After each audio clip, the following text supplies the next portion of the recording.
Hello everyone and welcome along to the biggest festival on planet darts. Yes, this is the Dutch Open at the Bonte Wever in Assen. Thousands and thousands and thousands of hopefuls, and I stress hopefuls, are here hoping to scoop the big prize.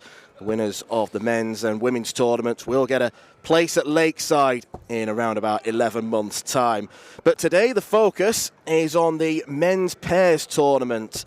Many familiar faces are taking part in this. The man who's about to step up is one of them, PDC referee extraordinaire George Noble. Let's see what he's got up his sleeve. A single 12, that's not a great start. 33 is the score. My name's Dan McCarthy. I'm going to be here with you for the duration of the weekend with a string of guest co-commentators, and I'm delighted to say the first man alongside me is the WDF Secretary General, Nick Rolls. Nick, you were telling me this is your 12th consecutive Dutch Open. Just how excited are you to be back here? Good morning, everyone, and thank you, Dan. Yeah, I'm really excited. It's just amazing, isn't it? I mean, the number of entries, you've already alluded to it. We're going to have some fun tomorrow in the singles, to say the least. Yeah, really excited, not only because George Noble, good grief. And I think Anthony Dundas is playing now. Marco Meyer is playing now. Christian Sorensen is playing now. They're all there or thereabouts, aren't they? So, yeah, really excited. And, of course, look, I've got a personal piece for the ladies' pairs when they come around because Bo and Joe are going to try and defend their Dutch Open pairs title. So, yeah, really excited. Yeah, try and repeat some of the heroics from last year. Indeed. 3 180s in a leg. If you are new to pairs darts, at least, it's a slightly different format. First to 3 legs, but we start on 7:01, which just gives an extra challenge, I suppose, to proceedings. George is playing alongside Viggo van der Kuyl, who is his son-in-law slash daughter's boyfriend. Just cheered that George hit the treble 20 in the background there. Yeah, these first rounds in the pairs are yes, of course, you've got the pairs that think they can go a long way and probably will go a long way in the tournament, but you also have the guys that just come along for a bit of fun, and their chance to have a game in the Dutch Open and play in the pairs is just, you know, they can say they've been there and done that, haven't they? Yeah, and I suppose it takes a bit of the pressure off. If you're in a pair, you can You can share the embarrassment if you like. Trust me, I've been there. I've been there and done that. Yeah, I know exactly what you're saying. Do you want to recount any stories of your time in the pairs? No, I don't. No. Marco and I, we gave up after a number of years. We won one game in about 7 years, I think that was it. So, well, Marco is in action. He's playing alongside Christian Sorensen. That's a bit of a referee's derby. Perhaps the pair that we'd expect most from in terms of familiar faces. Not George Noble, because he's just hit three single ones. But Anthony Dundas, the referee stroke MC from Lakeside, man who's been around all things WDF darts. He's actually pairing up with a former Lakeside semi-finalist in Niels de Ruyter, so he must have been desperate. Absolutely, and look at that. They've won the first leg, and the second leg, I'm just, Darknet being the wonderful thing that it is. So we'd just pause there. Great outshot. 70 outshot there from the Slavers and Hendricks partnership. Yeah, I've got a feeling that Viggo's going to be doing quite a bit of heavy lifting in this partnership. I think he already knows that as well, to be fair. Yeah, Anthony and Niels have started really well. It looks as though they're playing against a pair that know how to play as well. There's a couple of three-figure scores on their side as well. So, yeah, we've got George and Viggo, and they're up against a Belgian partnership in Jules Slabers and Jean-Marie Hendricks. Well, I haven't had the 3-1s. Oh, okay. I thought he was going to have the 3-5s, but he did even worse than that. You might have just seen from the cutaway as well that there are 5 matches going on in one of the TV lanes. You can see that the crowd is slowly filling up behind. You might be able to see Lorraine Hyde there. She's in action with Sophie McKinley. Yeah. Lorraine had a few travel issues last night, I'm led to believe. Yes, she had. So Romania last week, her suitcase. Well, she landed in Romania. Her suitcase didn't, which is a problem for a dart player, of course, because that means their darts have to be in the suitcase. Albeit, I think there's some certain points that you can use. Tell me you meant that, George. Probably not, given the fact that you went back to the 20s. But yes, and then yesterday, I think they arrived, got their train ticket from Amsterdam to Assen, and then stood on the platform talking and missed their train. And then the next train was cancelled, so they had to stand on the platform for an hour. Only Lorraine Hyde, I can tell you. But George and son-in-law are in trouble here, aren't they? They're a leg down and struggling here as well. So many games already underway, and I think there were something like 2,000 pairs or something ridiculous, if I'm not mistaken. Well, the first round is the last 4,096. This is pairs, ladies and gentlemen, by the way. I mean, the last 4,096 in itself sounds absolutely ridiculous, but for it to be in pairs is incredible. And I know, speaking to the guys that run the NDB, the Netherlands Darts Bonte, they were absolutely flabbergasted and staggered and a little bit concerned with the number of entries, despite the fact that we're in the biggest hotel I think I've ever been in, is the honest truth, for a darting tournament. Even they are beginning to get concerned at the number of entries. Come on, George, you need to find that treble, my friend. Sorry, you need to find that treble 20, my friend. Let me change that. Yes, there's another. Well, he did listen. He did. Just didn't hear the last bit that I said. The other game going on the TV lanes involves a former boys world champion, Bradley van der Velden. Yes.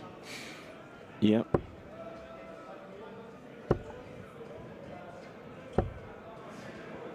So, yes, Viggo and George are in a bit of trouble here. Ooh, lovely dart. Wow. Oh. So they've gone out 70 treble 18 double 8 and 90 bull tops. Thanks very much. Yeah, the finishing's been Is this where George plays the "Do you know who I am" card? Well, you were telling me that he's a former county player. Well, yeah. I've only ever heard that. I haven't actually seen it. So whether that's a bit of one-upmanship with George, I don't know. Not really sure. He's looking at his watch anyway already, thinking, is this the quickest ever anybody's been beaten in the pairs?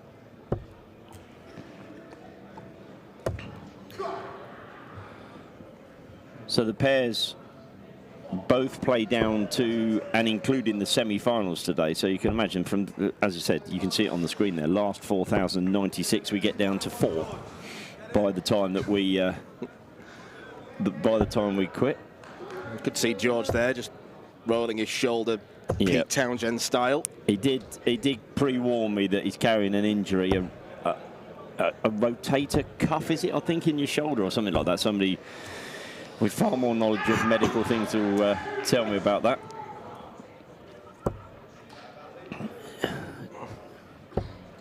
Quite a handy pair, these, aren't they? Very. Yeah, they've been useful. Very useful. Yeah, it's always kind of hard to gauge where Here pairs are at. Yes, yeah, it is.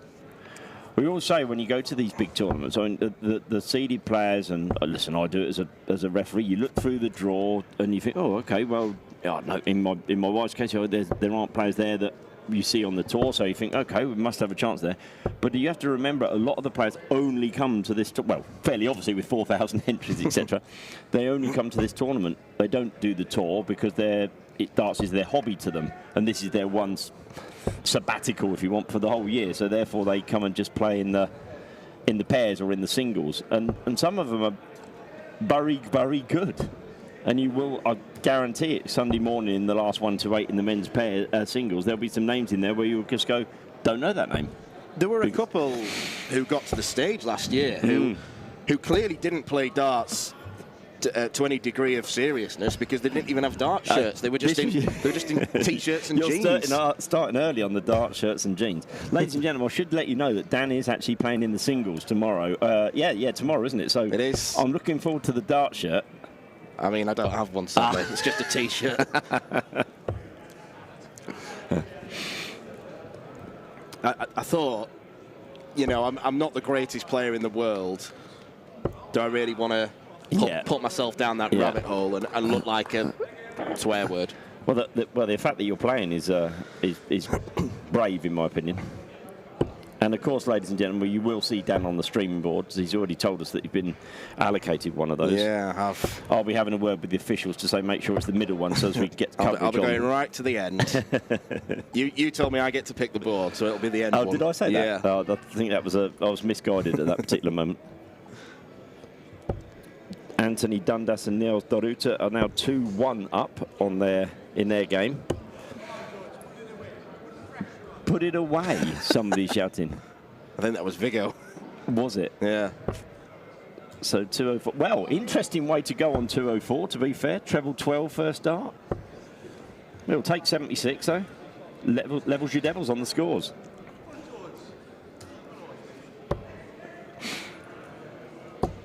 Oh, my word. They're not going to do this again. Oh, they have. What a finish. Yeah. These lads, wow. They've done it for Belgium. Well, there's two names there to keep an eye on, right? Yeah, Jules Slabbers is the fella in the blue shirt. Jean-Marie Hendricks is his partner, and that was a masterclass of finishing. 70 by treble 18 and double 8. 90 bull and tops, and 1 to 8, 2 treble 18s and double 10. Thank you and good night. Yeah. Thank you, George. Go and find the bar. Which I'm sure he will. No, he's got a sixth sense for that. Yes, yes. Well, that was, I hate to say it, a bit of a stuffing in the end. Yeah, I mean, the average from the Belgian pair was 71.6. Okay. It wasn't standout, but yeah, the clinicality of the finishing, wow. Oh. Now then, how is your dartitis, Mr. Dundas?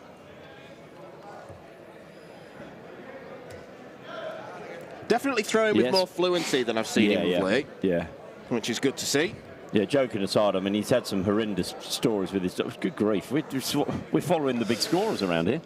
He's had some really bad struggles with dartitis over the years, Anthony, and obviously we have a WhatsApp group that we sort of chat to each other on, and sometimes he comes on and he's hit a couple of 180s and won a tournament, and then next week it'll be couldn't even let go of the things. It's it must. I don't play darts that much, but on the odd occasion that I do, I'm very lucky that they come out of my hand fine, but it must be horrible.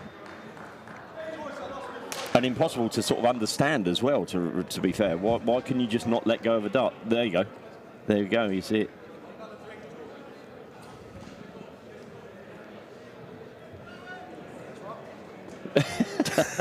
He'll take that. 99. He will.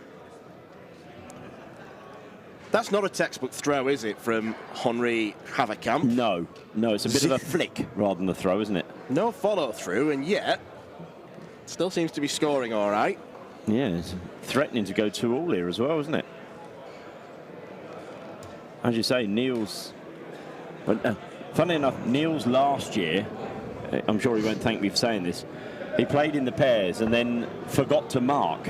Neither him or his pair marked, so they were disqualified out of the singles the next day. Niels de Ruyter, of all people.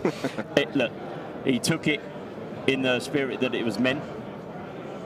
Double 17? Yeah. Oh. And would have been a creative way to go out on 75.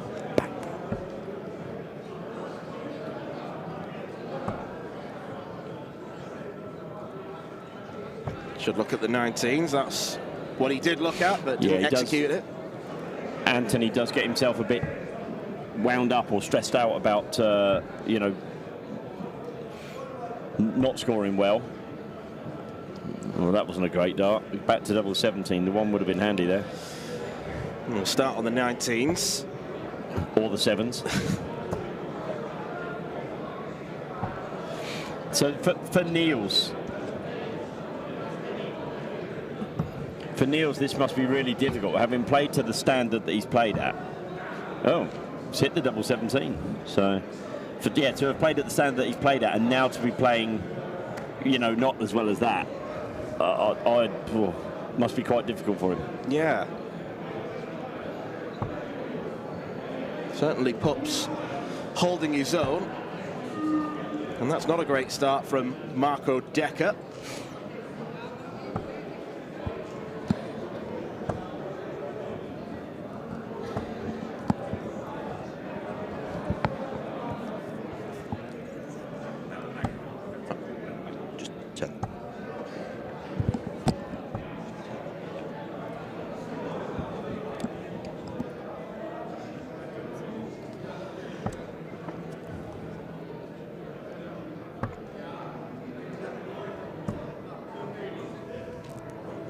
Slightly all over the place there from Pup.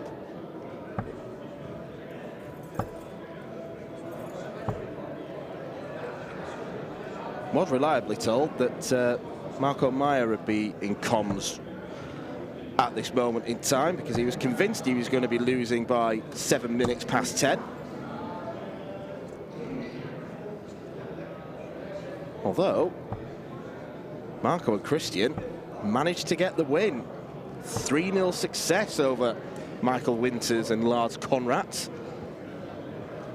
So I think comms duty might have to be put on hold for Marco, because you've got to go and mark, son.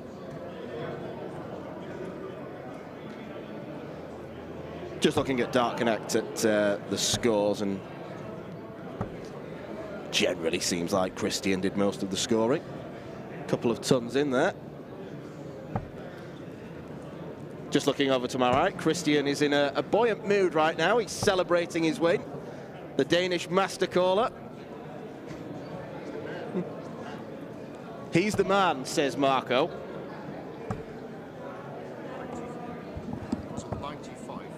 He went for the ball here. 13 bullseye, double 16, and down on the double.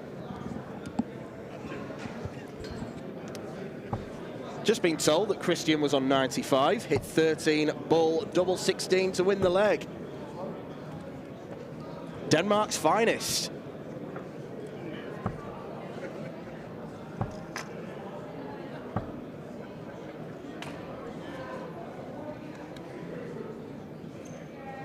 As you can tell, this is the TV lane match that's got the most endurance on it. Seems everyone's left, though there is a game going on the other side. Is it, or are they coming out to practice for the next round of games? But yes, this is the one that's gone 2-2. Desmond, as we say? Yeah, because there's no marker on there either, so yep. This is where if you're a marker, you know your day's going to be long. All the other games were 3-0, and you've got the one that's gone 3-2, and every one of your games for this man chalking here. Oh, chalking, sorry, marking. Tapping the iPad. Tapping the iPad, yeah.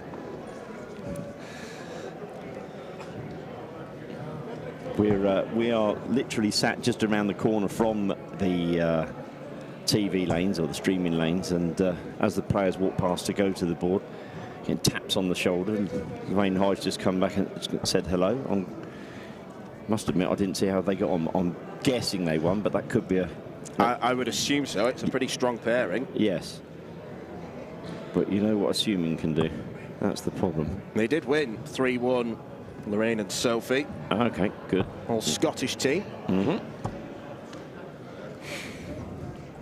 That particular Scot wasn't happy with a score of 30. No, and it's looking ominous for them, isn't it? From 2-0 up and what appeared to be cruising with some great scores in the first couple of legs. 100 behind here.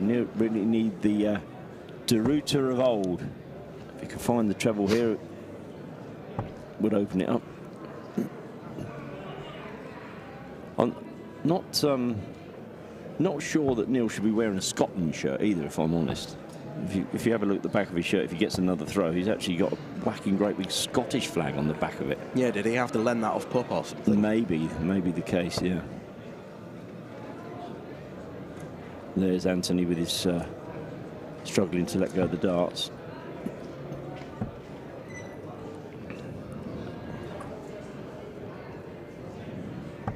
So Marco Decker then on a big 20 to leave his proud tops, but better than busting. Well, that is true. That is true. I can't see the name that Niels has got on the front of the shirt, but certainly behind it you can certainly see, there you go, the big Scotland flag. Left 1-4-2. Oh, double one. Oh my word. That's when you know your luck's out, right? You know what, let's skip the scoring phase and just watch the finishing. It's been mesmeric, hasn't it? Have we actually seen a leg that's taken more than one dart at double yet? No. Because we've seen two legs of this and they went out ping, ping. Apart from double 17, oh, Gate. Of course, yeah, the double 17. 4 out of 5. That's a very good hit rate. It's very encouraging. It is. The only way is down, though. That's the problem. Yeah. Unlucky for Pup and Niels, although the big benefit is they now don't have to go mark. They've got the day to themselves. I know. It's they should feel, what's the word I'm looking for? They should feel very honoured that they haven't got a mark.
Welcome back then to the pairs tournament, where we have a couple of familiar faces. The defending champion of the men's singles title, Jarno Bottenberg, is about to get his pairs campaign underway, playing with Jurjen van der Velde, the World Youth runner-up, who's just lost his PDC Tour card, so expect this pairing to go quite far. And playing against Wes Meyer.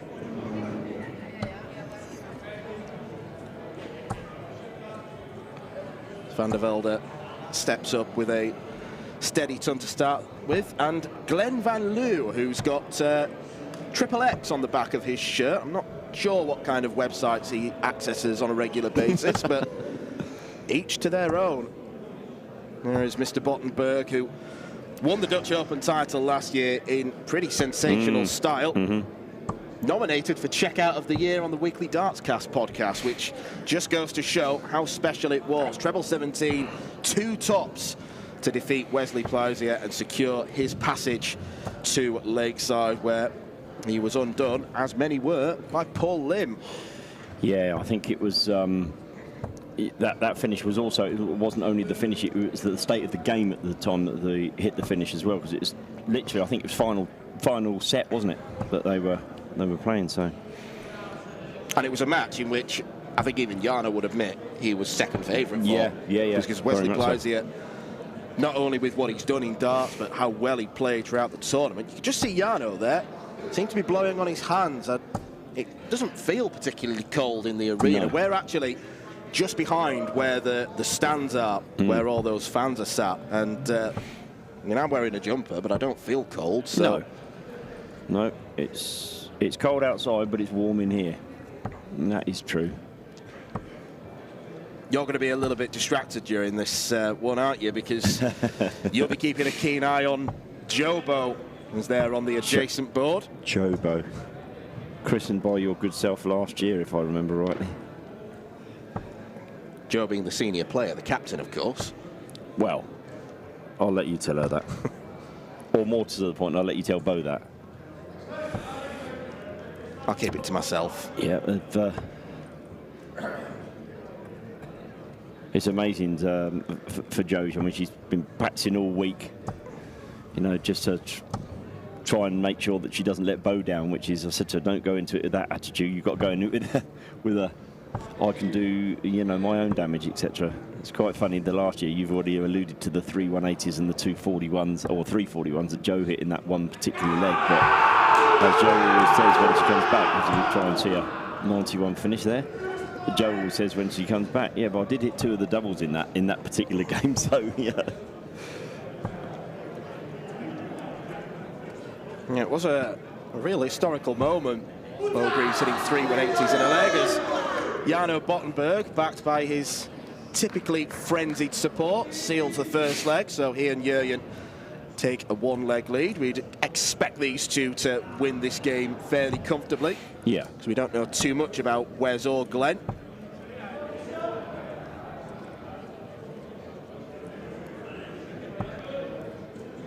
Both players recently attended Q School and were unsuccessful in their attempts to get tour cards, although Jarno had quite a good first weekend at the Challenge Tour, so that should stand him in good stead. Yeah, absolutely.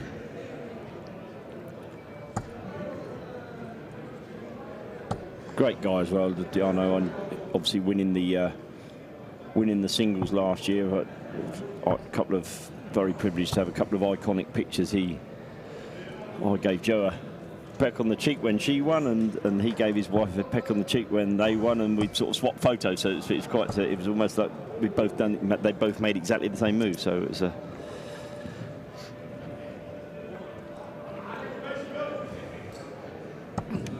140 the score for Jarno.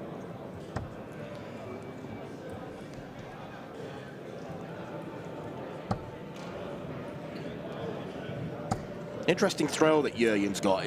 It looks like it's a very late release, and there's a lot of extension with the arm. It's like it contorts the elbow. Yeah.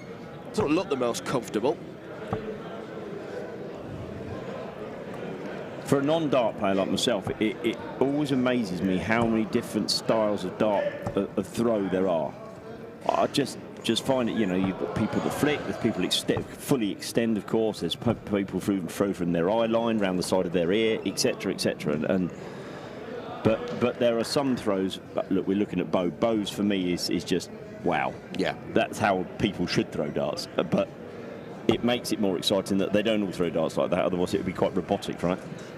I think it was Scott Mitchell who summed it up best when we were at Lakeside. For what is ostensibly a very simple sport, there are so many different types, so many nuances. 60 for Jarno, tops for Jarno for a 2-0 lead. Oh. Okay. Long way in front. Just wanted to use all 3 darts, right? Yeah. 4-6-1 their opponents are left on.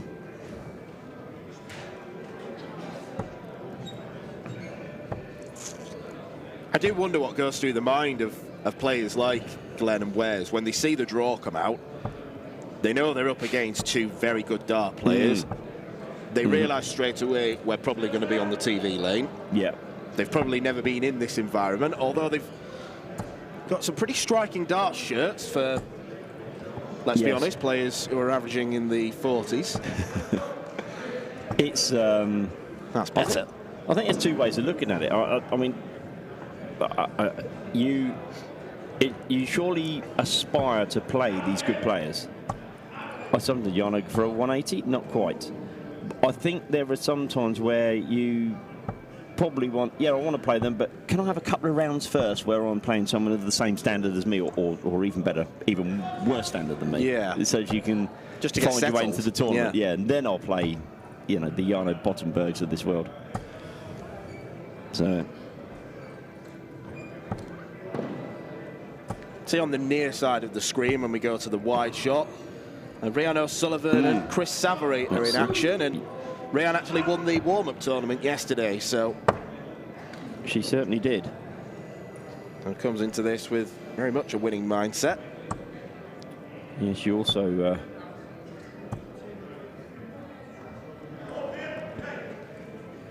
25 data for Jobo. Oh, was it? Yep. Okay, they're 1 up, okay. Bow hit tops straight away. Expected. Yes, I was saying Rhian also did well in Vegas. She obviously lost the gold tournament despite having 3 or 4 darts to win the title over in Vegas against Dieter. But she came back and won the silver tournament on the Sunday, so a good trip to Vegas. Haven't actually had the chance to catch up with her on that about the trip. A lot of the guys that went over there said that it was really well run and taken a step up from the previous year, etc. So that's good. And David Fatum from the US is over here playing in the Dutch Open. And there's the end of the game. Yep, as quick as you like, as expected. Jurjen and Jarno get the job done, and to a fairly hefty reception behind them. So that's a 3-0 victory for them. Expect Jurjen and Jarno to go far. It's a similar kind of pair that won it last year, Damien Moll and Brian Roman. Yes, so good, yes. Players who had just dropped off the PDC tour. Jarno's not been there, but we expect him to get there at some point, and Jurjen off as well. So they've won their game. And we're going to switch to the board next door. We're hopeful. I think that's exactly what you'd like, Nick. Yeah. Yep, there we go.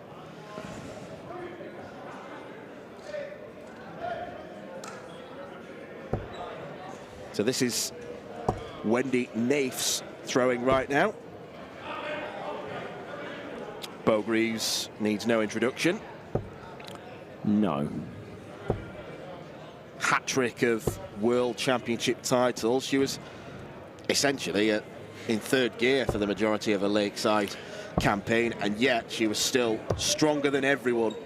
Yes, I think by her own admission, she didn't quite reach the standards that she would have liked to have reached at Lakeside, but she did what she needed to do, and they won the game, or she won the game. So yes, all was good.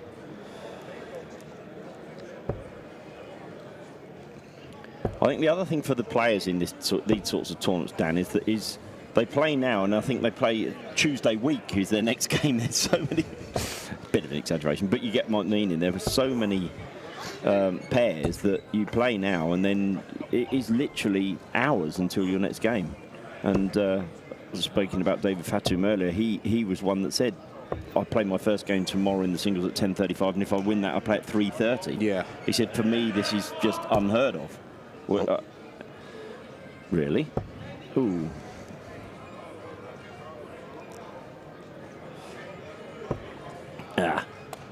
Should be disappointed with that, but all the same. Probably won't repeat that word because I can probably imagine what it was. But,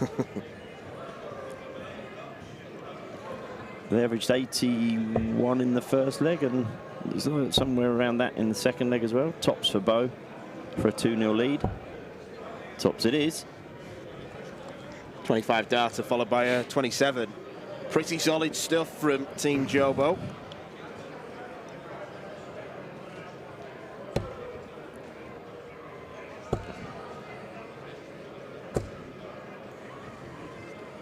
Effortlessly, silky smooth. So I was saying about the throw is just incredible, isn't it? It's just the plants her foot and the body's still just the arm that's going, which is what I'm told is what should dart players should be doing.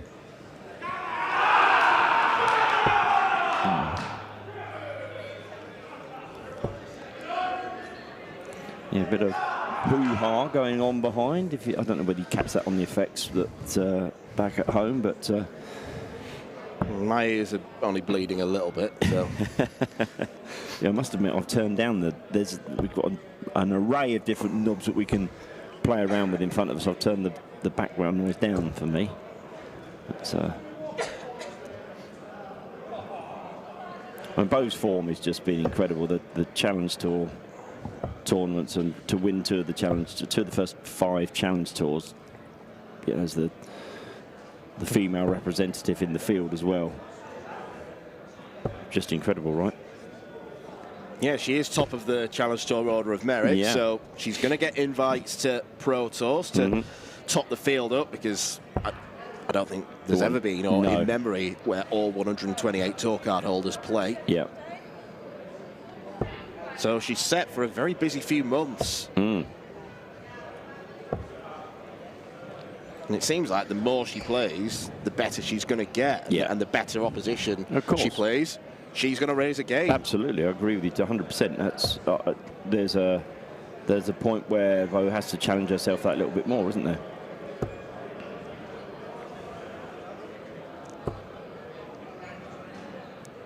Should make it absolutely crystal clear as well that it was Bo that asked Joe to play with her and not the other way round. It was, yeah. Last, just before Christmas last year, I think. It might have been at Lakeside, I think, but they were sitting having a conversation, and just they hit it off, and it's all gone from there. We have the picture of Joe and Bo getting their trophies proudly on our office wall, or my office wall. When I say office, it's not quite an office. Yeah, you've got a spare room.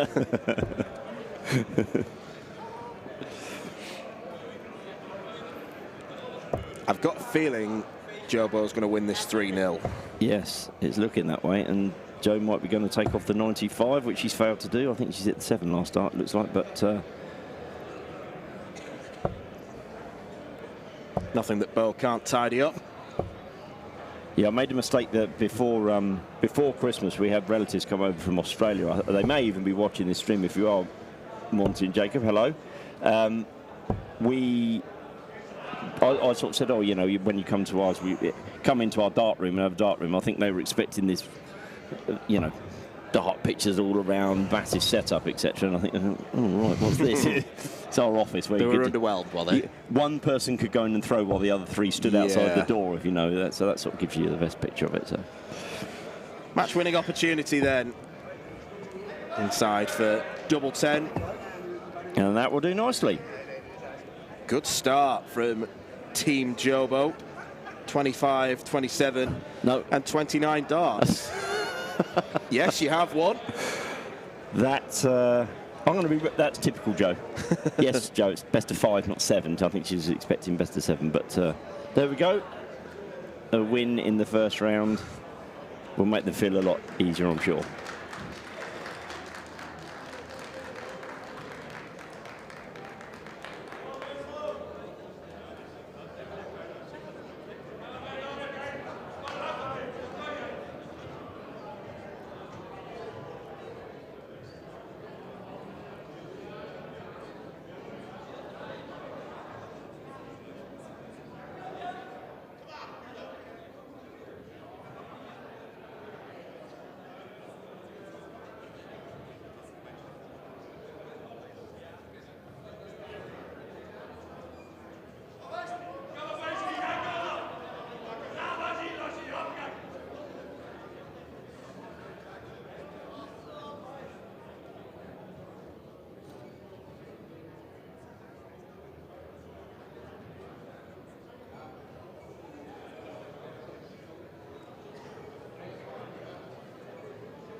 Welcome back to the TV lanes, where the pairs competition continues in earnest. Now, is that, or is that not, the greatest surname on the planet right now? Timo Monster. The nickname and walk-on tune writes itself. Surely there's a sponsorship deal there as well, isn't there? Oh, absolutely. If not two. Yeah, with Relentless Energy drinks. Yes, absolutely, yeah. Other drinks of that nature available. David Phaeton in the psychedelic dart shirt is in action. The man from America, who you've just been telling me off air, his partner pulled out ill, so he's been paired up with Alfred Nasmilner, yes, of Austria. So a continental, or international, I should say, partnership. Indeed. And David started very nicely indeed with a score of 180.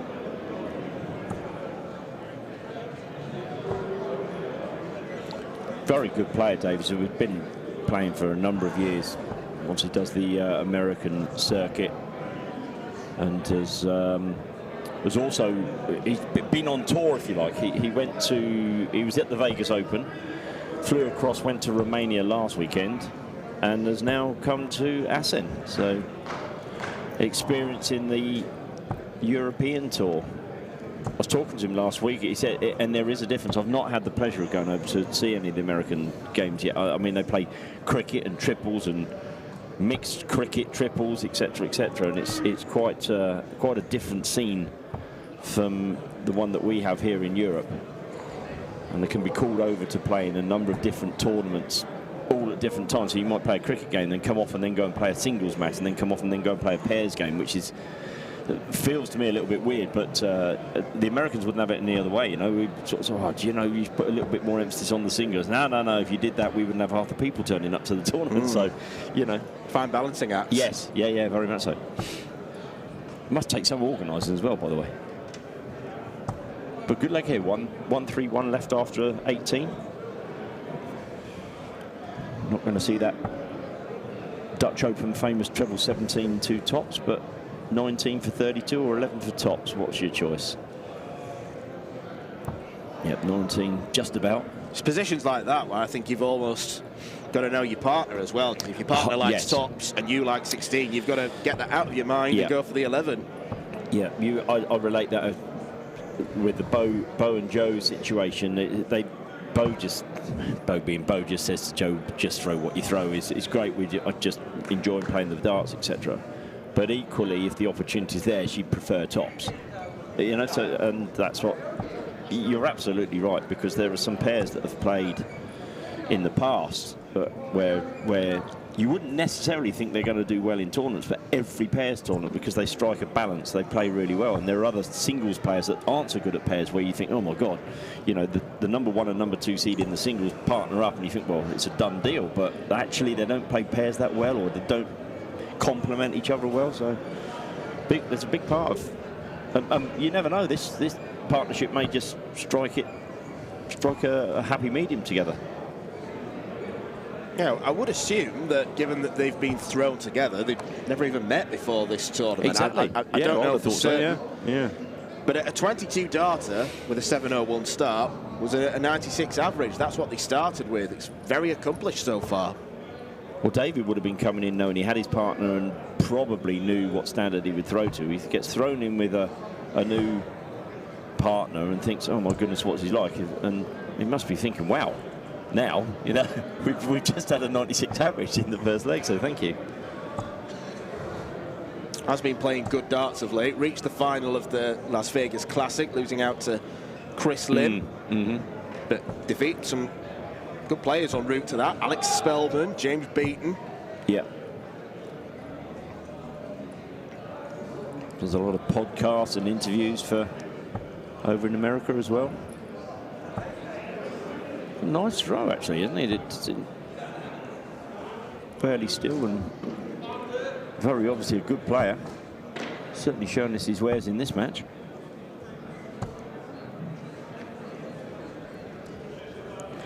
I think we're going to have at some point, Dan, the conversation about darting attire. We did it last year, and I'm sure we'll have it again this year, as to I think there was a lady played in a cardigan last year, which bemused us both. I'm sure there'll be some more of that. Yeah, it's playing in long sleeves. I can't get my head round, really. As you can, the young lady on the board next to the game we're watching, I don't think it's long sleeves. No, it's sort of a half sleeve, I think that's called, is it? Long sleeves and flared bottom, by the looks of it. Yes, indeed.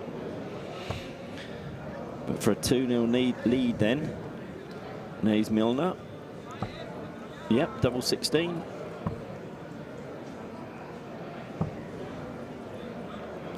Left the glory to the man from the United States. Yeah, this is Ewan Immink throwing, and I think it's fair to say that he's suffering with a few nerves. Yes. Again, it's that environment of being chucked straight in front of the streaming camera. Can't be easy, but that was easy from David Faton. Double 8, 2-0 lead. Yep. It's surprising actually that the number of players that you get told you're on the streaming lane, and for those guys that have just played in a pub or maybe to their county level or the equivalent in their particular country, to then play, you're going to be on the streaming lane, open to the world to see. I can imagine it could be quite nerve-wracking, right? I'll let you know how it feels tomorrow. Yeah, very true. Had a message from Matilda Noble. Thank you for keeping me entertained on my train journey. Well, she wasn't going to send that to her dad, was she? No. It was, I'm on the train to my exam and I'm absolutely crying. And that was so hilarious. Our commentary had her dying, apparently. So you're welcome, Matilda, and hopefully we get to see you later.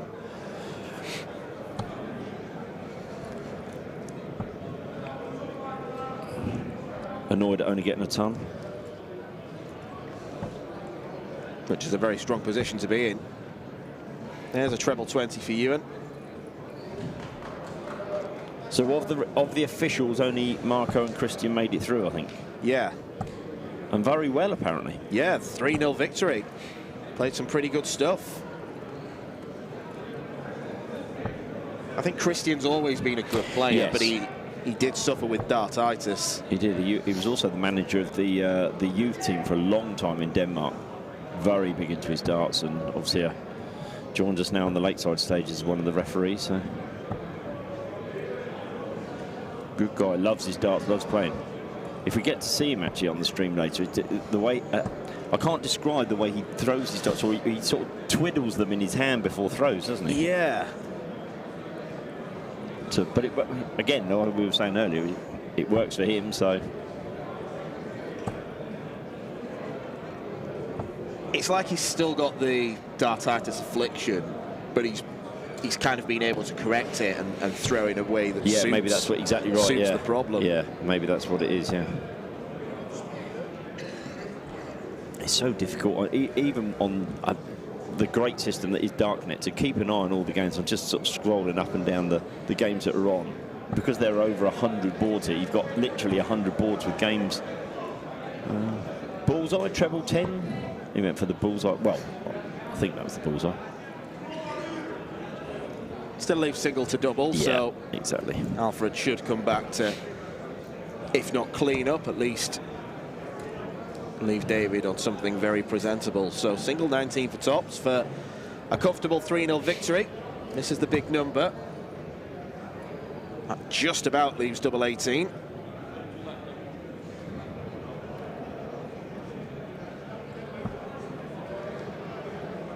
Goes inside. I think he flummoxed himself there. And I think that's where think of your partner comes in.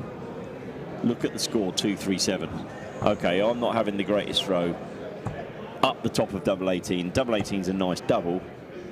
But now he's left to the awkward double 9. Will David go straight for it, or is he going to come across for 10 and double 4? He's going to end up on double 4, I'm sure. And there it is, the double 4. A win's a win, and David Fateman, Alfred Nasmilner, very accomplished. Is that 85 average, is 85 that? average. 85, yep. Good stuff from the pair of them. I think playing 701 and pairs, 85 is decent, right? Very decent, particularly because you've got to wait for your opponent to throw. Yeah. You're not in that same rhythm. Yeah.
Back to pairs action then, and we have a Lakeside semi-finalist, Lorena Rietbergen, in action with Astrid Traubost. They're coming up against Nadia Seber and Olga Hugenkamp in the last 256 stage of the women's pairs, so not quite as well attended, but still plenty of interest. And Lorena has been one of the most impressive players in the women's side of things for the past year or so. So much so, correct me if I'm wrong, Nick, she's provisionally the #1 seed for Lakeside. Yeah, provisionally, it's early days, but you're absolutely right about her form. I think she was playing well in the first half of 2024 without actually getting over the line, so to speak. And then suddenly it all clicked in Antwerp or Belgium, one of those tournaments in, I think it was early August. She won there, and it's almost like, right, now I can do it. And from there, I agree, she is really picked up. But won again in Romania last weekend. So playing very well, enjoying her darts, enjoying life, and thoroughly lovely young lady. Yeah, she's gone in half darting attire today, wearing the shirt, but the jeans as well. Yeah. Yes, for those asking about should they not be wearing the right dart attire, my answer to you would be you try controlling 8,000 players and making sure they've got the right attire on. I think the pairs is also, you know, it's a bit of fun for everybody, and yeah, of course, as it gets towards the end, I think it becomes more serious, but She had a good weekend in Romania last week, won the Romania Classic, beating someone who we saw briefly from wide shots, Sophie McKinley, in the final of that one. Then lost in the semi-finals of the Romanian Open to Eileen de Graaf. So a very productive weekend in Bucharest. And she is a player who does play a lot of the WDF Tour, so she accumulates those ranking points quite often. Yep. So for the World Championships this year, it's 10 boxes that the guys can fill. So you can play as many tournaments as you like, but it's the top 10 scores, if you like, scores by points for as far as you get into the tournament, depending on whether it's gold, silver or bronze. So, you know, picking your tournaments. But there are some players that just like playing, you know, week in, week out. And a few of the guys play the men's tour.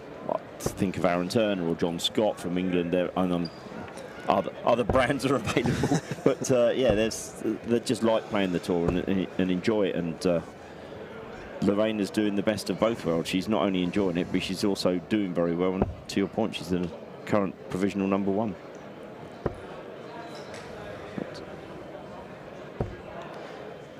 It's interesting. We were talking off air, Dan, about opportunities for players and these sorts of opportunities for Lorena week in, week out, going to Romania, and now the Dutch, Slovakia comes up soon, and there are other tournaments around Europe. There's a few other players from further afield that it's not quite so easy for. So if you think of the Australian, think of Nicole Reynaud. You did it in the first leg. Well done, Nick. Yeah, we know that she's a great player, but it's getting those opportunities, isn't it? So yeah. I know you love watching your darts as well, Nicole, so if you're watching, hello from me and Dan. Yeah, I'm not sure what time of night it'll be. Will it be around midnight in New Zealand, won't it? Something like that. But it's 1-0 here because Astrid Traubost has hit double eights. Comfortable hold of throw.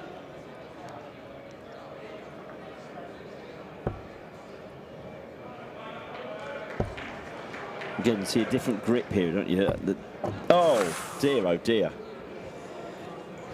Gary Anderson-esque. Not quite the 3, but if you're going to knock one out, knock the other one out, not the one that's in the treble. Yeah, very unfortunate. I think it was made more unfortunate by the fact that her partner laughed when it happened. I'm not so sure that went down too well.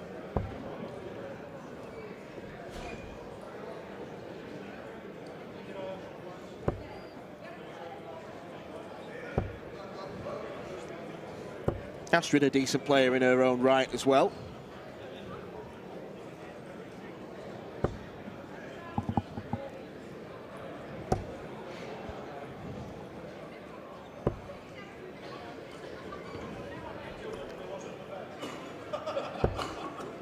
Yes, Astra's been. You're right. She's a regular at tournaments around Europe, and yeah, one of those wild cards that you don't want to draw, so to speak.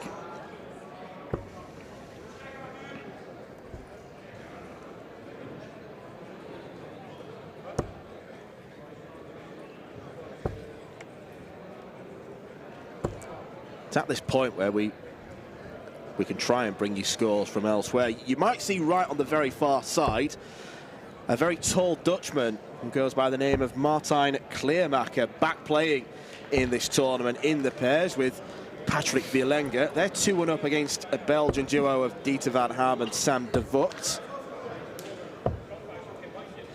Did get the chance to speak with Martijn last evening. Yep, indeed. Thoroughly nice guy. Seemed to be in very good spirits. Yeah. Looking forward to his return to the Dutch Open, and he makes it 7 years since he last played here. His time in the PDC. Yeah, and last year he was in the comm spots, wasn't he, for the Dutch television? So, yep, could see that. Not many people throw down at a dartboard. He's one of them. Big lad. Although, having said that, most people in the Netherlands are big lads, aren't they? Yeah. And lasses, of course. I mean, you're about 6'2". 6'4".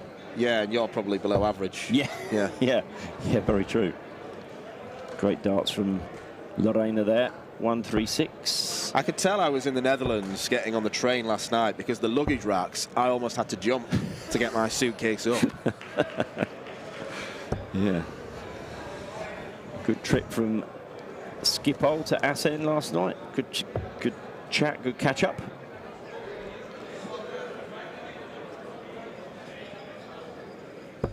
Shared a bag of Maltesers. Yeah. What more can you ask for? 2 bags of Maltesers, I guess, is the answer. Oh. I think that brushed the flight as one of the other darts, so it took some of the velocity out of it. Mm-hmm.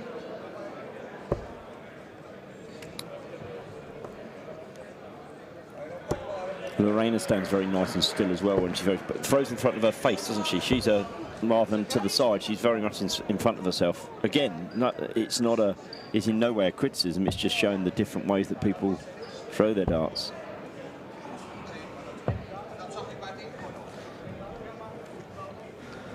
.32 left for a 2-0 lead.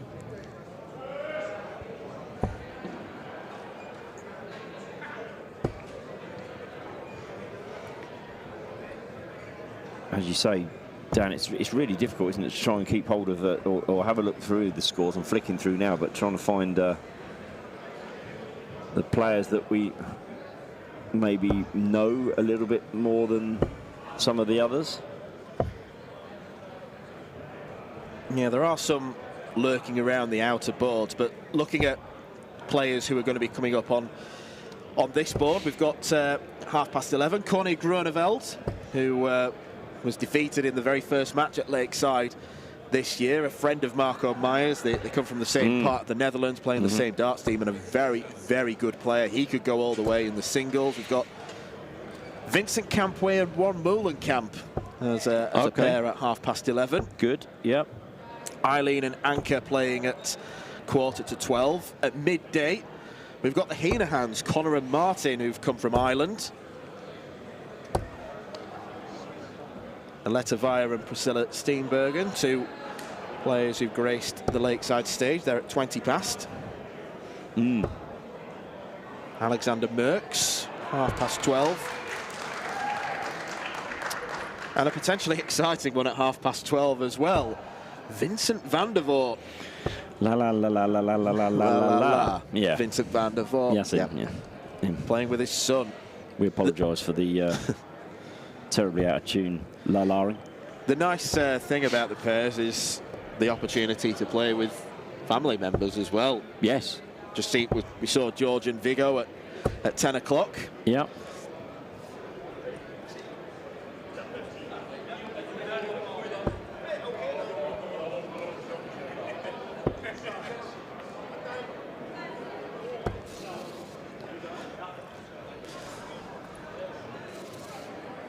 It's not been smooth sailing in this third leg for Lorena and Astrid, as we would expect, probably. but that was commentator's curse because Astrid just ploughs in 1, 2, 3. Yeah. That's just she heard you, I think. Yeah, well done. We are just round the corner. Well done, Astrid. Yes, you probably could hear us. Yeah. Although, to be fair, we would have to be pretty loud. I'm going to say, we've had this, well, it's almost a triffid part next to us as well, haven't we? Which is sort of... Yeah, sequoia tree. Yeah, big sequoia. Just, here comes Martin. As I say, the players walk past us when they're going to and from their matches. I've just wandered off and going to recuperate out the back. Sit and wait for another couple of hours for their next call. Yep. Me and thee are going to get bruises on our shoulders from all the taps that we're getting. Yes. Downstairs for a treble 19 would have been good. But if you'd said that Astrid was going to hit 139 at the start of that throw, she'd have absolutely taken that. Bitten your hand off for it. And Lorena now has the chance to close the game out with 58. Well, since I said it's not been smooth sailing this leg, they've scored 279 points. In 9 darts. And then they've gone and won it. So another 3-0 success for a team that could be dark horses. We know what Lorena's capable of. And Astrid played pretty She well did play there well, herself. yeah. Some of the scoring was excellent from her. Very nice. It's break time on the stream, so we're going to do exactly the same. We'll be back with another game very shortly.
So welcome back then to the Dutch Open, where the pairs competition continues. Ron Meulenkamp, another former PDC tour card holder, the left-hander in action with Vincent Kampwey. They're playing Dennis Yates and Danny van Dijk. Vincent, another Dutch darting giant to rival the likes of Kleermaker and Van der Voort there. Big fella, isn't he? And Ron the Bomb. Ron the Bomb. Lovely nickname. It just flows so nicely, doesn't it? We had a view of the bull up at the start. Conflicting standards, should we say. I think there's one nearer the treble 19 and the other one in the 25.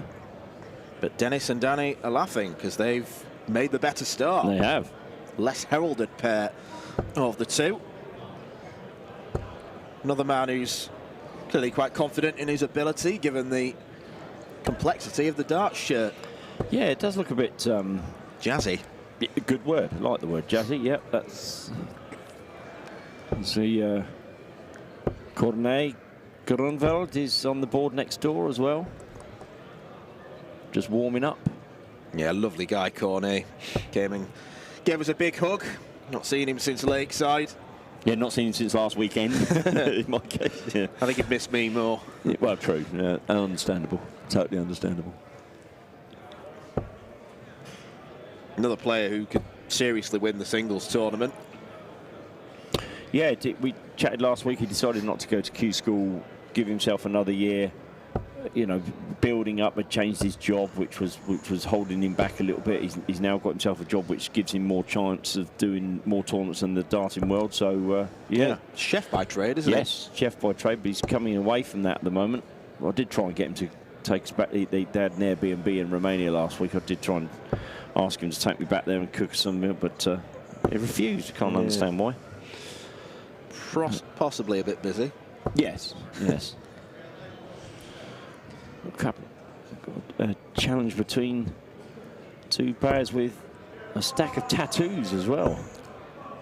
Ron the Bomb's left arm is tattooed up, shall we say? In fact, there's only in fact, all four players. All four players are tattooed. You got any tattoos, Nick? No, not for me. Couldn't stand the pain. Yourself? I don't know. No, I don't like spending money.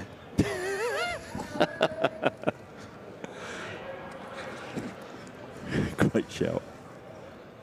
That's why I provided the Maltesers last night. Oh, no, that's a lie. Joe provided the Maltesers last night, more to the point. Ron's a different kind of darting Dutchman in that you associate them with being rapid. Yeah. 102 outshot possibility here. 32.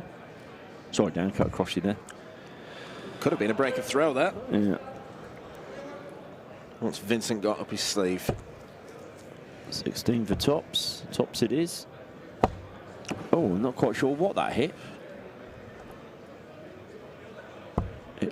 That's the first leg against. Vincent was fortunate there. Yes, yes, he was. That was a break of throw as well, wasn't it?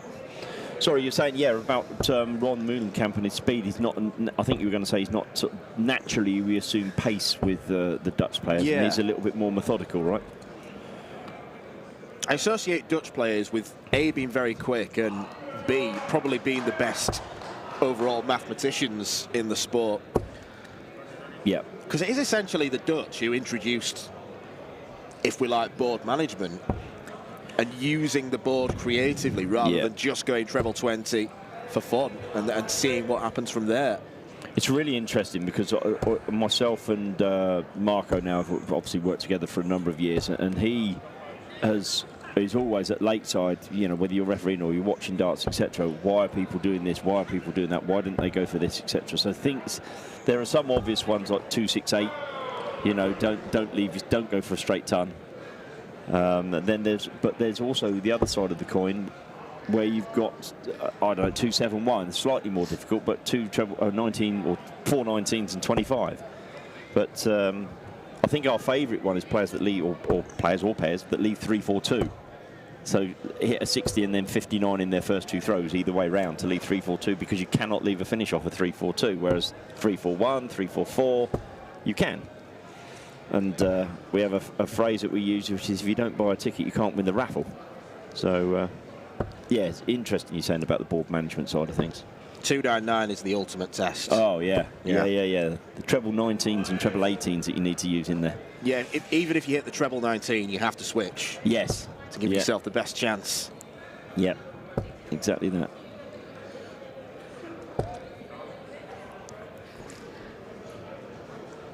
Ron played at Q School. Vincent's not really played much darts recently. Looking at the stats.idarts, give Jacques Noël a shout out there, because his website is absolutely brilliant with all sorts of darting stats. His last recorded game was back in May, trying to qualify for the Dutch Darts Championship on the Euro Tour. Really? This is a player who used to play PDC darts regularly. He used to play in Players' Championship events. Not played in one of those since 2019. He challenged tour appearances here and there. Things not really going to plan for Ron and Vincent. Not going as we would expect. But we've kind of alluded to it already, that this is a tournament where players come to play their hobby, and it's almost a bit of a jaunt for them. But under the radar, there will be some very good players who we don't know anything about. Absolutely right.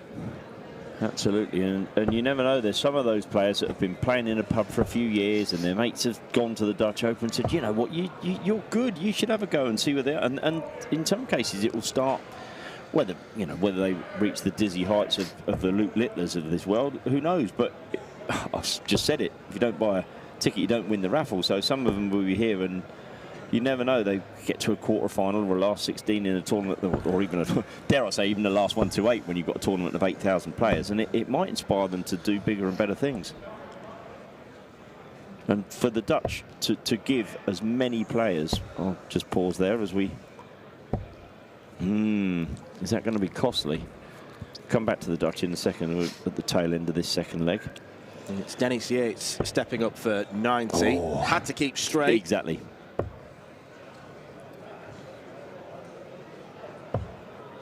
Well, he's gone round the board there, hasn't he? He'd won the Goldfish for under 11 on the fairgrounds in England. That looks awkward. Yes, it does for a left-hander, doesn't it? Oh, great dart. Great dart. Yes, for the Dutch to give as many people the opportunity to, A, come and have fun, or B, I'm going to test myself, or C, win some decent prize money and some points and get themselves to Lakeside, offers the dart player everything in this tournament.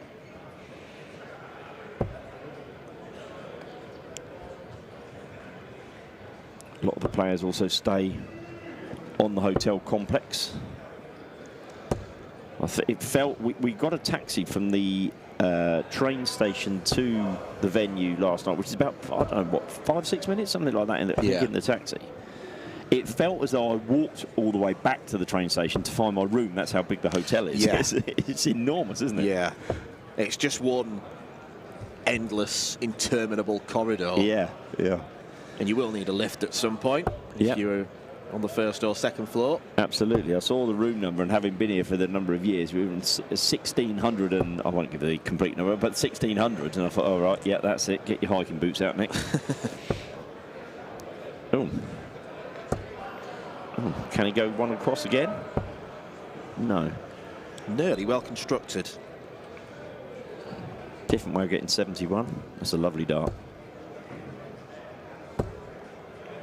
It's unlucky. We haven't seen a 180 yet, I don't think, have we? I don't think on the games that we've covered we haven't. I'm not saying there hasn't been a 180 on the stream somewhere. I'm sure there has.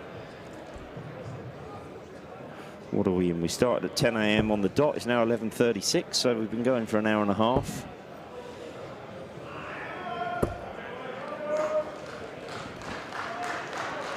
Vincent and Ron warming up now. Yeah, Vincent nodding ferociously almost in the background there as Ron was filling in the treble 20s. Yeah, they've Again, it's your good self. You said they were struggling, and since then they've been hitting everything.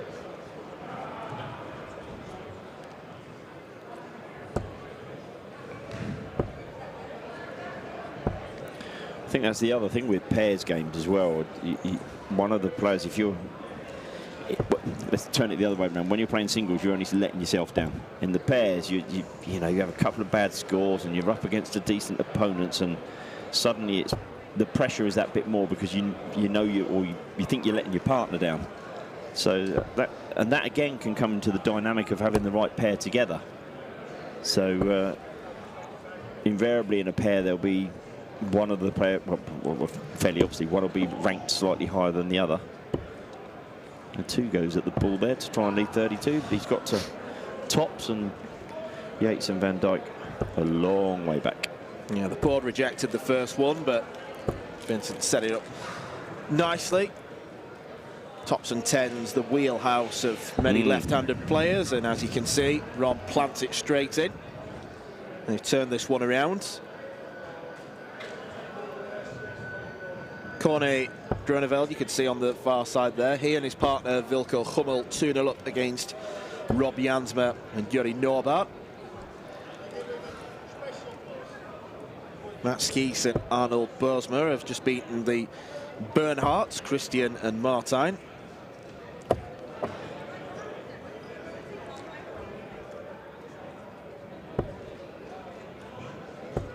Big game coming up in 7 minutes or so time. Involves someone who's won the ladies singles before, Eileen de Graaf. A rare occasion of Bo Greaves losing a final. Yes, I think she's partnering Anke this afternoon, yeah.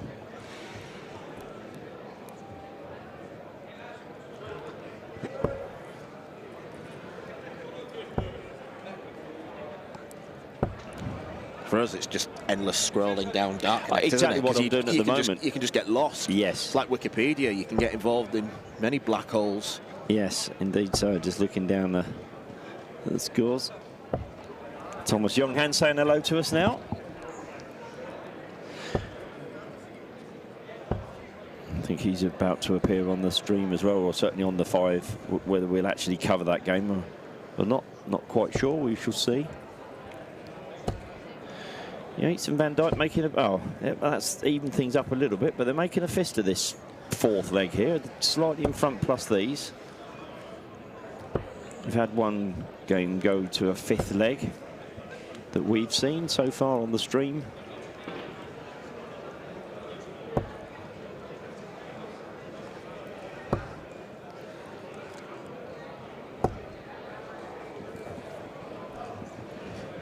And Mr. Anthony Dundas has joined us as well, stood behind us.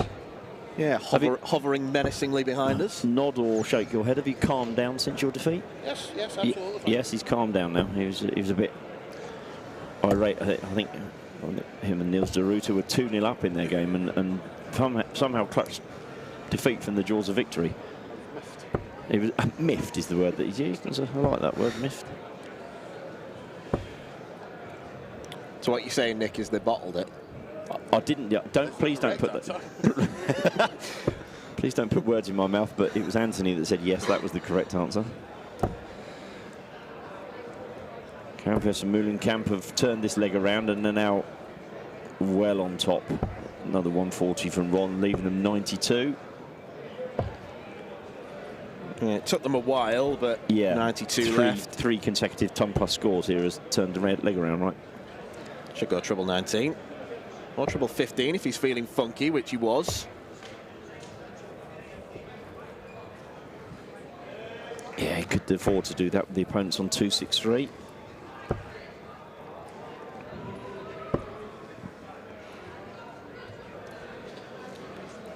So up steps Ron, double 16, right in the top corner. A 3-1 victory for Ron Moulenkamp and Vincent Campuy. Quite a slow start, but they eventually built their way into the game.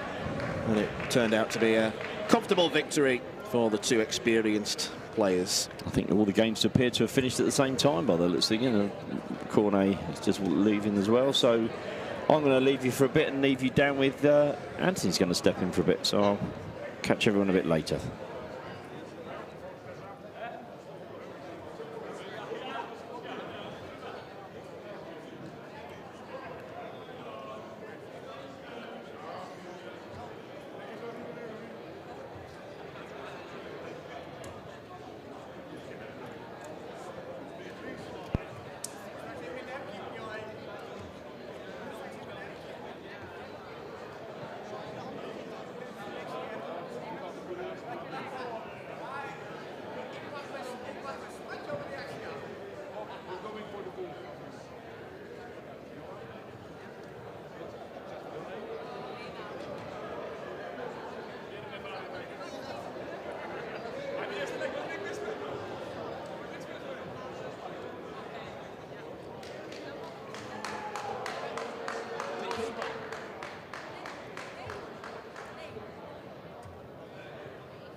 Welcome back then to Assen, the Bonte Wever for the Dutch Open pairs action from the ladies tournament. It is Germany versus the Netherlands. Got a bit of a World Cup feel about it. Lisa Zolikova and Julia Kalka have made the journey across the border against Sharona Veld and Desiree Heel. We have had around 24 darts thrown in this match. It's fairly level. We've had a change in the commentary box as well. Nick Rolls is going off to pretend to do work somewhere else, and joining me is a man who's already played on the TV lane, the pop, Mr. Anthony Dundas. Before we get into the game, let's talk about you. What happened up there? The wheels fell off. That's the only way I can describe it, really. 2-0 up, cruising, and then the third leg, the opponents took out the 148, and our heads went down, their heads went up, and that was that, really. We just couldn't find the form again. Do you think you and Niels complemented each other well, generally? The first couple of legs, we both played okay. Niels, obviously, he's not at the level he once was, but he's still a very handy player. And I played okay as well, so, yeah, we done okay. I think the wheels kind of fell off when George Noble's games finished and the camera moved over to us. And then I just fell off a cliff. Well, unfortunately, that game was, because of George, brief. So, yeah, indeed. Has Marco been rubbing your nose in it? Because he thinks you deserted him for a former Lakeside semi-finalist. Yeah, he's been giving it to me stinking in the VIP room. He said, you dropped me for Niels de Ruyter. You wanted to play with a good player. You're out and I'm still in. And I took great pleasure in telling him he's only still in because of Christian Sorensen. Christian played very well in that game. He did play well. The 95 finish will live long in the memory. 13 bull double 16. Yeah, creative way of going about it. Absolutely. Good atmosphere in the VIP room this year. There's a lot of old faces that we haven't seen for a while, whether they've been playing in the PDC circuit or just haven't been around for a while. Vincent van der Voort's in there. As I'd say, George Noble, his first Dutch Open in 20 years. Yeah. Absolutely loving life. Saw Jan Dekker earlier on as well. Haven't seen him for a long, long time. Another former Lakeside semi-finalist. Yeah, this place is holy ground for Dutch darts. Tops then. Would have been a cracking finish. Yeah, not been a bad first leg. Treble 18 was the target. Single 20 leaves tops, so 33 darts apiece, both on the same target. And it is Julia Kalka to step up, and she is getting further away. Oh, that's unlucky. A drifter into the 5. Good switch. Oh dear. Yep, using the loaf there, busting it. 3 for double 16. Yeah, that second dart was a real flyer. Early double trouble for this ladies' game. Well, that's in. Snuck into the top right-hand corner. I mean, me and Nick were saying in commentary that, and you'll obviously know, pairs is difficult because you take twice as long to have your throw. There's not really much of an opportunity to build a rhythm. No, definitely not. Yeah, it's one of the many tricky things about playing pairs.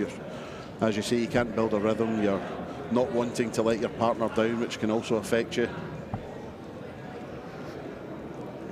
Like playing with Niels earlier, the first thing he said to me before we came in to play, he went, just enjoy it. Don't put any pressure on yourself. Don't worry about the tournament. Don't worry about playing with me. Just throw your darts and have fun. Why didn't you listen to him? Pass.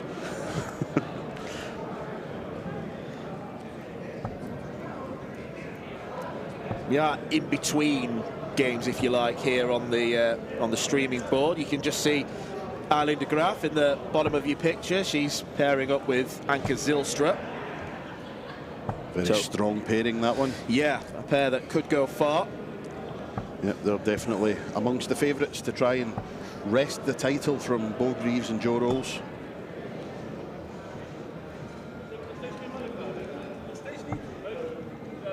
A few good-looking games coming up at 12 o'clock. All-Irish pair, Martin and Conor Heenahan, have made the journey over. Again, guys I haven't seen for a long time. Yeah. Marina Blom in action at 12 o'clock.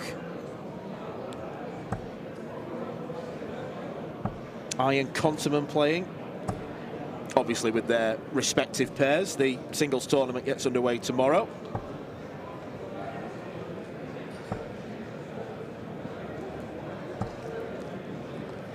Yeah, it's a tricky tournament to keep up to date with, just for the sheer volume of boards and games that are currently being played. It's just endless F5. Yes, absolutely.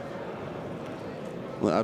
When I done commentary at the World Masters over in Budapest, you've got less than half the boards in action, so it's very easy to do a bit of a Jeff Stelling and give the results and the scores on the different boards around the venue, but it's a lot more tricky here. 128 boards in the men's competition alone. Yeah, this is my second Dutch Open, and coming here last year, I mean, you are blown away by the sheer vastness of the operation. So in here we've got 5 streaming boards, and you can see the tiered seating with everyone behind. And then you've got 2 giant rooms, one that's got around about 80 boards, another that's got around about 80 boards, and all games going on simultaneously. I believe there's a separate practice room as well. Yep, there's a practice room upstairs near the NDB office, which I don't think we've had before. That's a welcomed addition. Things have moved around ever so slightly downstairs as well. We also have the ladies' competition being played in a separate room. The room that they are using, sorry, the room that they used last year for the ladies is now being used for the paradarts. Right. So yeah, just everywhere you look, there's a multitude of dartboards. And all you can say is well done to the NDB, because they run a fantastic tournament. Never any hassle. Everyone knows where they have to be, when they have to be there. It does run like clockwork as Lisa Zolikova looks for 49, and you don't often say good shot when one of the darts goes out of the board, but she rescued the situation there nicely. Yep, just wanted to use all 3 darts, I think. Keeping the crowds in. So that's 1-all. That was a break of throw as well. If you did hear some caterwauling, that was Wesley Harms walking past. Yeah. We've got a new vantage point for the comms box this year. Last year we were up on the balcony, out the way. This year we're down near the streaming boards. The board you see there, we are behind where that camera is.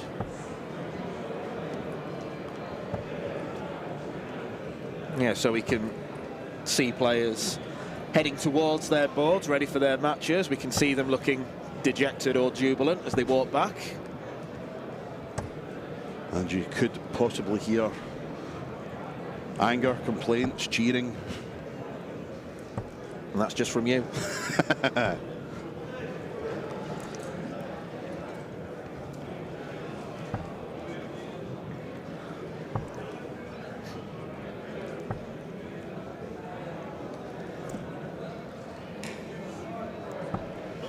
Quite a tough game to call, this one. Some of the pairs games we've had on the streaming board, with no disrespect wanting to be shown, you've kind of known who was going to win before the first dart's even thrown. This one, a bit more of a coin toss. Yep, most certainly is. It's players that, some of them I am familiar with names, but can't really honestly say I know much about them. Now you can see 5 games happening simultaneously. Do you have any advice for me as I make my debut tomorrow? If you're on the TV lane, just embrace it, enjoy it. So I'm now going to do what you did. I have had the pleasure of playing a singles match on one of these boards. A few years ago I played Carlo Van Peer in the first round. That was another snatching defeat from the jaws of victory. It's strange to be playing in that setting, but good fun. Would you advise me to pick one of the boards at the side of the stage? Yes, I would. Yeah, I think that's what I'm going to do. When I played against Carlo, we were on the board that Eileen and Anka are currently playing on, board A, just at the side, out the way. Everyone's concentrating on the middle board, so you can just go about your business and no one's paying any attention to you. That sounds bliss. A bit of frustration from Lena Zolikoffer. 11.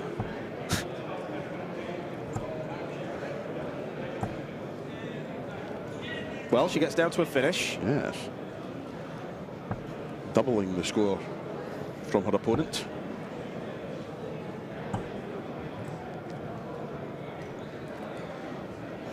Can Sharona Veld land a haymaker? No, she can't. Can she at least trim plenty off? Goes astray with the last dart. Plenty of options on 108. Shot still on. Oh, that's very unlucky. But an excellent last dart. So the pressure on now for Desiree Hale. She won't do it this time. Oh, very wayward. And another, no, thought that was another score of 11 there, but I was wrong. Well, there was some half-decent scoring at the start of this leg, but the approach shots and the finishing haven't been great. Treble 18.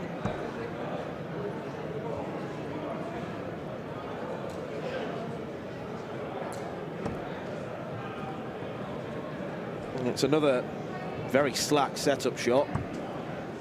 And that's a bust for Zolikova. Horrible double to go for double 7. Yeah, absolutely.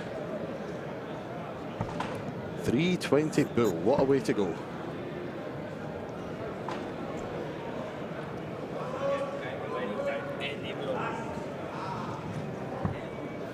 I've just been tickled.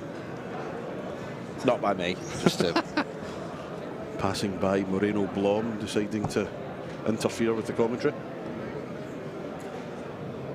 Well, that's 27 left. Staying down the bottom of the board, you'll be fine. probably 11 double 8. No, 3 double 12. No. Where's the arm going? Off the board. Ah. That's not going to work either.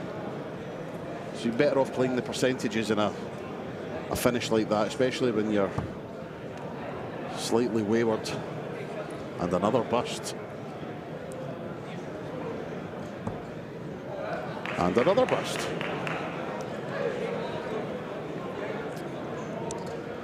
Strap yourselves in.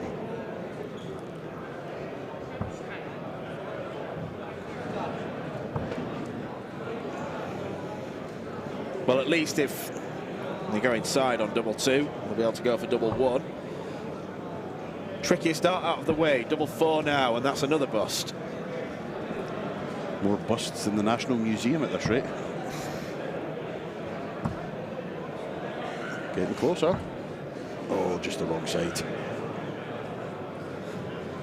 Well, I think of the 4 players, Zolikova has looked closest to striking the double. Desiree, I think, forgetting that she was on double 1 there.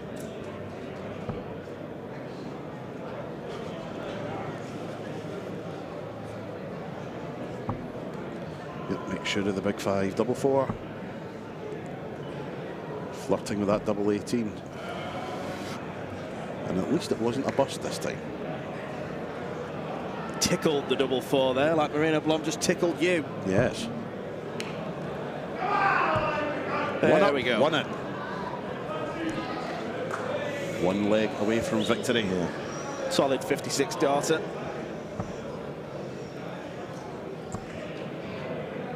Both players just need to get that out of their mind, out of their system as quickly as possible. Can tell you that Eileen and Anka are 2-0 up in their game. As most of the games are, that's all Dutch. They're playing Annelies Hunderdal and Shirley Boersma.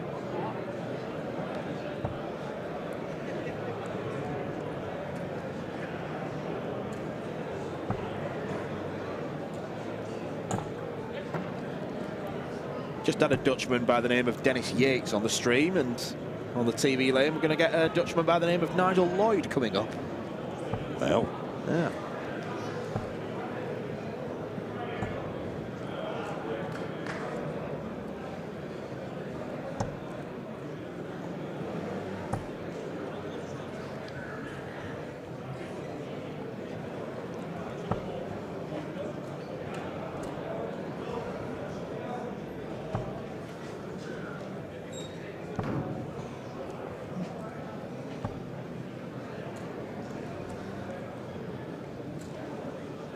Just see on the main streaming board there, the Irish pair, Martin and Conor Heenahan, have started their match.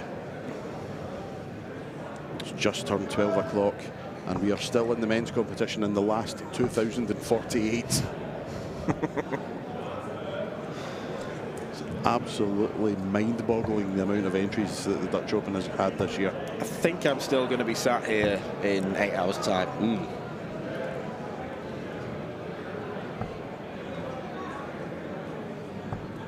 Put you on the spot, Pup. Any pairs that you like the look of? Martin and Conor Heenahan are, just because I saw them playing on that other board, they are a force to be reckoned with if they're playing like they can. So that's definitely one to watch.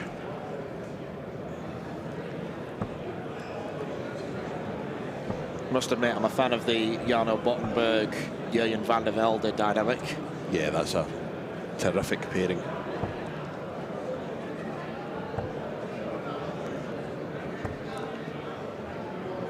Another one for the watching, Keanu van Velsen and Vianney van den Berg. That could be an interesting pairing. Vianney, the brother of Dimitri. Yes.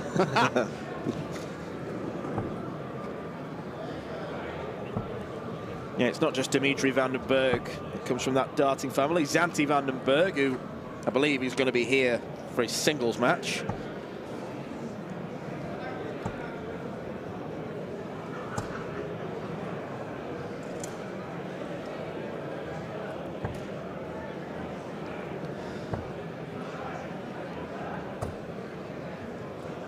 Very tight fourth leg here.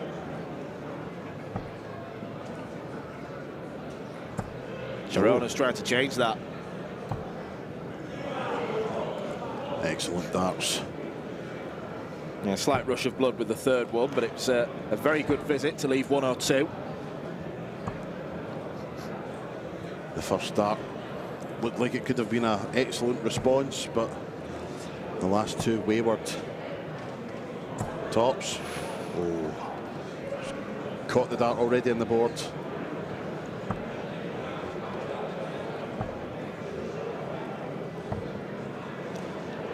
it's 2 10s to take us to a decider. Double 5.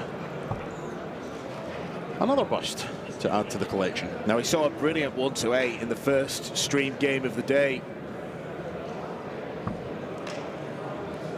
Might see it by a different route. Treble 20 was the requirement. Would have been some way to win, but double 10 offers the opportunity of a deciding leg. Can she use that as a guide? No, she cannot. Up steps Lena Zolikova. 18 and bull it'll have to be. Yeah, I'm not a fan of the 12s route on 80.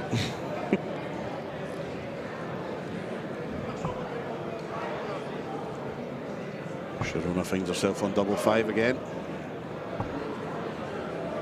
Not to be. So a leg that looked like it was going to go the way of the Dutch pairing could go the opposite way. And the 11 routes on 48. Oh. Well, Double 7's been left. I am flabbergasted. Will they get a shot at it though? No, they won't. And the Dutch pairing restore parity to a piece, and we have a decider in this one.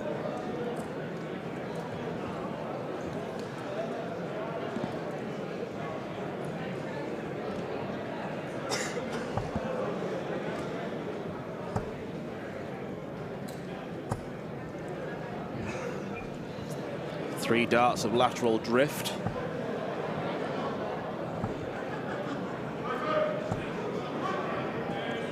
Solid enough start from the Dutch pairing.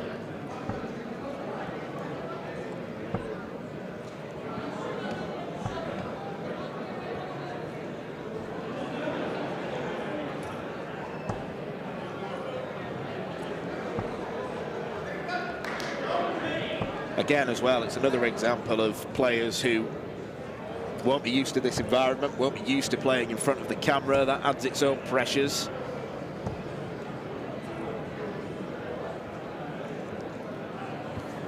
It's an intimidating setup.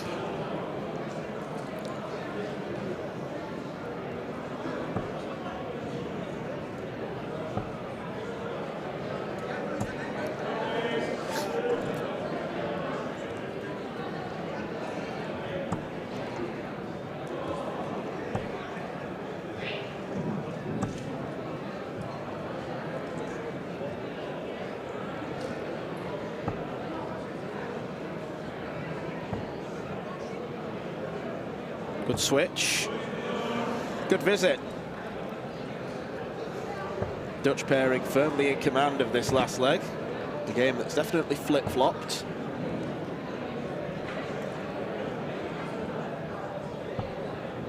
Sharona and Desiree do seem like they've got a little bit extra scoring power.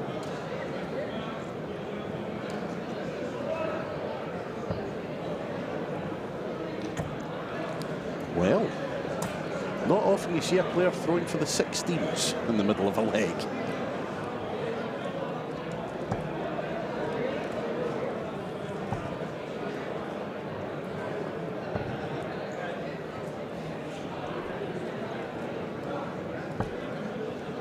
I've seen guys like Jeff Smith throw for 17s in the middle of a leg, but throwing for 16s just takes the cake. Not particularly nice as a referee. Absolutely not.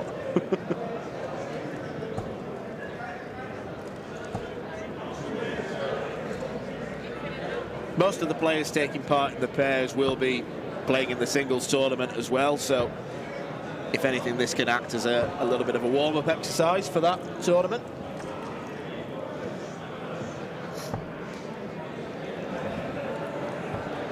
Yep, tomorrow when the real fun and games begin. In the men's competition alone, we have 4,175 registered players. It's just nonsense. If you do start in the last 8,192, as it is, you've got to win 13 games to get your hands on the Dutch Open title. Yep, whoever has the trophy in their hands on Sunday evening will have most certainly earned it. Play down to the last 64 tomorrow. We assume the last 128 will be played around 4 in the morning. And we'll still be live, bringing you all the action.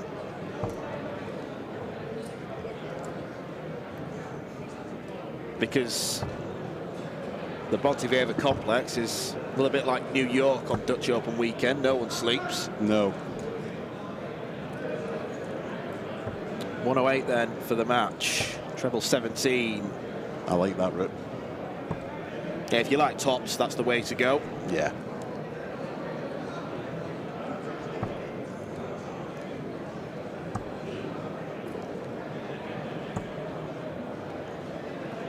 Should have switched across to the 18s, leaves a bogey number. It might be academic. Single 19. Leaves double top for the match. Quite rightly taking a step back, composing herself. But not to be.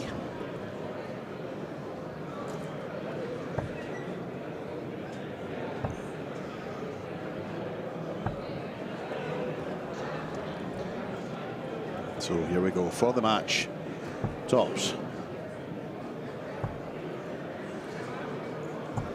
And it's there. And Desiree Hale and Sharona Veld with a fantastic last leg, it has to be said. 39 darts to win it. And it seems their place in the next round of the Dutch Open ladies pairs.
Welcome back then, another familiar face who's just thrown his first start, Moreno Blom.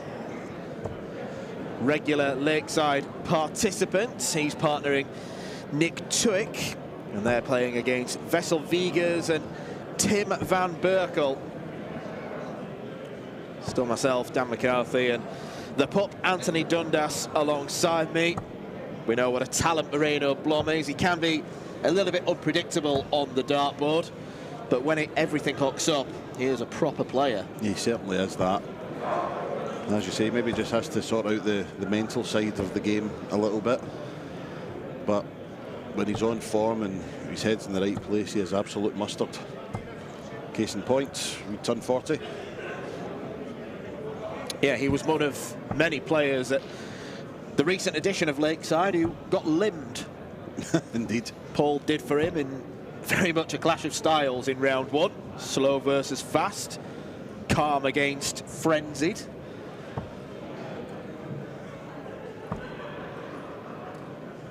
But very much a talented player, someone who'll certainly have eyes on winning the singles and the pairs, of course, but I think darts players inherently selfish. It is an individual sport. At the end of the day, he'll have his eyes firmly on that big prize, and he's running some beautiful stuff so far. 134 and a couple of 140s. Absolutely outstanding stuff in this first leg.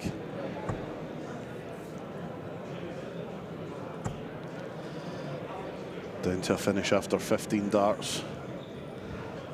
Pretty decent at 7:01.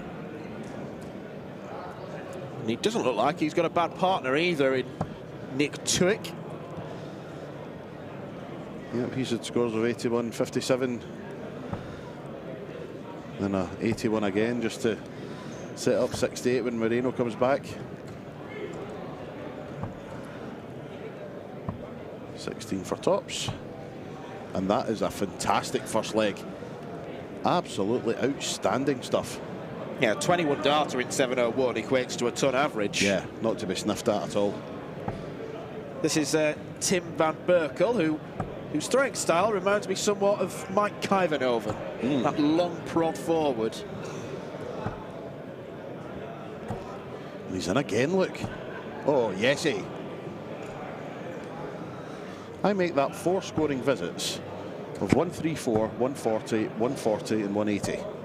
I make you right. That is ridiculously good.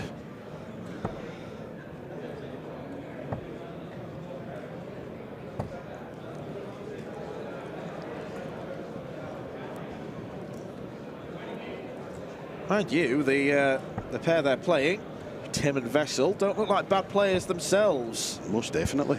Yeah, this has been a very good quality game so far. Tim's had a 121 and a 96 in this leg. Oh, yes, Hugh. First scoring visit of under a ton in this match. Wessel Wiegers very much in the Stephen Bunting stratosphere in how far he stands over to the right-hand side. Unlucky with the Robin Hood there.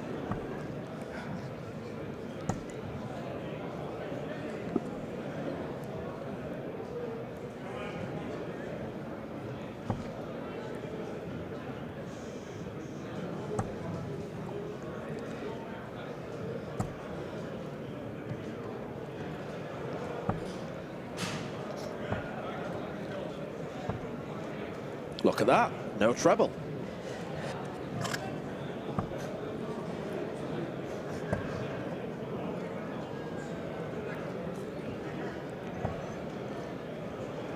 A first treble-less scoring visit for Moreno.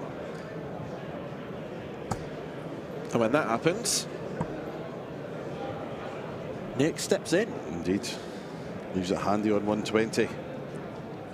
Yeah, good use of the board to get down to 120. It's only a 5-point disparity between that and 125, but means the bull doesn't have to be involved. That's a good marker for the treble. Yes, tops. Oh, he thought it was in for a second. Wessel Wiegers, 156, won't be.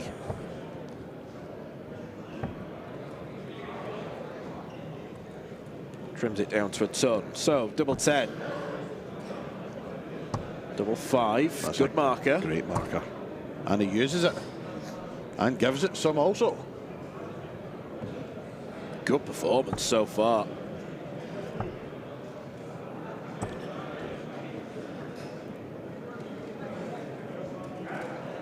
I do wonder, with it being, you know, the last 2048 stage, whether players do actually plot their routes through, or whether that's just a pointless exercise, seeing who they could play round after round. I think it has to be a pointless exercise at this point. So many different permutations as the tournament goes on.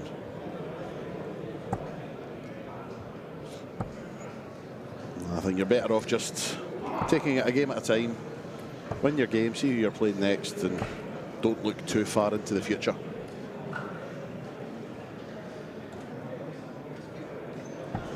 Well, opportunities opened up here for the less heralded pairing. Brilliant cover shooting. Absolutely brilliant. Moreno's scoring power has deserted him, but Nick Duke making up for it.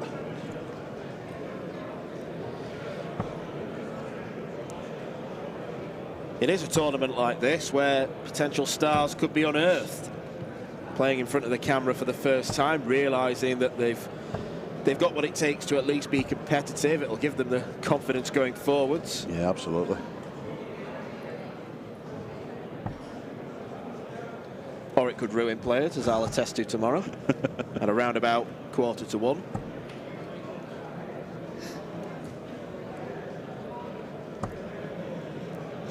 I seem to remember some years ago, possibly the first year the Dutch Open was held in this venue, and a young Englishman got quite far in the singles, played a couple of games in the TV lane. No one had ever heard of him, and I'd certainly never heard of him at the time. And he went on to be a fantastic player, and you could say that the Dutch Open was the making of him, and that was James Hurrell.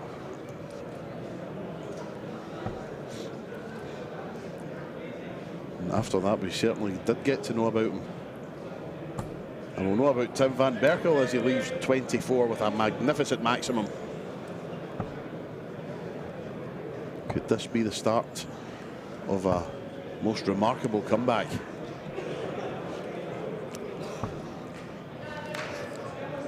Potentially so. A very, very respectable leg there. 22 darter. This has probably been the highest quality match we've seen on the stream all day in terms of the standard from both teams. So a good performance from Team Jobo, and Jarno Bottenberg, Jurjen van der Velde looked at handy partnership too, but this has been excellent from both teams, and Moreno's just finding his range on the treble once again. Yep, just took a leg off from his high scoring pursuits.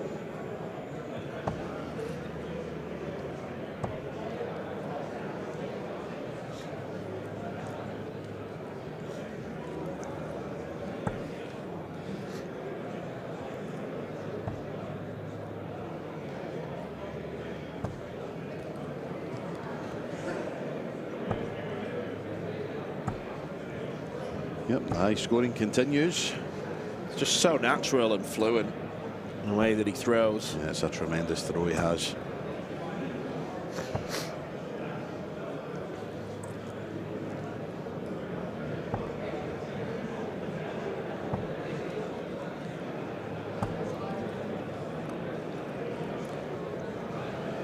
Elsewhere, Aletta Veijer and Priscilla Steenbergen 2-0 up in their game. Alexander Merckx is getting ready to take to the stage shortly, partnering Hendry van Berkel. Don't know if there's any relation to Tim. Vincent van der Voort and Kevin van der Voort. That'll be interesting, won't it? Absolutely. A man who's never short of an opinion. It's never short anyway. Have you seen the size of him? I mean, he's Dutch. He was one of the first big name darts players I ever met when I first started playing. Quite a place to start. Close to the sun.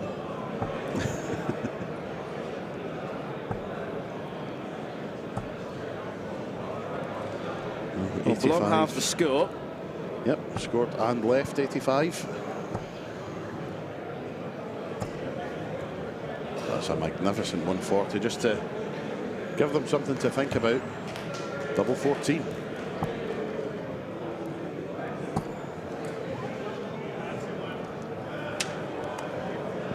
What route did they go for with 142? 17s. Oh, okay, nearly. Double 14. Just seen Nick miss this. Tim does not miss it. What a finish that is. Good grief. I did say it could be the start of a remarkable comeback. Oh, and what a time for a trebleless visit.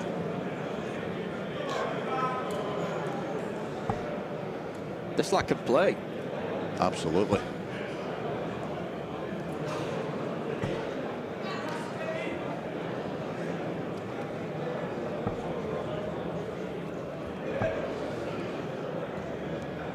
All four lads can play.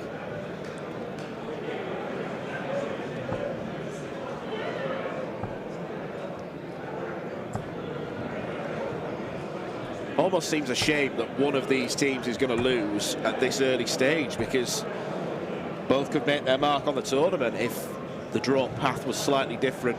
Yep. Very impressed with all four players in this one.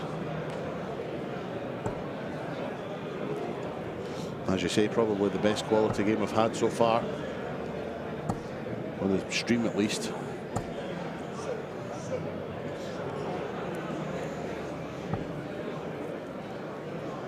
Oh, wow.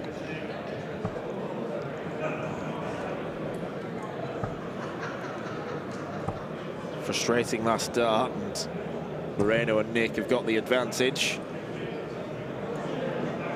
Kept everything straight in this deciding leg.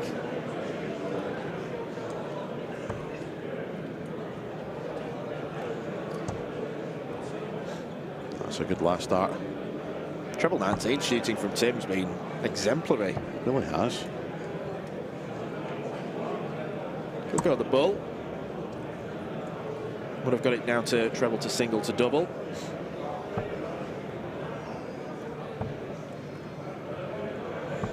Well, 106 left and under no immediate pressure. Treble 18. That's a great last start. 40 left.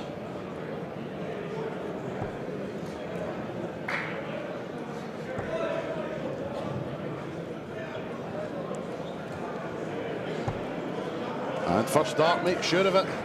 And the comeback ends at 2 apiece. Moreno, Blom and Nick Tuke make their way into the next round here at the Toto Dutch Open men's pairs. Don't go anywhere, we'll be back very shortly with coverage from the match on board C.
Welcome back to the Bonte Wever in Assen, where Vincent van der Voort plays the Dutch Open pairs, along with Van der Voort Jr. Kevin.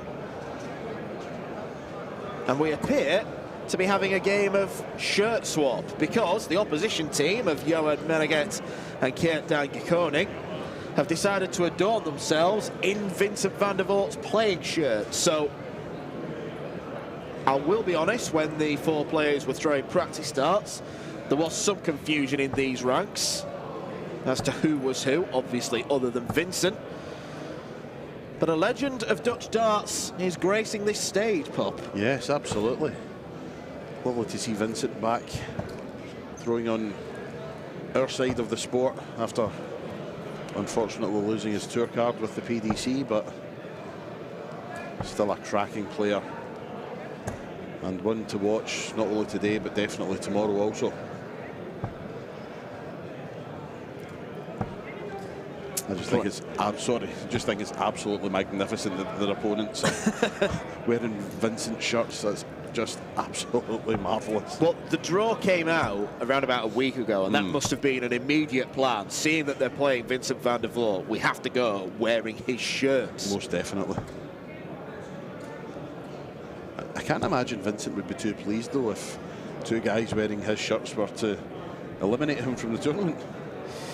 Yeah, I think Vincent will do his best to ensure that doesn't happen, along with Kevin, who, unlike Vincent, is a left-hander, but like Vincent, throws at a pretty rapid-fire pace. He also has those extremely long Luke Humphrey-style stems on his darts. More of a conventional setup for Vincent, who was the original fastest player in the world. Yep, most definitely.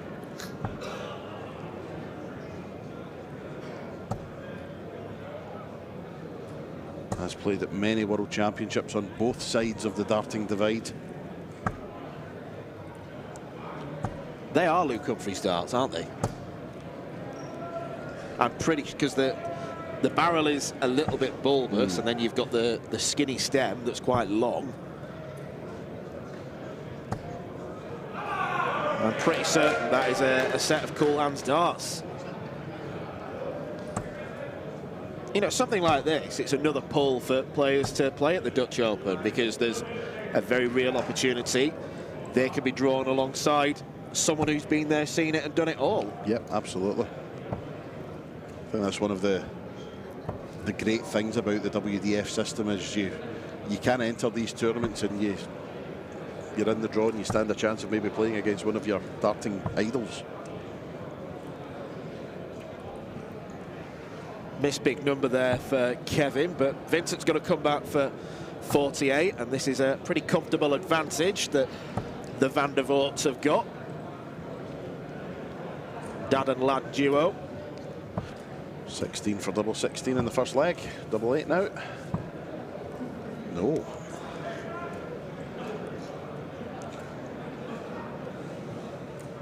Missed opportunity, but Kevin will come back to try and finish off double 4. No significant inroads made by their opponents, so still plenty of time to take this out. Which Kevin does indeed. Yeah, nicely done. First blood to the Van der Voorts. And even though he's just lost his tour card, it's going to be a busy old time for Vincent, because he's playing here and he's accepted a seniors invite, with them lowering their age criteria.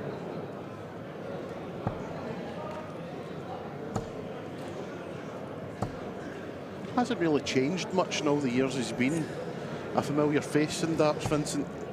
Slightly less hair than he used to have, but apart from that, he's not changed much at all. Yeah, there are the players who you can see will tinker with their equipment, their throwing style. Nothing changes with Vincent. No. This works for him. This is what he'll do. It's maybe a different set of darts, but the action is still remarkably similar to what it always has been.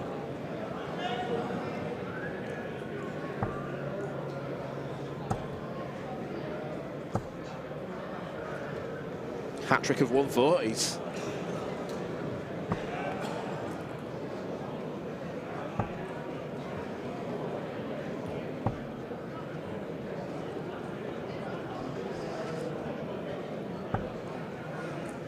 Will Kevin keep the pattern going? He won't. But he does pick off one treble.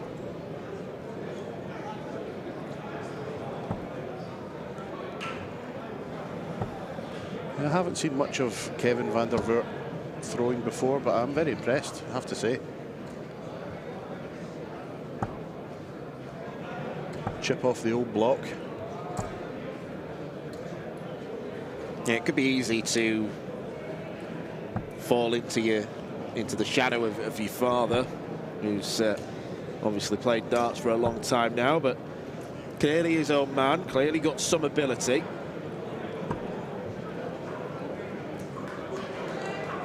Well, that was a questionable move, but considering their opponent's back with 3-7-1, just went the way he was comfortable with. You often see fist bumping between turns. I do enjoy the fact that even though it's tad and lad, Vincent's not interested in any of that nonsense. No, absolutely not. Too much of it these days.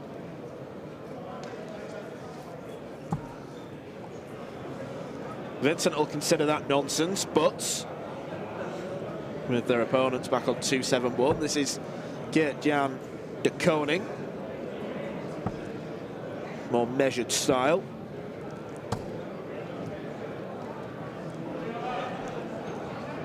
Now then, Kevin, you left it. Clatters into the number ring. Nearly ends up back with us. And cleverly busts the score. Not running the risk of leaving either 3 or double 3. Vincent's a bit tall for double 3, I think. Yeah, Vincent van der Voort throwing at double 3 would be akin to him just dropping the dart. Yeah. Oh. That's unlucky. So then, double 6 once again. Makes no mistake this time. Doubles the advantage. One leg away from a place in the last 1024.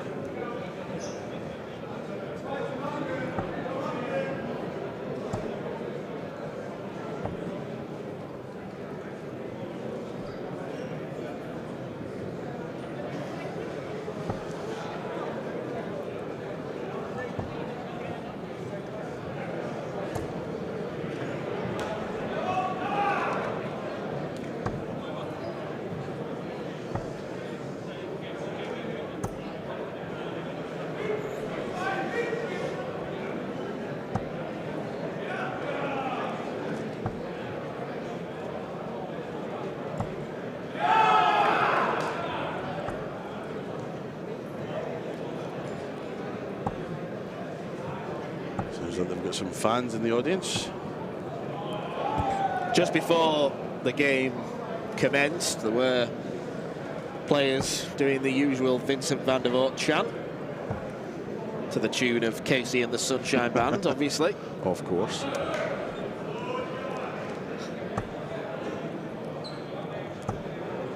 And here comes van der Voort the younger with a maximum. Vincent likes that. A rarity, a fist pump from Vincent. Even though here's Vincent, so he must be thinking to himself, yes, got a fist pump.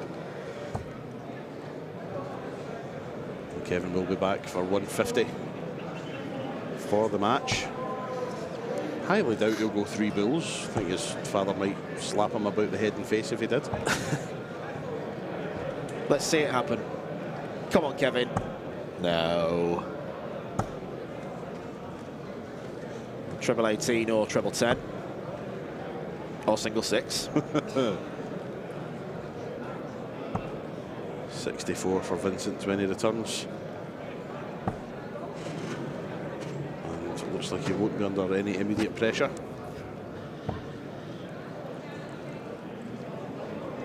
So here we go then, 64 for the match. Another one of those. Double 16. And that is the end of that. And those two guys, Menegat and de Koning, must be over the moon that they've got to play against a Dutch darting legend. Yep. Which they are adorned with his shirts. I'm sure there'll be a photo opportunity upcoming, but it is Vincent and Kevin van der Voort who advance to the next round with a workmanlike 3-0 victory.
Welcome back to the Dutch Open, where we join this ladies' pairs game from the last 1-to-8 stage with a leg gone.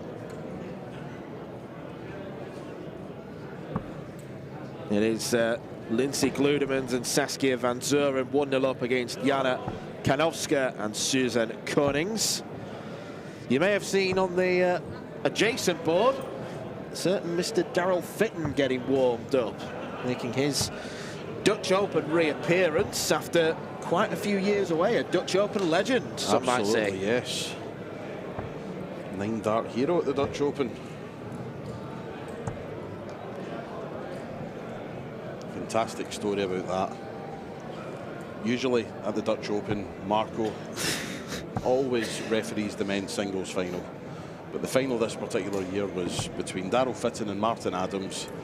And Marco very nobly said, Nick, 2 English guys in the final, so why don't you call the final? Oh, okay, no problem, thank you very much. And then Daryl goes and hits a 9-dart finish. Yeah, Marco was in the crowd cheering. 7th dart went in, yes. 8th dart went in, yes. Then it twigged. No, Daryl, no. Then he hits the 9-darter, yep. And Marco misses his chance. That's to be considered as a near miss for Marco, one of many he has had when it comes to 9-dart finishes.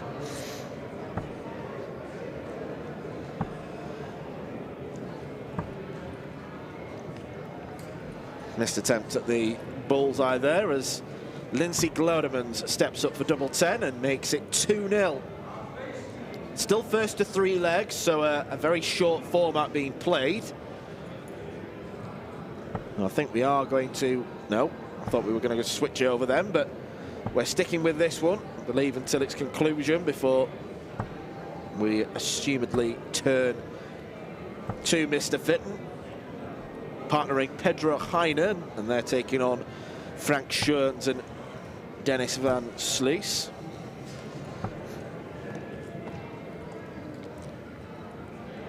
This team of Jana Kanowska and Susan Konings, both their other halves are pretty good dart players themselves. Jana's other half is Sven Verdonk, and Susan's other half is Willem Mandingers, who we haven't seen for a while, but has played at a few World Championships. Used to bring me bottles of apple pie shots from the Stuttgart bar in Veldhoven. That alone makes him a legend. Yeah, we got some interesting little medicinal type bottles last year, Flugel. Oh, and yes. then Brian Roman with his Calpol shots at Lakeside. They were pleasant. Yeah, they were okay, I suppose.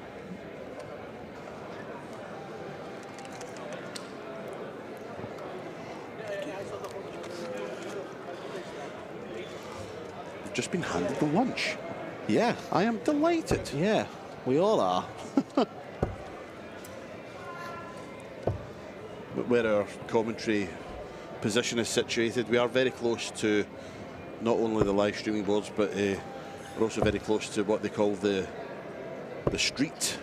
Just an indoor corridor, just pubs on each side, including the famous Ship. And there's a few stalls that serve... Where we will be spending copious hours. Yes, absolutely. At some point. There's a few stalls and bits and bobs. They sell beer, and there's a few food stalls as well. So we have been sitting getting the whiff of the food coming from the street. So lunch has arrived at an opportune moment. Steady ton to start with for Daryl. Former winner of this tournament, although you've got to go back to 2009 when he defeated Willy van der Wiel.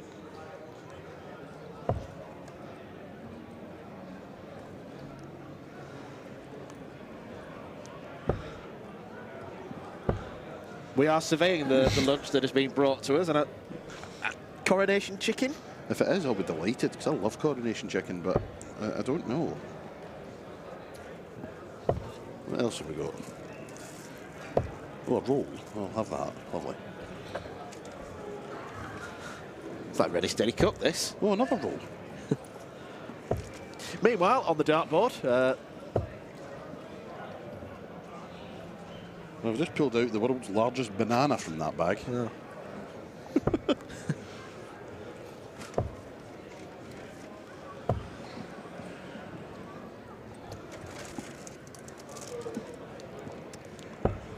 That looks like a chocolate chip bread roll. I think that's raisins. Yeah. A lot of carbs. That's very unfortunate. I don't like raisins. Oh.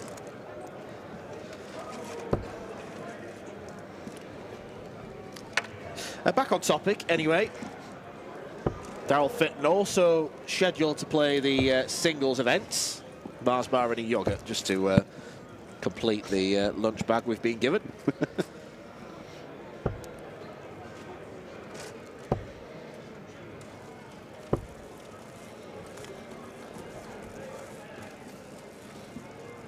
Daryl's partner for this game is Pedro Heinen. I know Daryl does a lot of really good work with Mission Darts. You can see the logo on his shirt. Does a lot of work with helping young players progress through the ranks. Darts is very fast becoming a young person's sport, but you've got to have those older heads to try and guide them through what needs to be done. Yes, it's very much the littler effect that has been taking hold of the game the past 13, 14 months.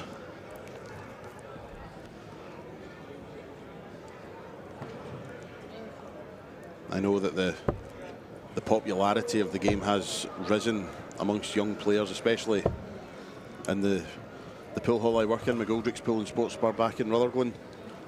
The dartboards have never been busier, and it's a lot of young guys just coming in for a throw, trying to hone their talent. So it's safe to say that the future of our sport is looking pretty good. Yeah. And pretty young. Frank Schoens pins top, so it is the Dutch pairing who take the lead against the Dutch-English pairing of Pedro and Mr. Fitton, the Dazzler.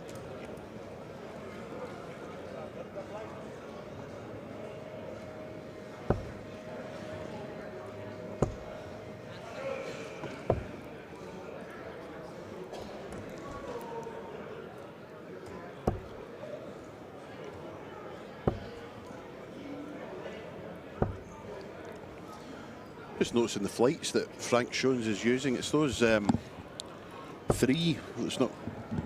Oh, the Connor Scott flights. That's the one. Yeah. I tried my best to explain it there, and the words just weren't coming. Yeah, flights have normally got, as we look at these, that 4 different edges, but Yeah. Frank opting for different equipment. I think Devin Peterson's been using them recently as well.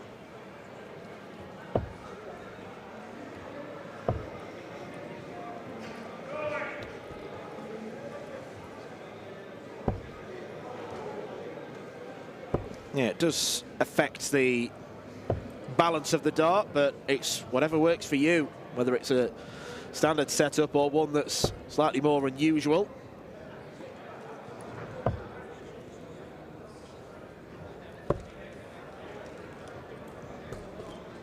Very conventional setup that Daryl goes with.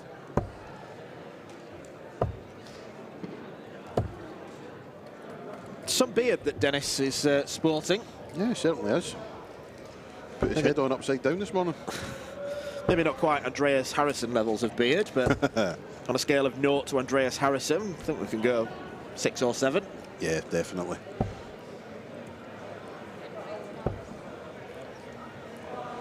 Andreas Harrison's beard is a thing of utter magnificence.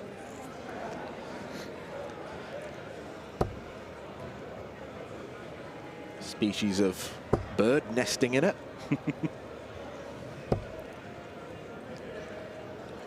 A look of consternation from Big Daryl. So that third dart finds the 5.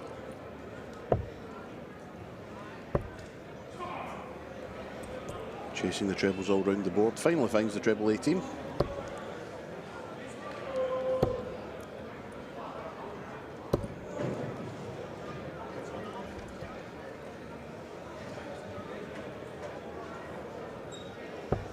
And that was just a little word of support to his partner there. Wasn't happy with his visit. Only 25, and Darrow just giving him a bit of encouragement. Don't worry about it, just play your own game.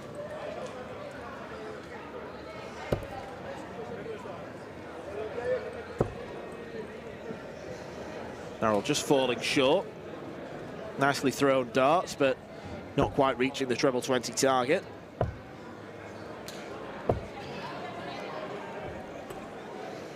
Against the throw, it is the old Dutch pairing who are first to a finish. So big visit needed for Pedro, and that's not a good start. Not a good middle. No happy ending either.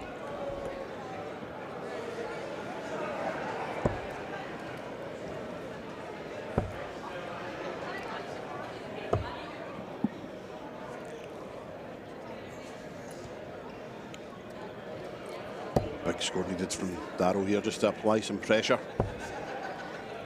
But now Darrow's wavered. Giving himself a stern talking to.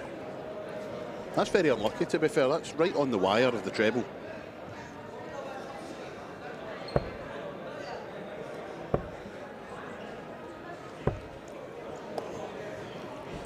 Nine.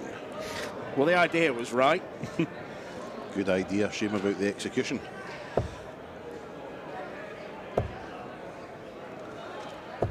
You know, the colour scheme of Frank's shirt reminds me of Trebor Extra Strong mints. Just an observation for you.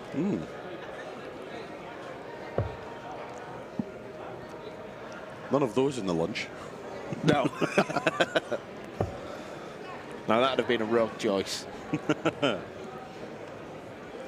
Treble 14 for Darrow. 20 now for Tops. Tops to restore parity.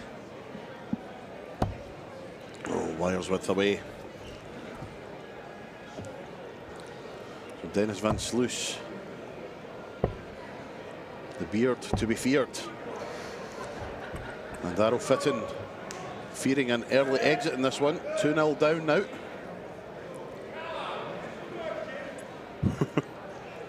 Tap in the back. It's not you to throw, my pal.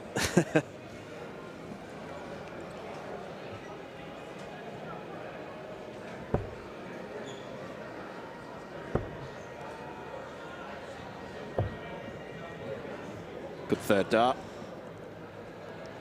Opening salvo of 78 will certainly do. So it's a low 60s average game, this one.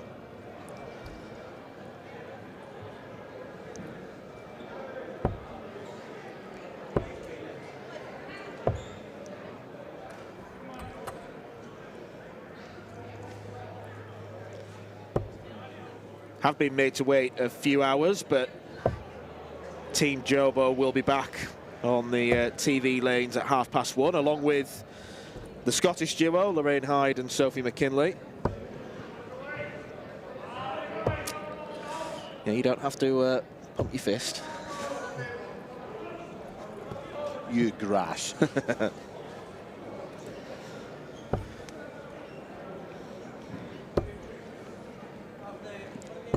Got some really good games coming up at 1:30 as well. Jimmy Van Schie and Jeroen Meok, that could be a very good partnership. Jeffrey Desvan in action as well. Seems like he's been on the PDC tour forever, but he's at the Dutch Open.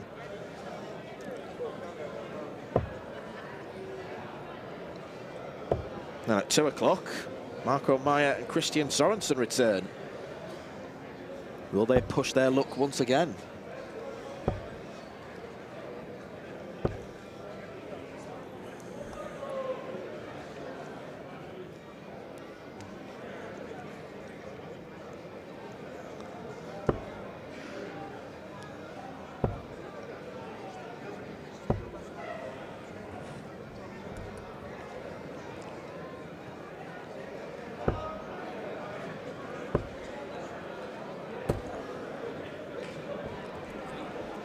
Very quick throw that Dennis has got. There's a lift of the elbow in as well. This is better from Darrell. Yeah, much needed turn 40.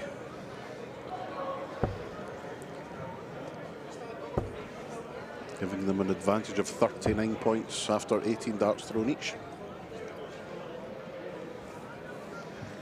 A good response with 97. Unfortunate. Seen a few bounce outs, but that did ricochet off the flight of one of his other darts. First to a finish. Darrell needs to stay straight on 260. He's immediately discounted that, and he's not going to leave a finish. Oh dear. Very un-Darrell-like. I'm going to make an observation in a second about Heinen's throw. And you can tell me what you think, but I think it's very Steve Brown-esque. There's almost a bit of an arc. Just his arm comes back the same way as Steve's does.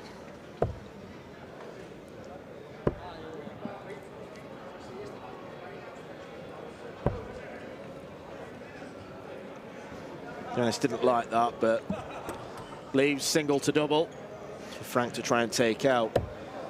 Darrell starts on the 19s. Good visit, but it might all be in vain. Yep, single 17. Tops for the match. No, can't do it. So Pedro Heinen to keep them in it. 2 10s. And no, he can't do it. So here we go then. Dennis van Sluis. Oh, wrong way, Pedro. Yellow card. Well, Frank does look the likelier of the two on that team.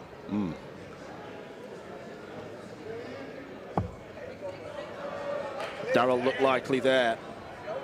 Break of throw. And that was plumb in double 10 as well. Absolutely. Very well thrown dart.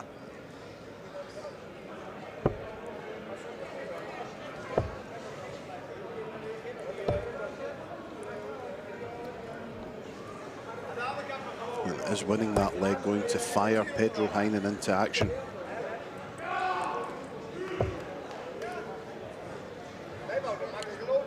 Is it going to potentially scare Frank and Dennis?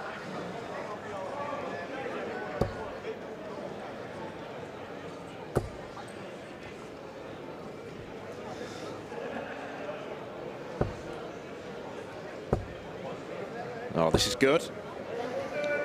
Doesn't quite yield a 180.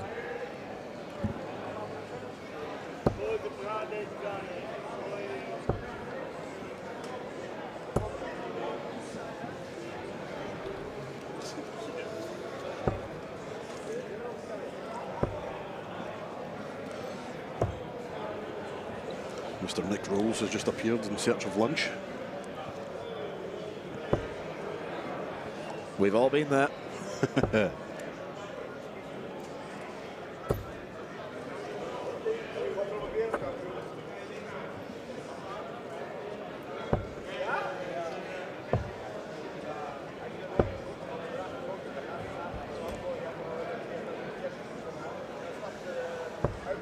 Only 20 points between them in this leg.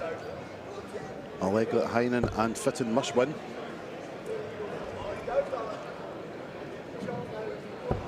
You can just see at the bottom of the screen then, Team Jobo returning.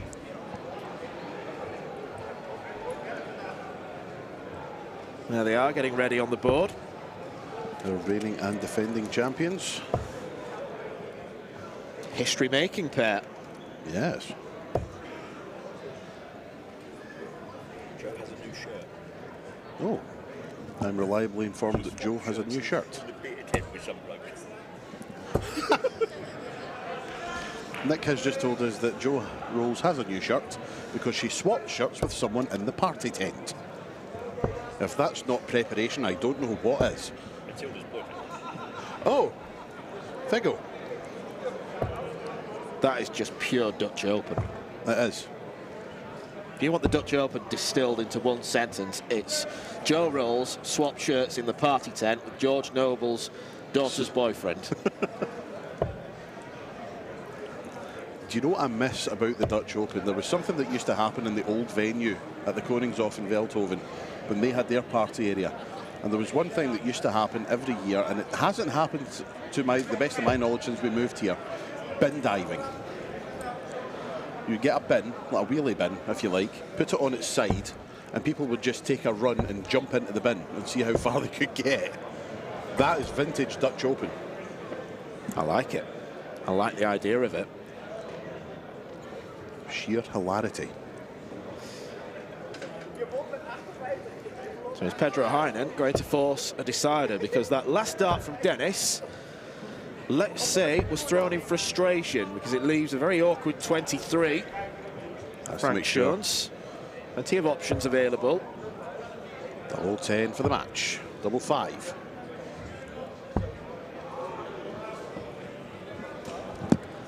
Mischance, so Daryl Fitton tops the target. It's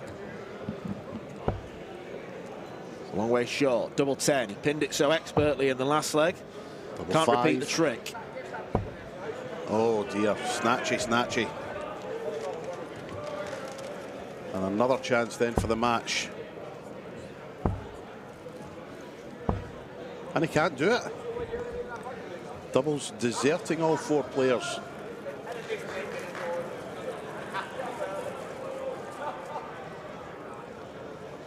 Big one. Well, that'll do. Double one.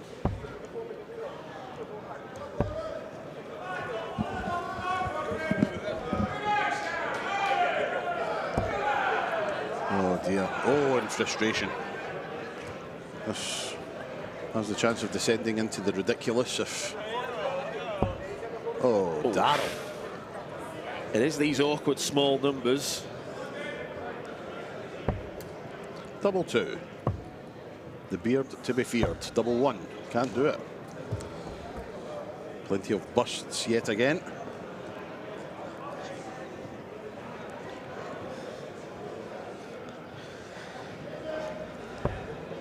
Yep. Another one. Well, many match-winning opportunities have been spurned. And 2 more have come. And the The plus only side, consolation is they've left he's double left a one. double. And Daryl's going 3 double 1 here.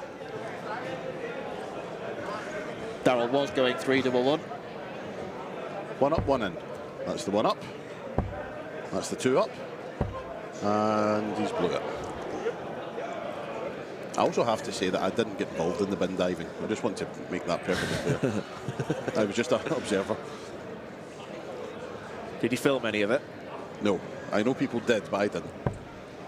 Double 2 then. And we have a decider.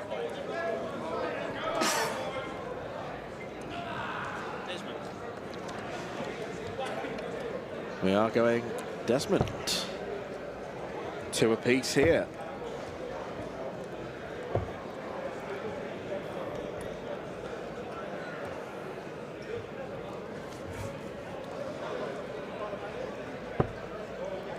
Question is, after one of those ridiculous type legs, who's the quickest to get it out of their system? Yeah.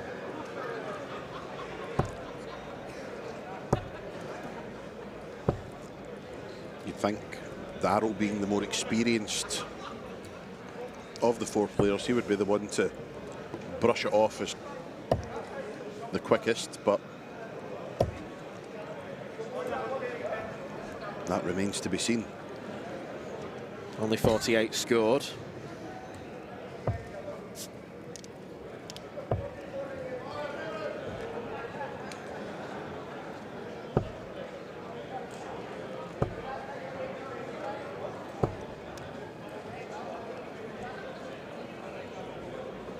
Only 17 points in it after 3 visits each, and there's still a long way to go in this final leg. Good adjustment from Dennis after a very wild first start.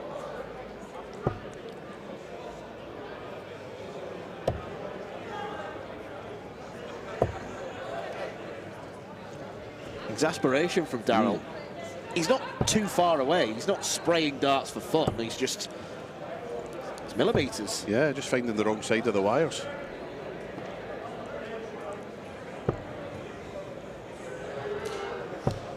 But the frustration plain to see.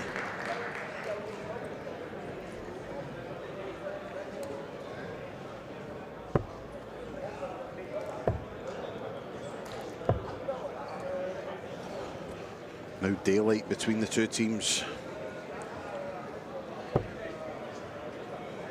Darrell needs a big score here, needs trebles, needs them now.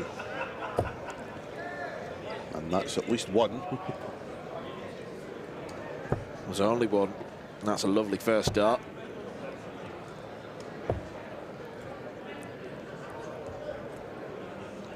Don't agree with that. Yeah, slightly puzzled by that decision. Treble 20 wasn't blocked. No, it looked a perfect lie for another one to join it. But nevertheless, Van Sluis gets rid of the one. And they will be back for 96 for the match.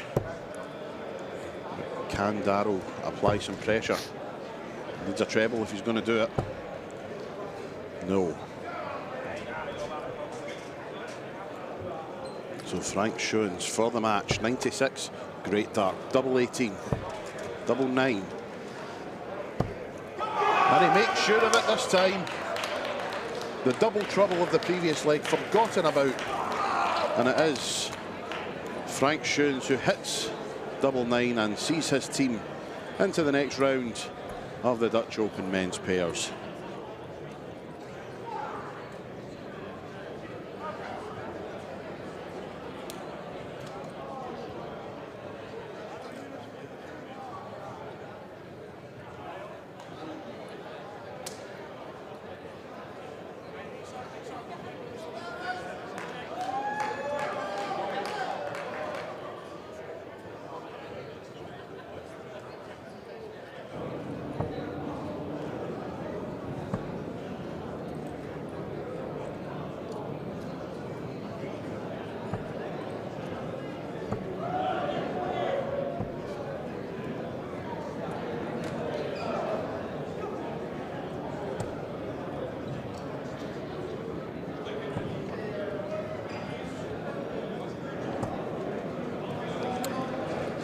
Well, Team Jobo have been waiting a fair while. Their game is underway. I can promise you faithfully the scoreline is not 3-1. The scores are correct. It was a, as predicted, comfortable win for the defending champions in the first round, and their latest challenge comes in the form of Janine van Gestel and Sanne van Rooij. And if you have been watching all day, you will have noticed that Jo Rolls is not wearing the same shirt that she was for match 1. She's done a transfer in the spirit of the January transfer window, which I think is actually closing tonight, so that's maybe why. But she's wearing the modest shirt that Vigo was wearing in his match with George Noble. We'll have to get an explanation why she decided to swap at some point, but swap she did. I think the only explanation we can give is it's the Dutch Open. That's about as good as it's going to get.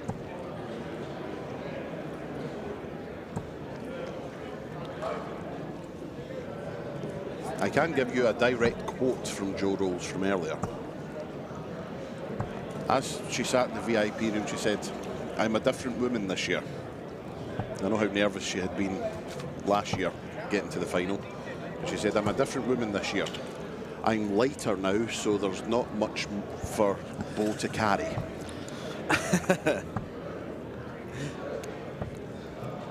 And as I've said to her, Without her heroics on the 39s and 41s, Bo wouldn't have been able to make history. Exactly that.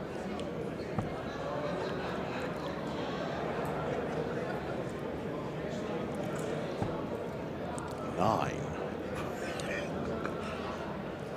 Even a score of 9, I think they'll get away with that for the time being. Because Sana and Janine have not got going yet. Well, Greaves has. Oh, hello. Magnificent stuff from the world champion. That leaves 42 for Joe. 6 for double 18. 10 for double 16, double 12 now. Ah, I did think that landed in the 6. It was a deceiving camera angle. That was just my spotter's eye, so I'm looking downwards for the double. Thank you for bailing me out.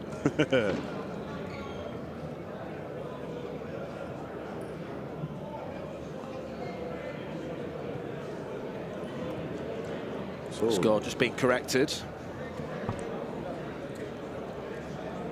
and the double being smacked bang in the middle from Bo Greaves.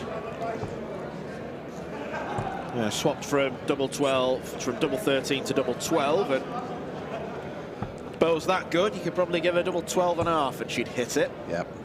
I think no matter what double she was left, she was odds on to hit it.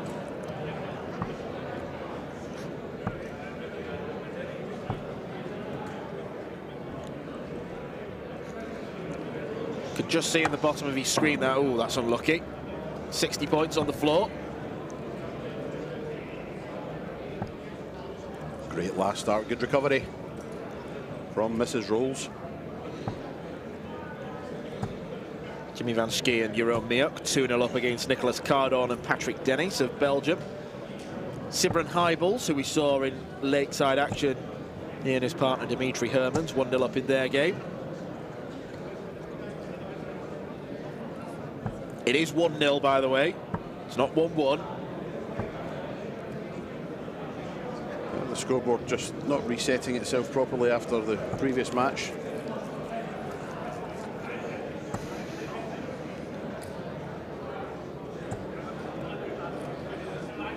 Something tells me Joe might be going to look for her shirt after this. What if, plot twist, she comes back in a third shirt of the day? I'm going to go upstairs and bring mine down, see if she wants to wear that. Like a tent on her, but you never know.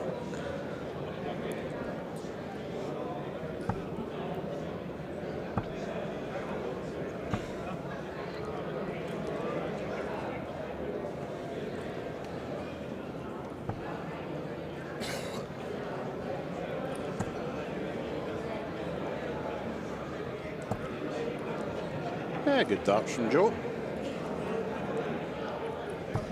Well in front yet again. Very ably backing up Joe.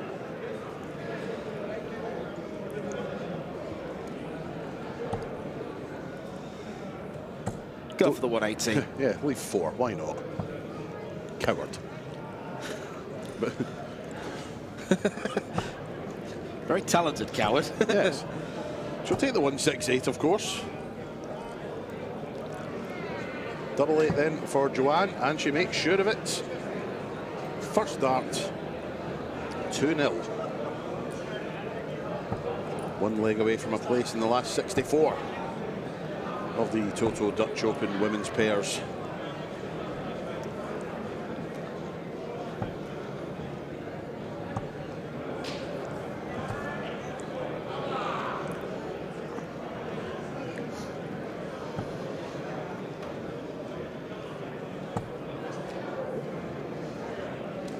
That seemed to chip a bit of flight off then, didn't it?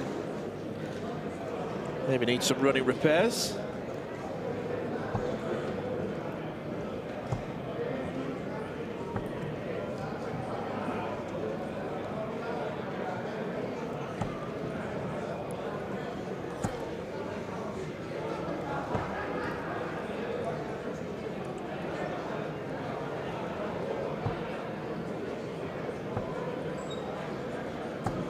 Oh, yes, good darts.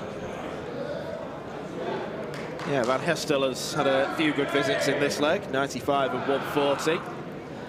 And they find themselves in front, which is a rarity in this match. Yeah.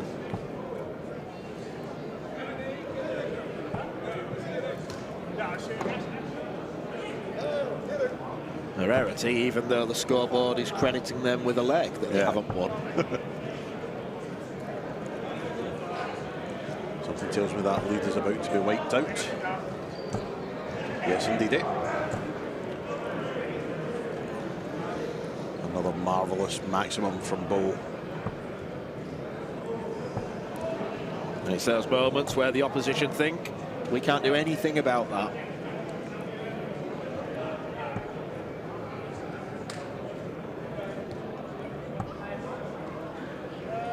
Back up from Joe. Oh, dearie me.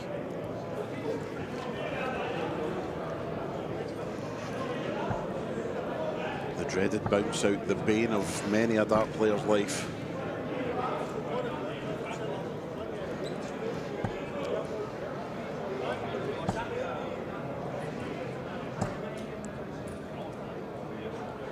Well, 101 left for Jo Rolls when she returns. And it will be for the match.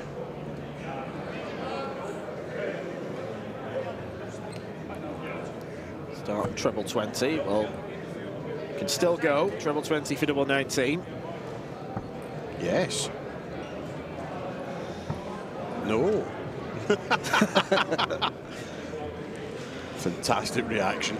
Yes, Joe's reaction at missing double 19 by the proverbial was to cackle. Yes, hysterical laughter. Single 3 then for Bo, double 16 for the match. Double 8. Oh. And such is the talent that Bo has and the expectancy that Bo has. She was not expecting that second dart to miss, and I think was fully ready to start walking up the hockey to retrieve them before realising it actually wasn't in. Now, Joanne, you've hit this once before. Can you hit it again?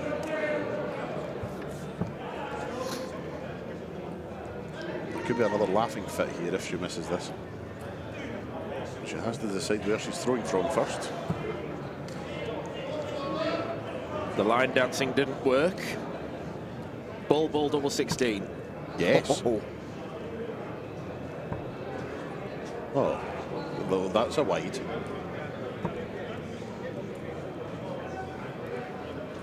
That's 86 scored. This should be 16 scored, indeed it is. And the reigning champions march on to the last 64. Jo Rolls and Bo Greaves into the next round here at the Toto Dutch Open.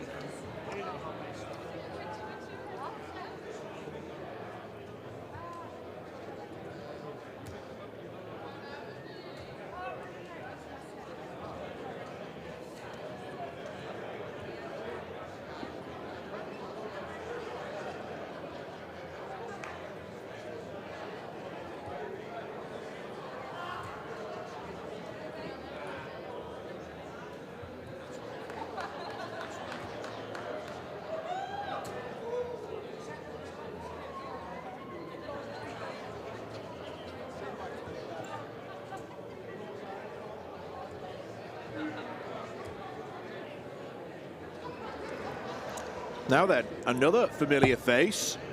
Maybe not to the Dutch Open, though, because Jeffrey de Zwaan has been a PDC Tour card holder for a long time. He lost his card at the end of last year, went back to Q School. It didn't go to plan this time, so now opportunities have opened themselves up, and this is one of them.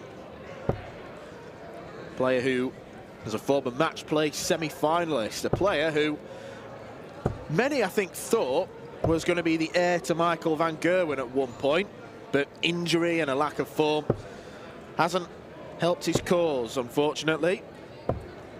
He's playing with Anoop Ramdayal, and they're up against Karst Douws and Borka Peter Urdzis. I think I've pronounced that right.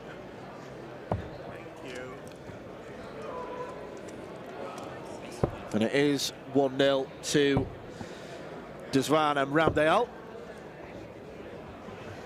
with Jeffrey needing tops to make it 2. Now down for double 10. Double 10 is found. Man who goes by the moniker of the Black Cobra.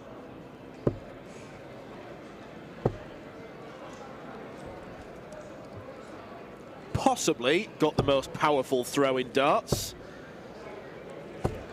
Really hurls them, and if the dartboard wasn't there, they'd probably land in Groningen or somewhere like that, because he does project them, it's fair to say. Yeah, once Jeffrey throws a dart, it stays thrown, that's for sure.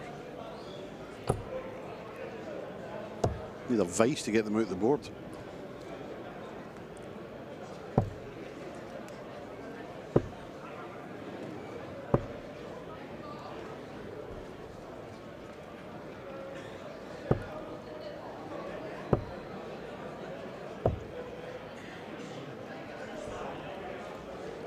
A great youth player back in the day was Jeffrey Deswan, and certainly brought that good form to his senior career.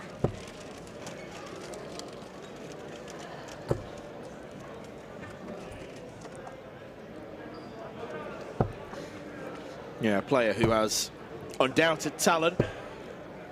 He's still young enough, though. He's still only in his 20s, so there's plenty in the tank for Jeffrey going forward. Yep, definitely think we'll see Jeffrey back on the Pro Tour sooner rather than later. Here's his partner, Anup Ramdiyal. He's got all the bling. Nice gold chain. Accompanying the Lacoste polo. Looks very cool. Player who has played Q School himself before. He's got to the final stage, but hasn't gone on to win the tour card.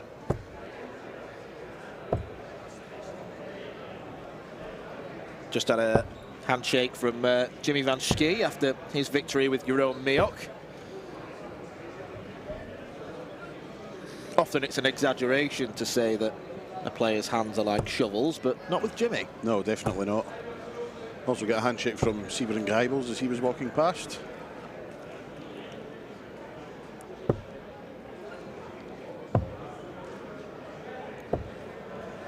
Wayward darts in the search for 19s.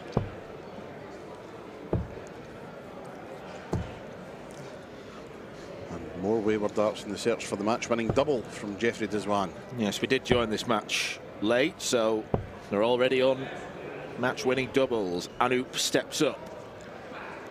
This could be a decent partnership going forwards. That's wide, double 8 now. Well, it's left-handy enough for Jeffrey with the opposition only on 220. Can they sign off with a 180 though to leave tops? Excellent stuff. Bit of pressure applied. And is the pressure telling? Well, how about it? 25 bull has to be the route. Oh dear. Oh, I disagree with that wholeheartedly.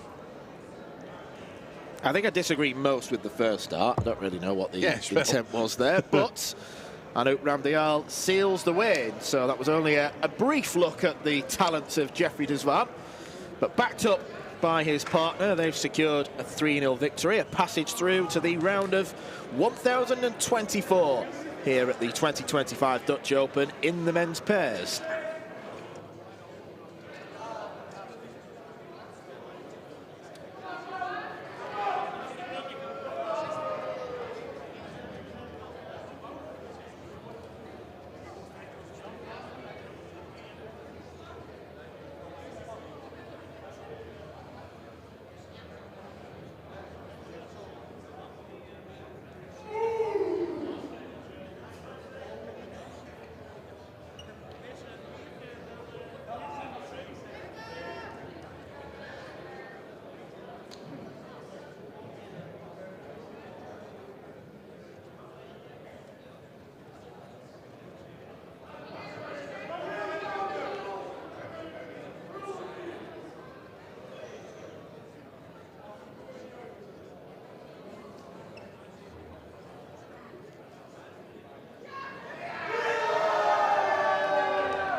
Now then, here's a man in good nick, Brian Rahman. Winner in Bucharest as recently as last weekend. So, can this all-Belgian team, KO, Kay Bootsma and Guy Sinning, Brian Rahman, he's alongside Zanti Vandenberg. You will recognise the surname because Dimitri Vandenberg is a notorious darts player. Zanti looking to follow in his footsteps one day. And that's not a bad start either. So, it should be a decent enough game. The Dutch guys winning the ball, but straight away, Game the shot. the advantage appears to be with the Belgians.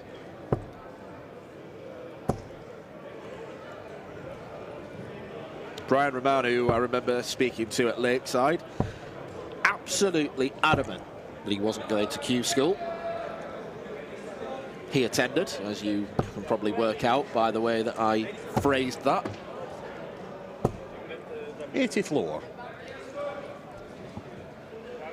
Yep, Brian. Am I just pressing buttons on you and you're Yes. coming out with things? Brian, of course, a former WDF world #1 before he went to Q school and got his tour card, which he lost last, well, about 2 years ago now, 2023. Come back to our system. As you say, won in Romania last week. Definitely a man on some good form. Yeah, I wonder how he looks back on his Lakeside campaign, because he was a quarter-finalist, got beaten by his compatriot Francois Schweyen, and the way that Francois played in his semi-final, I think Brian might have looked on that and thought, I'd have done it much more justice. Yeah, definitely. Got whacked 5-0 by the eventual champion Shane McGurk. Very, very talented player is Brian, and a very, very, very creative user of the board. So we might need the full board shot at times in this game. More often than not, I would suggest. 58 for Zanti Vandenberg. First dart, it's there. And the Belgians take the first leg. Yes, they've made that look easy.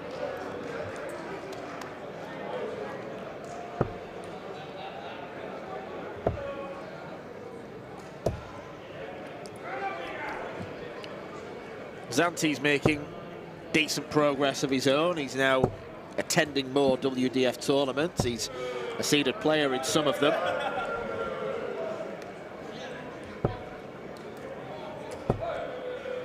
Now then, maximum from Brian.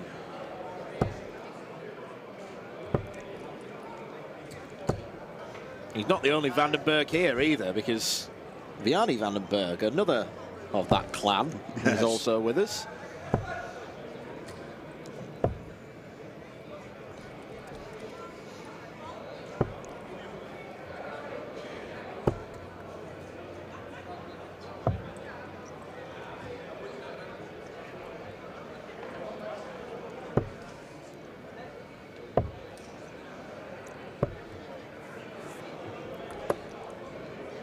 Falls short of a treble there, Brian.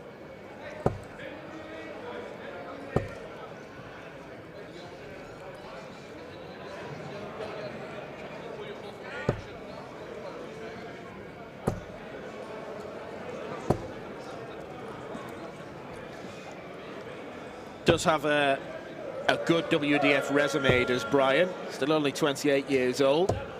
Romanian Open title added to ones that he won in Denmark, England, the Italian Open, Belfry Open.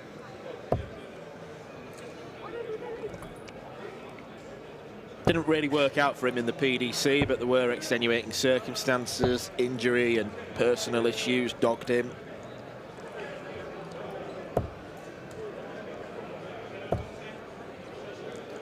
Yep, when he's on form with a clear mind, he is phenomenally good.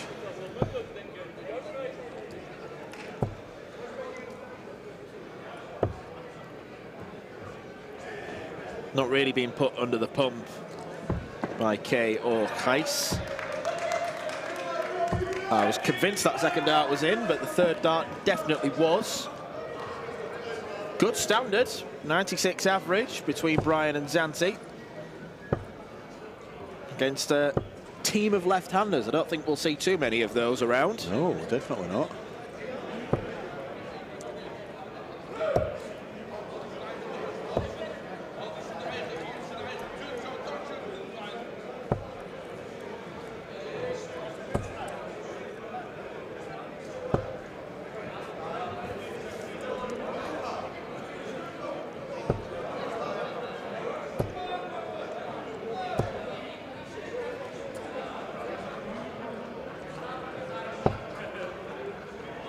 We do have our lakeside refereeing duo in action. Christian Sorensen and Marco Meyer defied the odds to actually win a game.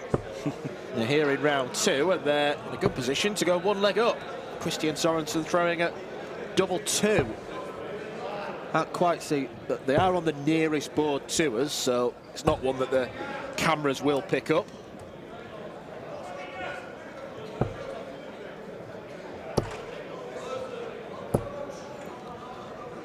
Lovely grouping from Brian, 180 for him.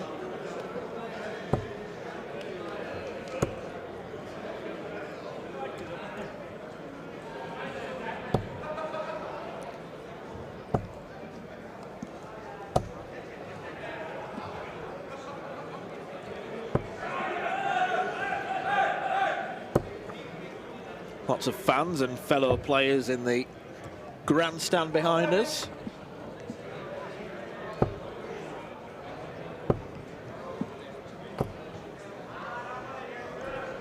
Only a ton for Brian, but they're still in a commanding position.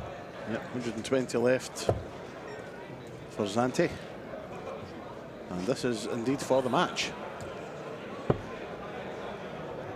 2 balls. No. I would have bought him a pint if he did. Great last start.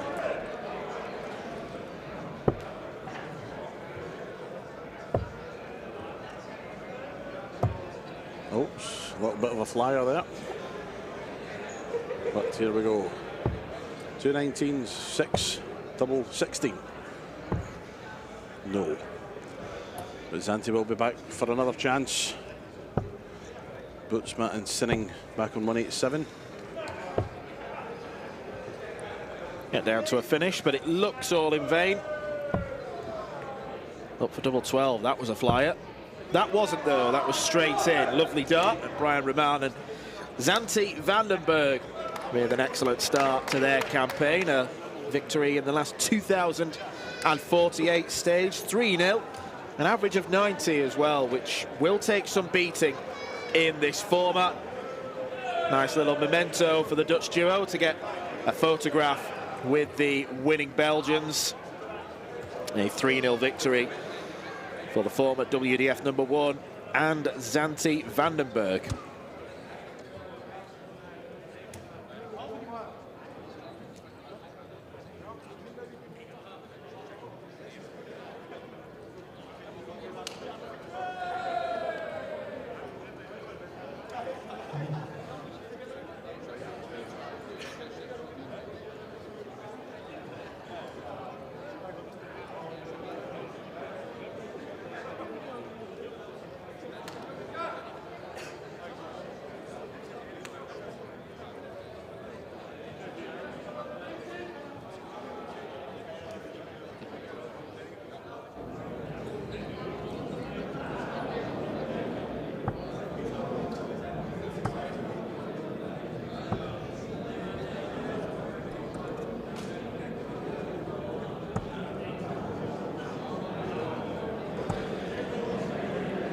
So very swiftly, we go over to another all-Dutch clash. The man in your picture right now throwing is Martin Jongejan. He's partnering Remco Schilperode. They're up against Damien Vlotters and Johan de Trey. I think I got all those pronunciations correct. Well said. Thank you. Now I am going to defer to your good self, Pup, because you are aware of at least one of these gentlemen throwing. Yeah, I've known Martin for a good while. Big gentle giant from Marco Meyer's neck of the woods, if I remember correctly.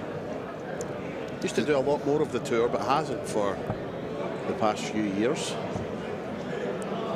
He's looking well, the big man.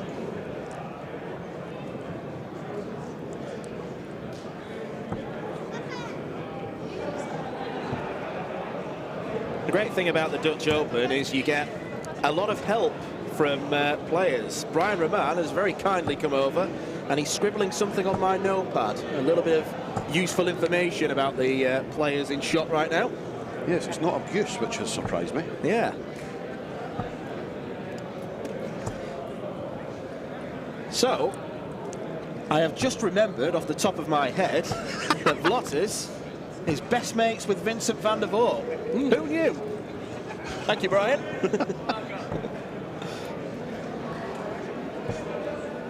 And he's the owner of the Double Top podcast. Other podcasts are available. Yes.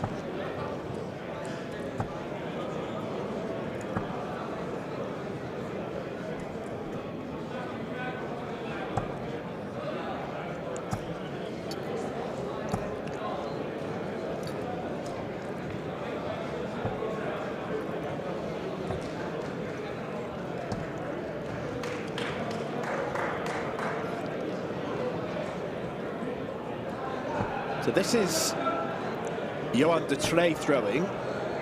I don't think he's got his own name on the back of that shirt. It's a Danny Van Tripe shirt. Why is it with people coming on this live stream wearing other people's shirts? Yeah, I mean, speaking of Vincent, we had a team of Vincents, the cosplayers against the real man. The cosplayers, I love it. That is Martin Jongejan. 106, double 16, not to be. Can Johan de Trey take out the big fish? No, we can't. Johan de Vanny Van Tripe Trey. I said that wrong, but you know what I meant. Yes, close enough. Double six now. Wires width away. So Damien Vlotters not to be on this occasion. Double six for Martin. First dart finds the target. And it is 1-0. As we see Marco Meyer skulking around behind board one. What a shirt that Christian's got, by the way. Oh, it's a belter. Absolute brilliance. From the Danish master caller, as we're duty bound to call him, because that's what it says on his shirt. I'll still stick with the Dane, I think. It's more succinct, isn't it? My goodness me, I've just, out the corner of my eye, saw that Christian Sorensen has hit a double, and the referees now lead 2-0.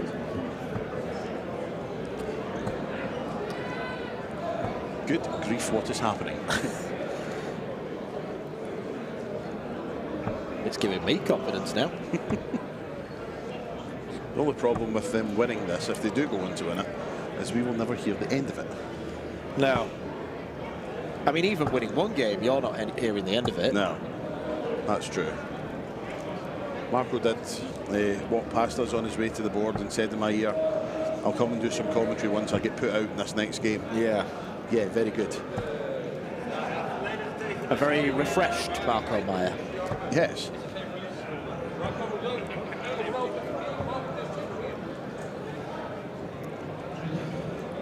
Well, that's not very professional. Checking his phone mid-game. That has to be a fine, surely. In fact, we have our WDF Secretary General who's just appeared over my shoulder. We think there should be repercussions and a fine given to Marco Meyer for checking his phone mid-match. What do you think? At least a DRA referral. Yes. Oh, really? Caught on camera. I think he was checking out how you get out on 6. So he had no idea. Oh dear. He's not the greatest game, which was We will keep you up to date with their game because I'm sure there's plenty of interest in how our Lakeside officials perform when they've got the darts in hand. Vigorous shaking of the head from the Dutchman we saw there. Yeah. File it away in the slugfest category because both players averaging in excess of 44. Marvellous. Standard in our featured game is notably better. I say that. Oh, good last dart. Good recovery, Martin Martin. Young again. Now then, Vincent van der Voort's best mate wants 136.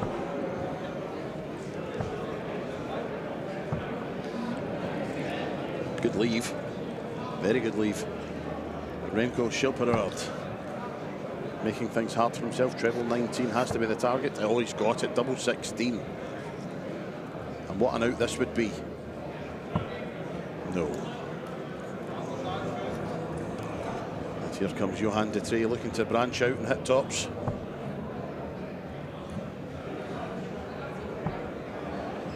And 14's not a good leave.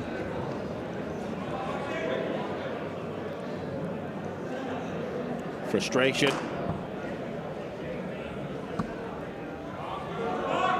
No frustration from Martin. Yeah, double 4 landed. 2-0 advantage.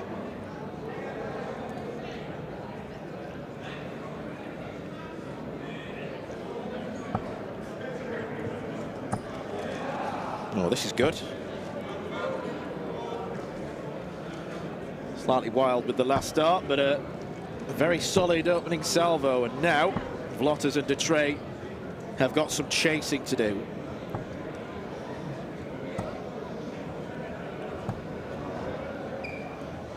Yep, de Trey will look to show he's not a sap.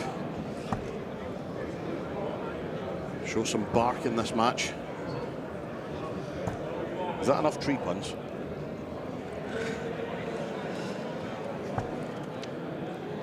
No.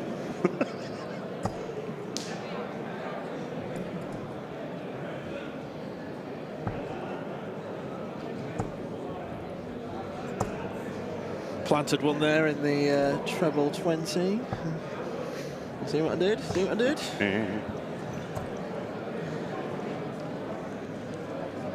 Oh dear. 379, not a good leaf. Yeah, he's twigged that he's got to play better than he is. Yeah.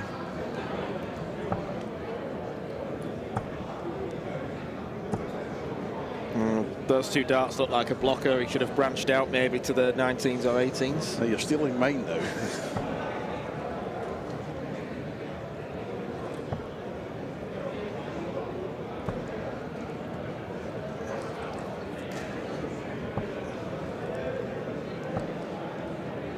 Breaking news. They've only gone and won it. They've not dropped a leg all day. Oh my days. And that's the second 7 finish that Christian's taken. Nick Rolls approaches, fist aloft. Yeah, big smile on face. Yes, 3-0. I was looking forward to commentating with Marco as well. You might as well, because he's not playing darts. Nick Rolls just behind me. Did Christian do most of the heavy lifting in that one? No, he did all of the heavy lifting. But no, to be fair though, Marco hit 4 consecutive 81s in the last leg. Oh. Oh. Drugs test. 4 81s anyway. Yeah. Yeah, 481s from Marco Meyer. Yeah. That is not bad. Very steady.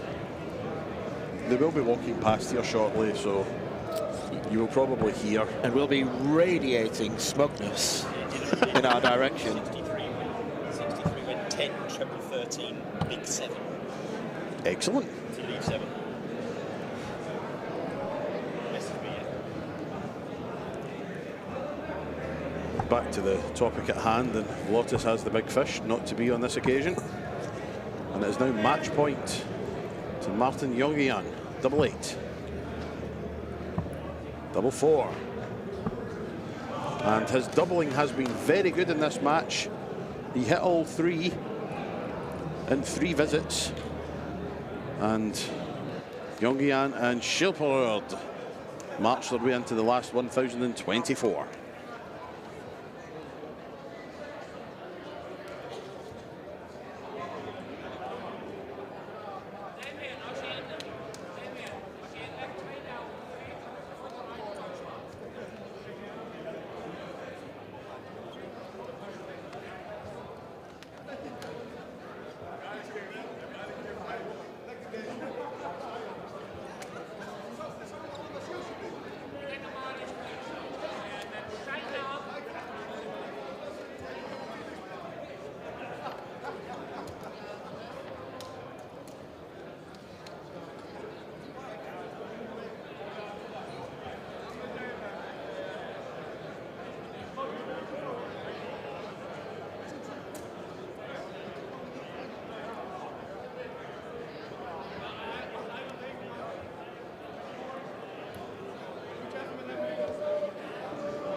So we return to the women's pairs, where it's the Welsh women, Rhian O'Sullivan, who won yesterday's warm-up tournament, her and Chris Savary in action.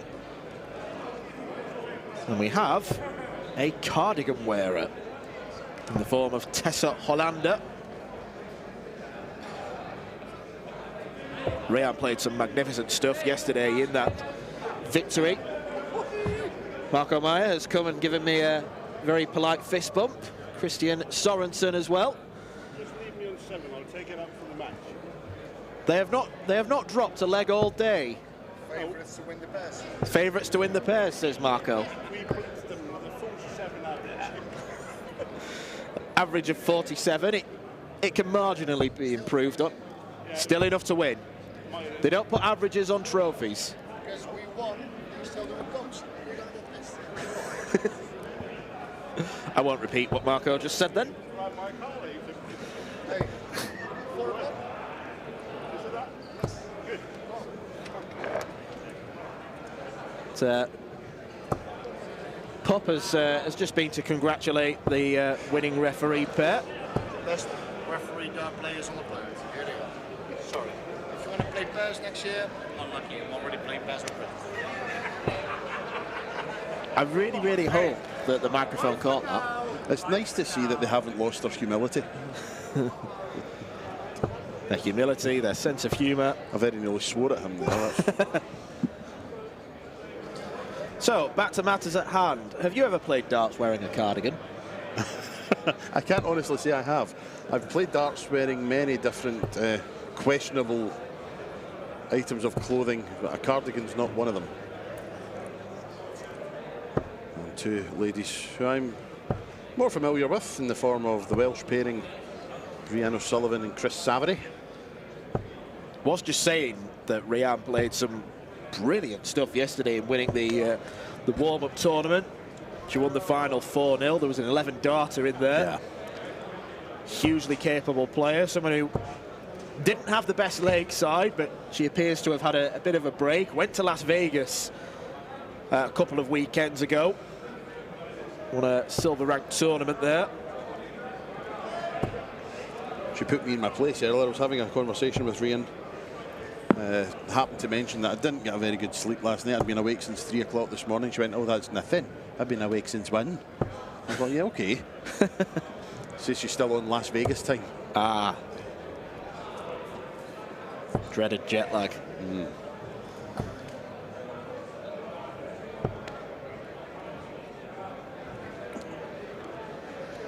Has been a magnificent dart player for many years, has Rian. Former two-time Lakeside World Championship finalist. Didn't really do much of the circuit back then, though. You're talking 15 years ago. Would do the Welsh Open, 1 or 2 British ones, but never really travelled further than that. And then she started, and apart from Bo Greaves, she's arguably been the informed player for a long time. The best of the rest, it has to be said.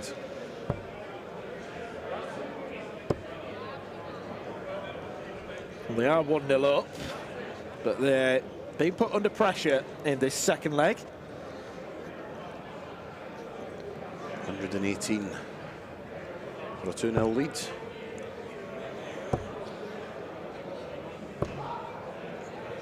And a look to the heavens. That dart found the 4. 16 or 8.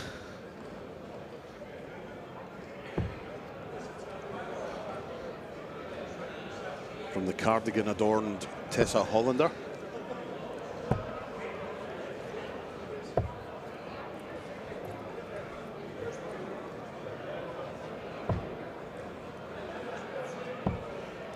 The non-cardigan adorned Natalia Begerman. Missed 3 opportunities there, so Rian wants tops. Good marker. Yeah, expertly used. Nice little kiss off the first dart. And they're already serving it out for the win. This is what she's capable of. 135 and still not pleased.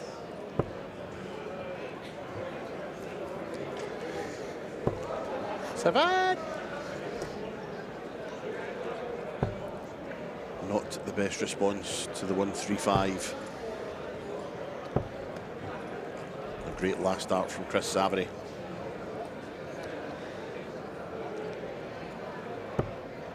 Over here this weekend with their friend and compatriot Jan Robbins.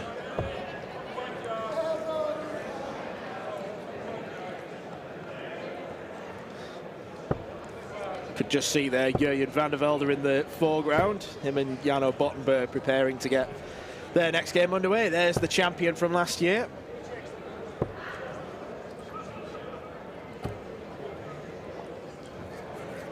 Well, scores of 7, 31 and 26 against the Welsh pairings, 135, 70 and 140. Add 60 to that also.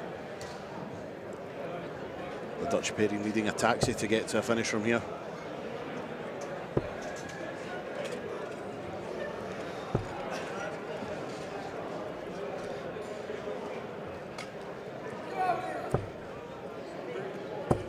Oh my goodness me. Magnificent stuff from the captain of Wales.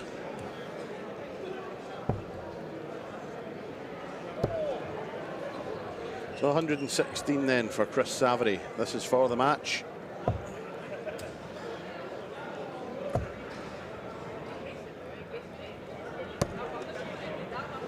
A good idea, but was failing in the execution.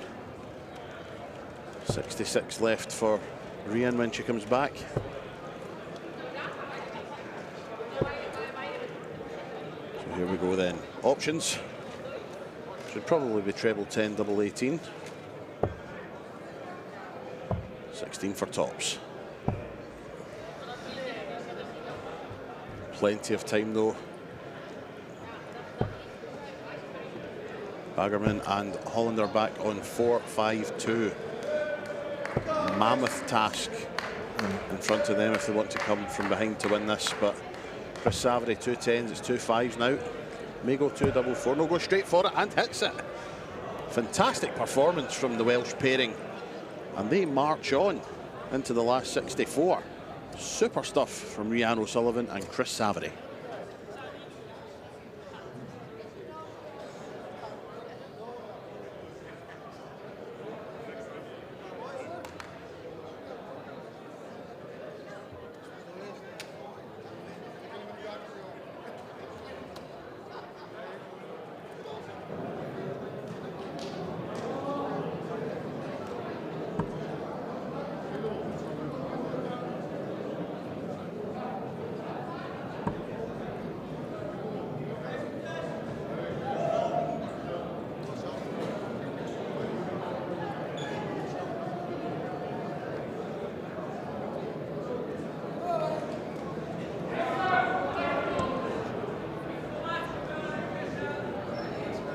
We know that we've got Jurjen van der Velde and Jarno Bottenberg.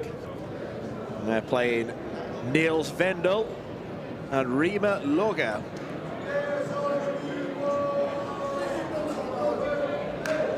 There's only one. Bottenberg. I don't think it really fits, does it? No, too many syllables in that, I think. Yeah. And if you're going to chat that to anyone, it's not going to be Jarno Bottenberg, is it? Because he's always got his brother with him, Yuri. That's true. Here's another Bottenberg. And they look exactly alike. Indeed they do. Jarno was resident DJ at Lakeside. The boombox. This is true. Yeah. Yes. Apart from the final night when you took over. Yes, I was going to say. Took your rightful place. 120 floor from Jurjen van der Velde. Like it. Really like it. As you say, Jarno, the reigning and defending Dutch Open men's singles champion, defeated Wesley Plaisier in that final 12 months ago. Magnificent 1-3-1 finish to win the title. Treble 17 tops. It was special. It's a moment he'll never forget. To win your home open, which isn't just your home open, it's the biggest open in the world. Absolutely. And his partner here, Jurjen van der Velde, fantastic player in his own right, former tour card holder, of course. Sister's a very good player also, Rose.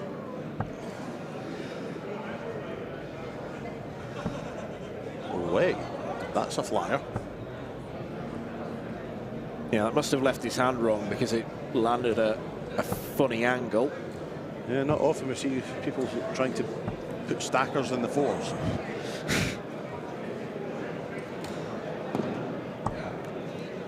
This is Rima Loga. There's some fans in the crowd, apparently.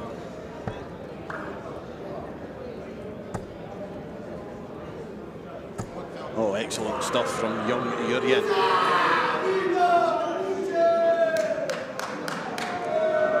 Also has some fans in the crowd. It seems wherever Jarno Bottenberg goes, there is an accompaniment of noise. Absolutely. Whether that is a boombox or just other human beings.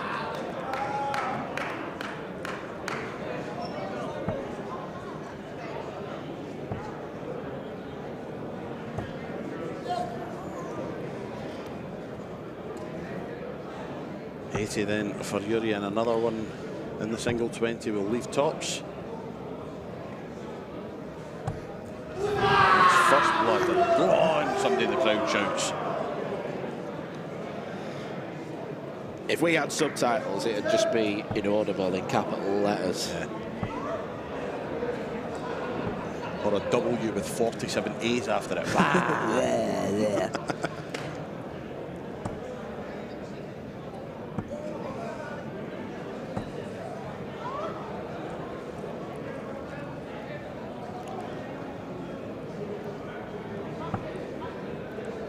Did well in the first weekend of Challenge Tour action, did Jarno. I believe he's in the top 10 on the list, so yeah, I think so. if there are a spate of withdrawals, then he could play Pro Tours.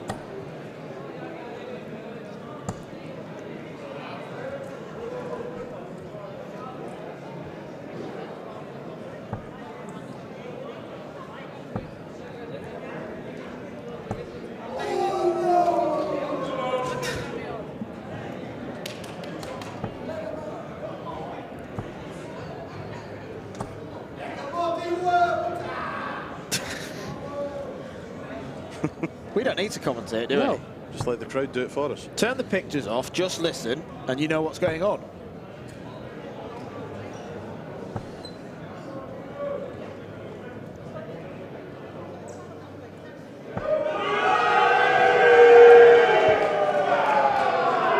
Okay, that must be for something else. You can't cheer a single 20 like that. Anything's possible at the Dutch Open.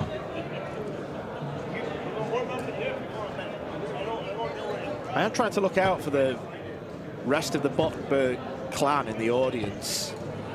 Just trying to see them at the back of the picture. If you're looking for the Bottenbergs, that should be a piece of cake.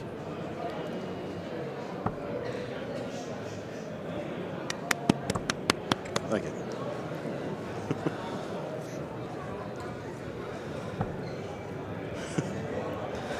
I got away with that one. That was good. Yeah. No, I liked it. Definitely served a purpose. Right, we want that to get full tomorrow. And it will be. There are points during the day tomorrow that will be rammed. Oh, that's making me nervous now.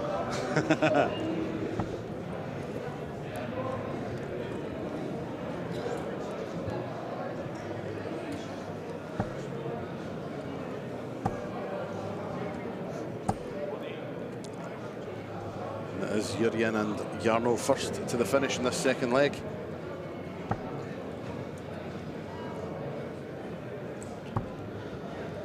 Good first start, can't be followed.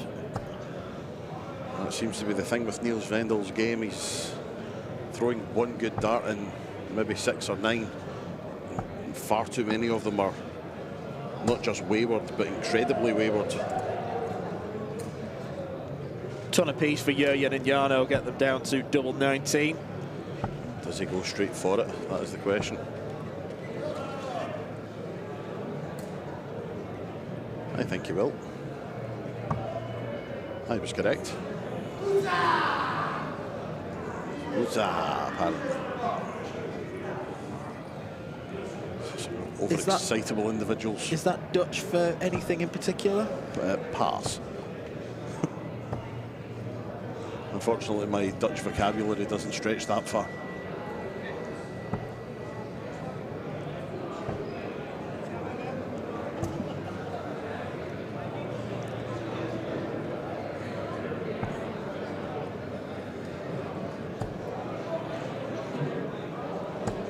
Other games going on right now. They're in a Rietbergen and Astrid Traubost. They're in a battle. Their game is 2 apiece right now. Well, they are first to a finish.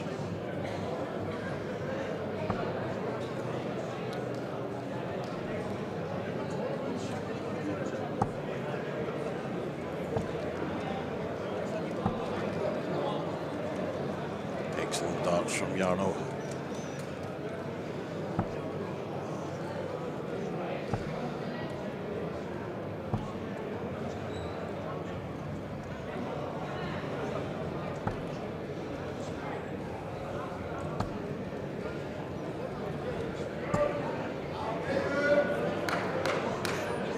Slightly wild from Jurjen van der Velde, although it looks like it's not going to matter a great deal.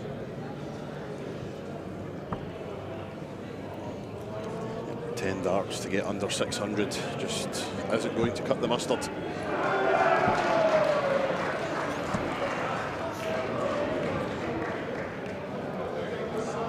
Plenty of other events coming up on the WDF calendar over the next few weeks. Canterbury Classic in New Zealand next week, and then the following week we have the South Australian Classic, and we have the Scottish Open double header from the Normandy Hotel in Renfrew. Looking forward to that one. Will you be going to that one, of course? Oh yes, it's on the doorstep.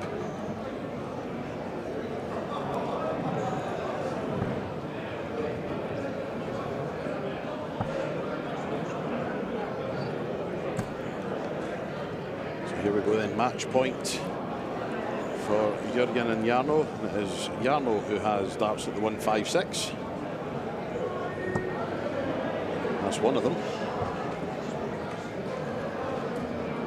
98 remaining.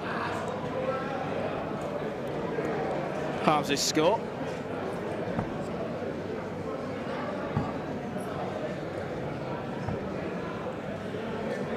A flyer off the board there. I think they know their race is run. As Jurjen van der Velde has tops and a wire's width away from a place in the last 512. Fairly motoring on now. fairness, I think Niels and Riemer knew their race was won before they'd even thrown a dart. Yeah, definitely. Running into this partnership was never going to yield positive results, was it? Double 10 for Jarno. There it is, 3-0 victory, and I'm sure I heard bullseye called out. That's not what a bullseye is, but it's a double 10. It'll do. It'll lead to a 3-0 win, and it's another comfortable result for Jarno Bottenberg and Jurjen van der Velde, who are looking to win the pairs tournament.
Time getting back to action. Levi Frauenfelder and Gino Voss. Take on Wesley Campbell and Jari van Tongeren. 2-1 to Frauenfelder and Voss. Here's Gino Voss playing right now. Like a matchstick. Inspiration from Costa.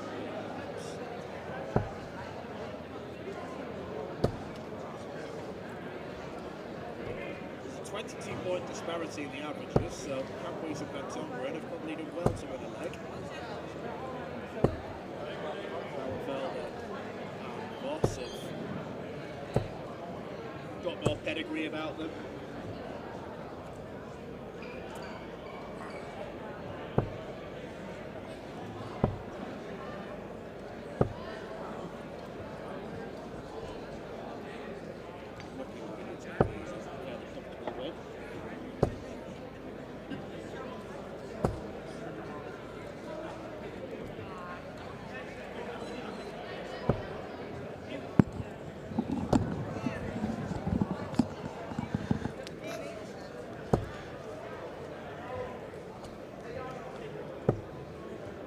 Frauenfelder and Voss looking fairly comfortable. Against the throw, they lead by 30 points. Gino Voss is piling them in now. 140 will do, gets them down to 147.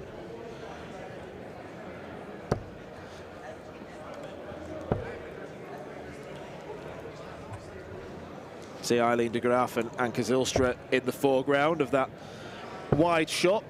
Well, getting some games underway very shortly.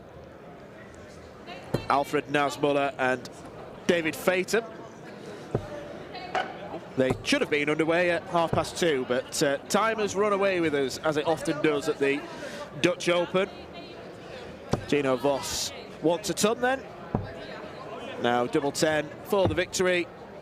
It's wide of the mark. However, Capuis and Van Tongeren are going to come back.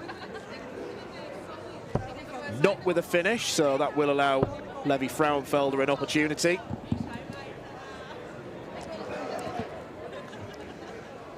The man in the white shirt wants double 10. Double 10 found, a 3-1 win. Comfortable, although, to be fair, Campos and Van Tongeren can at least say they took a leg off them, despite the 23-point disparity in the averages. It has finished 3-1 to Frauenfelder and Voss.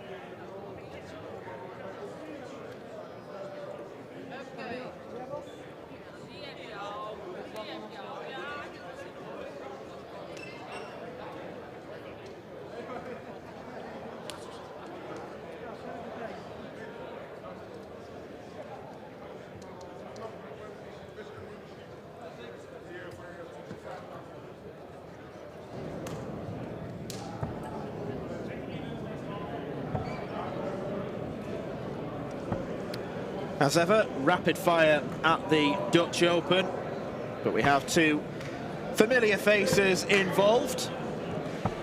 Arjen de Graaf and Anke Zylstra. De Graaf, a former champion of the singles, beating Bo Greaves, no mean feat whatsoever. And taking on Ines Arbels and Meloni Spit. We've had a change in the commentary box. I was expecting Marco Meyer at 7 minutes past 10. Those were literally his words, but quite unbelievably, they've not even dropped a leg today in their 2 matches. So Marco is off practicing, marking, doing whatever he needs to do. So Nick Rolls has come back to join me. Nick, enjoying the Dutch Open so far? It's been great. It's absolutely outrageous that Marco and Christian are still going on. He had his stint down. He was the one that made the rules around who was going to be doing which stints as well. And then he's let us down by winning 2 games of darts. It's a disgrace. But yes. Supporting cast to Christian. That is a very fair comment, yes. They've won 6 legs and 2 of them have been, I believe, 3-2-2. Yes. Finishes of yes. 7. Yeah, exactly that.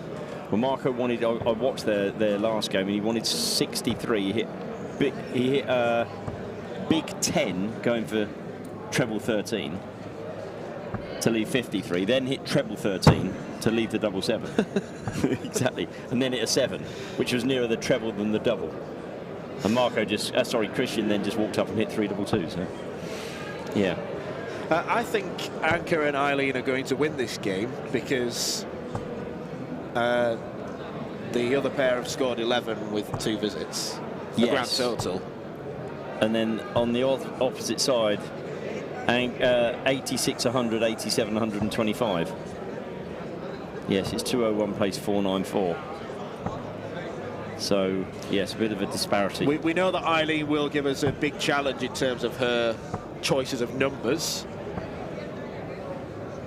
Yes. Yes, she likes playing the board, it would be true to say. We have quite some good fun with Eileen as referee sometimes when she's feeling in a mischievous mood. She'll walk up with that glint in her eye to say, today's the day I play 19, 17s and 18s, and you think, oh my goodness. So, yes. Yeah. She's got previous for it, let's put it that way. 88 though, 48 and double top. There we go, first leg done and dusted. I'm pretty certain that just as Eileen was about to step up, she took a glance at the scoreboard, and I'm assuming she did that out of habit in checking whether she should go for treble 16 or treble 20. Yeah. There we go, this is classic Eileen. But the reason she does that is because she's very good at cover shooting. She's exceptional at the 19s and the 20s, and it is literally just whatever mood takes her as she goes up there.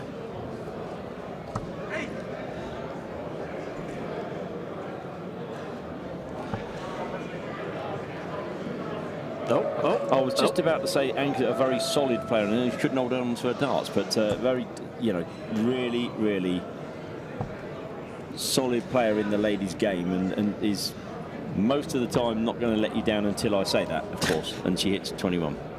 Thank you, Anke. Yeah, Eileen will bring the flair. Yes. And Anke will bring the rock steadiness. Yes. Very disappointing leg side, though, did Anke Zylstra. Was defeated by Jitka Stizarjeva, one of the standout performers in the ladies' field. She was, wasn't she? Yeah, yeah. Jitka loved every moment of it as well. We're talking to her briefly after the tournament, and yeah, the smile. You couldn't wipe the smile off her face. You could see it with. She had her son there with her as well, or her husband and her son as well. So great. They've made a family week of it, for want of a better phrase.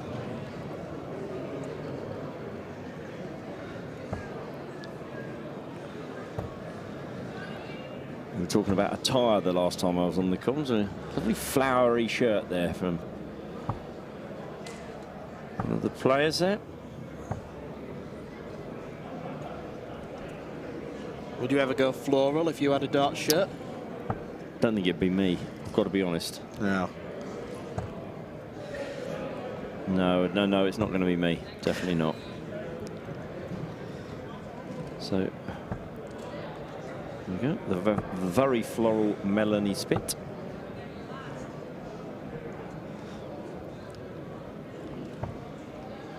So we've got Priscilla Steenbergen and Aletta, that's it. I couldn't remember for a second. They're playing on the board just below, for want of a better phrase, next door, but on the screen it's just below Eileen and Anka. Players are now playing more regularly now that... Yeah, down to the 1-2-8 now in the ladies tournament. Not quite sure where the men's has got to. I'm sure if I look on Dark Connect in a second I'll find it. But we've only got another 25 minutes to wait before Team Jobo are back out. Yes. And this is potentially the pivotal game in this half of the draw against Lorena and Astrid. Lorena and Astrid, right, okay. Yeah, so they're very relaxed backstage, just chatting about this, that and the other. So 80 then for a 2-0 lead, and Abels and Spit have been nowhere near a finish, let alone a double so far. Whoops. What were we saying about solid? Oh dear. Anchor, that's not quite holding me up to my statement about you, to be fair. I think that's what we call over-adjustment.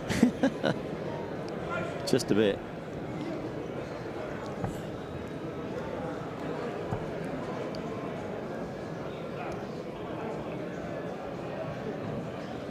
Now you see it, now you don't. Anchor last week in Romania played in the final against one of the finals against Dieter Hebman and was 4-1 up and had, I think it was 9 darts to win 5-1 and ended up winning 5-4. So said to her after, you just wanted the stage time, right? And it's just couldn't put that final double away. That double has been put away. Yep, 2-0.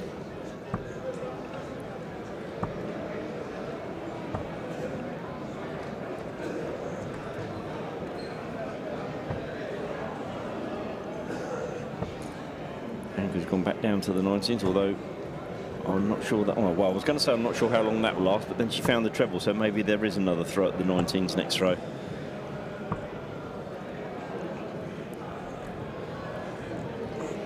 Quite a bit of chitter-chatter between the 4 players, isn't there? Yes, it's very relaxed. I'd say give it another couple of rounds and they're in the 16 or something. I'm not so sure it would be quite so friendly. No.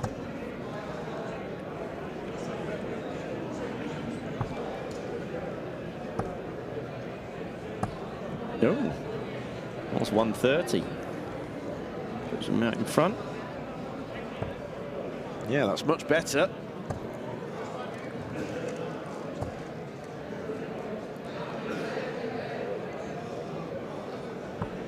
It's difficult to know with Eileen as to whether the fact that she does switch so often helps her or doesn't, because you know, a lot of there are we will know, and you'll know better than me, there will be players out there that will not switch for whatever happens.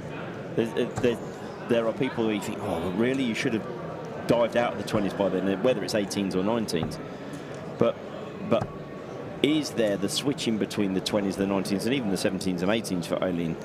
Is that a hindrance or a help with what she does? It's interesting, isn't it? I think because she's very quick and very natural, it probably is a help. And as the old saying goes, leopards don't change the spots. She's not going to change. No. That's the way that she plays darts, and it has worked for her over the years.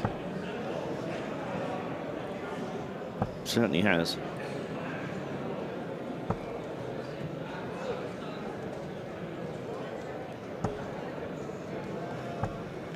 Just a small lead in this leg. One of those big 1-3-3s from Eileen would certainly put it in their court. 79's okay. You'd expect them to go on and win the game 3-0 from here.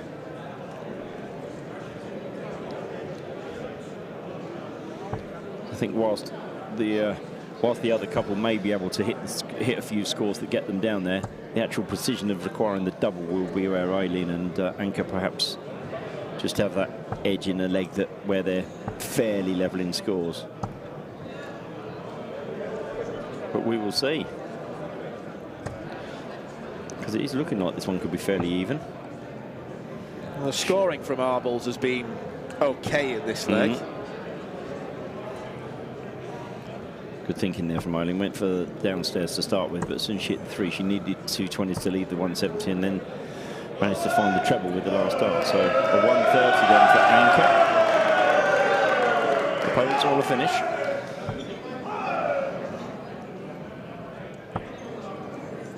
Should switch to the 18s here.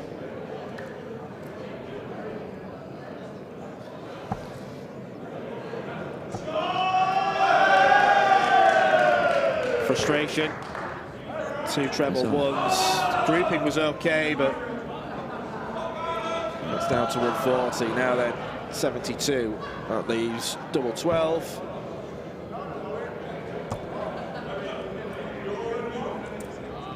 You notice that we have gone to full board now. Yeah. My advice has been taken on board. Yes. Yes, for those that are not familiar, the people that are pointing the camera, sometimes it is worth just showing the full board so that you, the viewers at home, do capture all of the darts. A certain friend of ours, Mr. Ashdown, would be cursing at this particular moment that he shouldn't need to, but not everyone has his amazing skills as a... Should be treble 20, double 8 here. Or 2 double 19s. Well, That'd be yes. an Dirk interesting van choice. Dijvenbode is in the building, by the way. So yeah, he's around. So I was chatting with him a bit earlier. So, but he would be the one that would go double 19, double 19 there. But double 6 then for a 3-0 victory. And the path into the last 64 of the ladies' pairs. Not to be.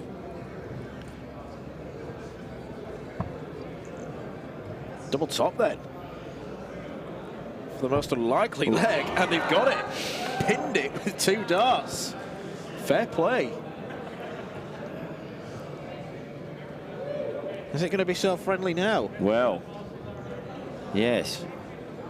Might find a slightly different attitude, mightn't we?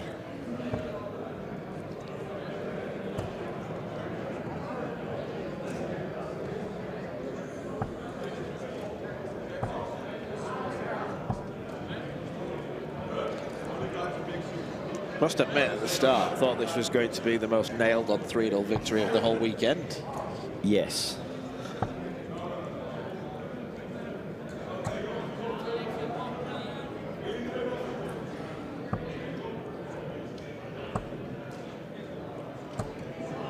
It's a bit unlucky. Yeah, the grouping was decent, but fortunately it was the lateral drift. Eileen bringing out the array of numbers, 19s to 17s to 20s.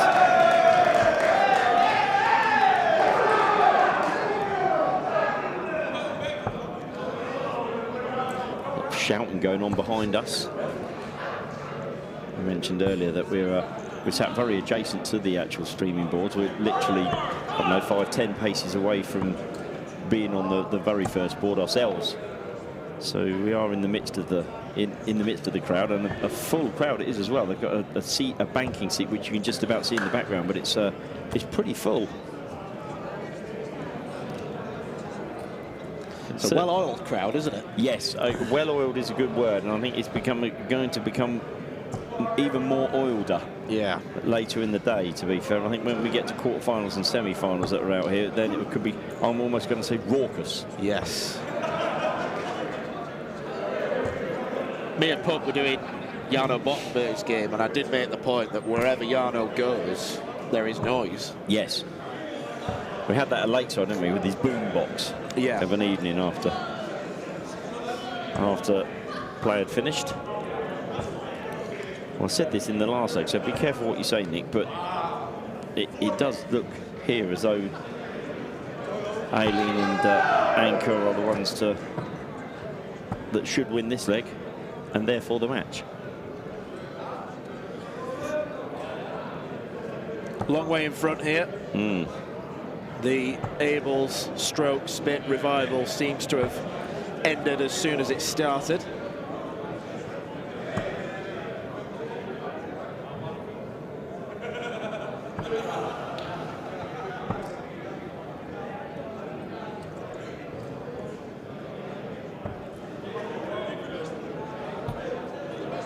Even with their opponents on 3-6-7, only looking for the double-double there.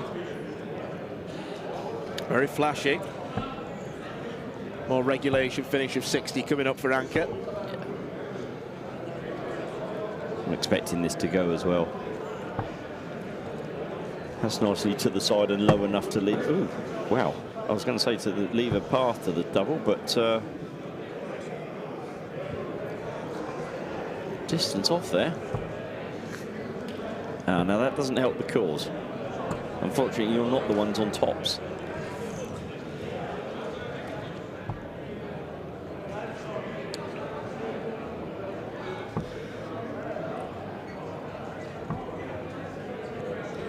Well, many mismatched darts.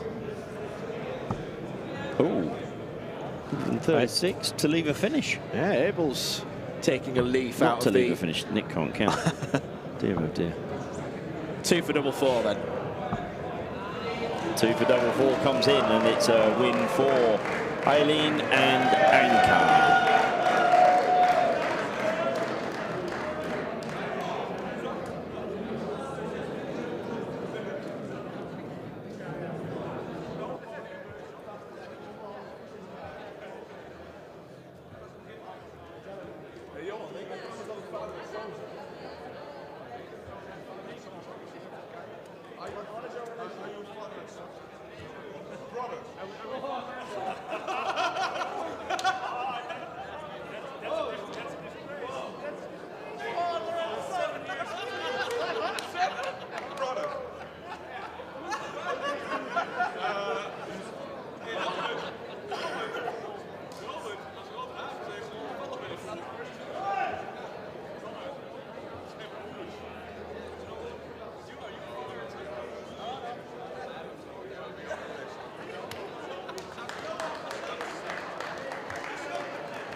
Great shot.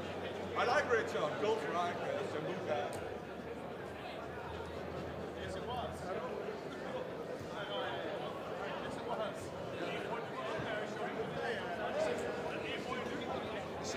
I know, yeah.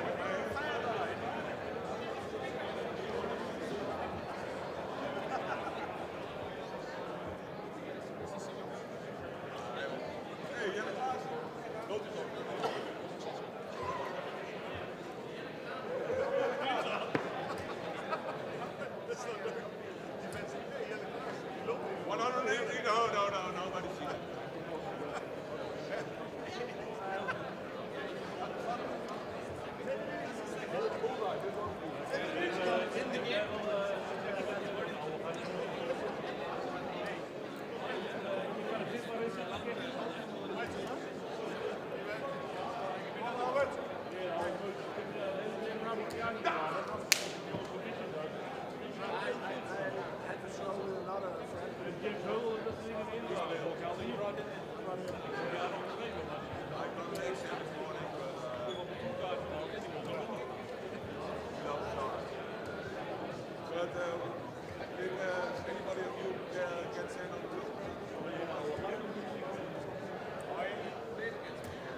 Who's going to boot? They call me the Red Bull. No.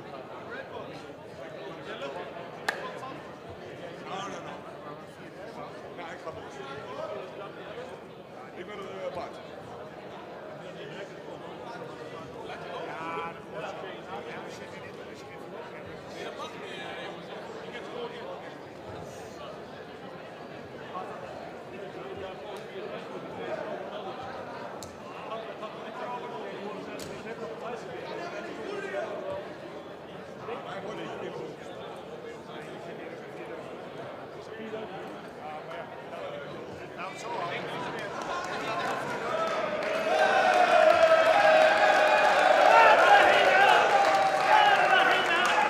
We have a few crowd jesters in place, moving away from pure Dutch, because we've got an Irish partnership in the form of the Heenahans, Connor and Martin.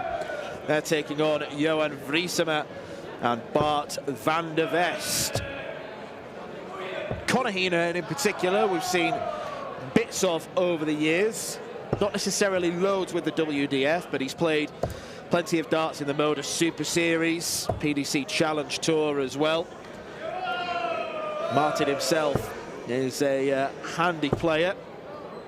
And this is the kind of partnership, Nick, where you think both players might fancy their chances of having a big run. Absolutely. Yeah, absolutely, Dan. I think you were saying the Heenahans have been, you know, quality over the years, and when they're on, they are red hot. But it's not to say that the Dutch lads can't play the game either.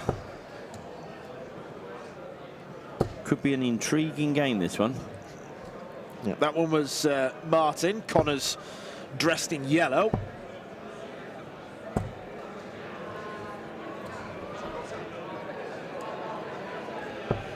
Seen him hit a 9-darter before in the Modus Super Series. Yeah. So a very capable operator. Nice 140 there, and already this is a good start from them. This is Johan Vriesema. A few darts drifting in the early stages.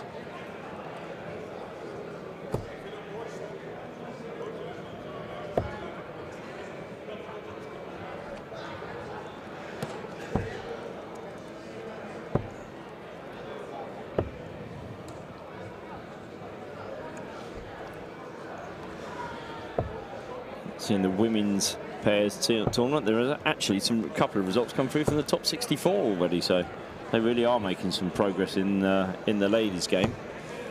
I think the men's have still got, I mean, crazy. We've been playing for, what, 10 o'clock we started, I think, so we've been playing 4 hours, and we're still in the last 1,024. Mad stuff. So God help us all. Yes, indeed so. God help us all indeed. Long way short for Heenahan on double top. And I think everyone's having a great deal of fun, because crowd, I think, clearly favouring the Dutch pair, and Heenahan, Connor Heenahan, that is, sarcastically trying to G them up. Yeah. Giving a big fist pump for the 60 there.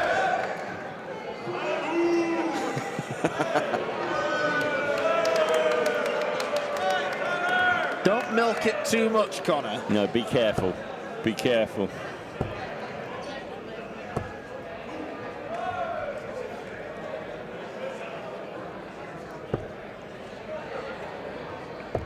Strange grip that Connor's got as well, isn't it? Yeah, it's not a conventional throw. I think it's almost as though he's holding 2 fingers above and 2 fingers below the dart. I think you almost want to take a still of it. His brother's more of a flick as well. a good flick, to be fair.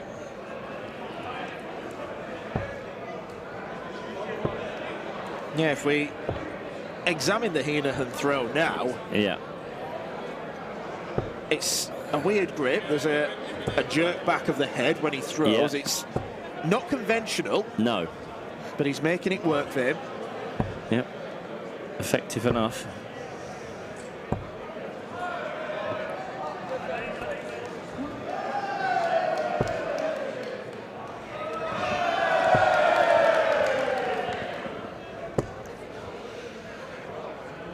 Not seen much from Martin Heenan in the last few years.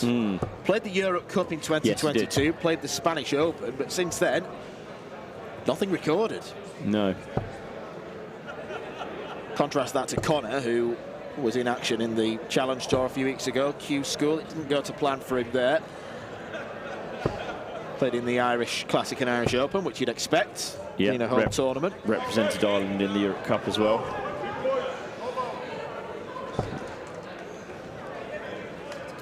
This is looking, although be careful what you said, Nick, because you said this in the previous game. This is looking like regulation, isn't it? Yes.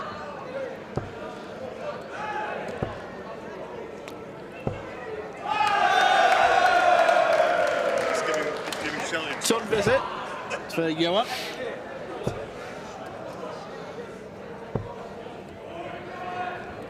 Empty to leave tops. What has Bart van der Vest got? Oh, he's doing a Paul Lim ghost throw. Yes. No, it's not helped. Well, I don't know. We hit a 20. He hit the outer ball as well. He's going all soft tip. It had no effect on the Hennigans, though. Deathly silence. Zero. Zero effect.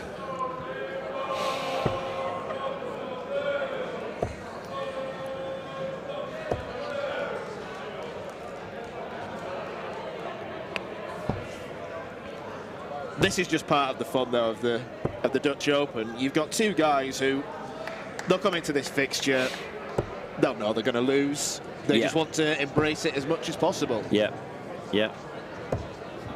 And one would assume that because they're in the last 102.4, they've had a game, or maybe even two, that they've won.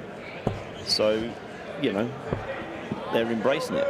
A bit like our own Marco and Christian will be back later. They've won 2 games. I mean, they... Joking aside, Marco said, I'll see you at 10:07 to do my commentary stint. It got to quarter past and I was worried. I thought something had gone wrong with him. And it turns out it did, because he won. Yep. He came back waxing lyrically about Christian's abilities. Talking of abilities. Not quite a 180. But a long, long way in front here in what is looking like being the final leg of this contest. Accidental tops there. The finger wagging going on.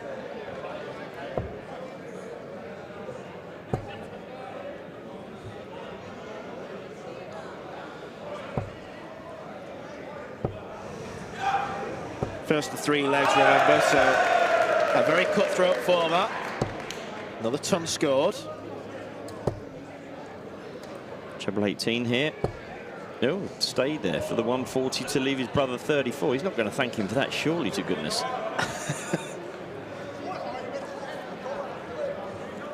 Is that tactical play? I'm hoping he wasn't saying, how do I leave you a finish from here? Because only with a hedgehog is that going to happen. Oh, and out the board certainly doesn't aid things. Double 17 then. 1 for double 8. And 1 for double 8 it was, and it's a 3-0 win for the Hennigan brothers. Good performance, that. 93 average. Was it 93? Yeah, and it wasn't nice. a case of one lifting the other. Both of them played some excellent darts. Really good play there from the Hennigans, and don't discount them from this title. No, definitely not. And it wasn't, shall we say, with all the pressure on as well, which could be a good thing or a bad thing, I guess. It's 2 ways of looking at it. But we'll be back with some more in a bit.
Back on the stream we go then, and Arjen Konteman, who's done his share of lakesiding in the past, a WDF player who we tend to see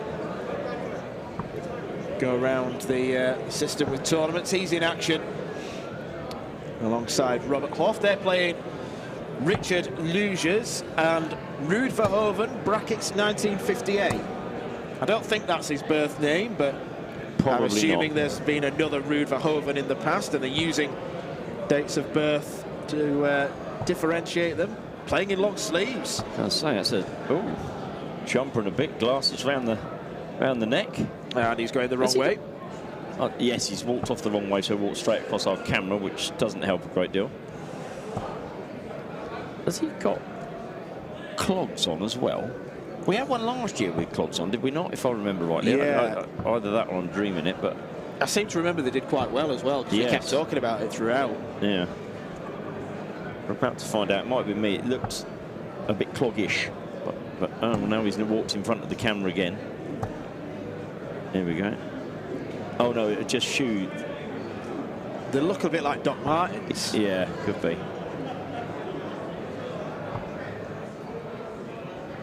If brackets 1958 does signify year of birth, Oh no, which they are clogs. They are clogs. Oh yeah. Yeah. Yes. Sorry, Dan. If that does signify year of birth, which I assume it does, that would probably make him one of the oldest, if not the oldest participant here. 58, so what are they, that will be 65? 67. 67, yeah, it could be 67. Well, yeah, if they were born in 66, January. 67, yeah. Yeah, it could be. Could be. You've been round here for more than a decade now. Do you know what the oldest participant you've ever seen is? Oh my goodness, oldest participant I've ever seen. Do you know, I don't know. I think there was a lady that played in the, she may have played here in the Dutch Open, no, in the Romanian Open, that was 73, a couple of years ago. So that was, I mean, Paul Lim does well at 70, to be fair to him, doesn't he? But I don't go around asking people age, and I'm not very good at guessing them, to be fair. I mean, to be fair, I had you down as 23, so. I'd be down as 23. Oh, thank you, Nick. I'll give you that tenner later. Yeah, correct. Robert Hoff pinning the first double 10. And a leg on the board. Huntsman and Hoff. And in the background, Bo and Joe are back. Tough game, the next one, I think. Yeah, You were very saying tough. this. I'm surprised they're playing over on that side. I thought that would be a nailed-on stream game. Yes. And playing against Larina Reitbergen and Astrid Trauberst. Trauberst, yeah. Have to remember, of course, that the pairs, neither the men's or the ladies, is seeded in any way, shape or form. It's just an open draw. So theoretically, you could be in all the, if you want to put it in inverted commas, good pairs could be in either the bottom half or the top half. They could all draw each other in the 1028 or wherever it may be. It's all just a random draw. So the fact that they are going to meet in the 128 or the 64, I can't remember which they're in now as of yet, but the fact they're meeting there is literally that. It's just the open scenario. Still got a while to go in the men's tournament before we're done for the day. Still the last 1024 stage.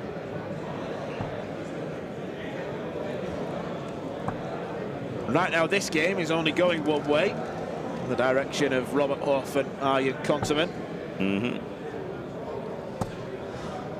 I think it's the last, last 64 is the...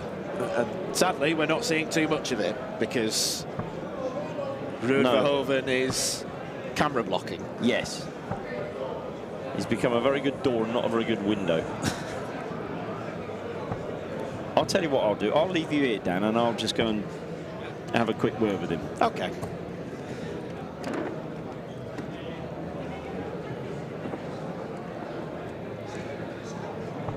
While Ruud gets his telling off, we'll just go through some scores and fixtures from elsewhere. Moreno Blom and Nick Turk, who played very well in the game they had on the streaming board. They're 3-0 victors against Ronaldo Kugler and Peter van der Veer. Joe Rolls, Bo Greaves and Lorena Rietbergen and Astrid Trauburst coming up at 3:15. As is Sophie McKinley and Lorraine Hyde. We've not had the chance to see those yet.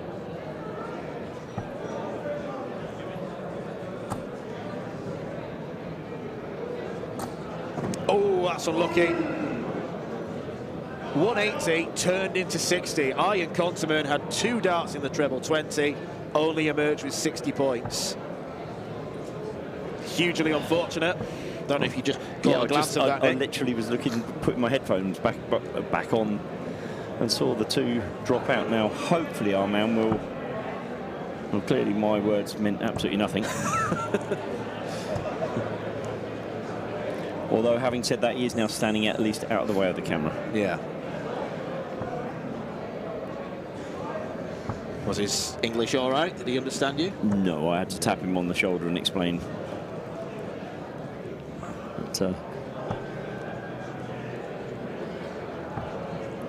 Treble 14 here.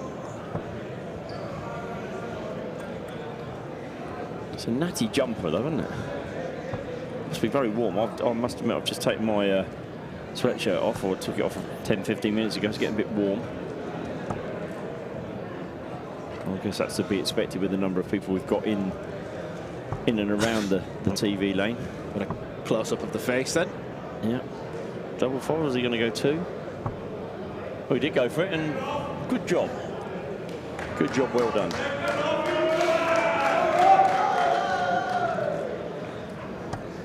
Konterman and Huff averaging approximately double what Luijers and Verhoeven are.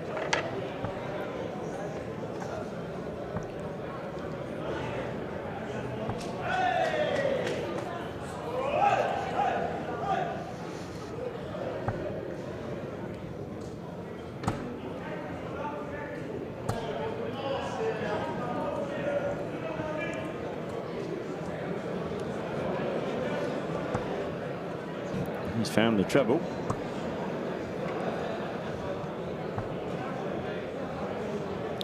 Last start, he brings his left hand up and it's almost like rubbing his chin.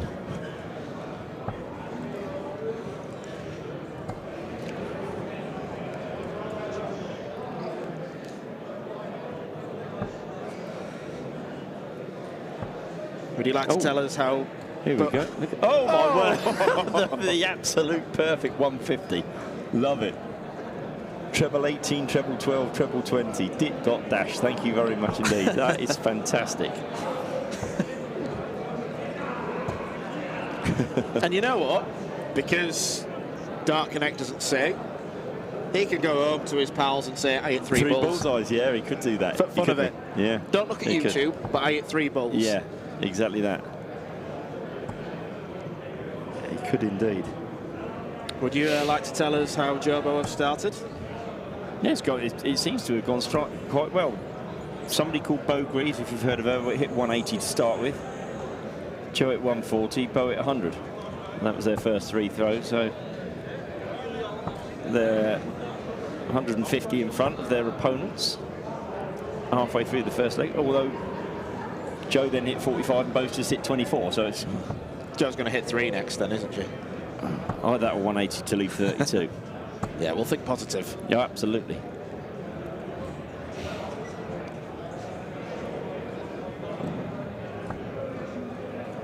Hoff and Quantum here, 118 points in front, so he's tried the same again here, and he's sort of 12s and 4s.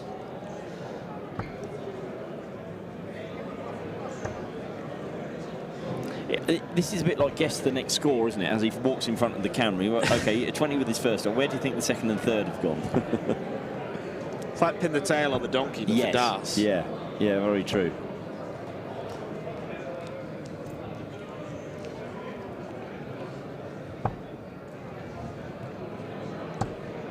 Treble here would leave a nice 76. 116 is not too bad when your opponents are on 2-4-1. It's been steady away from Hoff and Kunterman.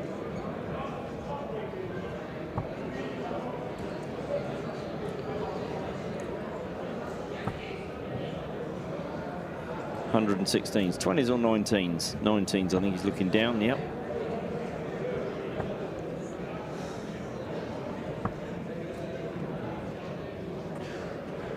Good last start to lead the 60.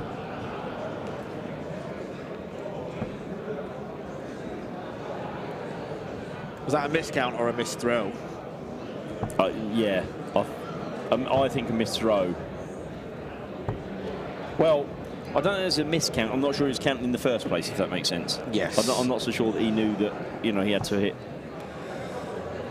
something to leave 167 or 170 or whatever. There's, I think, Konterman then, double 10 for a place in the last 512, successfully negotiated.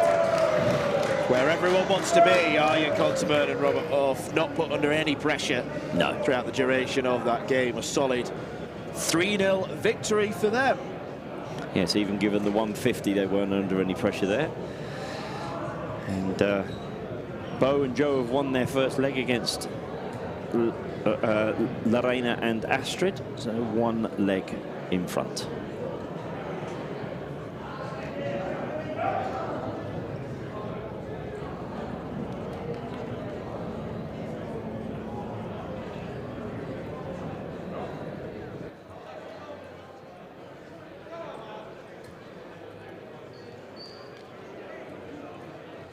Might get on to Lorraine.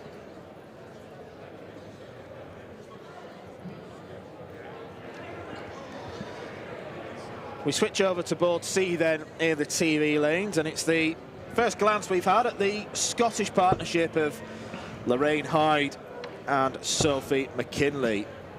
Partnership potentially to be beaten, because Lorraine Hyde recently won the Irish Open, which with 13 months to go secured her passage to Lakeside.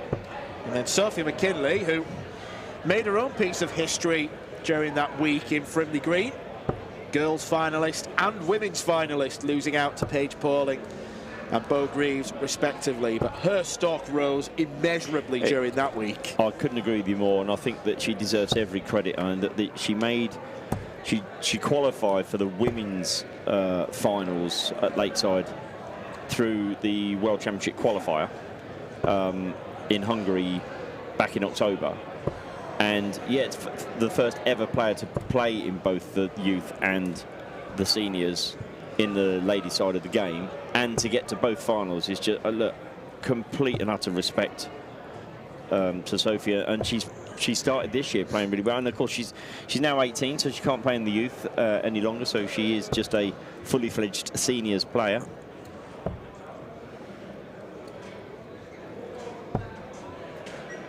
Not quite so fully fledged looking for tops, but 150 is a big ask for Sharon Stratsma-Pull.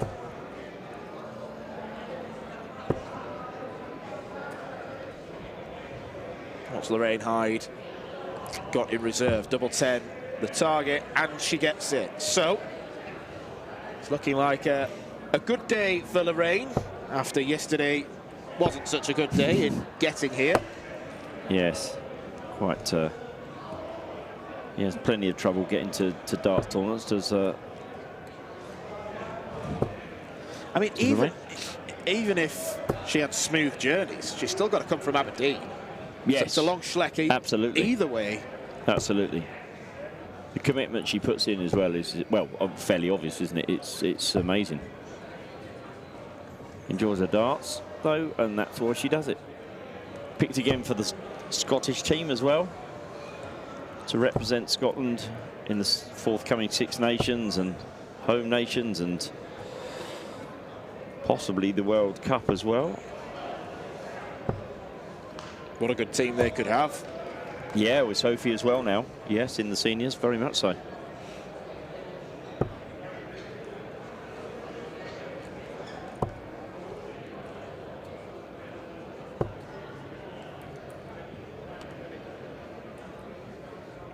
These two were on the board first thing at 10 o'clock, first game on the TV lanes. So it's already been a challenging day. Yeah, it's incredible, isn't it? We're talking 4.5 hours ago. They played their first game, and this is to get them into the last 32.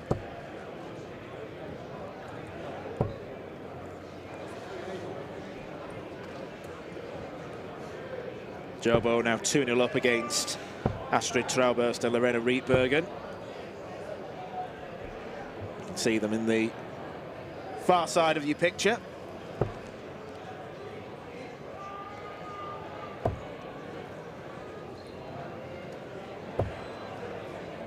I think we were in agreement that at Lakeside, the thing that impressed us most about Sophie was calmness under pressure. Absolutely. Maturity beyond her years.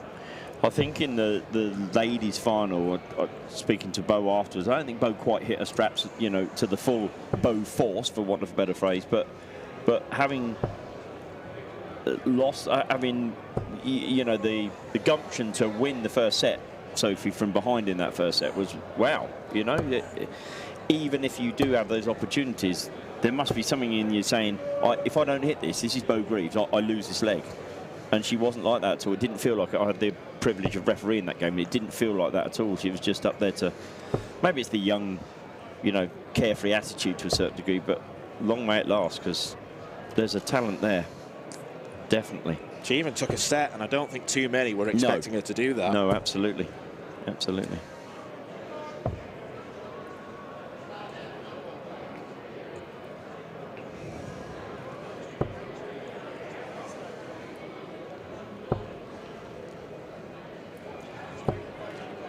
Good tidy darts from Lorraine Hyde. Ton to leave 150. Their opponent's back on 382, who was on 382. Nice 140.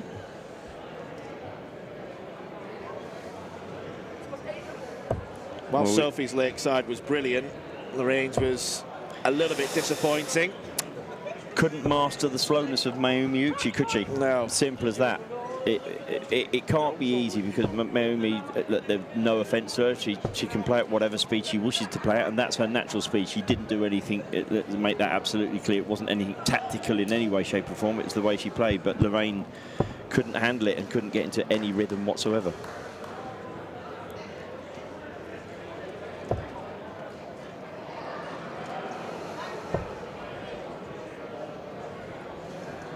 Lovely setup.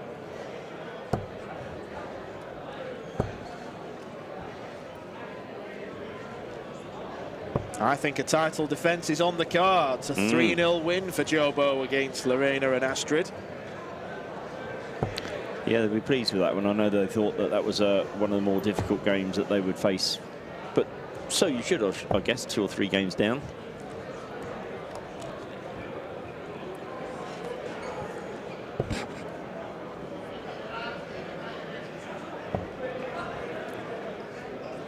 Melanie Vermaas a bit all over the place there. Little bit unfortunate in so much as she was thinking of the right numbers. The 9 was for a treble 12, the 6 was for a 13. It just didn't execute right, but the counting was there. Lorraine was halfway up the hockey for that one. She can go now. Good adjustment. Yes. Because the first start almost looked too close to be a guide, if you know what I mean. Mm-hmm. So they start again on 7:01, remember. Extended leg format in this pairs event, but we only play 3 legs. or first to 3 legs.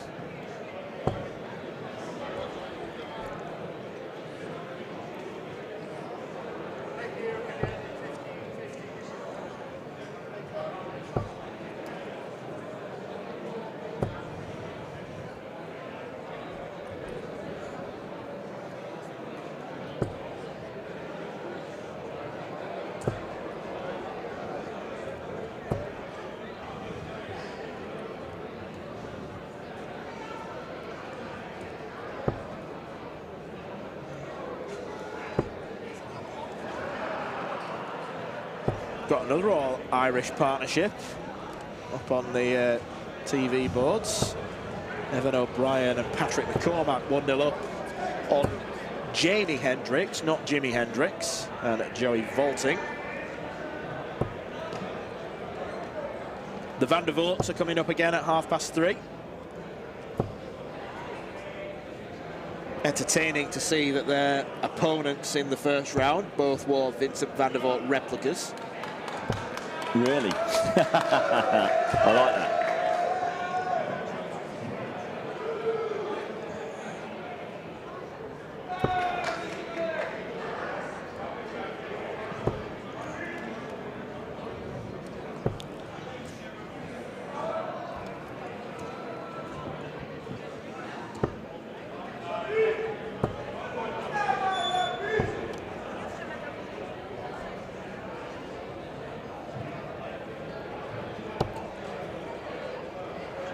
Looking comfortable for these two right now.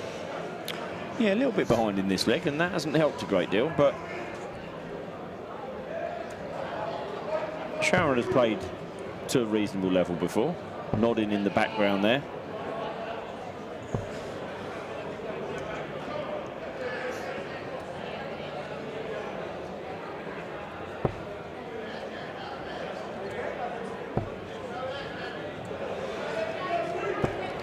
Lorraine did tell me last week that Scotland definitely will be going to, or as far as she was aware, definitely going to the World Cup in Korea in September, and she was particularly looking forward to it. Her daughter is into the Korean music, believe it or not. Oh, K-pop. Yes, and very good knowledge, mate. Very good. I had no idea. I was pretending I knew them, but it was only because Lorraine told me last week. But yeah. Yeah, I've heard about it. It's kind of like Korean One Direction. Lorraine said that she's always liked Korean food, so it will be. There's one reason to look forward to it. Yeah, exactly that. We'll be looking forward to going to a Korean restaurant somewhere with a little bit of good fortune. Or as they say in Korea, a restaurant. Yes, very true. Very true. Very good. Very good. Considering you've been here 4.5 hours, it's still sharp, mate. Don't tempt fate. So Lorraine and Sophie have got a grip back of this leg and now are sitting on 102, and it's Lorraine that can take that 102. Need to be aware their partners are on 84. 102, so treble 14 for tops. Okay, bull. Okay, 17. I always think treble 14 when you've got 2 darts in hand because it's a bigger target. Yeah, it was an aggressive shot from Lorraine. Yeah, yeah. Double 12 for 2-1. Good shot. Good shot. 2-1 it is. Well, we'll never know what could have happened if Lorraine had tried treble 14, but no. Going for the smallest target on the board. Maybe the board management is questionable, but she went for it very confidently. Yep. We can't really say too much against it, to be honest. No, I think if players have their ways of going, don't they? You know, it's. I always one dart in hand on 60. I think it's John Henderson always goes bull on 66 with one dart in hand, if I'm not mistaken. And I, you know, you're aiming for the smallest target on the board, in my humble opinion. But who the hell am I to tell John Henderson, you know, how to play darts? But, I think as well, going for the bull on 66, you've got the 25 to play with as well. Yeah. So that leaves a single to double. Yes. So many different nuances and potential options that players have got. Yeah, that's a great point, actually, because a single, whether you hit a 25 or a single 10, it's still one dart to leave you a double, isn't it, from 66? So, yeah, no, fair shout. John, I'll take it back if you're listening, or if anyone tells you that Nick Rolls is questioning your darting ability, because I would never do that, my friend.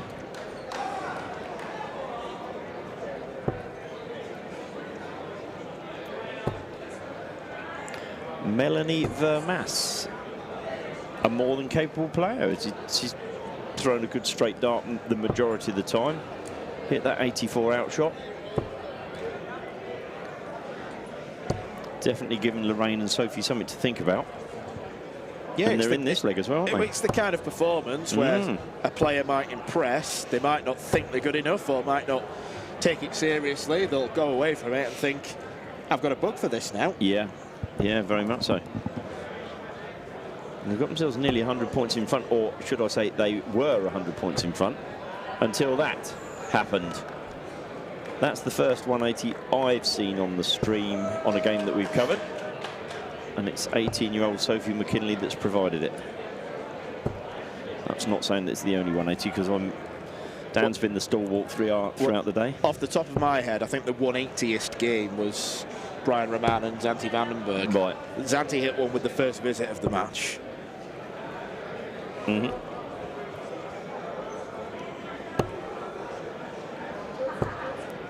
Find the trouble here. They're still not out of this game. Sophie on 169 then.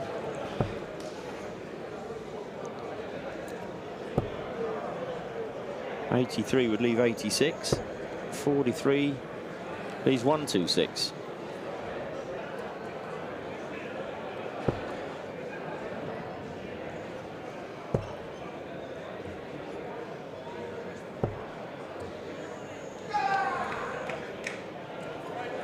Should start on the 19s here. Oh no, doesn't. Well, she has. She didn't need to, and she's hit the treble. So bullseye here. Interesting, given that she was bullish last leg. Where does she go here? Well, she doesn't know. I think she was looking to the camera for guidance. Yes. I don't know that she knows that Sophie likes tops or not. And in pairs, she could actually have turned around and turned to Sophie and said, "What do you want me to do here? You know, tops or a 10 or an 18, assuming." Obviously, she may have said a 14, but we will know the answer in very, very shortly.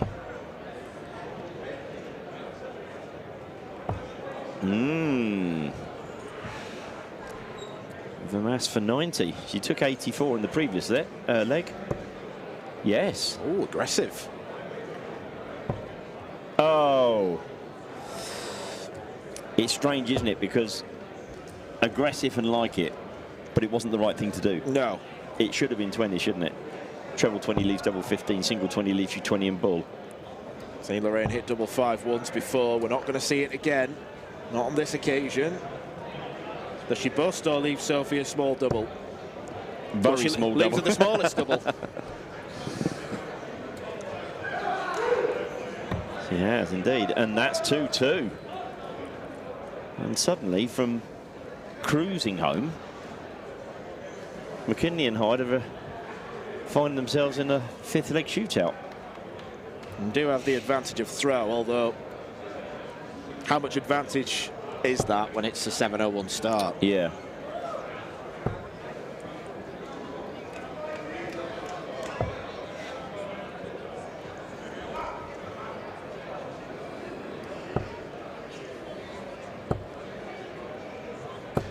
And a ton against the 44. Slight Certainly advantage, although. Grown in confidence throughout the game, haven't they? There's so much of the bed open. Don't think that's found, no, but she'll have taken the 140 before the throw was thrown, so.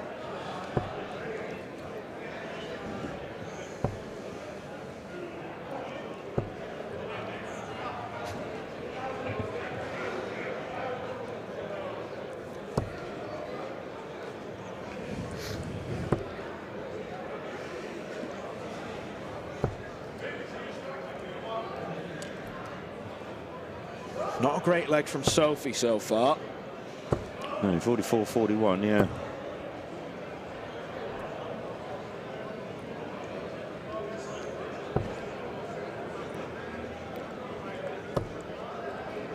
is where the experience of Lorraine Hyde, you would hope, will come to the fore, but she's been in this position many a time, you would have thought, given the length of time she's been playing darts.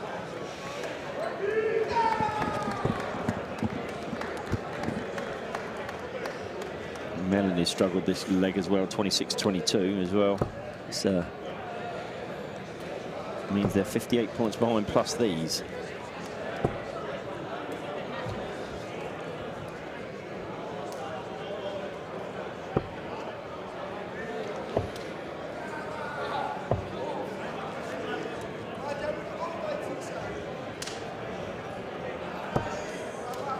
Going to need a treble next throw for Melanie, I think, irrespective of what Lorraine scores. We need one treble. Yeah, that's a great last dart from Lorraine.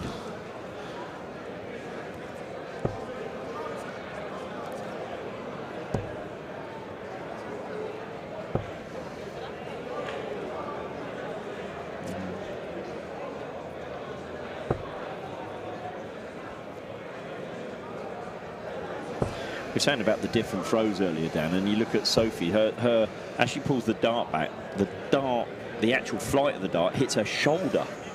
And we talk about people where it hits their lip or it hits their nose. Hers actually comes back that bit further. She really does go from, you know, from as far back as she possibly can. I don't think you can go, well, other than taking a run up, I'm not sure she can go any further back. Yeah, it's a very long drawback, which means there's always the risk of the weight of dart going high or low really badly.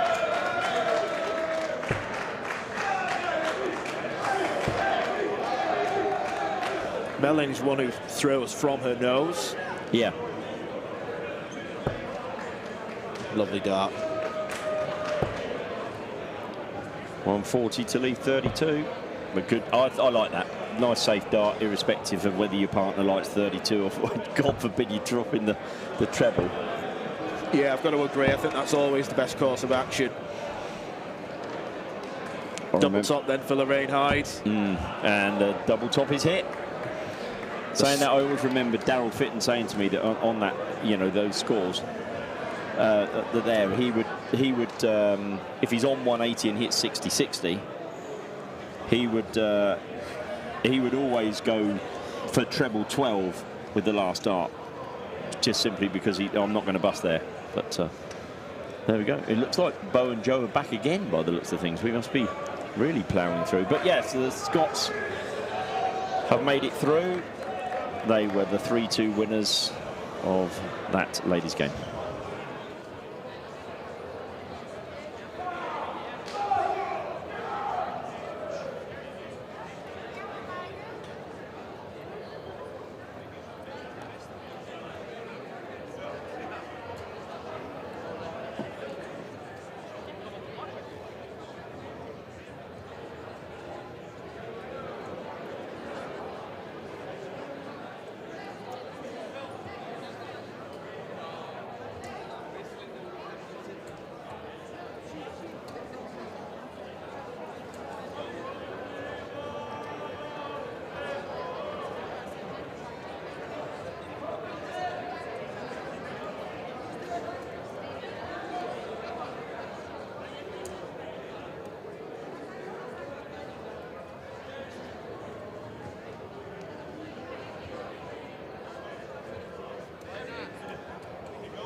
It's the return of the Van der Voort, Vincent and son Kevin, as the marker has got to determine who won the bullseye there. I think Vincent was a tad closer. That was just my personal opinion from the camera view, but yep, the referee couldn't make his mind up, so Vincent won that one, just to make sure. This is the last 1024 stage still. Vincent van der Voort and his son Kevin, they're playing against Bram van Rijsbergen and Alexander Ploos van Amstel. Wow. That feels like a Dutch AI name generator.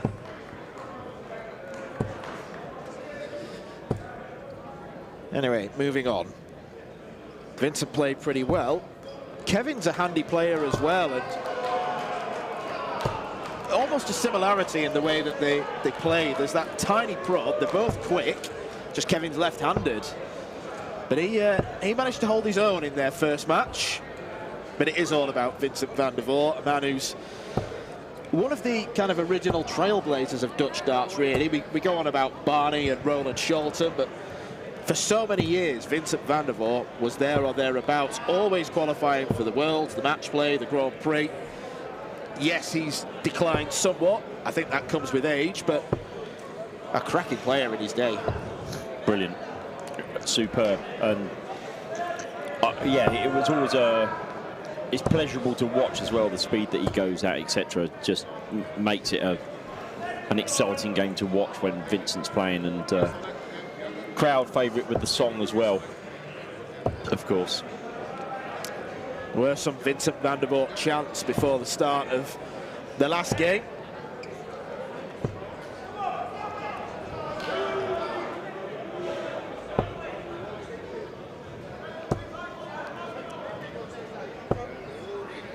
Kevin drifting a little bit. But good play from Vincent so far, 2 tons and a 96 visit.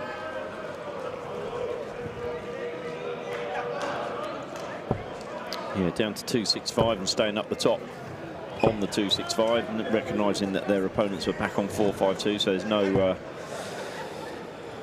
no fear there.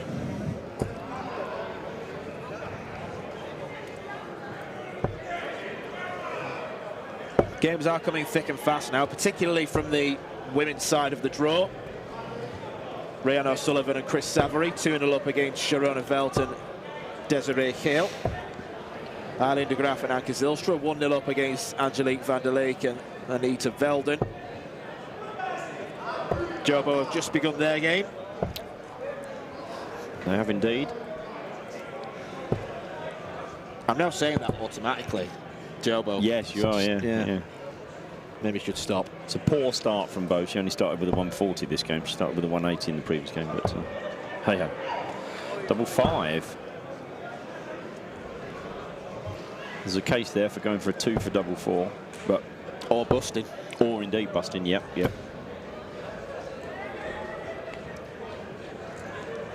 Vincent going straight at it.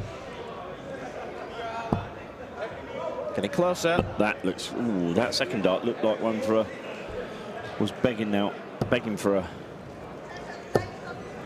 ricochet into the double 5, but it wasn't to be, so Kevin will now come back. 4-10.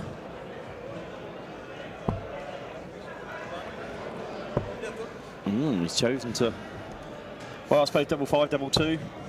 Bit of a flip of a coin, really, as to which one you're going to take, right? Score of 11 means that their opponents are on a bogey number, but Vincent van der Voort cleans up anyway. Not a great start by any stretch of the imagination, but it'll do. They're underway. Already it looks like the Van der Voorts are going to be quite comfortable in this game. Yeah, there was nothing that you saw in the first leg, certainly from Van Rijsbergen and Ploos van Amstel, that was looking particularly threatening.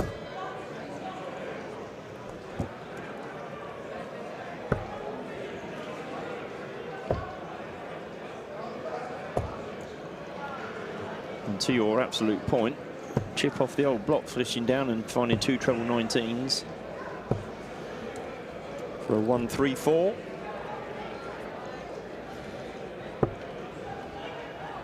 Vincent coming down now and going back up. Treble 18 picked off. Oh dear, just the 6.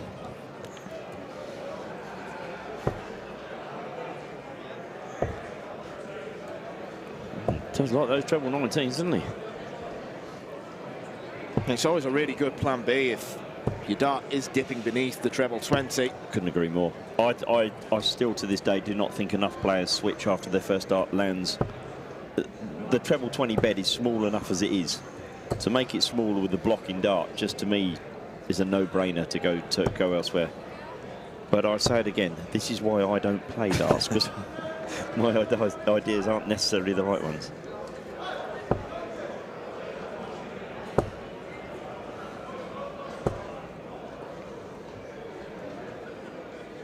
Much better leg from Kevin. Didn't score great in leg 1. Yeah. Yeah, 1-3-4, 96, 100.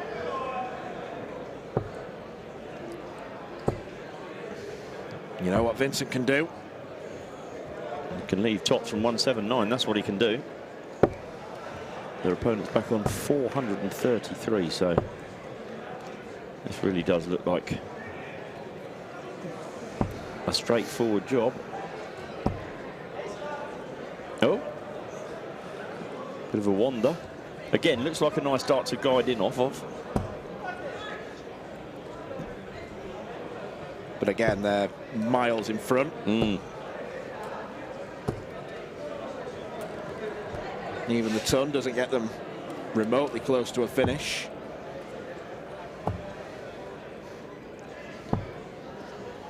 Double 5 for Vincent. Means Dad and Lad are 2-0 up. A team that are 1-0 up. Our team Rolls and Greaves.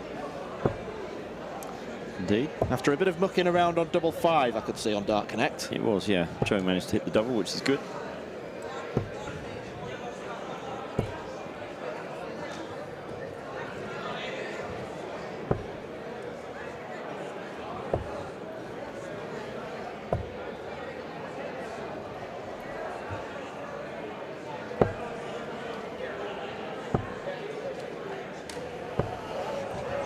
A lot of movement in the throw there, isn't there? See Brian Roman at the far end of the stream. He's about to start as we watch Vincent. Oh, I thought he was going to fill it up. It didn't hit the 180, but 140 has again put them now in solid control of this third leg. Yeah, Brian Roman and Zanti Vandenberg played some really good stuff in their first match. I didn't see it, but if you'd have said to me beforehand who's a threat, they would definitely have been up there. Brian getting back to some form after his win in Romania last week, and yeah, Zanti's kind of steadily climbing. Yes. Starting to see him as a seeded player in certain tournaments. Yeah, yeah. It's like it was raining darts then. It did, didn't it?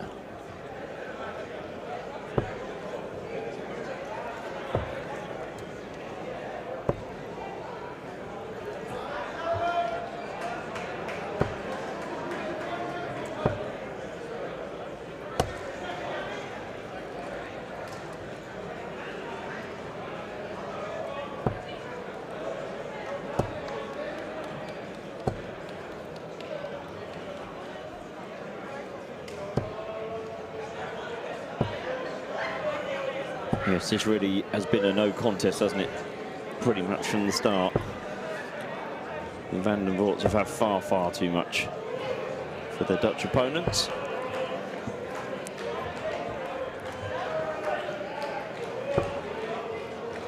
Now down to 95, with their opponents way back on 438. Although that 132 makes a bit of a dent in it. Double 19, 3 for double 8. Leave your son the glory. Vincent being a good dad. Yeah, yeah. Go on, Kevin, you finish off, son. No, that's twice he's done that. Did that on tops as well. It does look close, to be fair. It does. So does that. Oh, that is in. That's why That's it why looked they're close. close. Yeah. A win for Vincent van der Voort and Kevin van der Voort. 3-0 success. Again, a game in which they were put under no pressure whatsoever. And I believe that is the cue to switch over to board B. See second board along from the left-hand side. Bo Greaves just throwing 3 darts. Pontificating, I think, is the word you. Making a mind up of which route to go. Leaves 20 and tops for Joe. This is Charlene Bivard.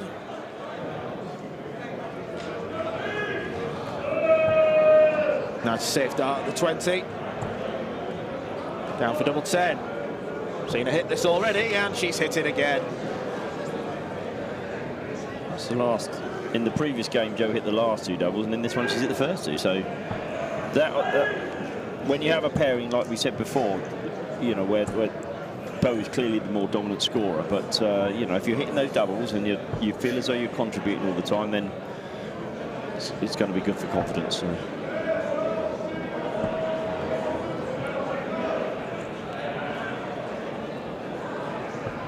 And it helps when your partner starts with a 140 in each leg.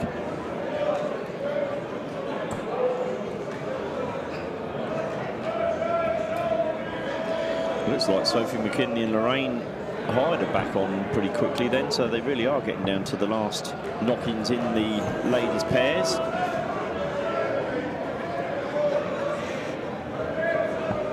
Yes, the women's tournament zipping along at a very nice pace. With darts like that, it's no wonder.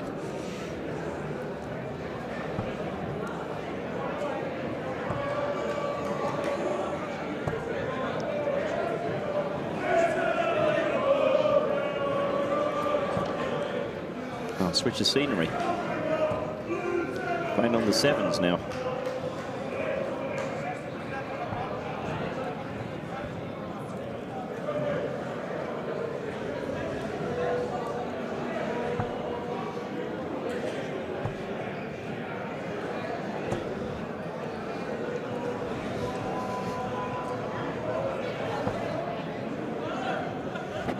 Here we go again. Good grief. 140, 180, 140 this leg from Bo.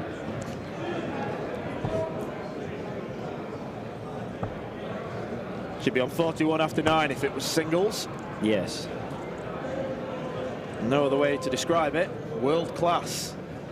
This is not quite the madness of last year, but pretty close.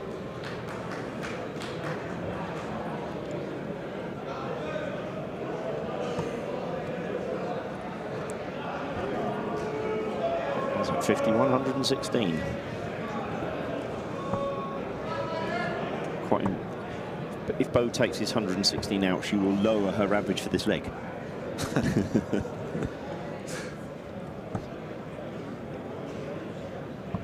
If. Yes, if.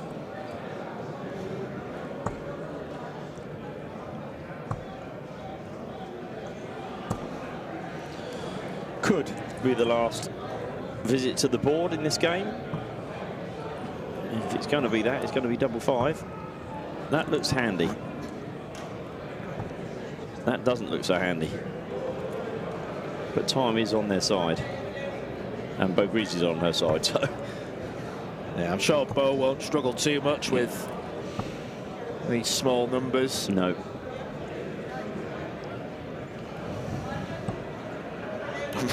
Well, you say that, but that will do nicely. 1 and double 2, and into the last 16. Entitled events is still going strongly for Bo Greaves and Joe Rolls. Nicely done indeed. Some fabulous power scoring by the defending champions there. Too strong for their Dutch colleagues.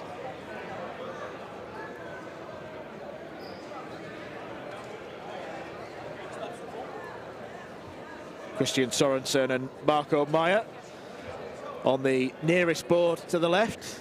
They're still in the first leg. And they've got quite an advantage as well, a 56-point advantage after 8 visits to the board. As if they've not dropped a leg all day. We had Christian come up to us just as the last game concluded, saying it's not fair, they should be on the telly because they're unbeaten today. Sadly, you don't always get what you want. No, I think he started that conversation with, we're hitting a solid 47 average and haven't lost a leg. I think that was where, and that's where the 47 average piece threw it for us, when he said, maybe don't quite get you on the TV lane. Yeah, there is an explanation.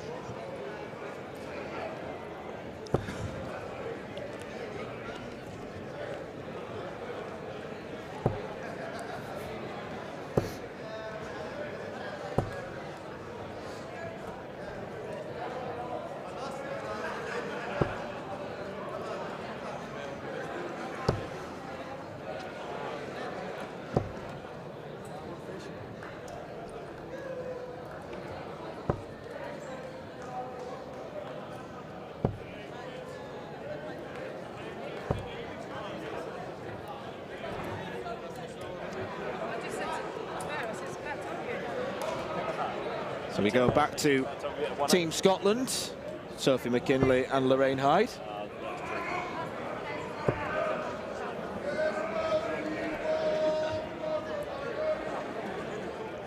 They're up against Tineka Karlsbeek and Leonie Schocker.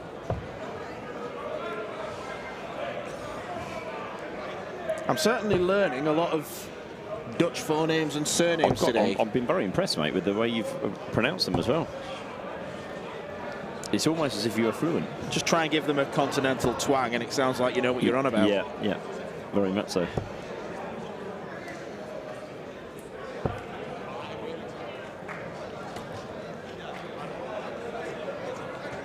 Unspeakable developments on board 8. The Dane and the Dutchman have lost a leg. Oh. Breaking news across the bottom of Sky Sports. However, Christian started leg 2 with a ton.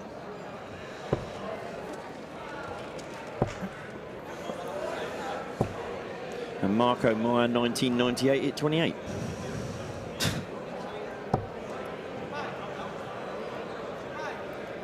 Let's not. What did I say? 1998. Let's not. Oh, did I? Sorry. Let's not give him any more ammo. No, very true. He's boisterous enough as it is with how things have gone. Here we go. Oh. 2 big trebles. We've got Sophie McKinley, 141.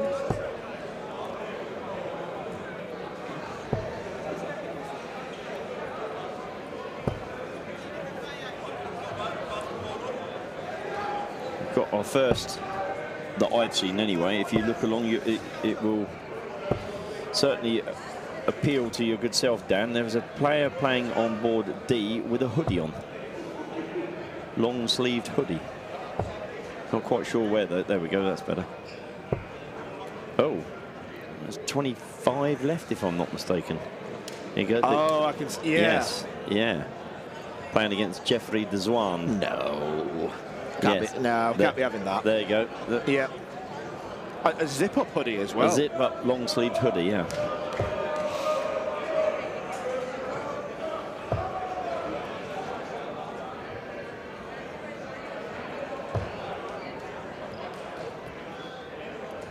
And 71 does leave a finish. Not the finish she was after, but a finish nonetheless. 9 for double 8. Okay, 5 for double 10 then for Sophie. Of course, we know that she likes tops.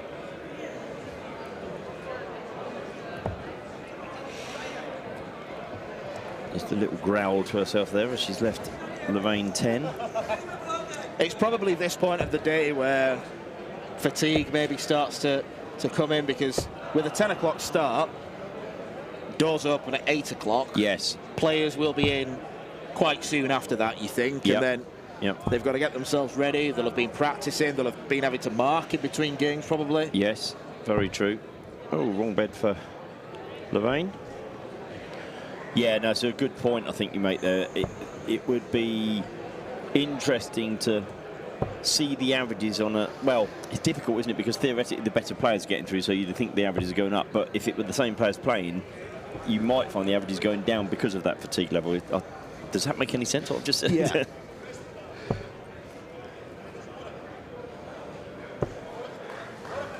Do with hitting this double two.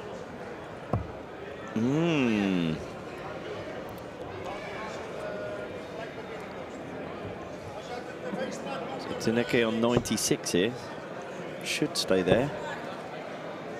Should be a 16 now. Okay, 8 left. We'll take that. Lorraine Hyde then, double 5. Inside again.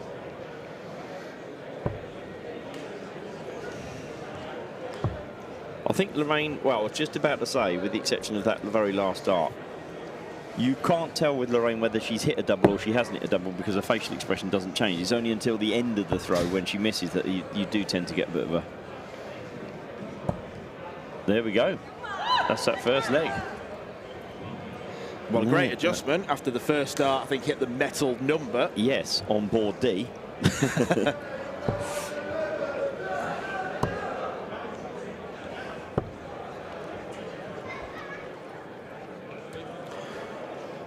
Certainly wouldn't be panicking from Sophie and Lorraine's point of view at the moment. They were that far in front of, and that can happen, right? Anybody in this world and all players in this world will have legs like that. And Sophie's just said, "How dare you hit a double against us?" Exactly. Just respond with the 180.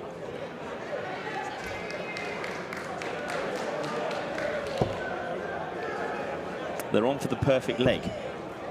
A perfect 12 darter. 12 dart, is that what it is? I'm trying to work out in my head. 3 yeah. 180s and a 161. Yeah.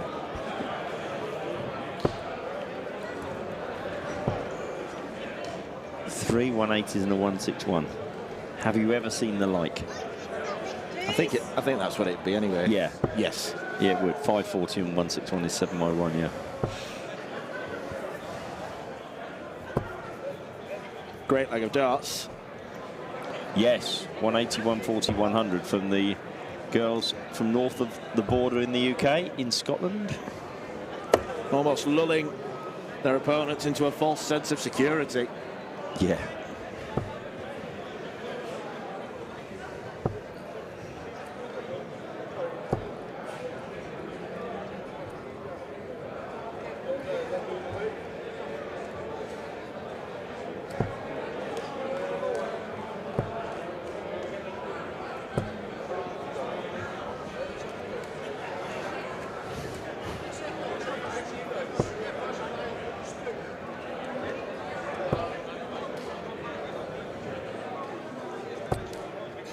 Christian's hit a 180, but they are 2-0 down. Ah.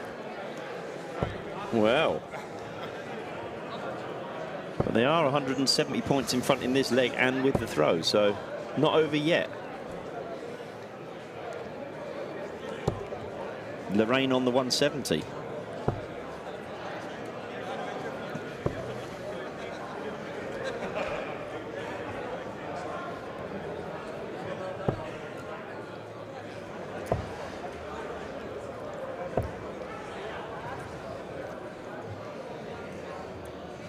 .72 then for Sophie, treble 16 and double 12. Stay there for a 16 for tops. And there's the tops that she loves so much. There's the equaliser. Good response, that.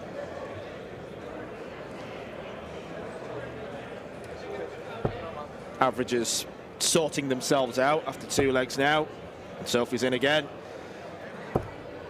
2 legs in a row. She's kicked off with a 180.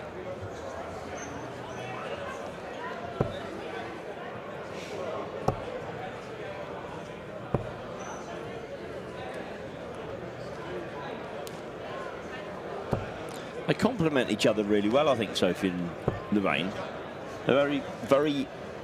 If you had a best of 11, you'd flip a coin to think who would win, I think, at this point in their careers. Very evenly matched in terms of the pace of play as well. I think they've got similar throwing styles. They're kind of very long drawbacks. Yep. I think because both of them are quite short-statured, they've kind of got to hold their arms up a bit more. Yeah.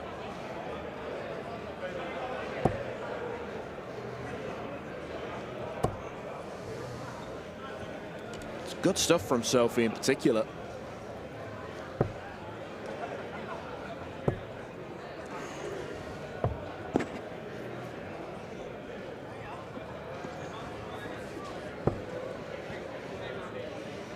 How are our boys doing on board A? They're still going, are they? Oh. Got double 17 left after 9 visits. Opponents on 3-2-1, so you would think, I say that with fingers crossed, you'd think they've got enough. Yes. So, interesting to see, how did you score 127 to lead double 17? I could overthink this. Unless treble 20, treble 17, hit single 16 when going for the bull. Was Christian on a 1-6-1 like that? That is very possible. We'll have to ask him when he comes off. Yeah. But in fact, we won't have to ask him. He'll tell us. Yeah. Yeah. And Marco has done what Marco does. Split 17. Left Christian with 17. And he's taken it out, so it's 2-1. All right, don't bust then. Lorraine, great darts. Really good leg this, as you said. 18 darts thrown and down on tops. 110 average for this leg. I think that means, just before anyone thought that was me doing maths, it wasn't. It was Dark Connect doing maths. On for a 19 darter, which impairs. Yeah. Brilliant leg.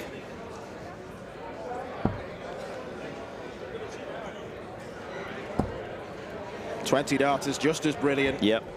Very good. 35 per dart, give or take. Taking their average up to a decent 76 now as well in this match, considering they lost the first leg and it was messing around on a double for, I think it was 9 or 12 darts over. It may be even more than that. They're messing around on 5s, 2s and 1s. Sophie's let the side down here, hasn't started with a 180.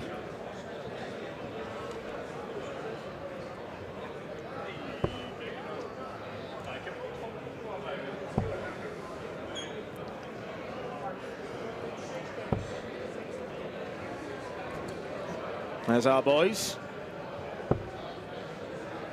Well, if Sophie can't hit a 180, yes, let Lorraine hit a 140. It has been.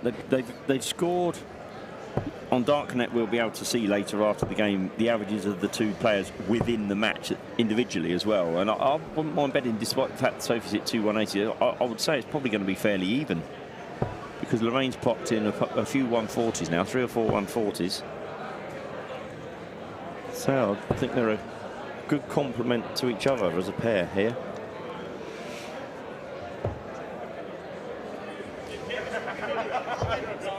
And with both of them doing a lot of tournaments, it's a pair that, having, you know, they could play together for a few years and really develop a good partnership.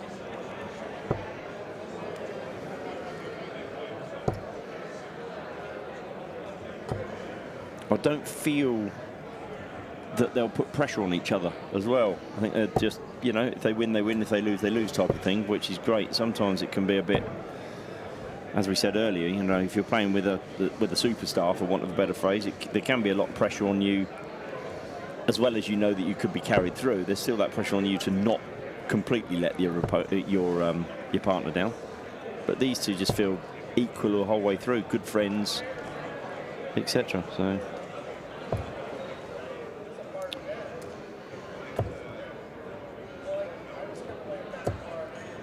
95 there from Leone.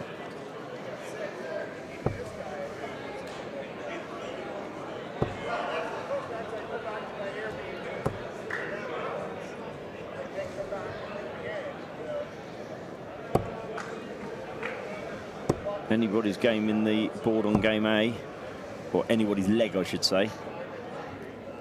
Here.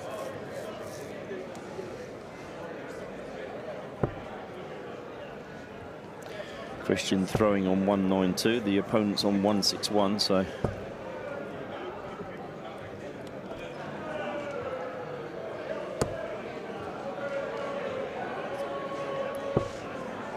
Good ton from Christian as well. Marco, now is your time, my friend. 92. Assuming he gets a shot, of course. Here we go again with Sophie. If she can find another one, leave tops. Oh, brilliant dart from Lorraine Hyde there to leave tops. Setup play has been magnificent. Yes, very, very good. Tops it is then for Sophie McKinley, her favourite double and a 3-1 victory. Okay, well, she hit 10s in the first leg, so why not?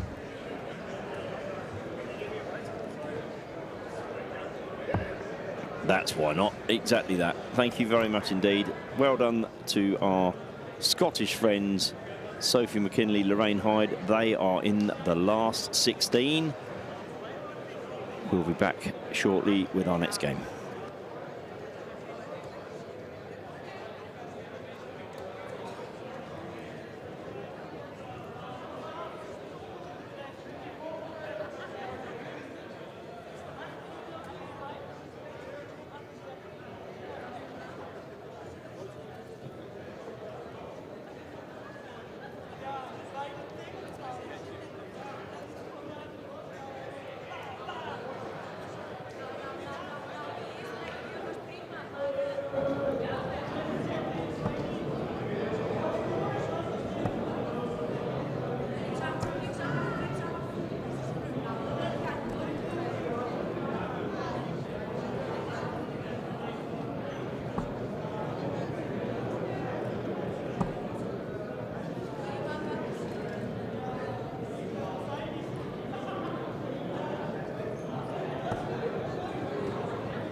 Board B now. We have got the winner of yesterday's warm-up tournament. The man who was just in your picture then, Jamai van den Herrik. Player who quite a few actually tipped to get a tour card at Q School. The game's now 1-all. Raymond de Vries levelled up with double 15, but there is Jamai. Tipped to do well there, tipped to do well here by various members of the Dutch darts community on Twitter. They think he's got a real chance, so good opportunity to see what he's all about.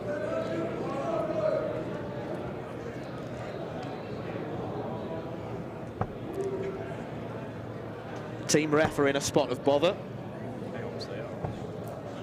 Yes, I can see that. Yeah, despite a couple of, well, 60, 81 and 80. Unfortunately, their opponents have hit 140, 140, 95. So, yes. Raymond de Vries here is the manager of the Dutch men's team for when they go to Europe Cup and World Cup, etc. So, well-liked person within the darting world in the Netherlands. Was very, very proud Dutchman as well. Yes, there's a definite problem here for Sorensen and Meyer.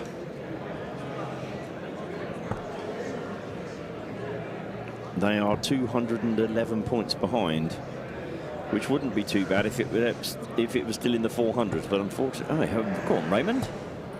No. But unfortunately, they're not. Their opponents are on 125. Raymond dressed in an old-fashioned prisoner's manner. Or he might be a Newcastle fan or a Notts County fan. Yeah, yeah, true.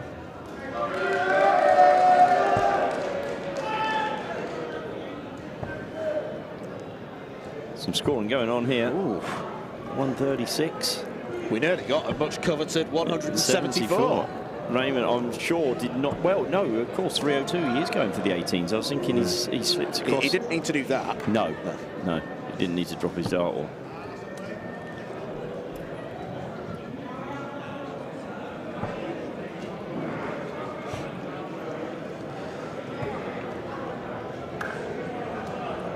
Good darts from Jamai.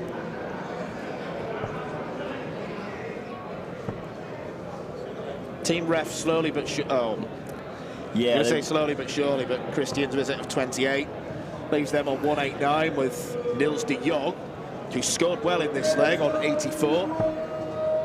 He's left 32 from that 84, so Marco need, if he could find a 177 and lead double six, that would be appreciated, but good 90 outshot there on our TV lane.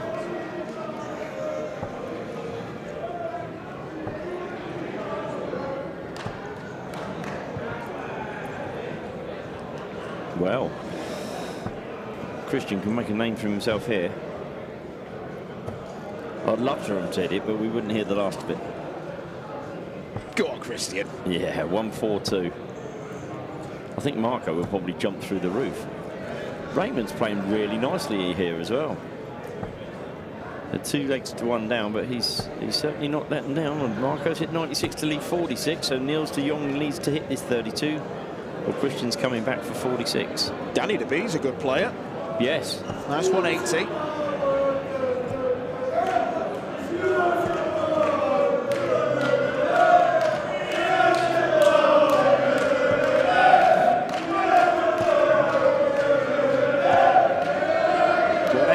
For Jamai, averaging 165 in this leg. Marco Meyer could win this game with 46.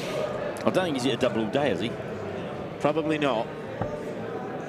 This is incredible leg that we're watching on the stream, though. 134, 180, 180.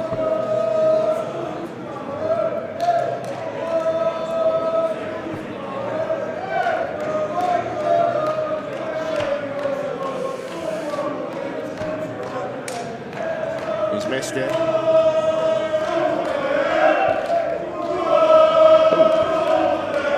Oh. Somebody decided to walk into our camera. Yep. The dream is over for Team Ref because Nick Van Heest has taken out 32.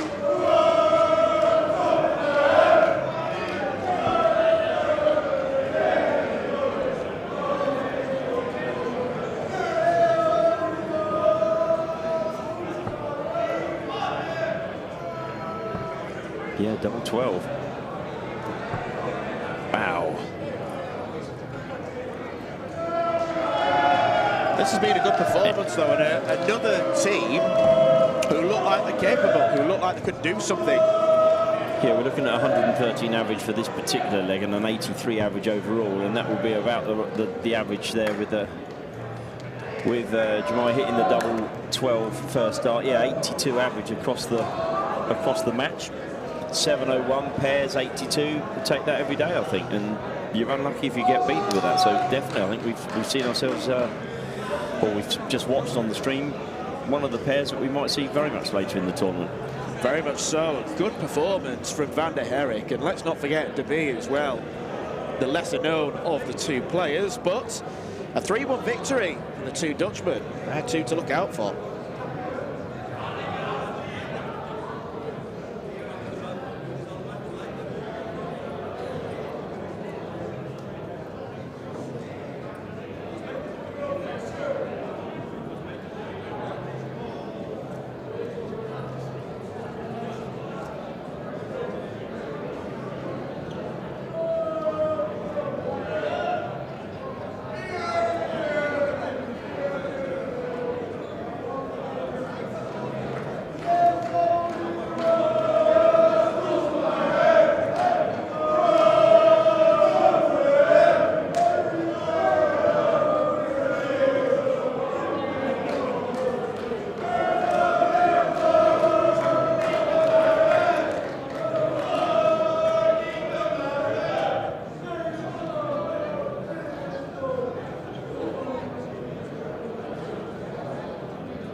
back to the streaming board.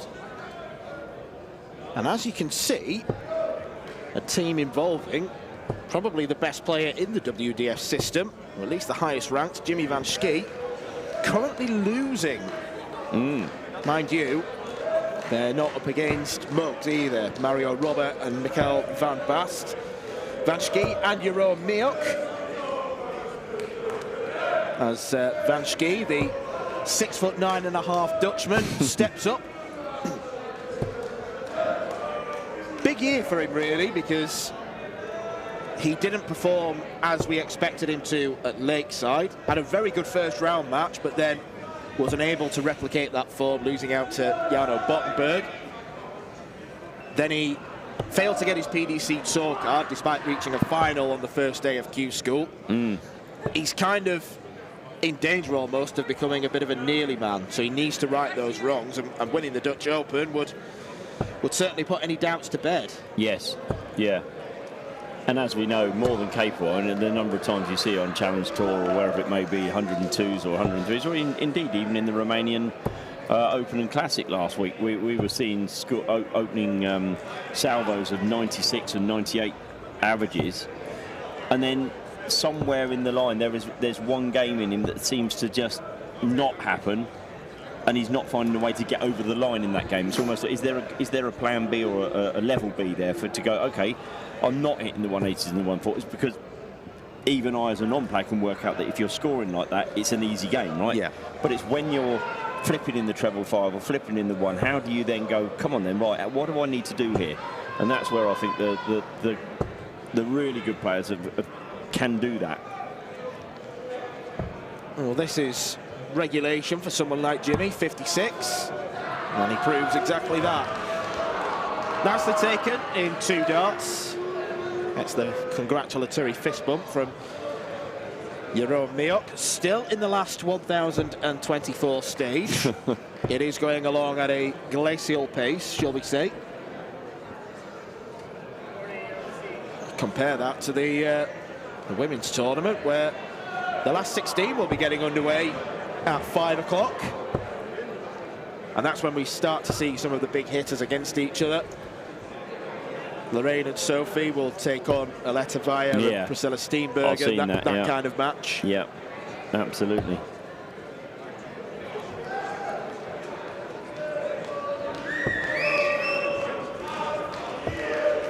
That's the only last 16 tie where we know who is playing who at the moment as well. Sophie and Lorraine, Aletta and Priscilla. Some of the other pairs that have got through, obviously, Bo Greaves, Joe Rolls are in the last 16. Lisa Zolikova and Julia Seek. Lindsay Cloudsmans and Saskia van Zoon. I'm sticking on Zorin. Saskia van Zorin, they are in the last 16 as well.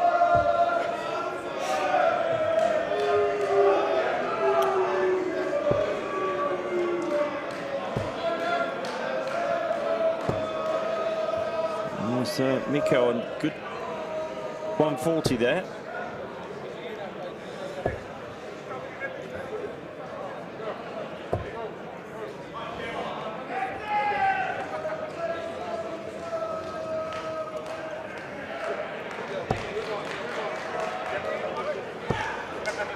Jimmy Van Schie winning a boatload of tournaments last year, 8 in total. And he's hoping to repeat those feats, and if he does, he'll comfortably be the man to beat at Lakeside come at the end of the year. And he's got this in his back pocket. He'll be wanting to go play the World Masters, probably a selection of events here, there and everywhere. It is one of the freedoms of not winning that tour card. He can go and do whatever he likes. And interestingly, there has been some talk of that recently around the players and who's, if you like, if I'm going to win a tour card and I'm going to go out first round a lot of the time, I don't get that much darts. Yeah. You know, so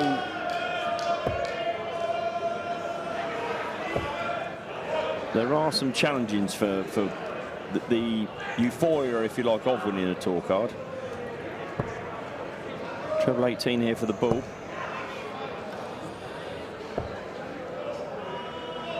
Wrong side of the wire. Can Jimmy repeat the feat? He did this in the last leg, 16 and tops. So do it again, but double 10 can rescue him. 82 then for Mario Rob. And as you mentioned earlier, Dan, there's no mug. It's got to be 13 and bull now.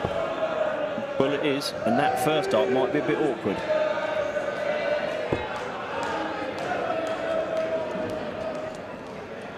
Not quite there.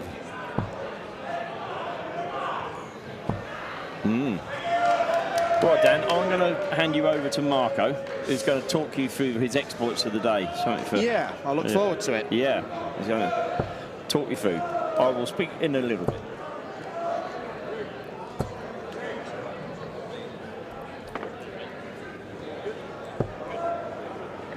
Jimmy Van Schie steps up with him and Jeroen Miok 2-up. So then, Marco Meyer, you promised me you'd be on commentary duty at 7 minutes past 10. It's now 16:40 in the afternoon. You won 2 games. How did that happen? It's definitely not because of me. No, and we missed 2 mad darts in the last game. So, but Christian, fair play. He played really well. I didn't play my game, but to be honest, I'm a referee. I'm not a darts player. But Christian played very well, and we had a chance. We missed. Fair play. We won a few games, so. I'm told that he missed the bullseye for a 161. For a 161, yeah. It's quite funny. We started this morning at 10 o'clock. It's now, we are in the pass competition for over 6 hours, and it's still the last 1,024.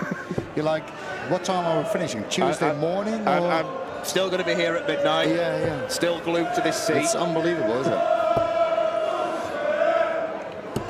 Is that your best run then in a pairs tournament, winning 2 games? No. I think 10 years ago I won 3. No.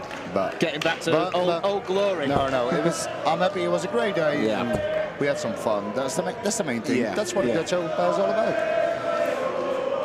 When you said to me this morning, you are still winning the tournament at 4 o'clock, I wouldn't believe you. Yeah. So yeah, it was good fun. So. And what a tournament this is, Dan.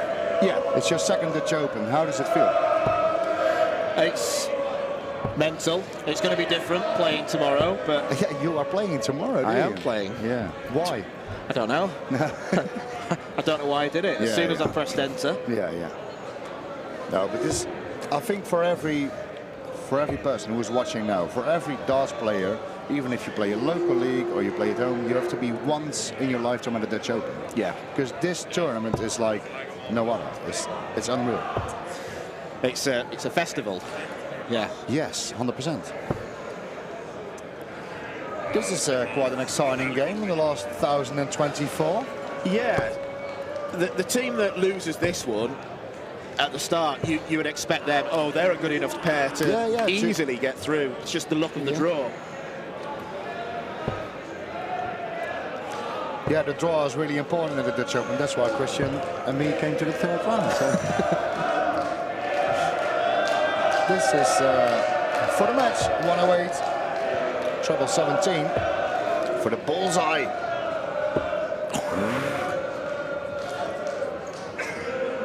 Mario Robe for 60 to make it 2-all and go to the deciding leg. That's a good single. This is an important dart. Oh my God. What was that then? That was me on a Thursday night. That was tension in the arm, I think. 100%. And now it gives Jimmy Van Schie a chance to get the match-winning double. Takes a pause, just composes himself.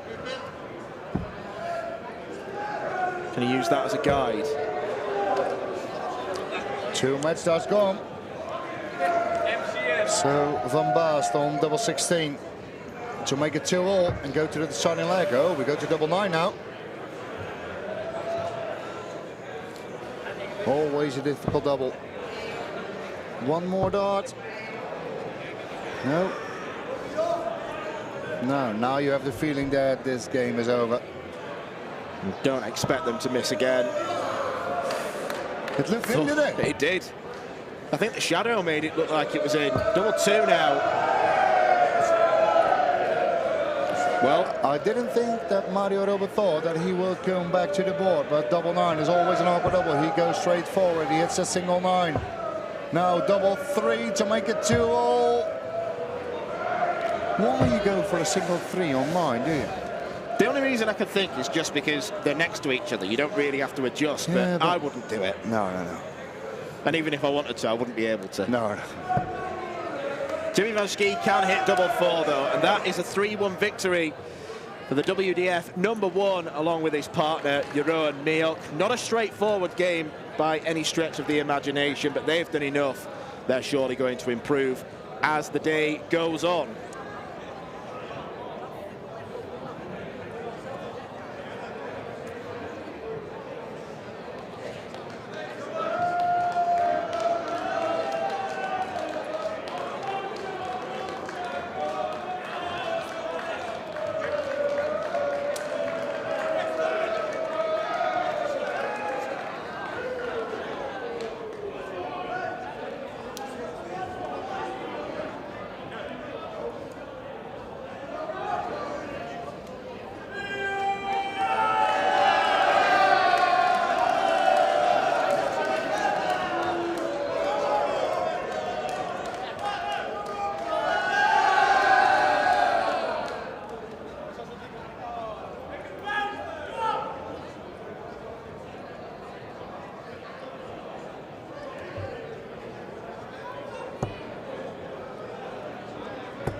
Moving over to board B, we are 2 legs into this women's pairs contest, the last 32 stage. So they're getting on with things, still in the last 1,024 with the men, last 32 with the women, and we're starting the last 16 in 15 minutes. It's unreal, isn't it? It's sometimes I have the feeling when you're like, we're in the pairs competition for nearly 7 hours and we're still in the last 1,024. A lot of people think, when are we going to finish? But tomorrow, we're going to start in the last 8,192 with the singles. So there's no, literally, I don't have any words for it. It's like... Well, it is Ryan and Chris Savary who are in full command of this one. It looks like they're going to go on and get a 3-0 victory. Ryan won the warm-up tournament yesterday, played some excellent darts along the way. Yeah, especially in the final. Yeah. She had a 96 average, I think. Fair play. She had an 11 darter along the way as well, so she was excellent in that match. But it could be Chris Savary to find the match-winning dart. 2 attempts at double 12. Now double 6. Oh, she buzzed the score. She had a single 13 with the last dart. That didn't help. It's a good job Ryan could laugh at it. But Ryan will come back for 72 to have a 3-0 victory. Double 9. There we go. Easy as you like. Ryan O'Sullivan looking to dethrone Bo Greaves in the singles, looking to pick up the pairs title as well, along with Chris Savary. A comfortable 3-0 victory for them. And we are soon going to see on board C a man you know incredibly well, one of your best mates, Corne Groeneveld, Marco. Yes, 100%. He lives like 2 minutes away from my house, and we are mates for more than 20 years. And what an incredible year he had. It's unreal, isn't it? In our league, he is by far the best player of our league, and we said it for years. One day he will show it on the big stage, and yeah, last year he did. So yeah, fair play to him. Great player, and I think he can go. He can do a lot more this year. Yeah, he's obviously a very good player, but he's only really started to play big darts in the past year in terms of competing in WDF tournaments. He went and won the qualifier for the World Championships in ridiculous style. I think 5 ton plus checkouts? Yeah, exactly. He had 5 ton plus checkouts, and he won the match 6-3. He won the Antwerp. He only started playing WDF tournaments in August. He won the Antwerp Open, a finalist in Bruges, and he made a semi-final of the World Masters, and he won the qualifier for the Lakeside. It's unreal. And now he's going to do the full circuit. Yeah, Corne is the man third in the queue right now. He's playing with Wilco Hummel, who you tell me is his brother-in-law. Yes, 100%. And they're playing Tom van Lent and Justin Papp.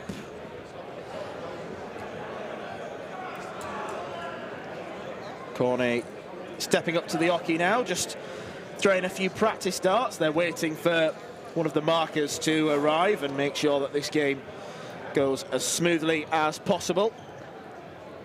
But Corne was in action in the very first game of Lakeside this year. Handed a tough draw, really, in the form of Brian Roman. And it's a shame that was a first-round match, really, because both players, you know, can give something to that tournament. Yeah, definitely. It was such a good game. And I really understand from the WDF that they decided that has to be the first game of the tournament. And it was such a good game. And Corne missed one dart for the match, I think, for a 107 checkout. Yes. And after that, Brian played really good darts, and Brian was the deserved winner. But what a great match it was. And yeah, it was a brilliant first match to start off Lakeside 2024. And what an amazing tournament it was, Dan. Yep, it certainly was. It was a privilege to be a part of it. Like it's growing in stature once again. We had the amazing story, obviously, of Paul Lim reaching the final. We had a deserved winner in Shane McGurk. He was outstanding throughout. 100%. Such a shame that he's not here. Yeah, 'cause he didn't win his tour card, so he was eligible to come and play. Yeah, 100%. In the Dutch Open. To be honest, I don't understand why not of a lot of UK players are here. That's what I don't understand. No. This is the biggest tournament of the year. I'm only one of 28 Englishmen. Yeah, but how is it possible? Like, when you look back like 10 years ago, there were more than 100 people from the UK. I don't understand it. No, I don't know. Maybe it's a cost thing. Maybe it's... Of course, maybe it's expensive because it's a long weekend. It's a lot of darts. So you're here from 8 o'clock in the morning in the venue till maybe, if you're doing really well, maybe till 8 or 9 at night. If you do really well this weekend in here, you qualify for everything. Yeah. So that's why I don't understand. And you want to win this one. You don't want to, when you go to your CV, I made the last 16 in the Hungarian Open and the last 32 in the Balaton Masters. You want to do here? You want to do it here, do you? Yeah. In front of the cameras, in front of the people. That's what I don't understand. Why you go to all the category bronze if you can do it here on one weekend? This is the tournament you want to shine, do you? Yeah. It's so good organized. Of course, it's a lot of people, but it's a massive venue. But everything is running on the clock. It's perfect. Yeah, that's why I don't understand that the people are not coming. Everything runs, considering that there are around about 200 boards around the venue. Everyone knows where they need to be. Everyone knows if you win, you mark the next board, etc., etc. Yeah, it's the organisation for this is quite phenomenal, really. How many people are here? How many volunteers? We've got to give a shout out to the volunteer staff as well. You'll see them in the green polo shirts, the Toto Dutch Open ones, and it's they who help the smooth running of this tournament. Yeah. Today it is really busy in the venue, but tomorrow, mate, Dan, it's like tomorrow there are over 4,000 men's players, there are nearly 400 ladies players, and a lot of spectators. There's like 7,000 people in the venue tomorrow. It's like, how are you going to do it? How are we going to do it? Yeah, they've. You're in a good position when you're almost concerned that you've got too many people who've entered. But yeah, it looks like we're not going to be focusing on board C for the time being. We're on board B right now. Ron de Bon Molenkamp and Vincent Campoué, who we've seen already. They're taking on Bas Schmitz and André Sturck. Yeah, this is a dangerous pair. Normally when you see this game you think Vincent and Ron Molenkamp will win this game, but André Sturck is a dangerous player. And Bas Schmitz, his mate, he worked for the NDB a lot of years. He was in the office, and he's a good dart player as well. They're both good friends from Jelle Klaassen. They played in the Super League here in Holland, so it's a dangerous pair. So it wouldn't surprise me if Schmitz and Sturck will win this game. They can play really well. So in the last 512, maybe we can see an exciting game there. To be honest, yes. you're here sitting here for like 7 hours. Did you see a few exciting games today? Or was it like straightforward? And most of them quite straightforward 3-0s. We have seen some good games though. I think probably the standout pair so far have been the Belgians, Brian Roman and Zanti Vandenberg. They played really well together. Moreno Blom was outstanding, along with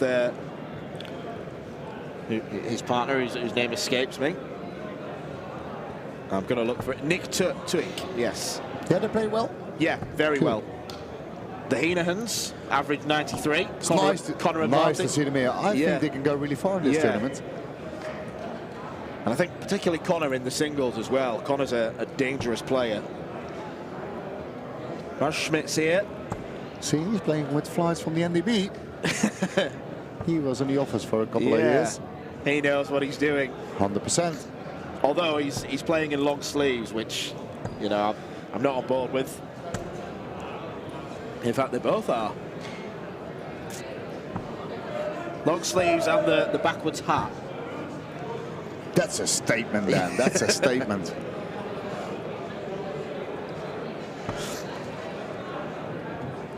Been a few years since we've seen Ron on the PDC tour, so opportunities open for him to play this, do the WDF events. Q School didn't go to plan.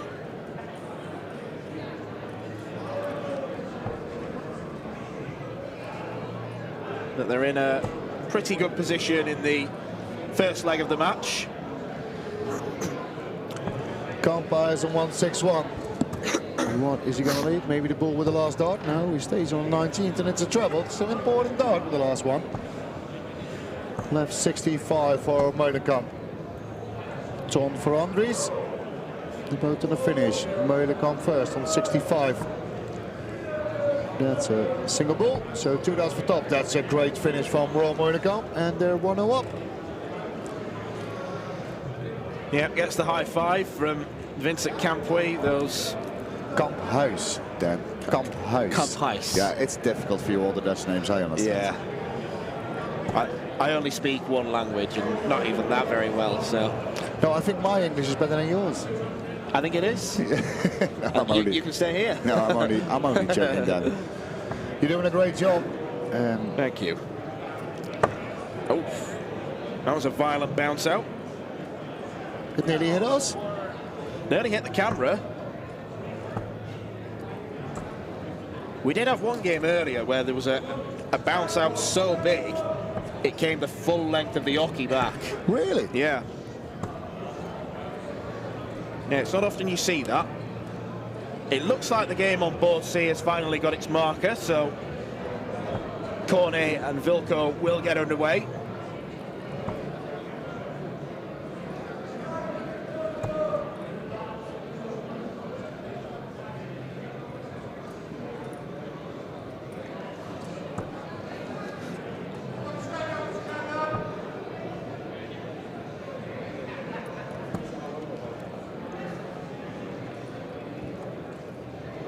Really good attendance in the grandstand behind where all the players are.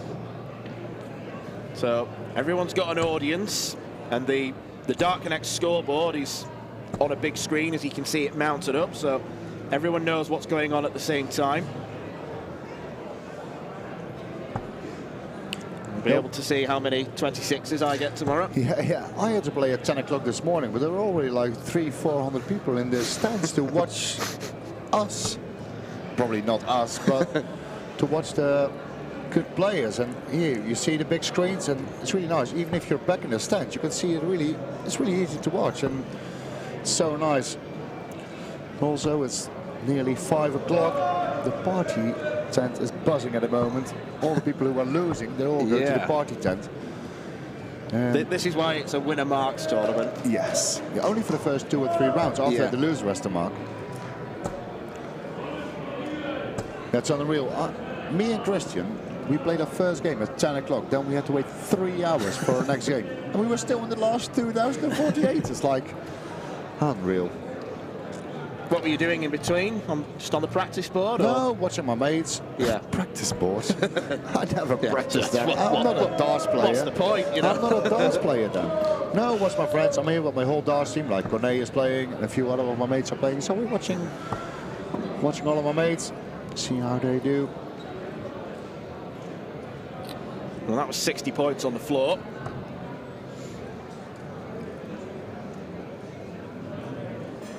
So, André Sterk wants 1-3-4. He was going for treble 14 to leave double 16.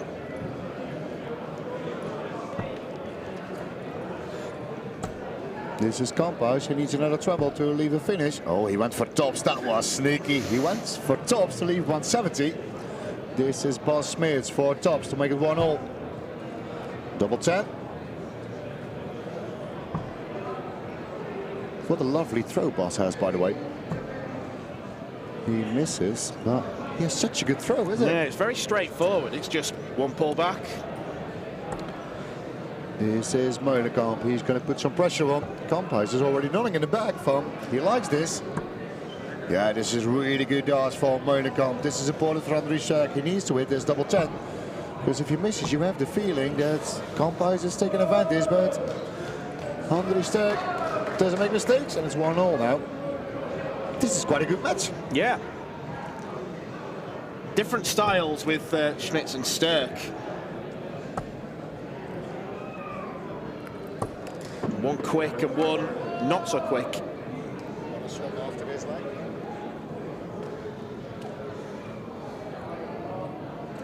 It's unreal, Dan. I'm here for commentary for like, I waited for 6 hours to join you for like 10 to 15 minutes, and the next one is already in line to take over for me. It's unreal.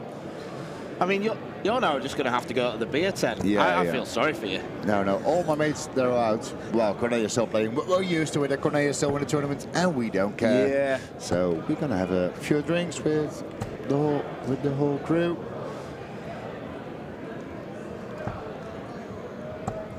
They are 1-0 up, by the way, Corné and Vilko.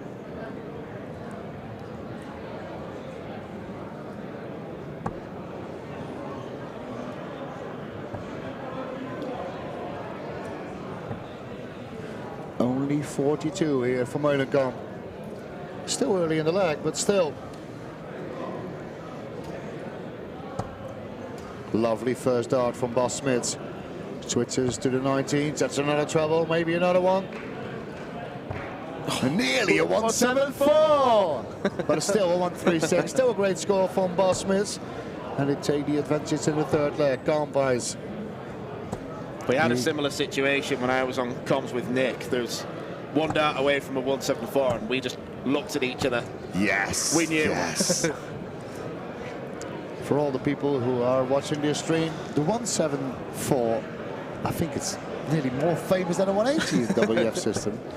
We always had a joke with the referees. Oh, that's unlucky. That's their second dart from Molenkamp.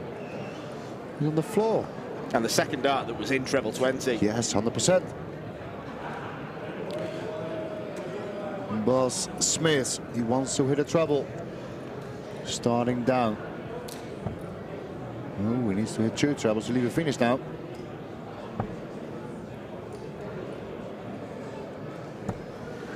Only 47. Campbell, can he leave a finish?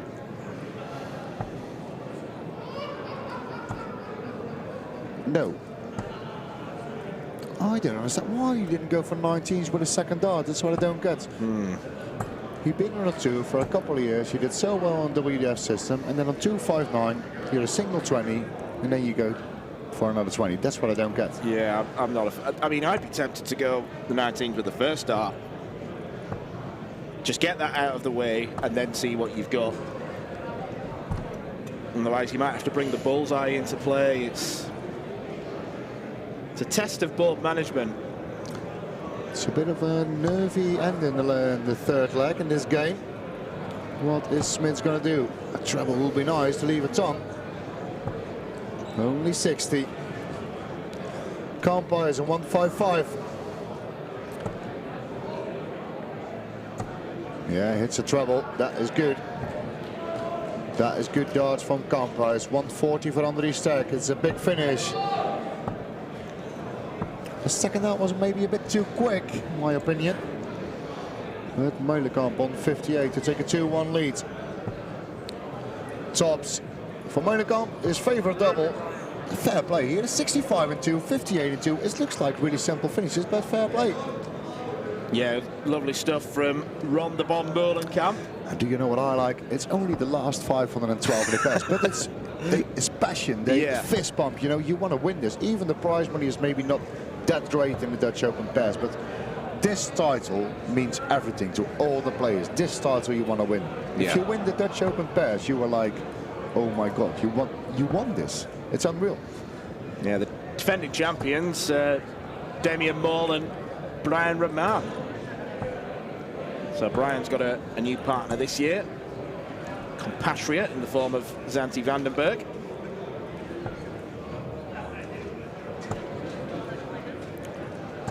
This is good darts from Vincent Campos. It's another 140. They're nearly 200 points in front, only after 6 darts.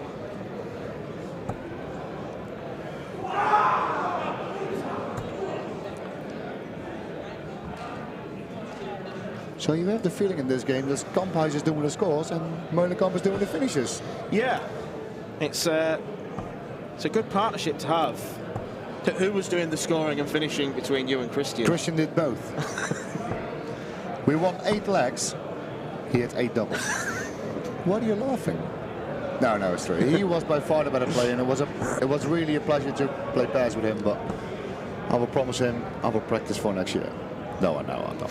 I'm not practicing. No, you're going to the beer tent. No, not to the beer tent. But this is my only tournament in WF system I play best. For the rest, I don't play darts. I only play darts on Thursday night with my friends, and this is the only tournament I play in the pairs competition. And it was lovely to play with Christian. He will join you in commentary and after this game, so you can ask how his feelings is. Probably he will tell you that he's going to swap me for someone else for next year, but this is a good first dart from Meulenkamp, by the way.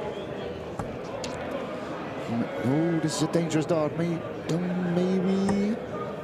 Yeah, I understand why he went for the ball. And look who's joining us. Who's watching here on the screen? Brian Rahman, former WDF world #1. He's watching us and see how we do in the commentary. This is a good dart from Campos. Maybe the ball was not the best decision. Maybe 19 was a better option, but there's still a lot of points in front. Smits needs to hit a 180 to leave a finish, but that's not going to happen. So, yeah, they're looking comfortable now. 98 points away from the match. Ron Meulenkamp steps up. Treble 20 for double 19 would be the preference. Now treble 18. It's good darts for Meulenkamp. Good setup. Okay, he tops with the last half, but it doesn't matter. So, Vincent Campos for double 10 to get through to the last 256. Double 5. 1 dart to go.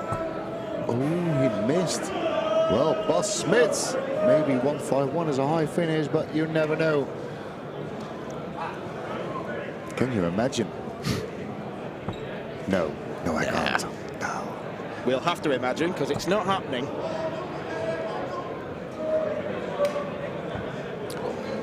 Good last dart here from Bas Smith, so the pressure is on Molenkamp. They left double 5, it's always a tricky double. Molenkamp, the man of the finishes this game. Checked out at 65, checked out at 58, and he misses double 5. Sterk for 54. Ooh, he misses the single. 45.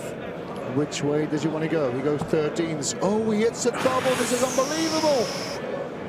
How is this even possible? Look at his pass mate, Bas Smith. He can't believe it either. Well, that's left 19.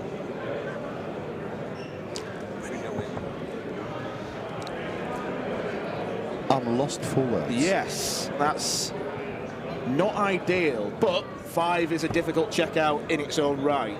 Double 2 needed for Campice. You know what they say, the match-winning double is the most difficult one to hit. Yes, tell me, I know. Smits.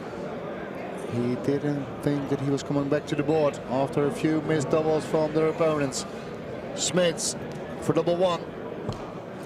Great dart. And Right it's in the 2-all. corner. In the corner. So we are going all the way, perhaps a bit surprisingly so. Just had a handshake off Cornet, by the way. 3-0 win for them, as you'd expect.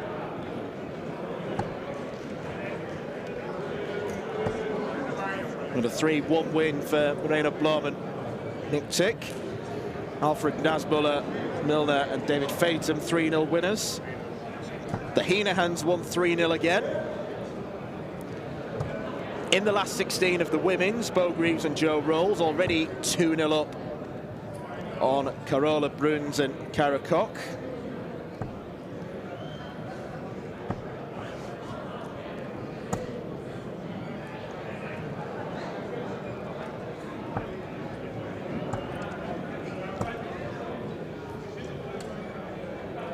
But it feels like Molenkamp and Campice have been the better players. They've been the more consistent. They've just not been able to Yeah, to get those doubles over the line. 100%. You normally, when you play this game, you think Campice and Molenkamp would win this 3-0, 3-1, but they missed a few match darts, and now it's 2-all.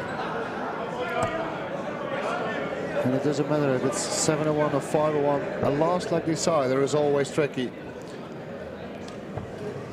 It's an important last dart from Bas Smith.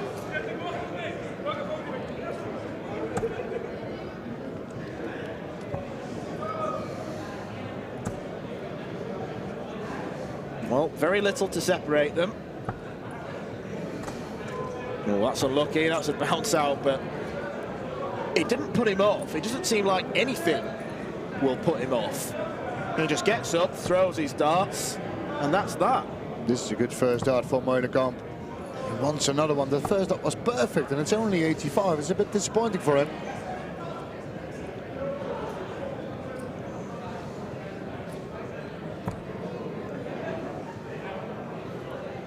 You can see it in 4 players. You feel the tension. You can see they all have a feeling we can win this game. It's quite funny. It's a really good game. The average is quite decent. The doubles, okay, sometimes it's good, sometimes it's bad, but they hit quite a few trebles. Maybe in the next game, the last 2-5 games, they play maybe a pair who never played darts before. That's the fun thing at a Dutch Open. Maybe one game you have to play really well, and another game the guys can win with 2 darts. That makes sense. Yeah. That's the fun thing. Molenkamp, is he going to leave a finish? No, he's not. It's an important last dart, but he's not going to leave a finish. Can you imagine if Smits hits, for example, a 140 here? He needs to go down because the treble 20 is blocked. He needs to hit 1 to leave a finish. That's a great dart from Bas Smits. They are on the finish. Campice, what is he going to leave from 166? You have the feeling he needs to hit a treble, but not that one. So Van Ries needs a ton here. Oh my God. Oh, it's a great dart, but why did he go for top stops? I don't understand the decision. but they left. Double 10. This is Meulenkamp for 1, 2, 3 in a match. Yes, 66. For the bull, Meulenkamp, the master of the finishes in this game, and he missed. Double 10 left for Bas Schmitz. What a game this has turned into. Probably the match of the afternoon. And Schmitz has done it. And that is something of a surprise result. Former PDC tour card holders Ron Meulenkamp and Vincent Kampijs have been dumped out at the last 512 stage. What a final leg it was in 25 darts. And it's Schmitz and Sturck who've gone through. And Dan, it was really nice to have a little bit of chat with you, but I'm going to give the headset over to Christian Sørensen, the better dart player of the two of us. So he will join you in the next game. Thank you very much, Marco, and enjoy the beer tent. Thank you very much. Because that is where you're heading straight to. Definitely.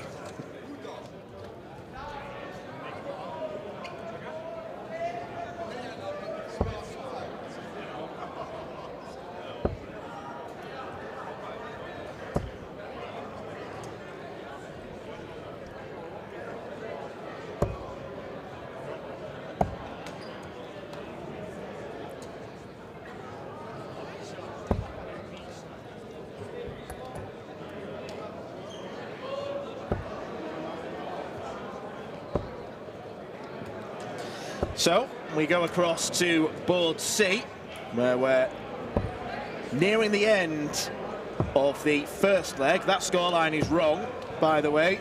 Brian Roman and Vandenberg are not 3 legs to 0 up.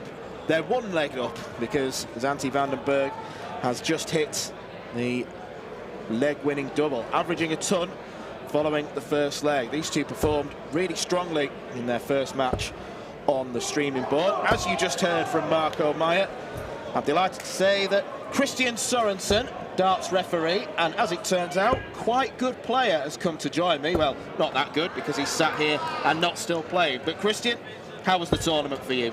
It's been a lot of fun. That was the main goal for Marco and myself, to play some darts. We didn't expect to get 3 rounds in. Well, 2 rounds in. The first one was a prelim, I believe. But still, a lot of fun. So, some decent darts in between.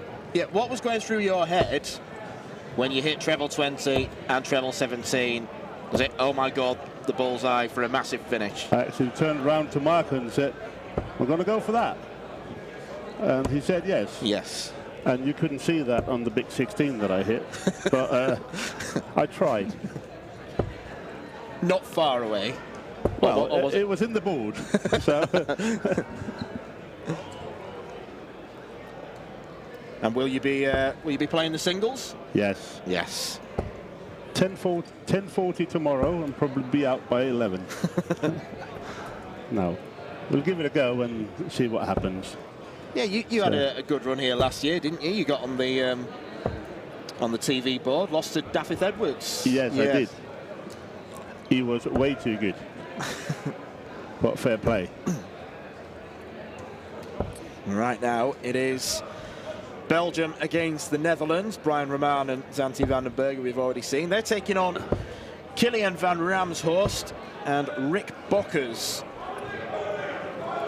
Kind of game where you would expect Roman and Vandenberg to have a bit too much, and that could be a really good partnership because Brian's starting to get back to his best. He won in Bucharest last week, and Santi won in Sweden. Yeah, and he's getting better and better. Yeah, he is. Steadily progressing. Well, normally it's commentator's curse, but you hit that spot on. It just did a 180. Yeah. Leaves a 167 potential outshot. We know that Brian's a player that doesn't really follow the rules when it comes to using the board. No, good luck to the spotter. Yeah, and the referee. Yeah, and the referee. Can't remember the finish at Lakeside, but he did one where the referee had to stop and say, uh-oh, uh-oh. Like, you could just see the brain going.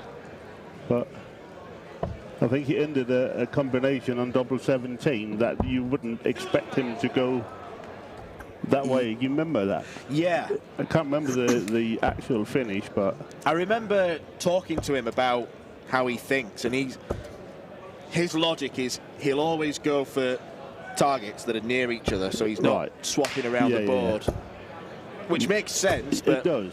But sometimes, it's not pleasant. if you miss them, you can end up in an odd number. So you might have to burn some darts in between.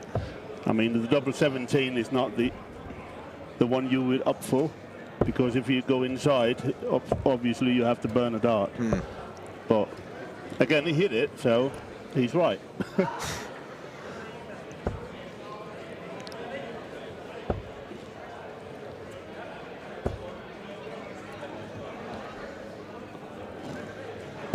You just see in the screen of the wide shot the Van der Voort boys are back in action.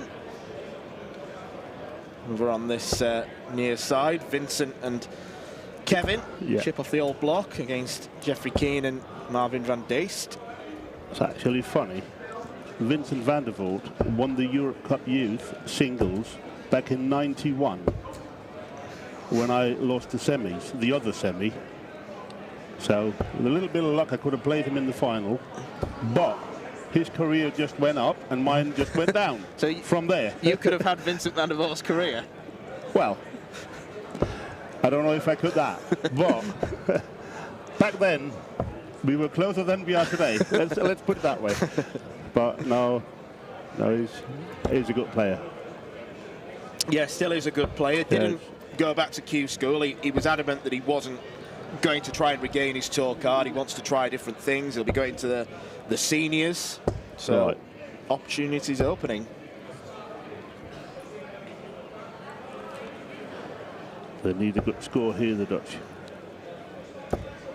Well, they might get it. 140 is a good score. No commentator's curse. Yeah. You're good at this. Obviously. Maybe I'll end my commentating career after this match to keep the statistics up.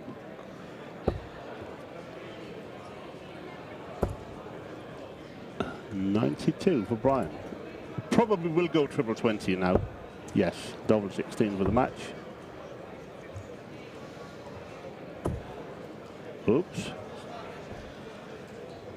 Not far away. The treble 20 was lovely. It gave him 2 opportunities at double 16. Didn't take either of them. No, the bullseye now. Oh, is that in? No, I think it's 25. That was close. That was so close. I thought it was in at first glance. Santi, double 16 for the match. Yeah, that's it. Well done. Yeah, good dart from Santi van den Berg. 25 darts from 701. It's not that bad in the pairs tournament. No, it's a leg average of around 84, so it's the equivalent of an 18 darter in singles. It's really good stuff. It is. Santi van den Berg and Brian Roman, 3-0 victors against Killian and Rick. And here we go over to Christian's arch nemesis, Vincent van der Voort. They're 1-0 up against Keane and Van Deest. Just explaining the difference between playing pairs and singles. I mean, how difficult is it knowing that you're having to throw kind of twice as slow because you're waiting for 3 players rather than 1? I would say depends what kind of player you are, I think, because deliberate players, the slow players, maybe they don't mind as much because they're deliberate for every dart, but the players that feed of the speed of the rhythm, they can have a problem waiting for a longer time because they get into a rhythm during matches, and they feed of that and they thrive on that. But when you're playing, if you're playing in pairs and you play slow players in pairs, then it's really an uphill battle for the rhythm players.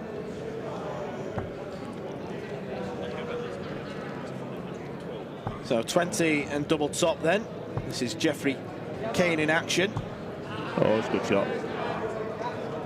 Yeah, pins double top. It's always an awkward looking finish when your dart stands up in the board, but he made it look easy.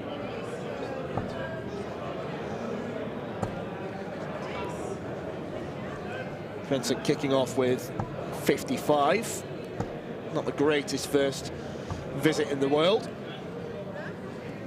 So did that go on the floor? Yeah, did.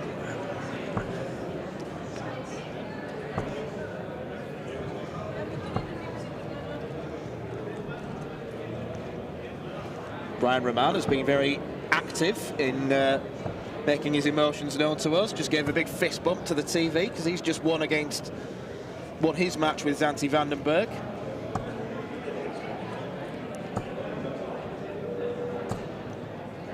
But still, even though Vincent is a fast player, we're talking about the rhythm.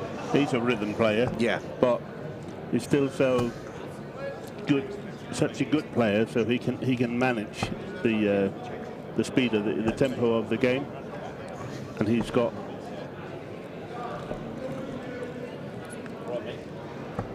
a lot of experience. So you can tell that Kevin's his son because he throws at a similar pace. Yeah. He's just a left-handed version, really. Right. Probably been looking at Daddy practicing. Yeah.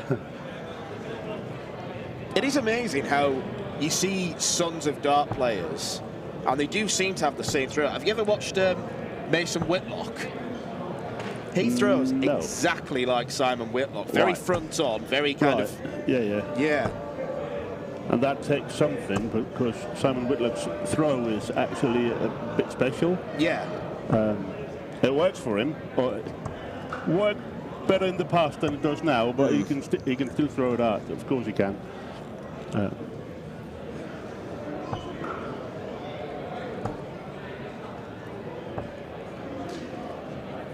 You're talking about before when he took out the 60 in the last leg, that when your 20 stands up, your dart stands up, it can be hard to get the tops because it's the first 20 will block the tops. Have you ever seen Luke Littler when he throws his flat dart? Yeah. So we saw that's I can't get my dart to fly like that. No. I mean, that's so special. But Daryl Gurney, a lot of people point at Gurney. He can do it as well. Do you know how he does it?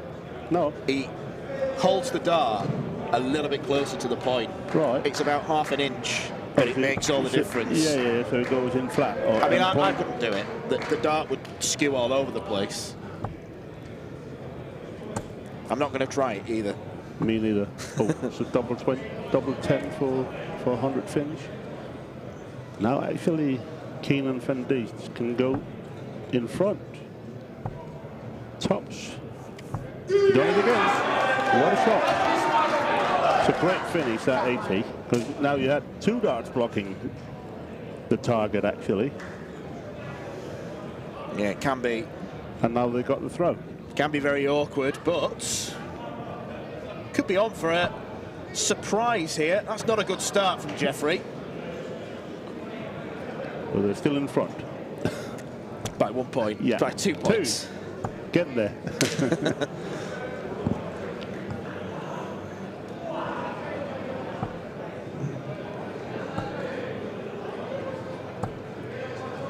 This is probably where the experience of Vincent will show. Yeah, I don't know the two other Dutch guys, but if they haven't got the experience, they're good players, obviously. You will not be 2-1 in front against Vincent van der Voort, even though it's pairs, if you cannot play darts. But maybe when it comes down to it, the final part of the game, maybe nerves will settle in.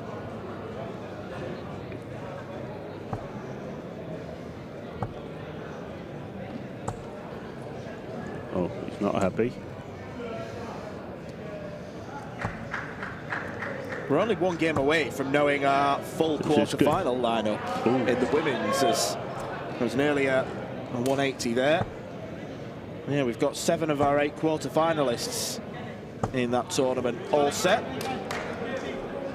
Bo Greaves and Joe Rolls, the obvious favourites.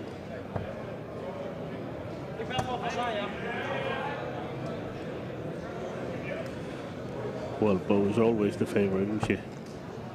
She's just different gravy. Yeah. Well, whatever tournament she plays in. Yeah.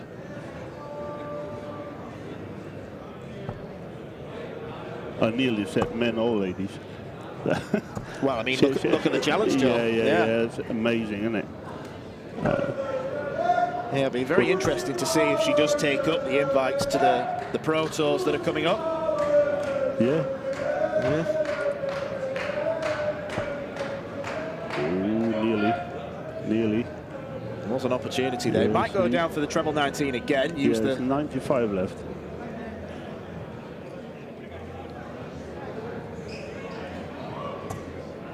Still, it's a precious shot for Van der Voort now. Can he roll back the U's? No, he can't. It's going to roll fast now then. 59. Oh. 76 for the match. Starting 20s probably. Yeah. 16. Top for the match. Oh yeah. That's amazing. That's the dart. What a finish from Marvin van Dees, and look what it means to them. That is a proper scalp. They have beaten a legend of Dutch darts. Vincent van der Voort and Kevin have departed the pairs tournament at the last 5-1-12 stage. Van Dees and Jeffrey Keane. Lovely checkout. They've won by 3 legs to 1.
Well, it's the ladies' quarter-finals here at the Dutch Open in the women's pairs.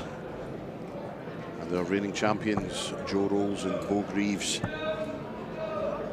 taking on Laura Vandenberg and Renata Janssen.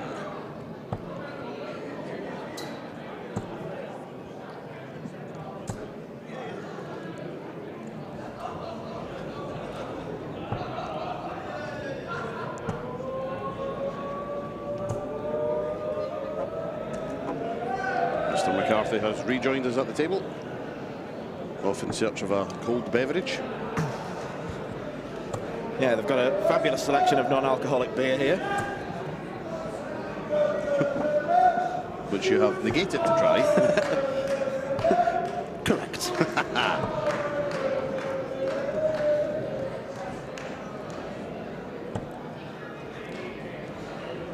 I can't believe we're at the quarter-final stage of the women's, And all quarter-final spots have been decided. And we're just about getting to the last 256 of the men's pairs. It's just absolutely ridiculous. We are on course for a 9 o'clock finish local time, so if you've got as much stamina as us, stick with us until then. We'll be bringing you all the action.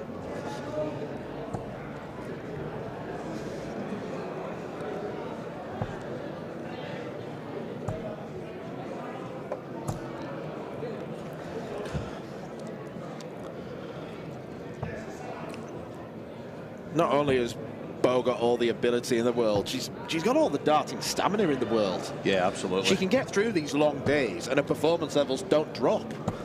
She's just an absolute machine on tournament day. See, Jo still hasn't changed back into her own shirt. I would imagine said shirt has disappeared into the ether somewhere. I would think so, yeah.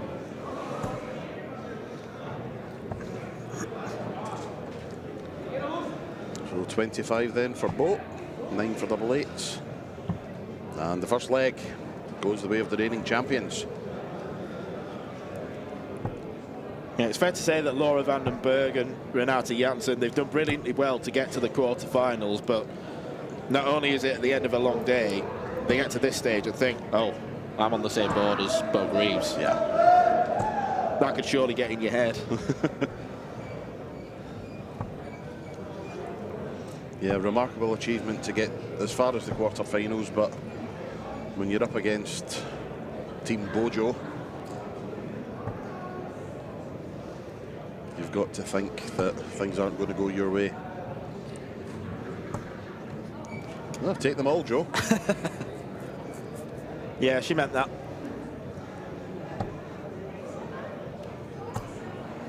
That was 71 scored.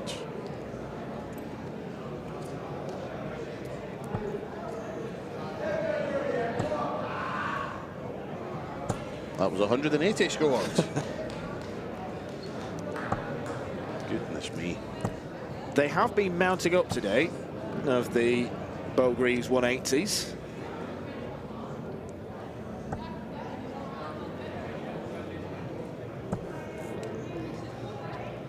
To the point where I am now endeavouring to find out who has got the most 180s of the day.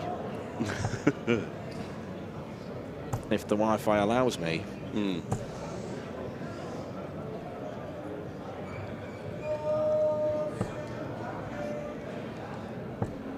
Oh, Wayward. Wasn't going to stay Wayward for long, let's be honest.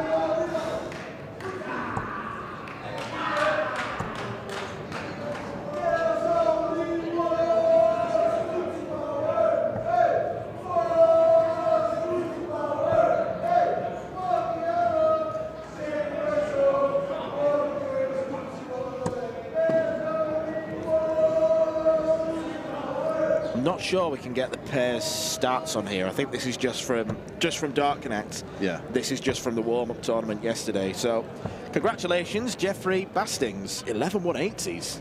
Fair play. That is impressive. I think you know you're a good dart player when you get past the point where you can count how many 180s you've ever hit. Yeah. I'm not at that yet. But I've got an approximate number, so I'm getting there. Around about 23, 24. Not bad.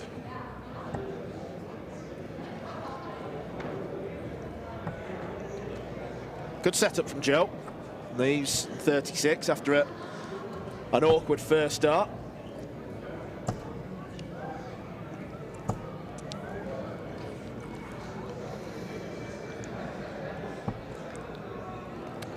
So easy. Yep, I was going to say Vandenberg and Janssen have done well to get themselves down to a finish in this leg, but any hopes they had have just been swiftly kicked into touch thanks to the doubling of Bo Greaves.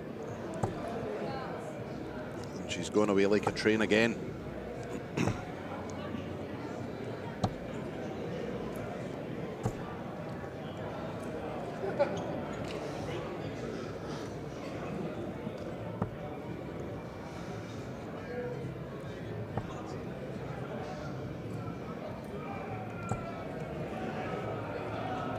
Those are the crucial 41s that allowed Bo to hit 3 180s in a leg.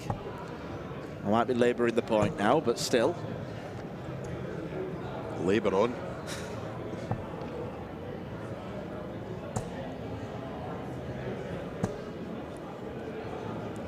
For now, at least, we're, as you can see, pretty much just focusing on the women's side of the draw, although you may have just seen Jana Bottenberg and Jurjen van der Velde in shot there. They're 2-1 up against Patrick Blomberg and Vilko Quantz. That's the last 256 stage. Well, we're getting there. Yeah. Slowly but surely. Played down to both finals, of course, which will be played on stage on Sunday. Yeah, we get down to the finals for everything, barring the men's singles, which is quarterfinals onwards. So if you get to the last 8, you've booked yourself a place on the big stage. And if you are, as there were a couple of them last year who were virtually unknowns, what a moment that could be for you.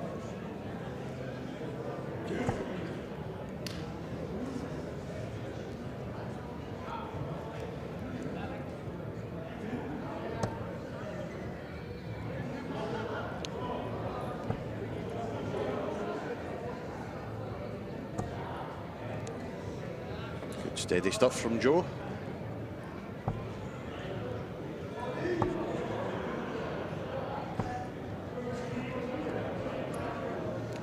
From right to left there. Will they be on a finish? Yes, yes they will. So good.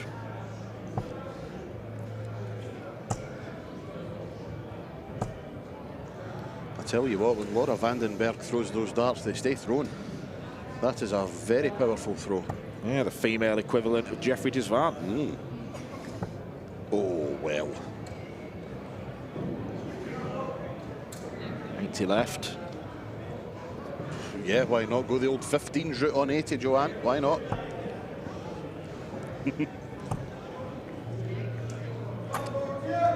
Nick Rolls is sitting behind him. Just out of camera shot. Looking through his fingers. What on earth are you doing? Double 6. Oh. No. Jo Rolls coming back for 6, and she's quite fond of the bottom of the board. Has a tendency to play on 19s on occasion. So let's see. Richard Ashdown's favourite double. Yes, it is. It's the Ashdown double. But it's not the Rolls double. Maybe double 1 is. No.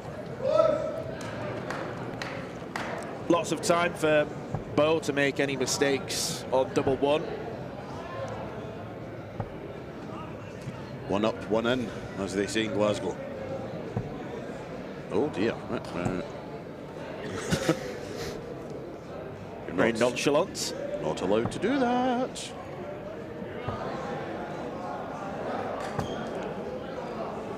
Right then, Joe, you left it, you hit it.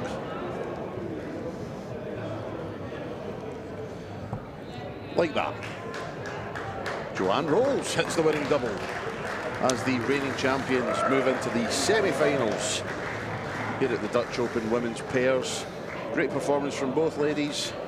Fantastic run from their Dutch opponents to get to the quarter-finals, but a step too far as Team Bojo move into the semi-finals.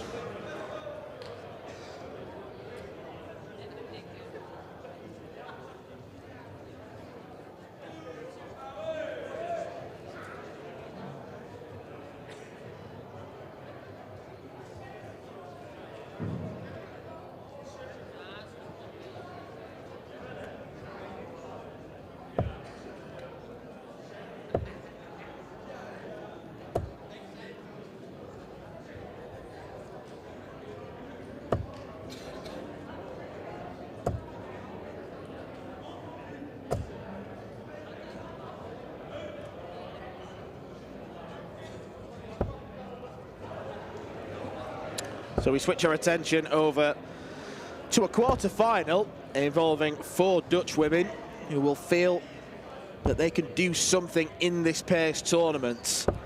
Anke Zylstra throwing right now. She's paired up with a former Dutch Open singles winner in the form of Eileen de Graaf. There is Priscilla Steenbergen, who wasn't at Lakeside this year, was the year before, and Aletta Vaya, who's one of the highest ranked players in the ladies system. Sorry, I've just witnessed Joe Rose walking into a wall. The wall has been there all day, and Joe decided to shout at it. In the battle of woman versus wall, Wall wins. wall won.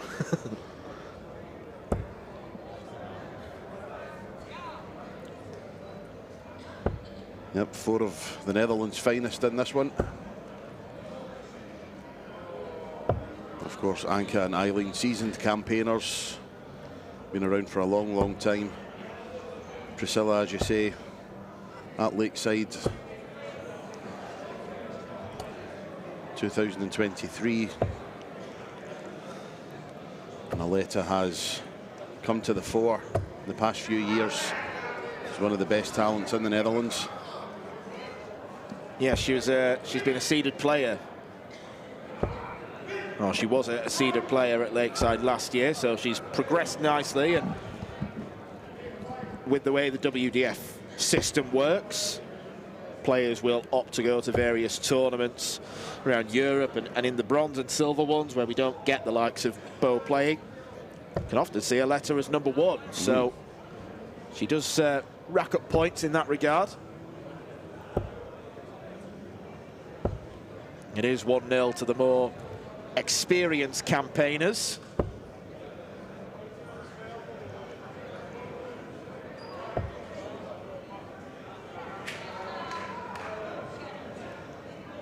Well, that leaves 58.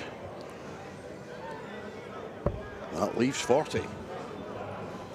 And Aletta.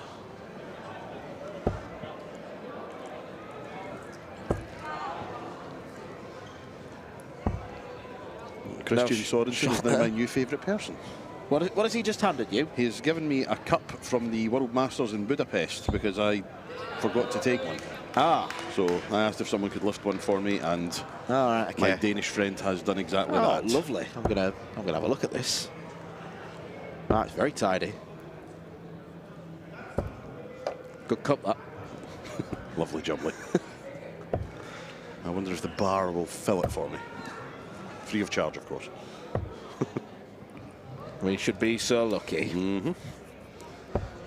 Eileen opting to play down the bottom of the board. She is a prolific 19s player.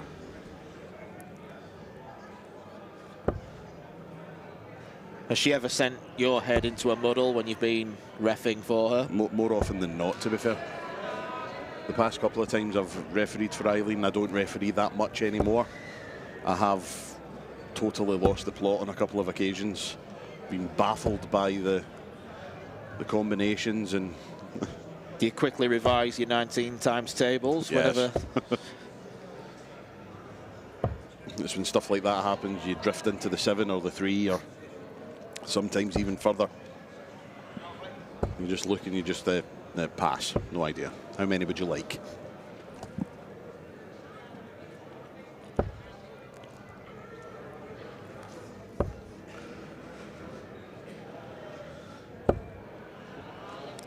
Well, it is Eileen and Anke who are in front in this leg. A leg that if they win it, they will be in the semi-finals.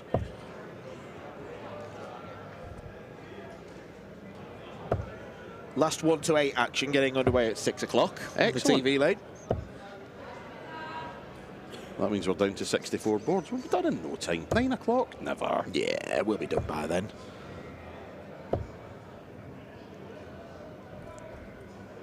We'll have to be, because the ship will be wondering where we are. Exactly that. Hopefully finished earlier, because my dinner will be wondering where I am.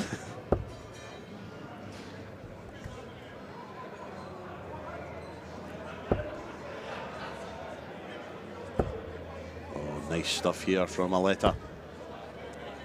Slightly wayward with the last one, but very unlucky.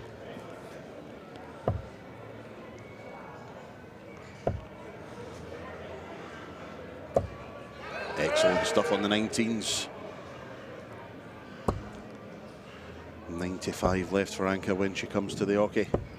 Which you think is a finish that Eileen would probably like. Absolutely, yeah. All the 19s.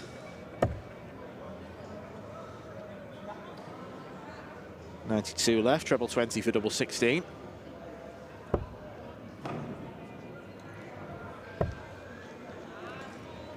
So 1-4-3 then to get a leg on the board for a letter. Capable, but unable.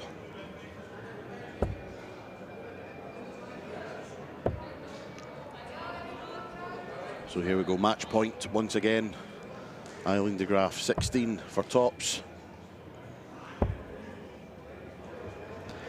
2 10s. No, just comes inside. It's not over yet. What's Priscilla Steenbergen got? 2 goes at double 12. Oh, very one. nicely done. Super stuff.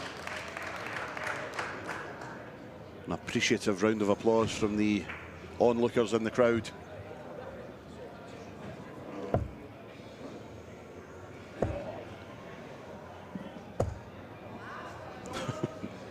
Count that. But that's what Eileen's doing. The poor, helpless, green-shirted markers. Yes. See, there is a little hack on Dart Connect. If you have no idea what the person has scored, you can actually put the score in dart by dart. Yeah. So 51 plus 17 plus 19, and it does the math for you. And I watched the tutorial just in case I have to mark, just in case I win. I think I consider myself an expert with Dart Connect now. I run several leagues back home, the Monday night East Kilbride League, Thursday night Glasgow Premier League, Wednesday Singles League in McGoldrick's, all on Dart Connect. But having said that, there are occasions where something has happened or there's been a problem and I'm on the phone to the USA and David Macher or Greg Tong. Greg Tong has been my saviour on several occasions. Do you reckon David Macher will pick his phone up, see your name, and then put it down? Probably. Yeah. We've got to give a shout out, all things serious, to Dart Connect and the software that's not necessarily helping this tournament to run, but helping to record all the scores, making it so much easier for markers and officials, and it's easy for fans to follow. It's just a wonderful piece of kit. It is for darts fans, pornography. Yes.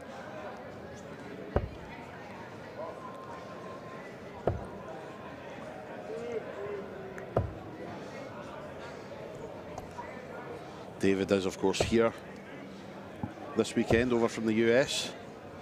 And Arno, our Dutch Dart Connect wizard, also here.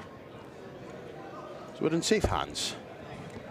I think at first there was a few people who were thinking that Dart Connect couldn't handle the volume that the Dutch Open gives. And listen, if Dart Connect can handle this tournament, it can handle anything. Yeah. It is essentially a cheat code. Yes. And it makes life so much easier for players who maybe aren't the best counters, not your top end players, but your run-of-the-mill pub player or guys coming here for a day out, just want to play some darts. And it makes it so much easier for them. They don't have to worry about the old paper and pen method. Just hit a couple of buttons and everything's done for you. Was that Eileen going for 3 tops? Or was it a horrendous go at treble 20? I'll plead the fifth on that one.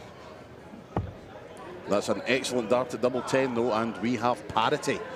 And it looked at one point that Eileen and Anka would be 3-0 victors in this one, but a fantastic comeback from their younger opponents. Break of throw as well, and I think if Aletta and Priscilla were to win, it wouldn't be a shock, but you would expect with the experience that Eileen and Anka have got, they'd be too strong.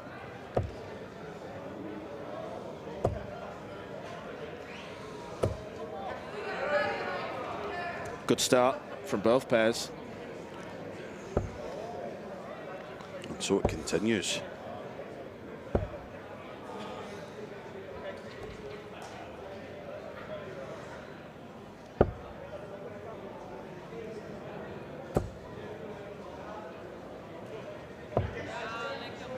Four visits to the board, one from each player, and not a thing done wrong.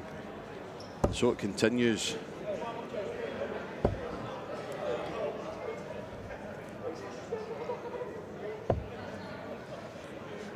This is an excellent leg of darts to end this match.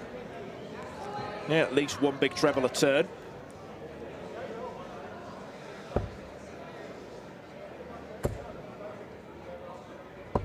Oh, well, it couldn't last forever. Priscilla couldn't continue it. Anka and Eileen could jump all over that loose visit, and that's what Anka's doing. Disappointing, but they've got the advantage. Yep, Anka and Eileen averaging 100 in this leg. And this is now a chance to put some real daylight between the two. And wowee. 1-3-1 to leave 170. Outstanding stuff from Eileen de Graaf. But great response. Doesn't leave a finish, of course, but in striking distance to get to a good finish.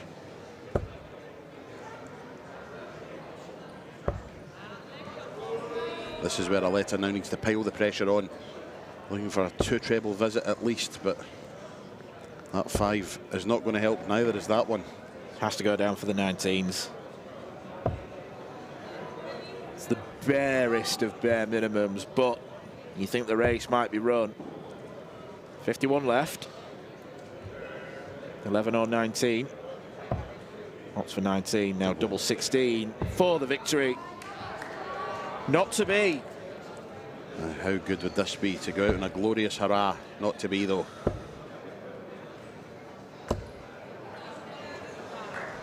So, Anka, can you hit double 16? No. Can you hit double 8? Not yet, at least. No. I love it when people give me presents. Jurgen van der Velde has just given me an empty beer glass. I think he did that on purpose. That's just outrageous behaviour. So, match point yet again, and this time under immense pressure with Aletta and Priscilla. Waiting on 32. It doesn't matter, though. The double found at long last. And Eileen de Graaf and Anka Zijlstra make their way into the semi-finals of the Welsh Open ladies pairs. It could have been a lot more simple, but they won't care. They're in the semis, 3 legs to 2.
Welcome back to the Dutch Open, where we are at the semi-final stage, would you believe, of the women's pairs tournament.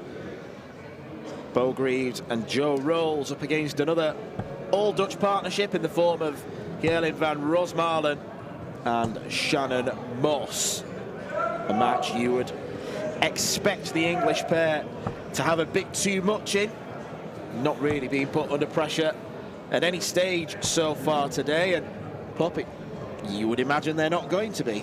No, it certainly doesn't look like it. They've been fairly consistent the entire day, and you've got to assume that is going to continue. The only thing that I think could maybe work against them is the fact that they decided to have an impromptu game of TIG earlier on, and there was sprinting involved. Yes, and Joe was keen to point out to Bo that she had a bit more energy about her, despite her, how should we put it diplomatically?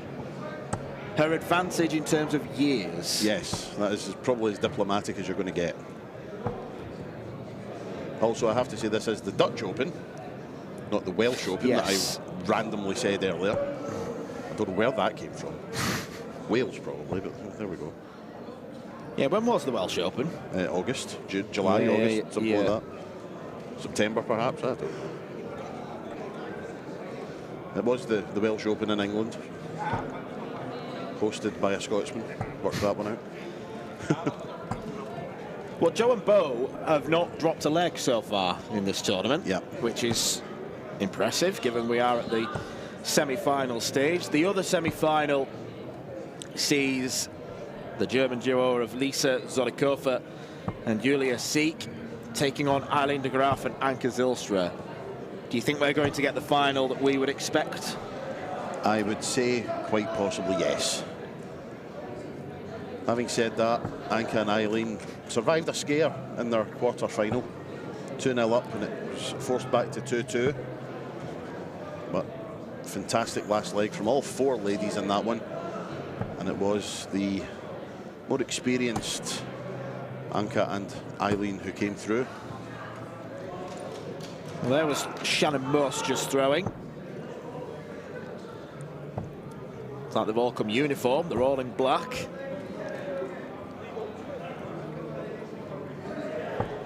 What an occasion it must be for these two, unheralded as a pair. Absolutely. What can you tell me about Gerlin van Rosmalen and Shannon Moss? Very close to nothing, I'm afraid.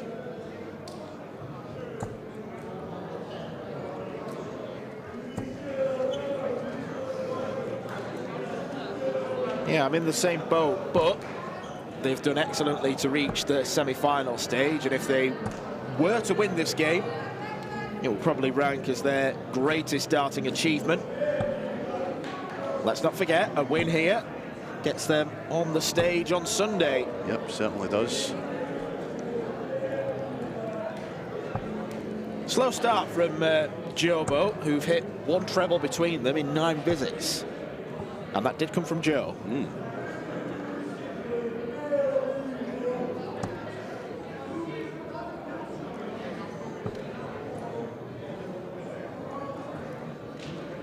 193 left.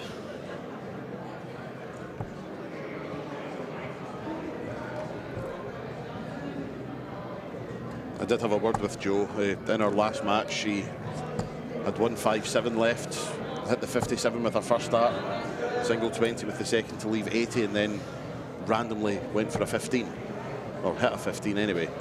So I questioned her about it, called her a couple of cheeky names.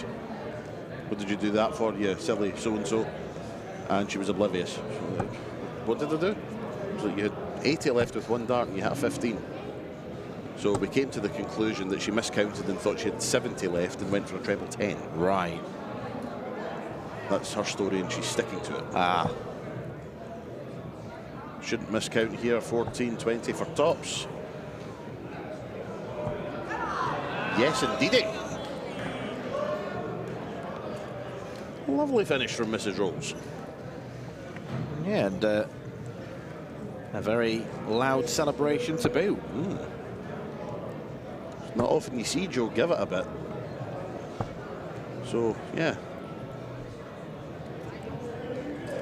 Letting her emotions come to the fore. They know it's just one more push and then it's the end of what's been a very long day. A very long day that's still nowhere near finished for the men, still playing. The last 1-2-8 currently underway. Another 5 rounds to go before we know who will be in the men's final on Sunday.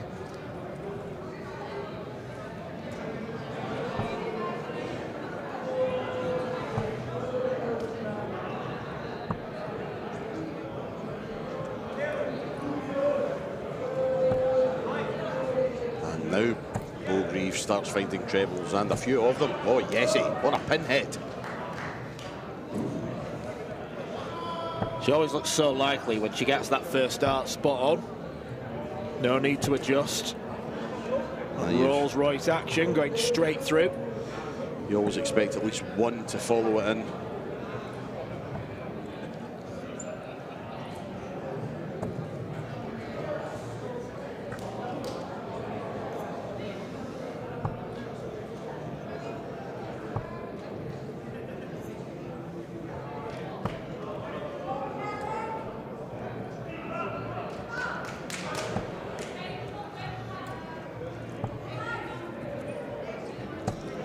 Men's last 64 is underway.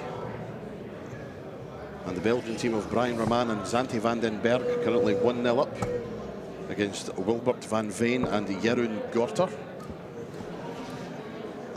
Very, very, very good team, the two Belgians.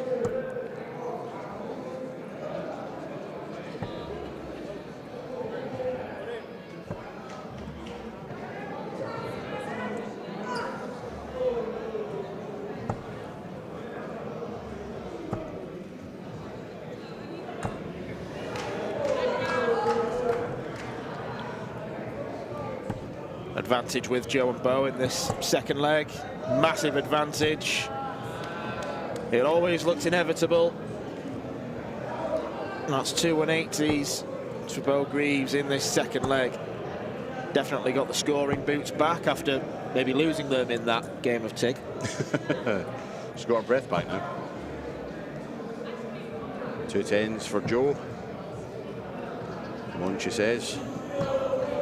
And makes sure of it with the last dart, and Joe rolls, proving to be the finisher of this particular match. She's hit the 2 doubles that have given Team Jobo a 2-0 lead.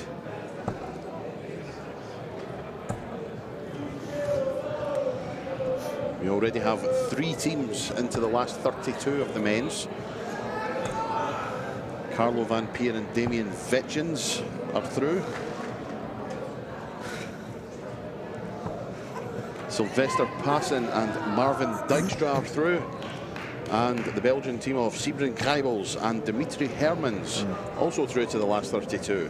What's Jurjen van der Velde just done? Jurjen van der Velde has just given me another empty beer glass. And I'm starting to take it personally. I don't mind if he gives me a beer glass, just make sure there's beer in it. Yeah. There's a gulf of difference between an empty one and a full one. Yes, exactly. Even a half full one.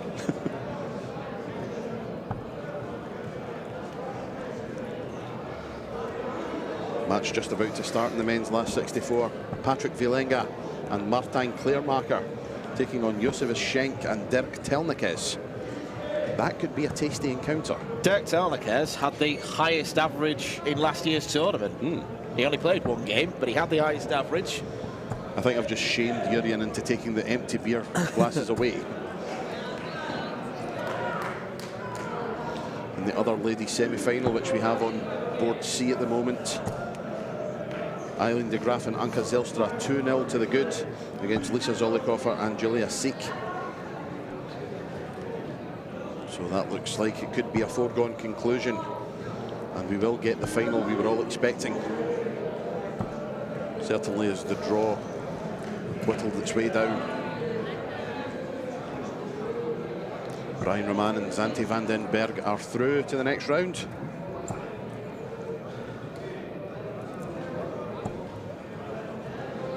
Nice 140 for Joe. This is looking regulation. Been a brave run from Boss and Van Rosmalen, but Bo Greaves, 48. You know the rest. Thank you very much. Double 16 there, and Joe Rolls and Bo Greaves have booked their place in the final of the women's pairs. They're one game away from a successful title defence. They're going to be playing either the all-Dutch pair of Anke Zylstra and Eileen de Graaf, or the all-German pair of Lisa Zollikofer and Julia Sieck. I think we might be able to join that game very shortly indeed, but confirmation that Joe and Bo are through to the final. And here we are with the second match, and well, it's always nice to see someone get far in a tournament when they're wearing clearly non-darting attire. Indeed. I can confirm Anke Zylstra has 62 left. That is a 12. She has tops for the match. No, she hasn't hit it. Julia Sieck back in 198. Here we go. This could be a very quick visit to board C. Eileen de Graaf needs tops. Eileen de Graaf gets tops. And Anke Zylstra and Eileen de Graaf a 3-0 victory over their German opponents. And they are into Sunday's final at the Dutch Open ladies pairs.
beter de Pils meer kunnen vallen.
Welcome back to the Bonte Wever in Assen, where we are at the last 64 stage of this year's Dutch Open. This is the men's pairs tournament, and that is Jeffrey de Zwaan, a long-time PDC tour card holder, who's off the tour now for the time being at least, looking to reinvent himself, and here he is at his home open, the biggest open in the world, partnering Anoop Ramdihal.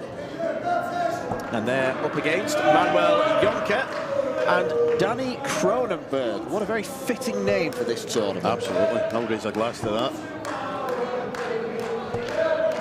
If we've got a player with a surname Grolsch, please step forward and get yourself over to the streaming board. If Harry Heineken is in the building.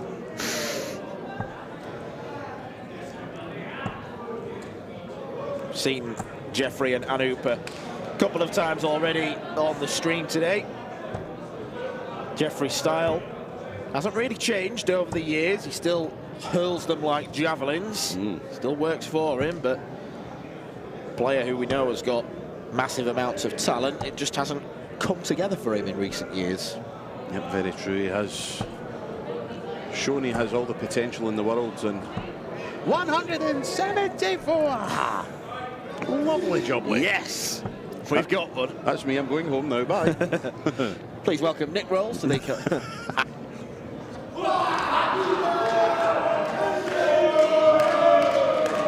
As you can tell, Jarno Bottenberg is playing on the TV lane because everything is noisy, and hearing you pop is somewhat of a challenge. Indeed.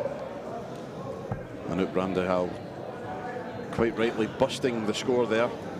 Instead of going for the double three, gives Jeffrey de Zwaan 3 darts at 2 12s. And we thought that was in for a second. That is. Yes, that first dart, I think, made it a little bit awkward. Yeah. He did lean across slightly. This is Mr. Kronenberg, who is very adept at cover shooting because he's hit a 1-3-4.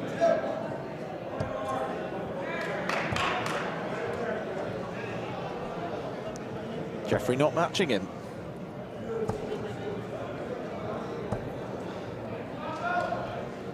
He did go to Q school, did Jeffrey de Zwaan. It wasn't a successful trip for him. He wasn't too far away from a card. He actually missed out on leg difference only. Needed another 8 legs and then he would have been back on tour, but PDC's loss is the Dutch Open's game because he is a big player. He is the type of player who local pub punters would run into and think, wow, I'm playing a match play semi-finalist. Absolutely, years gone by. You know all about playing former semi-finalists of major tournaments. Very much so. Yep, I had the pleasure of playing alongside a former Lakeside World Championship semi-finalist and Niels de Ruyter this morning. Have you heard from him since? No. we had a chat after. A frank discussion. We just a shrug of the shoulders. That was that. I said, I have a few friends, I'm going to go have a beer with them, and he hasn't been seen since, I don't think. But yeah, fun was had. He also had a fantastic shirt on when he was playing this morning. A shirt that he got at the 2005 World Cup. Well, I understand why you like it. Yes. And a big Scotland flag on. Yes, it was a shirt belonging originally to one of my darting heroes, Paul Hanvidge, the great Polly boy.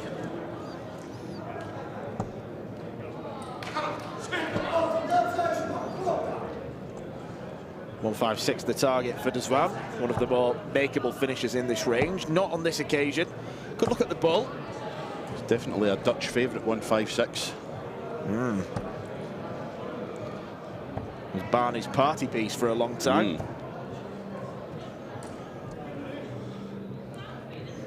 Could go to the ball first of all. That leaves 57. Just double checking what's left. 17 for tops. Oh yes. Wow, he says. Gave it a little jig. What do you reckon to the Anoop Ramdihal bling? Yes. Not bad. Not quite Bobby George, but it's not bad.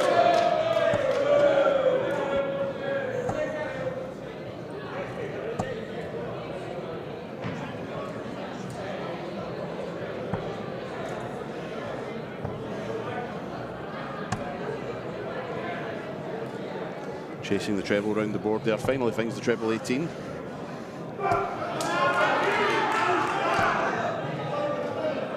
Not a bad player, Anoop. I did say when he was on the stream board previously, someone that has attempted Q School before, got to the final stage, didn't work out for him. But a very able deputy, if you like, a wingman to Jeffrey de Zwaan. Yeah, definitely.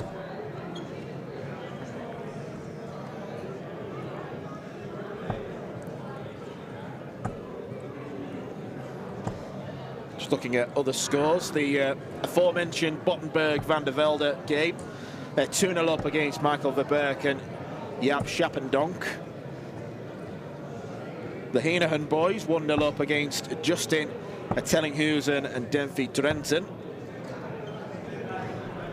Am I doing well with the pronunciation? Impressive. Yeah.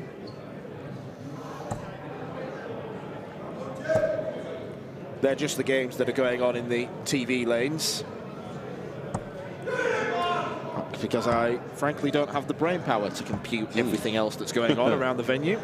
Well, I can tell you that in one of our outside boards, board 70, Patrick Wielenga and Martijn Kleermaker are 2-2 with Josef Schenk and Dirk Telnikes.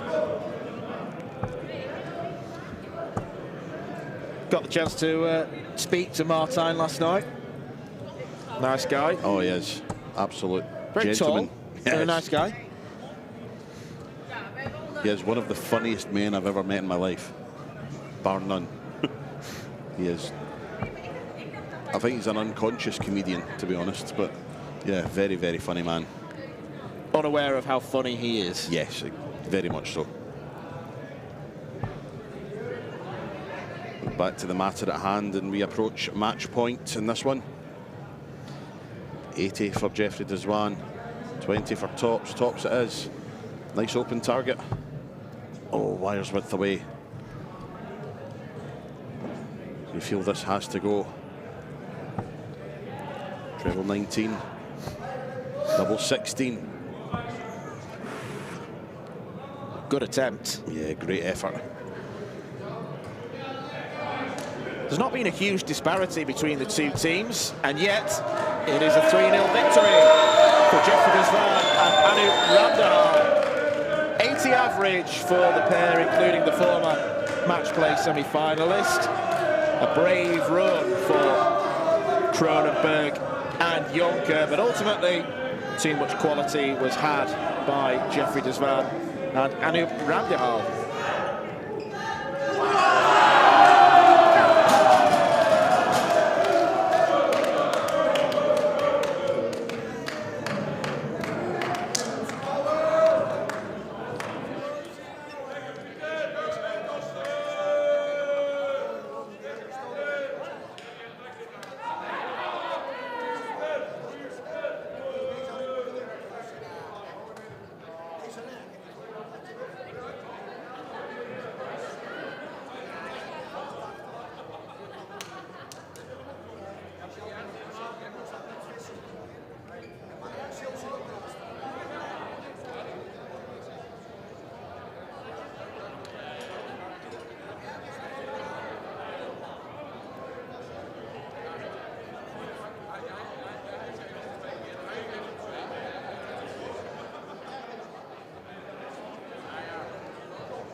hè? 26 voor links en doe erin.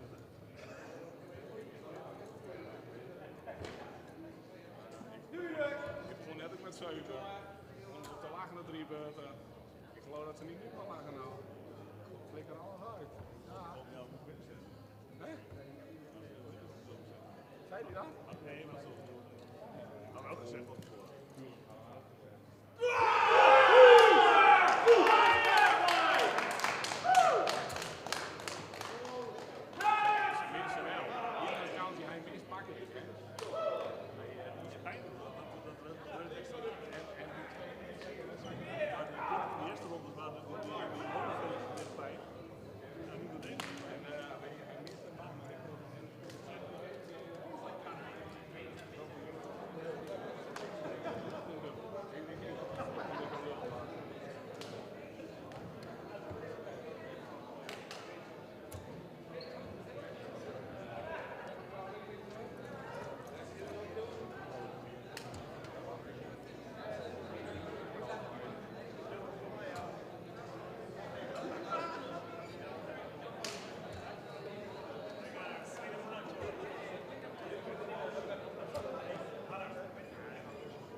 Jeff, die wil gooi ik wel met jou, hè? Zo'n verschil zit er niet aan. Jeff of niet? Hij nou mij. Als mist dan, hè, bedoel ik.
Als je kijkt, dan kom je thuis. Ik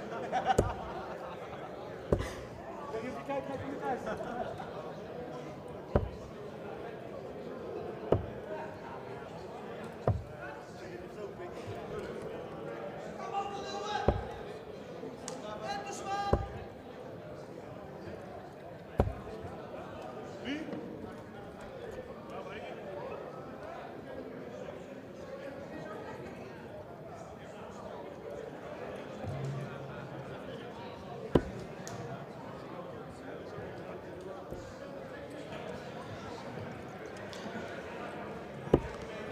back to the Dutch Open men's pairs last 32 stage. We've just seen them on stage, and we're about to see them again. Jeffrey de Zwaan and Anoop Ramdehal.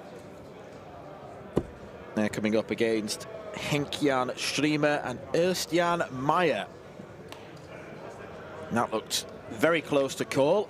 I think it was the Jan team who prevailed, and indeed it was. So up they step for the first dart of the match. We've seen some pretty solid workmanlike stuff from de Zwaan and Ramdehal so far, and that is not the right way to walk round. Yellow card. You are on the TV lane, remember. We had Ruud Verman's brackets 1958 do that repeatedly during his match, which meant that me and Nick Rolls saw a grand total of nought of it. Sounds about right. Grand total of nought.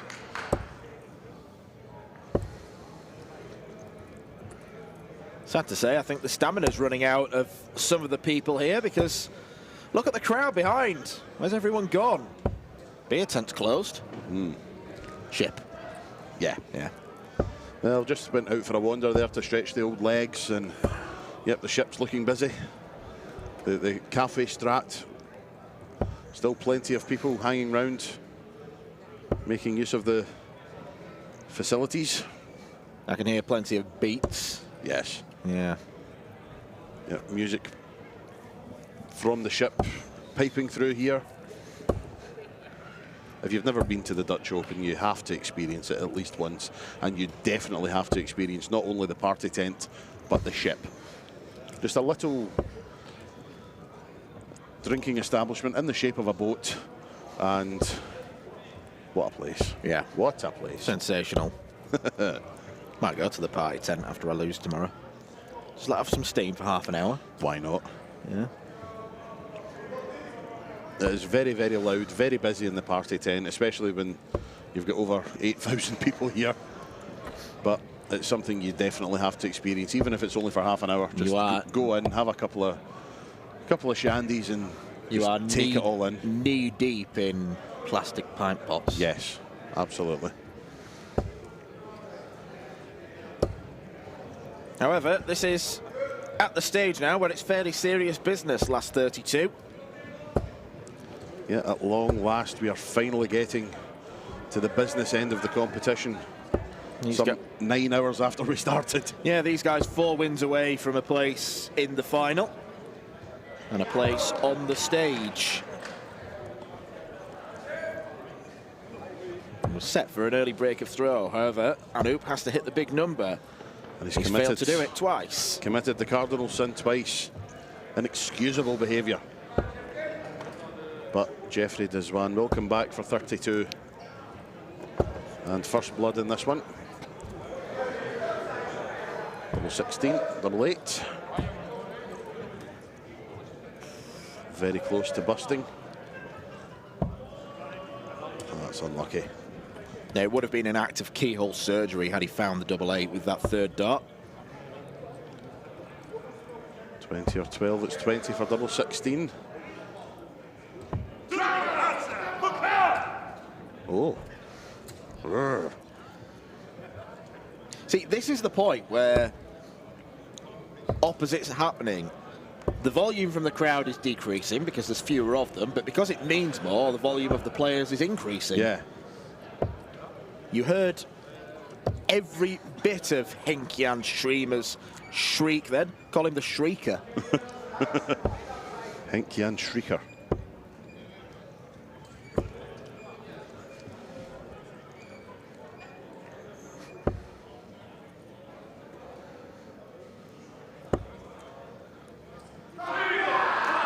There's a very blue theme going on, isn't there?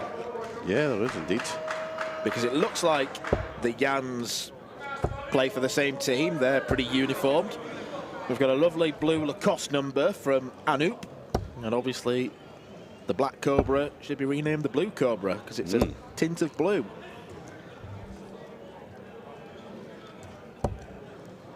We're in Holland and not a bit of orange in sight. Shocking.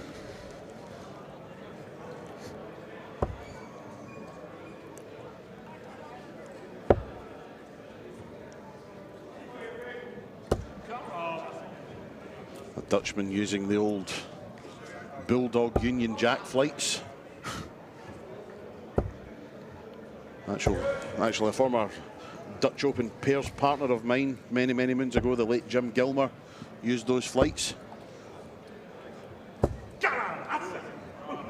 I think he bulk bought them.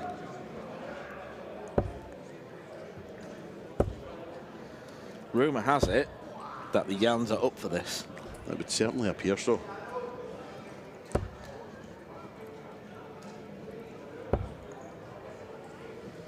And not playing too badly, it has to be said. Find themselves behind in this leg, but they did find themselves behind in the leg before and came back to emerge victorious. Smashing cover shooting from the Black Cobra. And that leaves 85 for Ramdahal.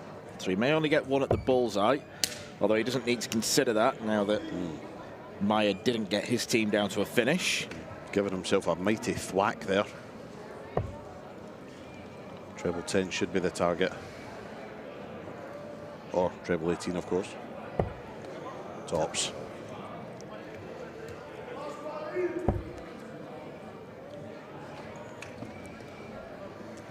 Jeffrey Deswan, from what I've seen, his double hitting over this side of the board, 6s, 10s, etc., has been pretty good. So you've got to think it will be one apiece in a matter of seconds. Well, showed you what I know. Oh, dearie me, double 3. He should bust. Yes, I think he's either going to bust or hit a single 2, but busting is the clever option. Yes, super duper. Correct decision from Jeffrey Deswan, showing his experience, although, well, I was going to say the 20 was going to be under pressure, but that was a loose last start. 119 is a tricky one in that range. Up for double 5, no splitting here. Well, no intentional splitting, and then Ramdahal busts as well. Yeah. Well, that's a single, so treble 20 for tops. Would have given them an unexpected 2-0 lead. Oh yes, that's a great last start to leave tops. Very cheeky. Indeed. Deswan 2 10s, and his doubles has deserted him on that side of the board anyway. Finds double 5 and restores parity at one apiece. A hold of throw for Jeffrey and Anoop. Yeah, not overly convincing from either team so far.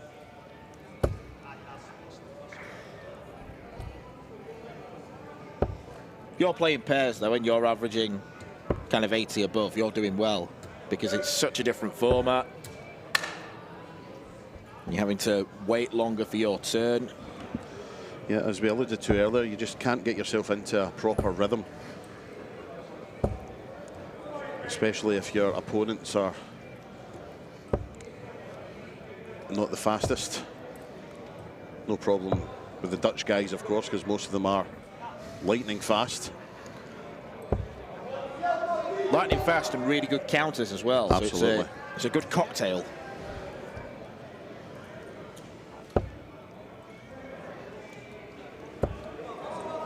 A couple of other games going on right now. Jeffrey Sparadans and Thomas Younghans, you would assume a pretty good pairing, but they're 1-0 down against Ivo Leeksma and Mike van Eerven. And then the conquerors of the Van der Voort boys, Jeffrey Kane and Marvin van Deest, are taking on another set of relatives, the Heenahan brothers. Indeed.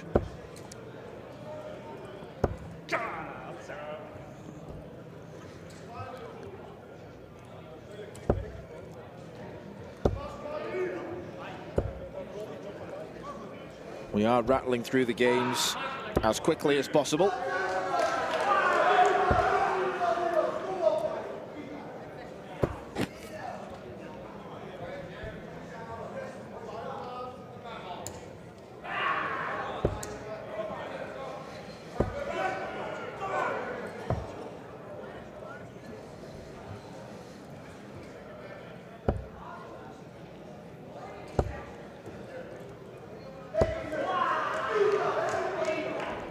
Only 43 scored, so the door is slightly ajar.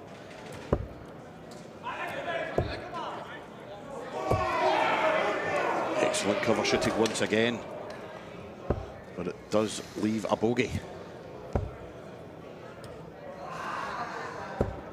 Yes, Jeffrey making the choice to switch there, even though he knew two triple 19s would have left a bogey number. However, not the only team on a bogey number right now. Anup trims it down to a ton.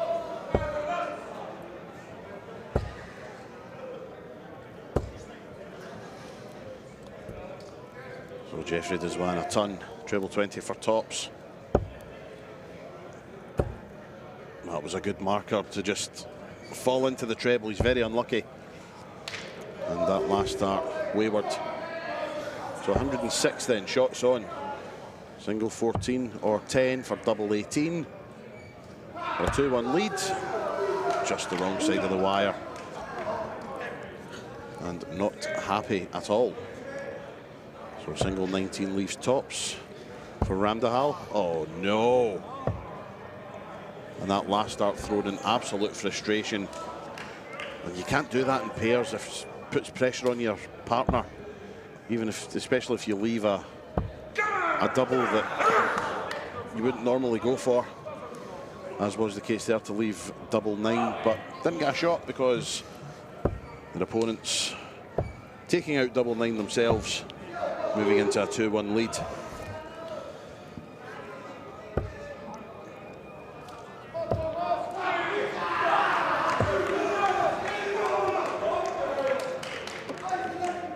Well, the numbers are dwindling in the crowd, but the noise isn't.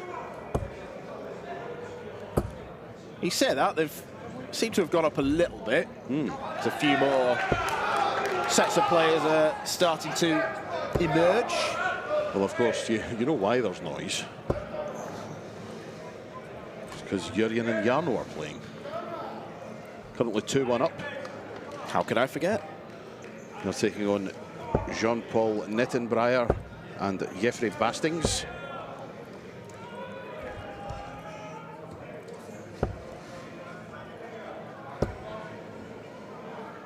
Sparadans and Junghans have restored parity at 1 apiece. Keanu van Velsen and Vianney van den Berg 1 apiece in their match.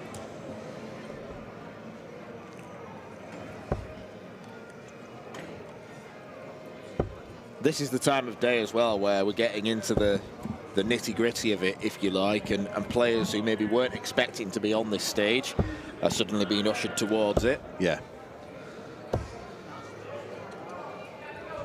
Not like us, who get chucked onto it straight away. Yep, absolute scenes this morning when 3 of our 5 TV lane boards featured referees. Marco Meyer and Christian Sorensen on board A, myself on board B. The light relief out of the way first. Yes. And then the man himself, George Noble, on board C in the middle.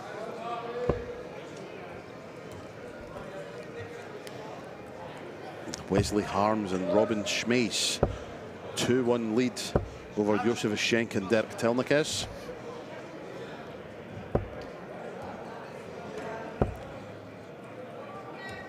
Dazwan and Ramdahal an absolute mile in front in this leg. Double 16 then for Anup. Can't do it, however, under no immediate pressure, unless this is a ton 40 or better, which it won't be. So to take us to a decider, double 16. Yes, finds it first start. A one-leg shootout for a place in the last 16.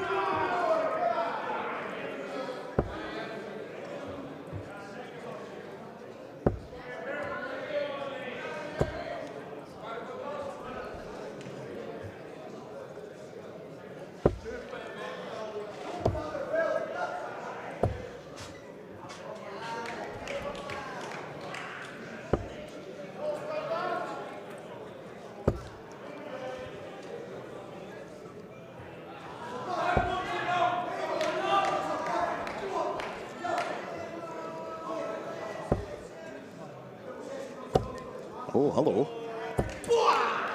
Super darts. And giving it a bit as well. Rightly so. Do you reckon he thought he hit a 180? I'm not sure, to be honest. I'm assuming that roar has meant that Van der Velde and Klottenberg have progressed. Yes, they have. 3 legs to 1. 84 average.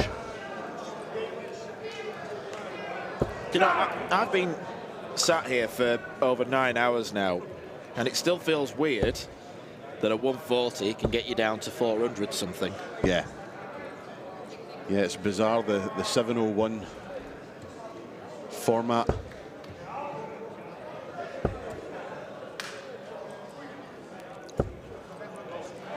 I do remember some years ago when we were in the old venue, Martin Adams and Ross Montgomery were practicing in the VIP room before going on to play a game. Ross went 180, Martin went 180, Ross went 180, and Martin checked out the 161. Remains to this day some of the best practice starts I've ever seen in my life.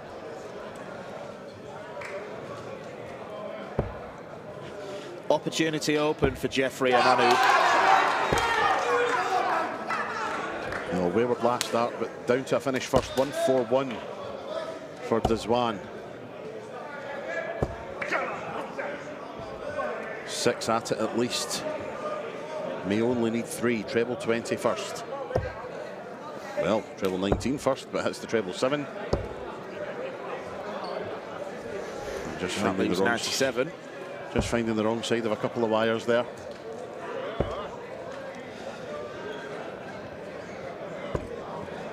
Ramdahal has played very well in this leg. Let's see if he can finish off with an 87 to advance to the last 16. 97 it will be. Oh yes, tops. 10s. Taking a step back, composing. 2 10s.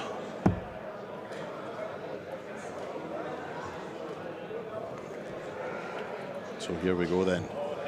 Ernst Jan Meyer, 136. Won't do it this time.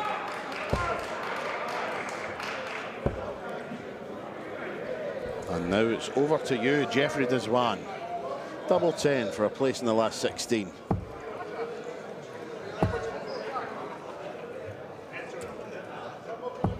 Yes. And a massive scare for those two. And you can see the dejection in the faces of their opponents. They know that was an opportunity missed, but what a game of darts it was. And Anup Ramdahal and Jeffrey Dizwan progress to the last 16 of the Dutch Open men's pairs.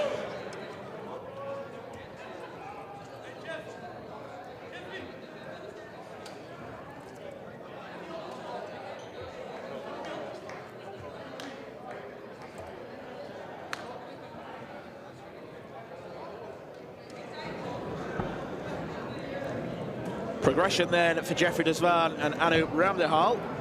However, as it stands, the same cannot be said of recent PDC tour card holder and Lakeside participant Thomas Younghans.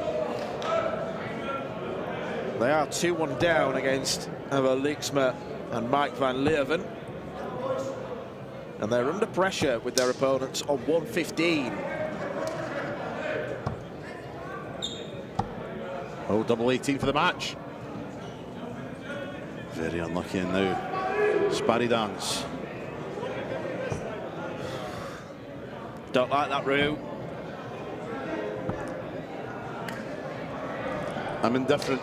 I don't mind it, but when you go low in the first start, that's going to cause the problems, and there are the problems there. Just bang smack in the middle of the double.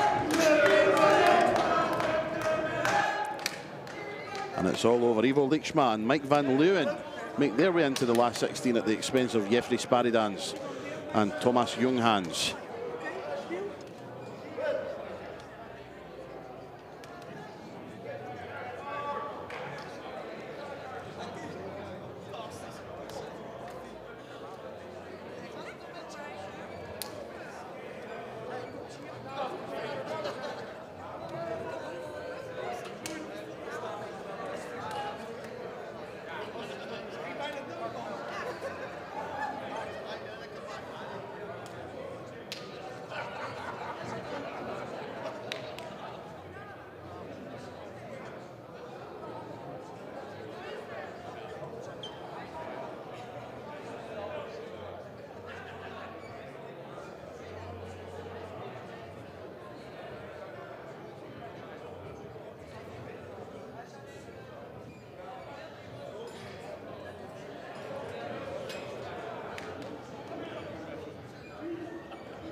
Welcome back to the Dutch Open, where we are at the last 16 stage, and we have got Belgium against the Netherlands. Sybren Heibels, Lakeside participant, throwing the darts right now. He's partnering Dimitri Hermans, and they're up against Dennis van der Steen and William Leighton. So we could get a Lakeside participant in the quarterfinals, or we could get something of a surprise result. This is the last 16 stage, and all of the men's pairs games have now been moved to the TV lanes. So 5 will take place now, the other 3 will be completed, and we will whittle them down towards the final, which will take place on Sunday afternoon. So it could be a very busy weekend for some of these players.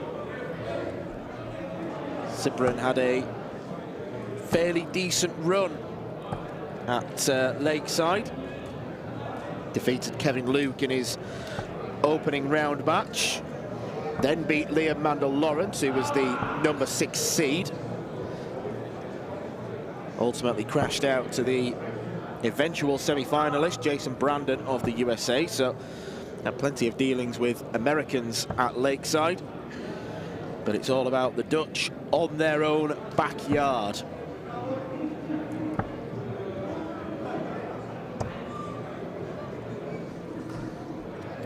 Decent enough start, already gained an advantage after 15 darts, 91 points ahead. Only a visit of 60 there. This is Dimitri Hermans. As you can tell, a teammate of Sybren's. They're adorned in the same colour scheme polo shirt. William Leighton now. This is a very good opportunity for players to try and make a name for themselves.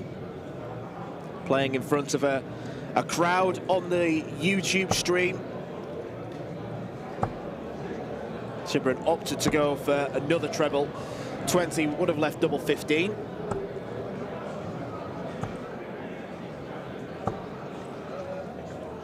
Treble 20 has been picked off there. However, 52 left for Dimitri Hermans. 20 or 12, opts for 12. Now double top. Could use that as a guide. Oh, both of them touching the wire.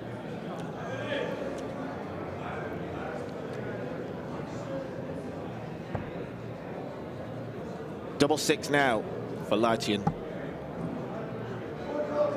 Steps across. Straight in the heart of double 6. Early hold of throw when they were threatening to be broken.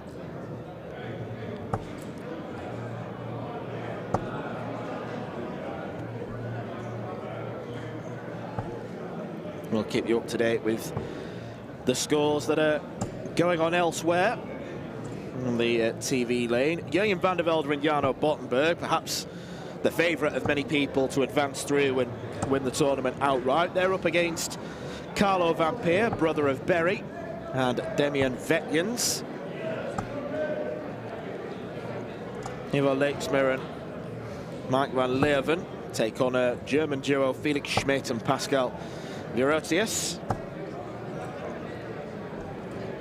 All the games due to get underway at 7:45 local time.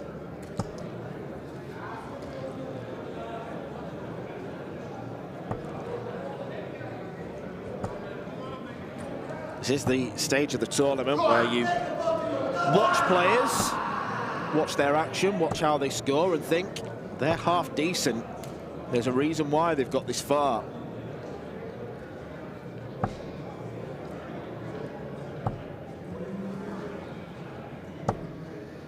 Know what Sybren is all about. Player who won a couple of tournaments last year. Sybren, a player who tends to play the lower ranked tournaments, your bronzes and silvers, picks up points that way. Won the Lacatelic Darts Masters and the Budapest Classic in 2024. They were his first WDF tournament wins, and that's what earned him a place at Lakeside. And the Belgians in a fairly strong position. Wants 7-19s to leave tops. 5 will have to do. But there is a distinct advantage that they have over the Dutch. However, It nearly got completely cut. So 78 remaining for Dimitri Hermans. Lovely dart, double 12. He's found, it's one apiece. And you can tell that they're Belgian because there was absolutely no reaction to that whatsoever. Very much a partisan Dutch crowd here. Very pleased to say, after a leg-stretching session, Anthony the Pup Dundas has rejoined me, and it's the kind of game where probably Highballs might feel the most pressure because he's the most well-known, he's the most decorated of the four. Yeah, absolutely. He's the one that big things are expected of.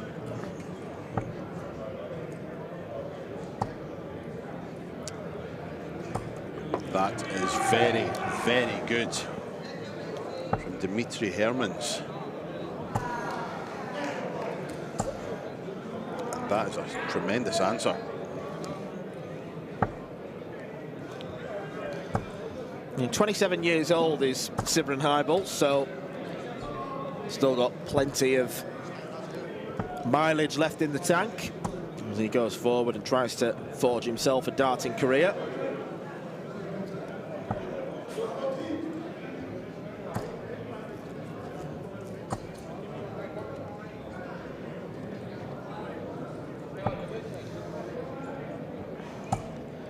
It is just the men's tournament taking place right now, with the ladies' final already in the bag. Bo Greaves and Joe Rolls taking on Eileen de Graaf and Anke Zylstra. And I made the point to you that I opened my notepad at approximately 5 to 10 this morning. Tops missed for a 160, and darts players have made more notes in my notepad than I have. And one of them was from Bo Greaves that just says, Bojo Bosch. Yeah, Bosch. And the other person who's been writing in the notepad just walked past us there, Brian Roman. Yeah, with his family by the looks of things. Yes. Nice family affair, the darts. Yep. It's good lady Jill and the kids. 180 for Highballs to kick off the leg. Wow, bounce out with authority there. Nearly landed in row 4. Not tempting fate, but the Belgians are on for a perfect 12 darter. As Christian Sorensen announces he's going to the bar. About time.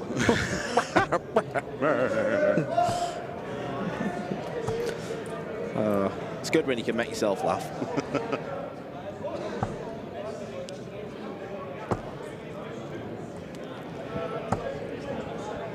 Great leg this from Highballs and Hermans.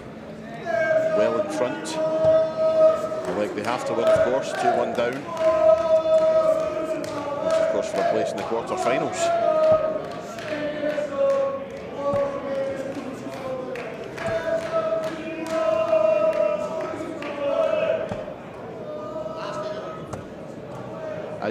I know I'm probably wrong, but there's a chant just broke out there. There's only one. And I'm positive sure it sounded like Rhys Colley.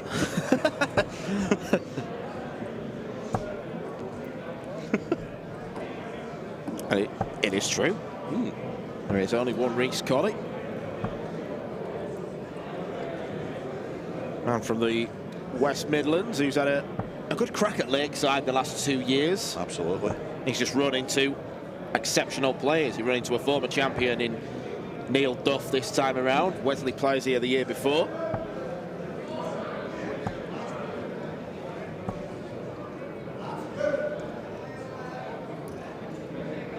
Destined for a last leg decider. Double 16. Hermans will come back for 2 16s. Lighton tries to make a dent in 359. Another one of those would be absolutely splendid. 2 4s now. Yes, indeed. Thank you, Christian, who has arrived with the beverages. Christian Sorensen has returned from the bar.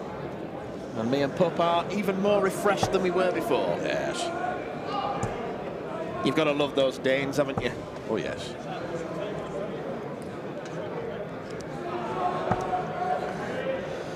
So it is 2 apiece. And it has been a good standard contest.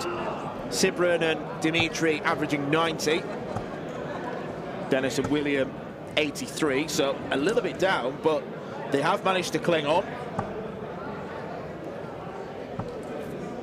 Some of the scorelines from elsewhere. It is 2-1 to Carlo van Peer and Damian Vetjens against Jurjen van der Velde and Jarno Bottenberg. Jeffrey Desvan and Amit Ramdehal 1-0 down against Cohen Den Hartog and Klaus Beisman.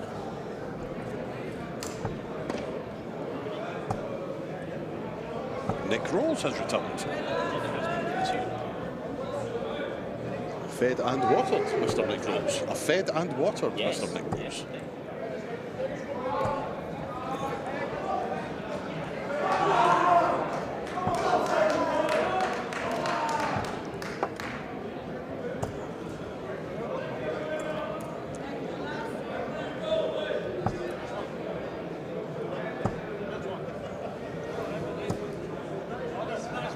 Well, a turn to keep them in touch. 20 points the difference.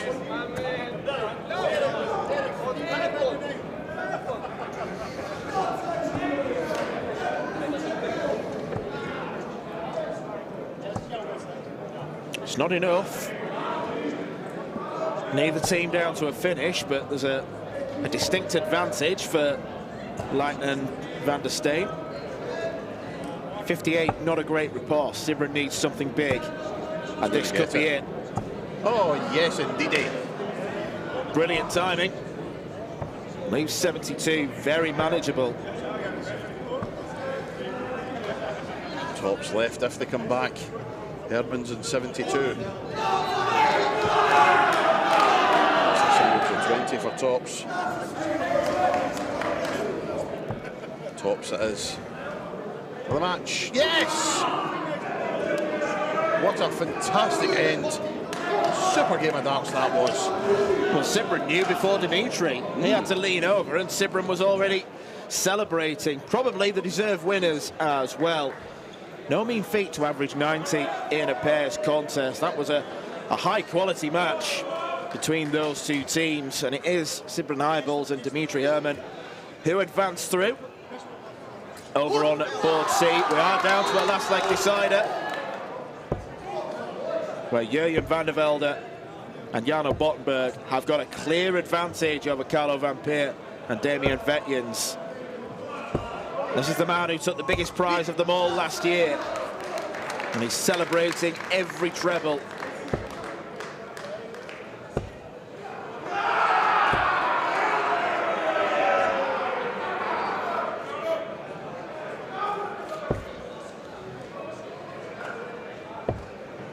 Jurjen had a good run in the warm-up tournament yesterday.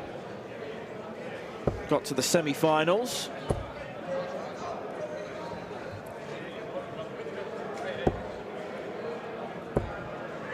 Good adjustment. Jarno throwing so fast.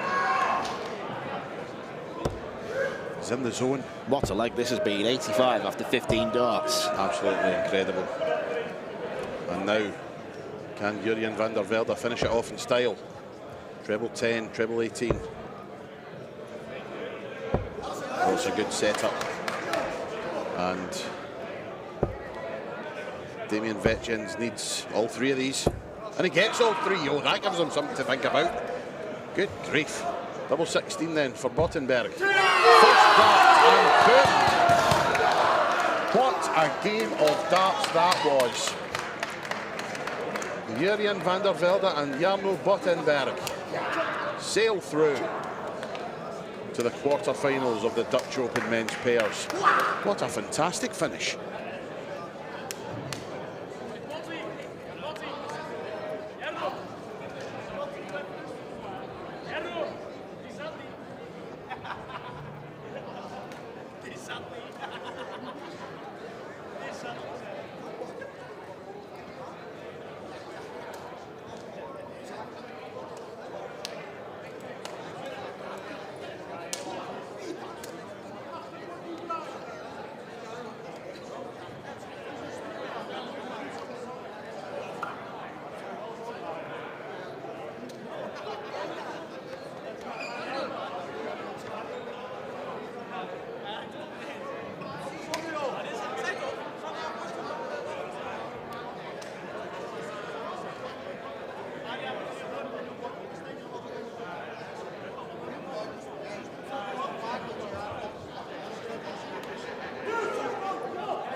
about to get underway in our latest last 16 clash, and it is another case of Belgium against the Netherlands. Brian Roman and Zanti van den Berg, who we've seen throw some excellent darts here at the Bonte Wever in Assen today. They're up against a Dutch partnership of Patrick Maart and Jorben Neuvenhuis. Easy for me to say. I thought you did very well, to be fair, mate. Very good. It has been increasingly challenging. it feels as though the longer the day has gone on, the more syllables I've had to say. Yes, the names have got longer. Those that qualify get. That's why Marco Meyer doesn't do very well. So he's only got a short name. Yeah. And that's why I like Brian Roman. Well, there is that. That's easy. Yeah.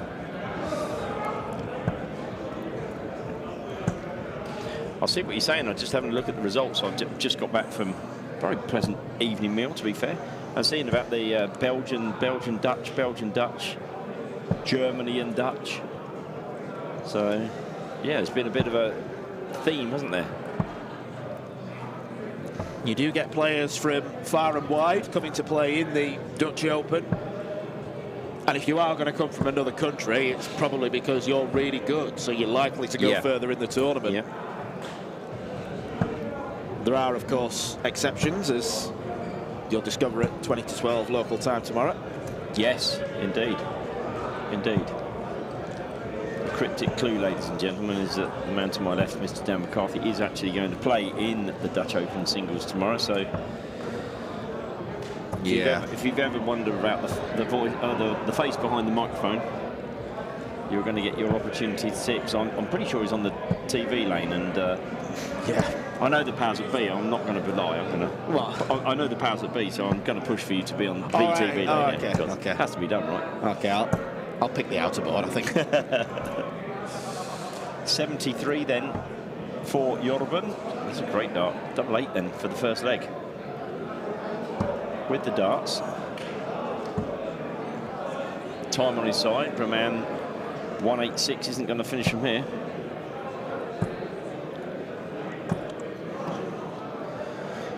Well, he's only lost 1 point from the board. I don't think he'll lose too much sleep over that. A leg that it looks like Brian and Zanti are going to lose. Although Patrick can't finish, 3 opportunities missed. Has Zanti got a haymaker up his sleeve? He's going down for the 19th first, doesn't find it.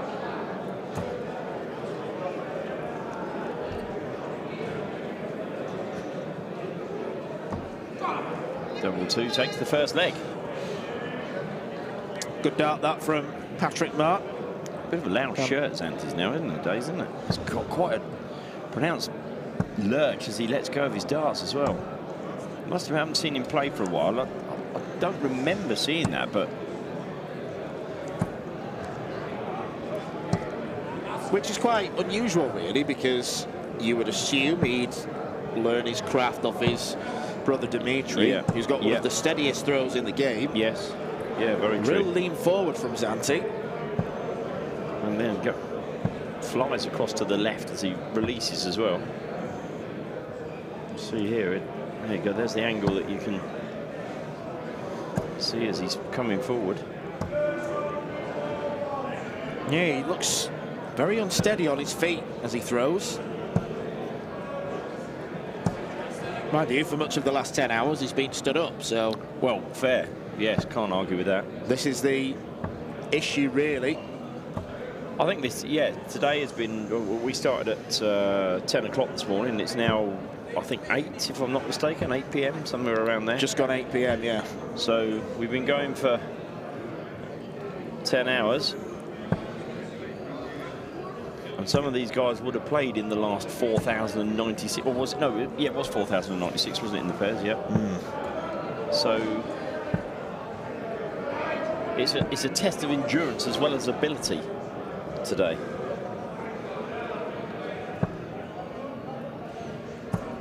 Brian Roman off the back of a very successful Romanian Open and Romanian Classic weekend last week, or last weekend, I should say.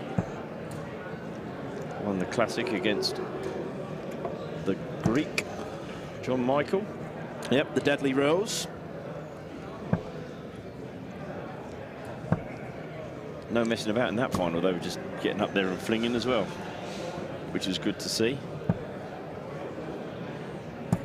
Obviously, Wesley Harms is in the last 16 as well with the player players who was formerly one of the men to beat in the WF/old BDO system. Yeah, he was the #1 for a long time. Ooh. Okay, so 25, 9 for double 8, do we think? Okay, 5 for double 10.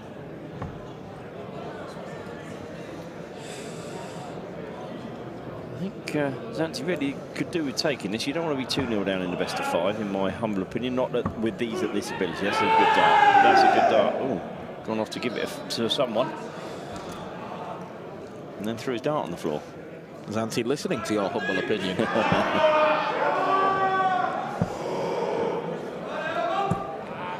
Interesting that the Belgians have put Zanti into bat first as well. The lower seeding of the two players, but yeah, you'd assume Brian being the senior player that he'd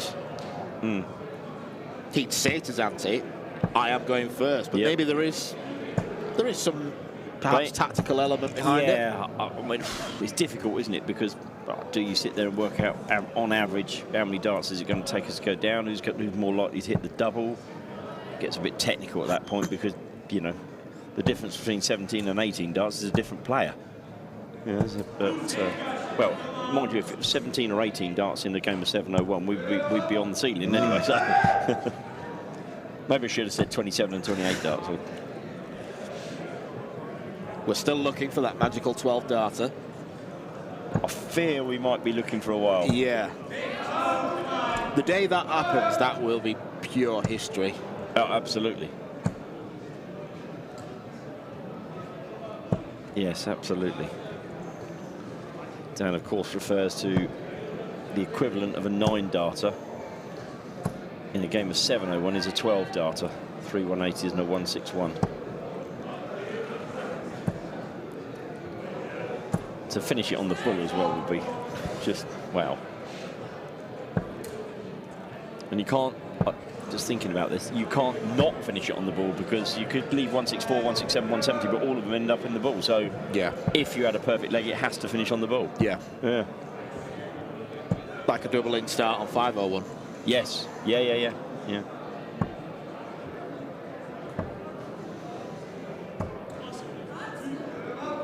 Roman and Vandenberg grabbed the advantage in this leg, and they had it, but they might just about to be losing it.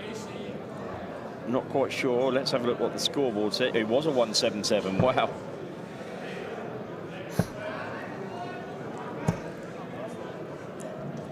.38. Does he split or does he go? He's going for it. He's hitting it as well. Rat-a-tat-tat this, isn't it? Well, good rat-a-tat-tat at that. The Belgians have got to be perfect now.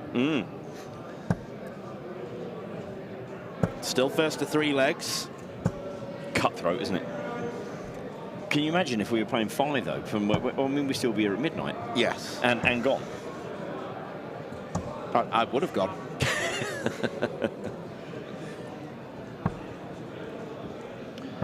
So in fact, the only pairs in the last 16 that weren't, I think I'm correct in saying this, either Netherlands, Belgium or Germany were the 2 Irish lads, the Hennigan brothers. Yes. Everyone else was either from the 3 countries I mentioned.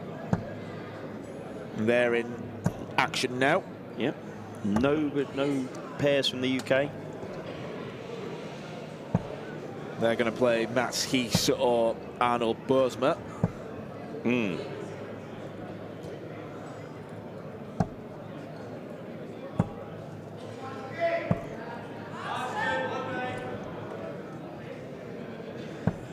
I must admit, I haven't looked at the bracket to see how the quarterfinals pan out. I shall. I do know that Jurgen van der Velde and Jarno Bottenberg will play Sibren Heibels and Dimitri Hermans. Right. So that's a potentially tasty clash. So that's Belgium and the Dutch. Yeah, another Belgium v Netherlands clash. Vandenberg and Roman obviously heard you saying that they need to be perfect because they're being perfect. Brian Roman's looking to defend his pair's title, but not with the same pair. Yeah. Had Damien Mol with him last year of the Netherlands. Hence why they didn't have a flag at all next to their name. It was just the blue thing with the white thing in the middle. Technical terms. Blue thing with the white thing. Yes. I've never... It's not the European Union flag. I'm not quite sure what it is. I think it's a we're not quite sure flag. Yeah. Yeah. Neutral flag. Neutral is a word, that's better. They're not quite sure, yeah, that sounds better. 299, like thinking, treble 19. Not quite the execution. 32 then.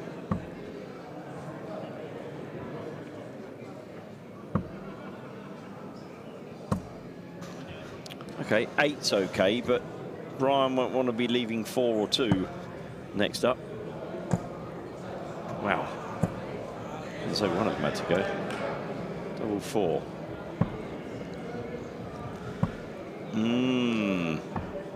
Oh my goodness me. Wow. This will not be a leg to that they'll want to lose. Treble 18 here makes it very interesting. Or treble 10 if he would have executed that. Very safe first dart. Oh my goodness me. And a very unsafe second dart. Yeah, I'm not so sure that if this goes in that we'll be getting the pat on the back from Brian Roman when he comes past this time. Oh my goodness. Wrong side of the wire. Well, Brian, you left it. Look how far away Zanti is. Yeah. Yeah.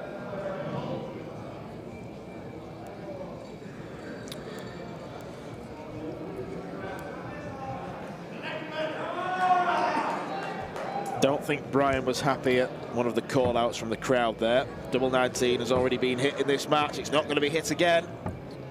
That was a crowd. I hope it wasn't one of the other players, but he certainly turned around and had a few words with somebody, didn't he?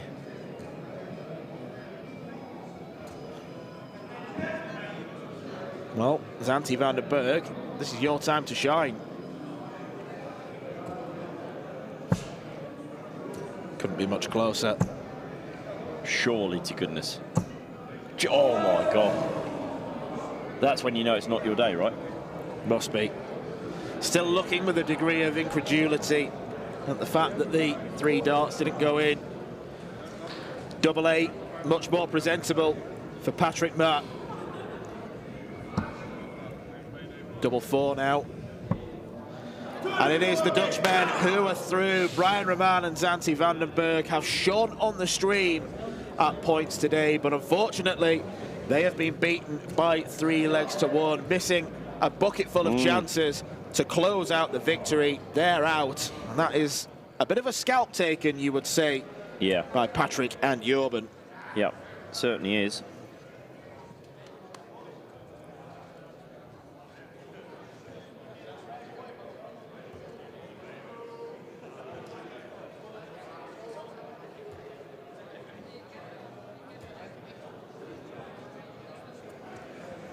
Moving across then to board C.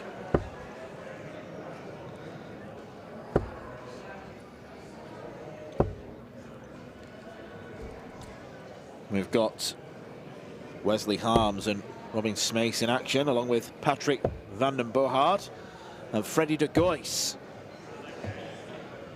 It's the latter that are 2-0 up and well in front in this 3rd leg as well.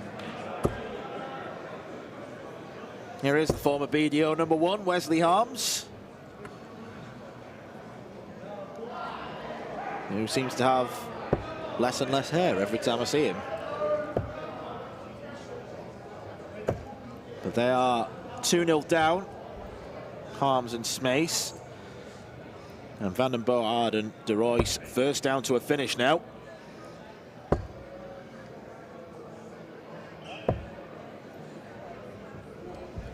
That at least makes it interesting. 139, he'd love to lead tops here, or it's going to be a difficult ask. Well, it's an impossible ask now. He's only hit 2 7s. Should go for the ball. He should do, yeah. Yeah. 33. Questionable. Yes. Yes.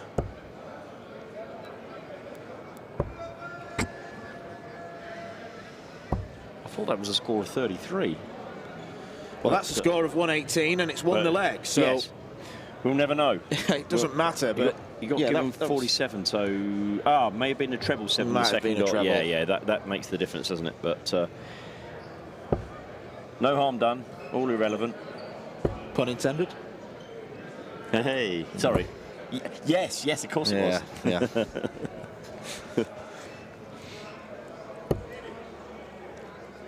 The other game that you can, I think, just about see on the stream, when we pan out to the wider view. There we go, is the game between Hennigan and Mats Gies and Arnold Boersma.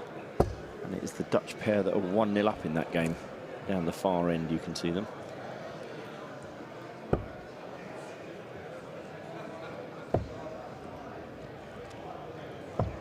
Throwing now is Freddie de Gois. Yeah, it looked as though they were going to spit your words out, Nick. It looked as though they were going to go down 3-0, and now it looks as though it's actually a 2-all. Looks a pretty good bet. 206 points in front before these. So you're just Googling Wesley Harmsdale. I mean, what's some fantastic... he did amazingly at Selsey. He was one... If he turned up at Selsey, he won at Selsey. He won something every year he was there, I think. It was the Classic or the England national singles. Yeah, he always did well, yeah. Well, his last WDF action was the Dutch Open 2 years ago. 2 years ago. Lost to Wesley Plaisier in the last 16. Mm-hmm.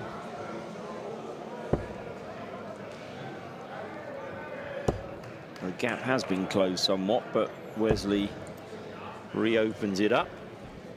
And 150 points behind.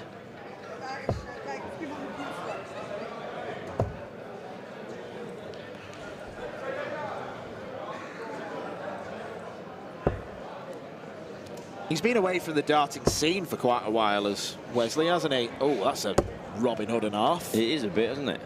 I think that smashed a flight as well. It was 120 and a smash flight. Yes, he's... I think back in... what year did he play at Lakeside last time? Was it 2020? 2020, I think. In the Worlds. In 2020. Yeah, 2020. And then had a family. And, yeah, he just decided he was going to dedicate some time to the family. So, fair play to him. He's just enjoying his darts now, I think. Yeah, there's no real pressure on him. There's a smidgen of pressure on this double four with Van den Bogaard's 180. If you could bank 180s, I would have banked that one and said, actually, can I take that one and put it in the next leg? Because 8 plays 157. Well, mind you, we said that, and Brian Roman and Zanti Vandenberg were 300 in front and lost the leg to... I've had this sudden spate of people not hitting the doubles, but being that close that they've walked in the previous game and now in this game. 19's first. Should stay there, really. Yeah, agreed. Wesley will now know that this does need to go this time, otherwise there is a real chance that they might be leaving the tournament, and he puts it away coolly and calmly. The Irish brothers have levelled things up down on the far board, 1 leg all.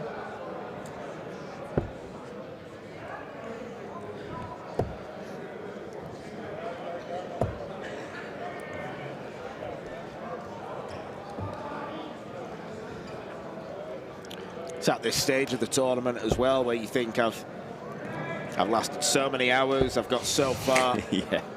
Desperate not to lose now. No, absolutely, but equally your I don't know, your resolve must be being tested at this point.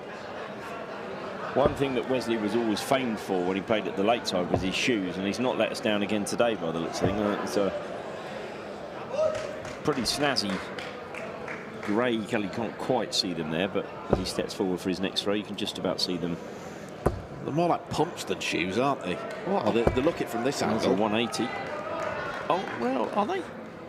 Like sort of brogue type? Yeah, it could be. Snazzy anyway.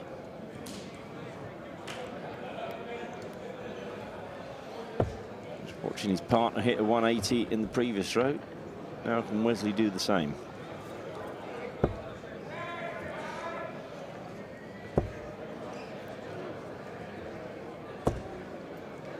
Might be a ton. It is.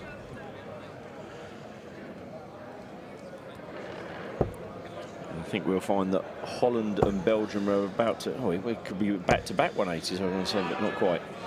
Holland and Belgium are about to do battle on board A.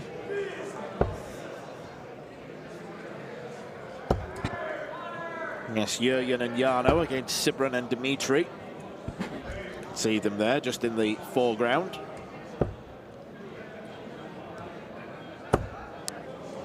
Need them all as well. Oh, what a title hit, a 180, great shot. That's made it more interesting, to say the least.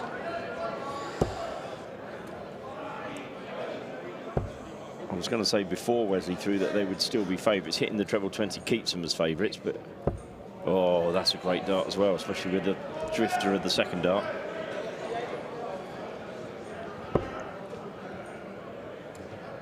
Need a three-figure score here, you feel.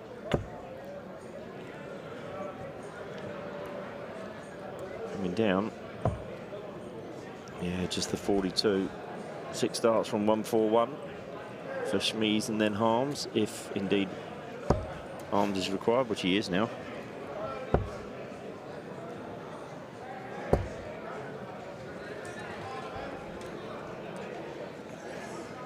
.41 gets them down to a ton, so it's not the worst visit in the world. No. That's a good dart though. 120s. Quite appealing. Not as appealing with 2 in hand at tops. Oh. Now, can he keep straight? Which is always the... It's a toss-up, isn't it? Do you go... Of course you go for the 60 with the first dart, but you want it to be straight more than anything. The second one's almost, well, I've got no choice now. I've got to go for the treble 20. There was an argument maybe to go 2 bullseyes because the treble 20 bed looked blocked. Yeah. Yeah, so I don't think Connor Scott have been thinking too much twice about that. There's 1 or 2 others as well. Luke Littler, for example. Double 5. 3 match darts missed from Robin Smace. The Irish lads lead 2-1. Which is probably why it's gone quiet down that end. 20 for tops. That's close. Wow. Real raise of the eyebrows from Patrick.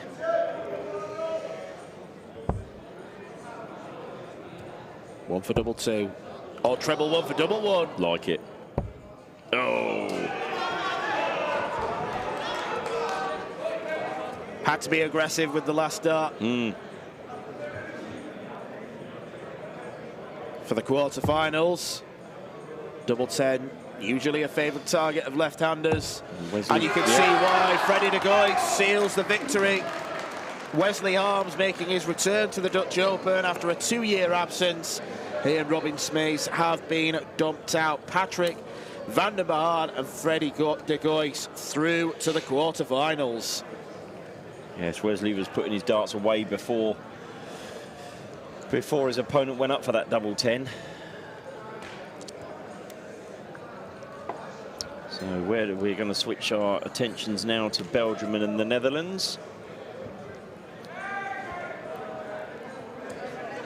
Just about underway. Yes, here they go. First to 3 still in this quarter-final match. So to your absolute point, Dan, these players now are getting to the stage they're going, come on guys, just 2 more games. 2 more games and we're on the stage on Sunday. Quarters and the semis to play, and then the finalists will be on the big Dutch Open stage on Sunday afternoon stroke evening.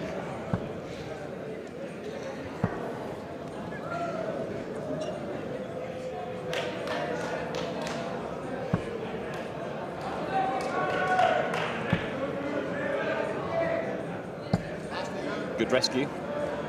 Needed it as well. And I think that's what Jarno was saying to him, point he was making. And now if he hits a ton, they're right back in the game. Or 96, or 93. Doesn't to be any of those. Just occasionally I wonder whether Jarno's a bit too quick for his own good. Again, non-dart player saying what you probably shouldn't say, but just being able to realign. Great to watch, mind you.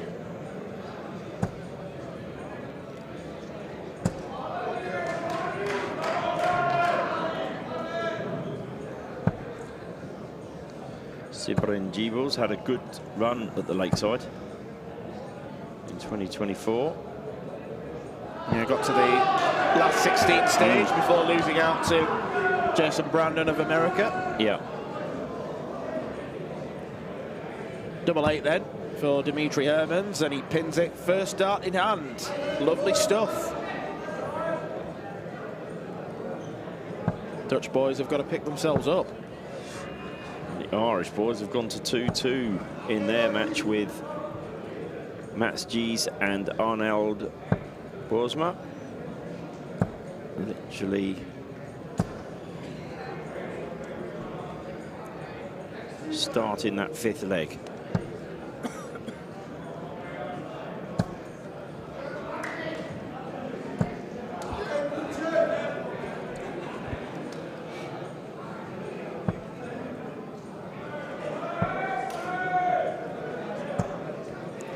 Good start to this leg. All 4 players have scored a ton or more. 3 tons and a 140.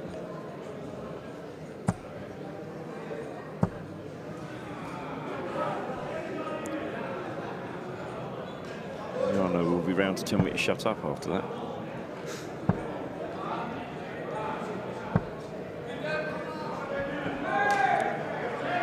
Only a 60 in response from Sibren. Yeah, so no real harm done to the 41. And his partner making up for that 41 as well.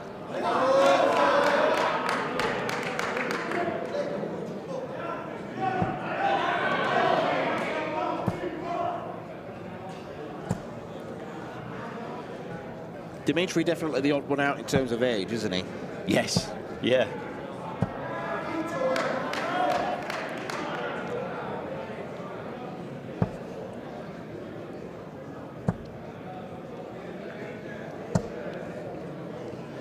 And a good ton.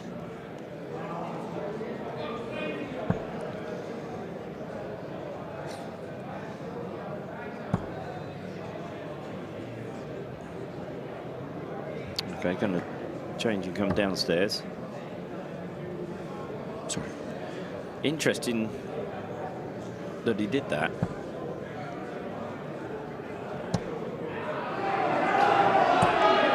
Because now they're not on a finish. I'm a bit surprised at that, to be fair, coming down with that last start.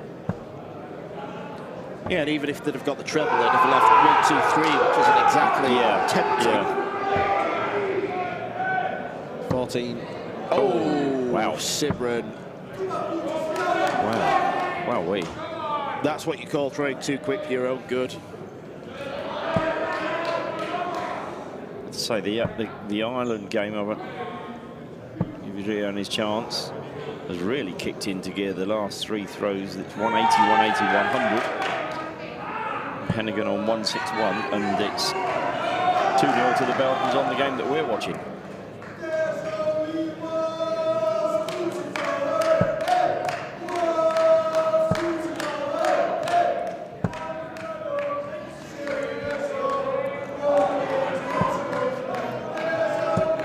Dutch have missed 3 at 56. And Conor Hennigan is now back to take double 12. to win the match against the throw with a 100+ average in this leg. In fact, judging by the shouting, he's in it, which he has. You might have heard that. Yeah, you might have. We know that the Irish are passionate people, but darting-wise, they certainly wear their hearts on their sleeves. In the meantime, Jarno and Jurgen are in trouble. 2-0 down now against Sibrin and Dimitri. And 100 behind.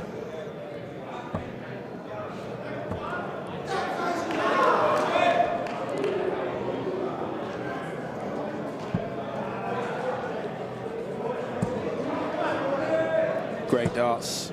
Brilliant darts. He did the damage in the last leg with that 180, and he's done it again now.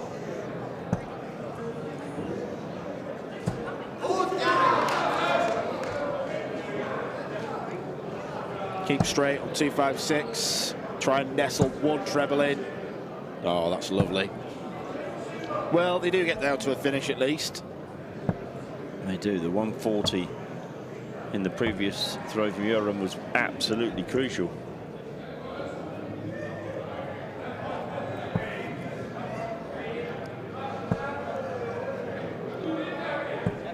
We look down and then look up again there. Did you notice? I think he was thinking, I'm going to go downstairs, and then last minute changed back upstairs.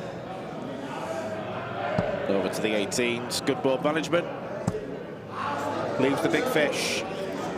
Jarno Bottenberg, no stranger to a big checkout at the Dutch Open, but will he get an opportunity? Still a chance for Sibrin. Not now. Treble 19's the dart. Maybe treble 15. Treble 19 it is. I think the roof will come off if this hits, and that will just be Jarno shouting, not anybody else. Perhaps it's a good idea that it didn't then. However, 62, no gimme. They only get one dart at double. 12 or 20. Double top for the win. Oh, semi-final dart missed.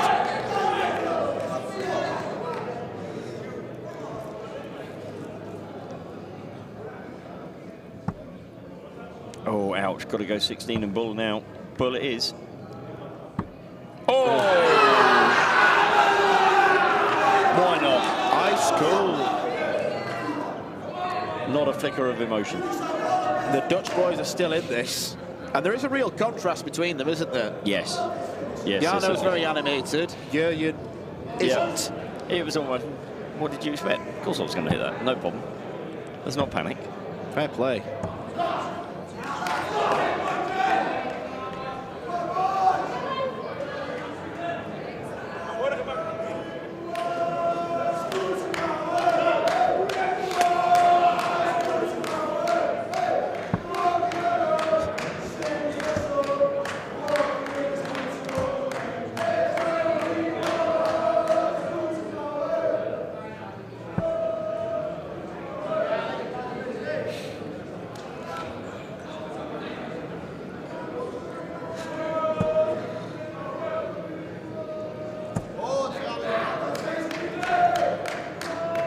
Ton scored from Jurgen van der Velde.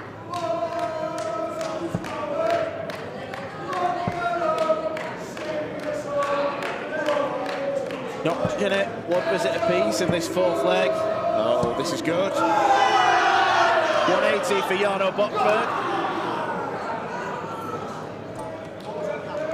Special darts.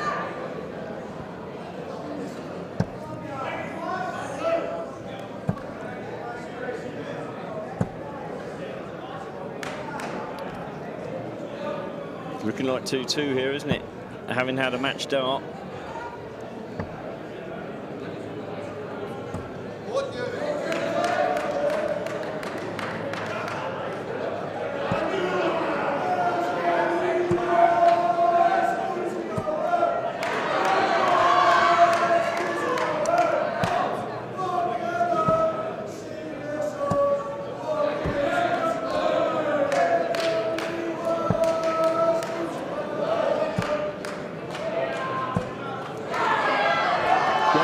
from Ibels, not enough to get to a finish. Mind you, a 180 wouldn't have been.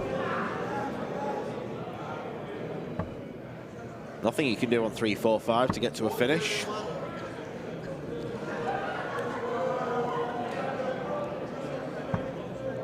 Was looking for at least a 25 to leave the outer ball, but 109 will have to do. That's wild. And I think that was a miscount at the end. Oh, interesting way. Okay. 51 would have left 58. Can't remember seeing that way too often on 109. No, nor me.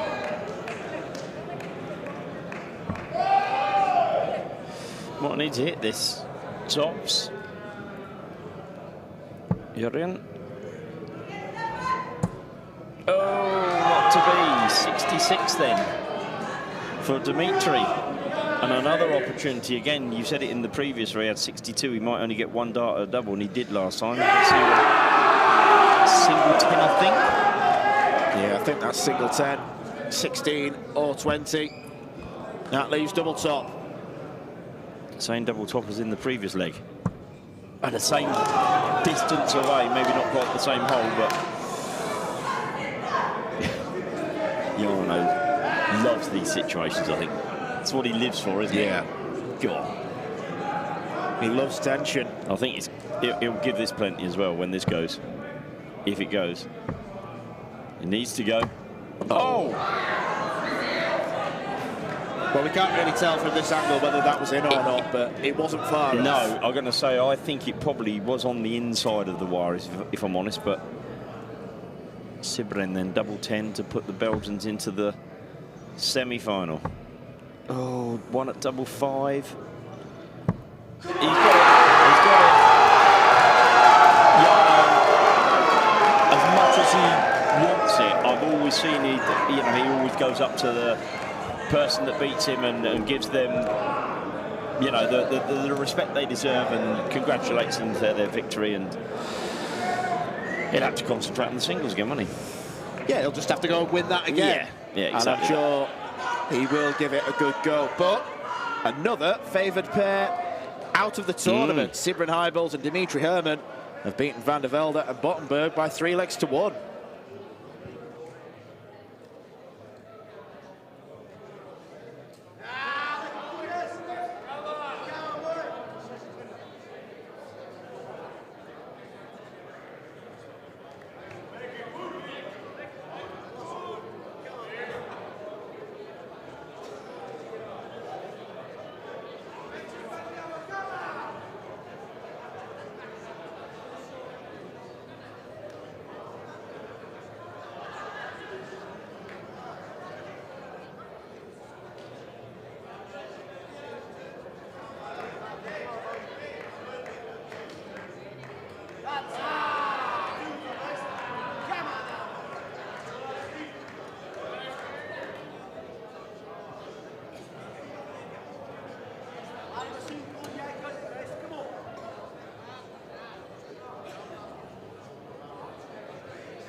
So we move away from Netherlands v Belgium and go to Netherlands v Germany.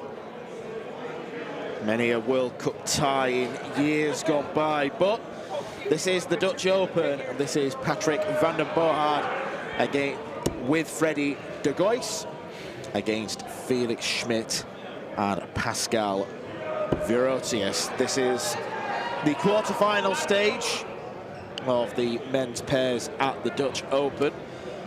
The third quarter-final to take place. We've already seen Sybren Heibold and Dimitri Herman, and Cohen Den Hartog and Klaas Boisman book their place in the last four.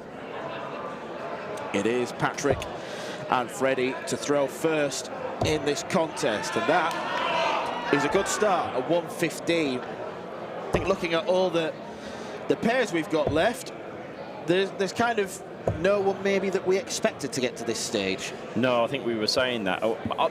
Maybe the Irish lads. I thought that they might do quite well, if I'm honest, but we were saying that earlier. Just because you're, let's say, the number 1 and 2 seeds in a ranking tournament or ranking table, it doesn't make you necessarily a pairs player. Or this tends to happen in pairs, doesn't it? You do get those players. They're good. They're not at the top of the tree, but as a pair, they complement each other really well.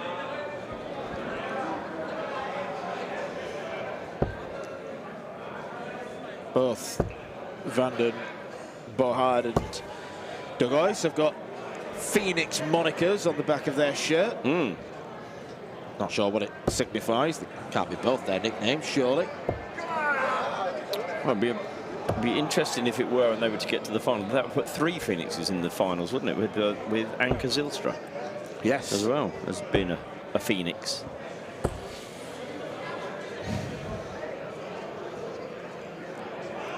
Good start from the German pairing.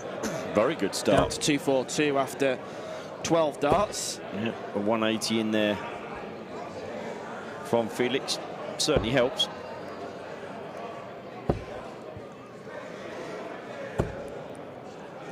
Quite a side-on stance that he's got. Almost as if he's looking at board A rather than the board that he's playing on. Yeah.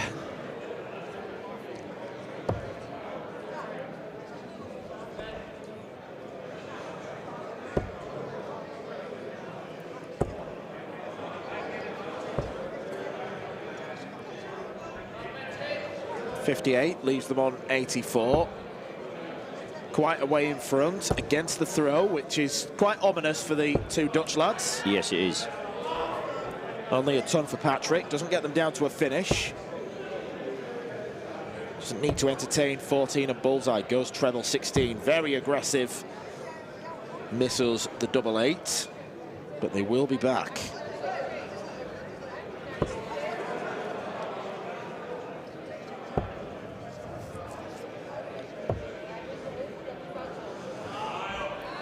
Well, they have got down to a finish, but only a 170. Will it matter? No, it won't. No, it won't. 24 darter to start things, and early in the piece, trouble ahead for Patrick and Freddie. Yes.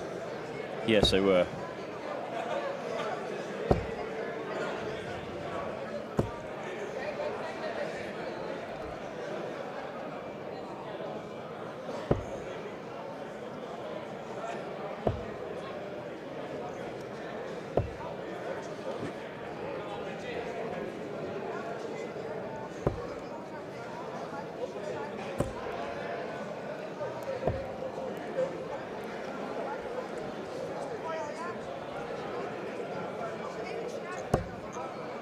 All the way down from the last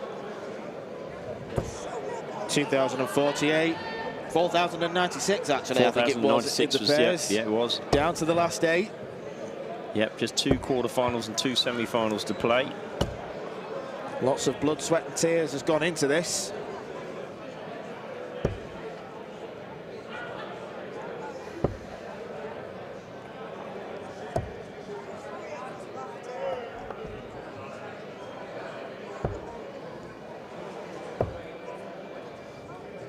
The other quarter-final between the Henehans and Matthias Moers and Lennart Vaz, 2 Belgians, is off and underway now.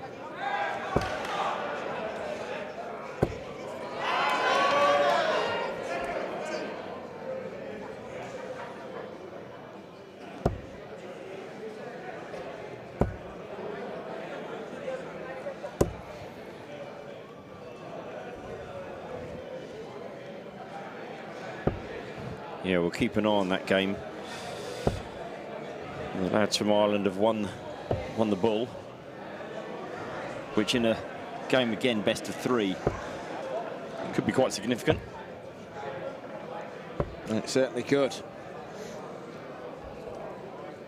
Schmidt and Wever won their first leg against the dart, so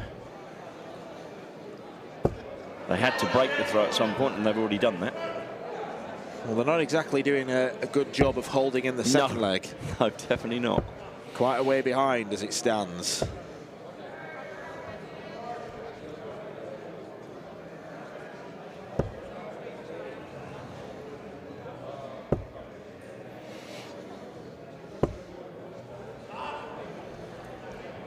That gives them a chance. A 140 puts them right back in their leg, and that's a good way to start for a 140. Why not get a 180 then?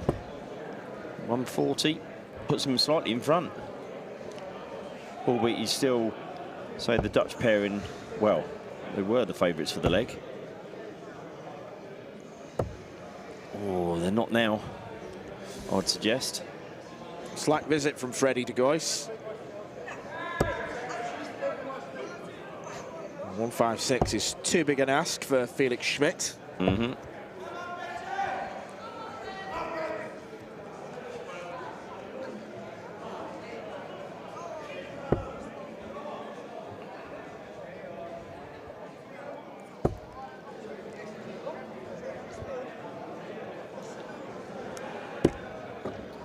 Belgians are looking to break in the first leg in the game against the Irish brothers. Martin Hennigan now needs to take a 90 out shot, or the Belgians will be back for 52. In the meantime, another 20 for Bull here. Bullseye it is to level things up. Wow.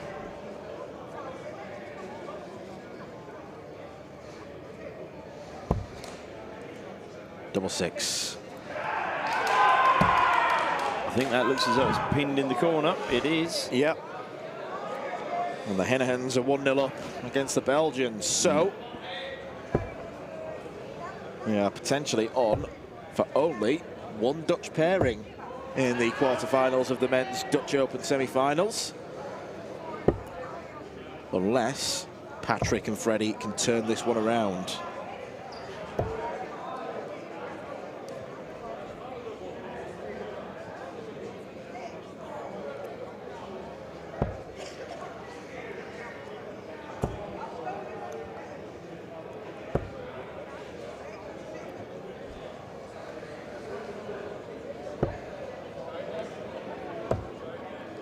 Germans have been solid, if not spectacular, in this quarter-final. The 180 thrown in the first leg turned that leg around so as they could break the throw, and they've just about held on to their throw in leg 2.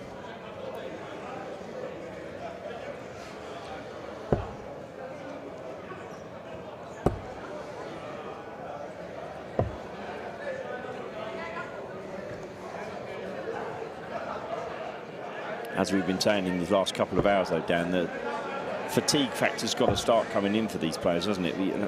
They literally will have been here for 11 hours in, what, 15 minutes' time, I think it is. Yeah. So for those that did get drawn out in that last 4,096, some of them would have played as early as 10 a.m.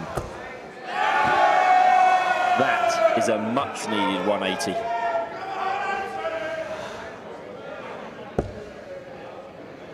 The response is back-to-back.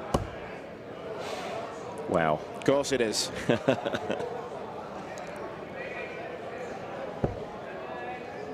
Back-to-back-to-back. No. Not quite. Do leave a finish. I was going to say the one fell lucky to a certain degree, but they're going to be in trouble. They're definitely in trouble. This might have to go. I'll say Patrick van den Bogaert. Well, treble 19. Ooh. 180 and 140 in the last two throws for the German pairing. And it leaves Felix Schmidt looking at 87 to put the Germans into the semi-final. It's going to be 20 for the bull, you'd have thought. Or the treble for double 5. Oh.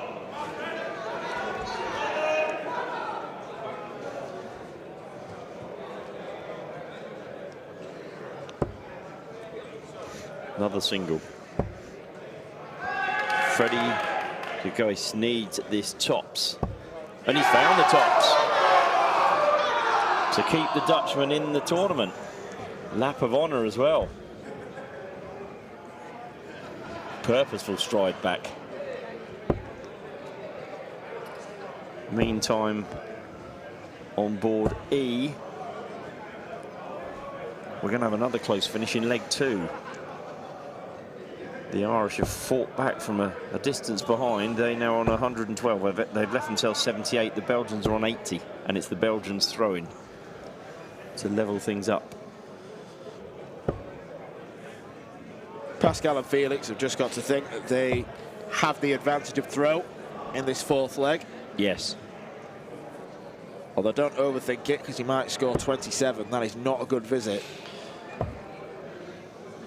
Yeah, and the bigger the bigger the number, i.e. the 701 as opposed to 501, just slightly the less the having the throw counts, because there's going to be a couple of bad scores in there that could turn it either way around, right? Or a couple of really big scores, depending whichever way you want to look at it. The Irish have tops left and are throwing, and have it's Conor Hennigan. Could put two Irish boys 2-zip up. We will hear it before we see it, I feel that we heard it before we saw it. Confirmation, they are 2-zip on.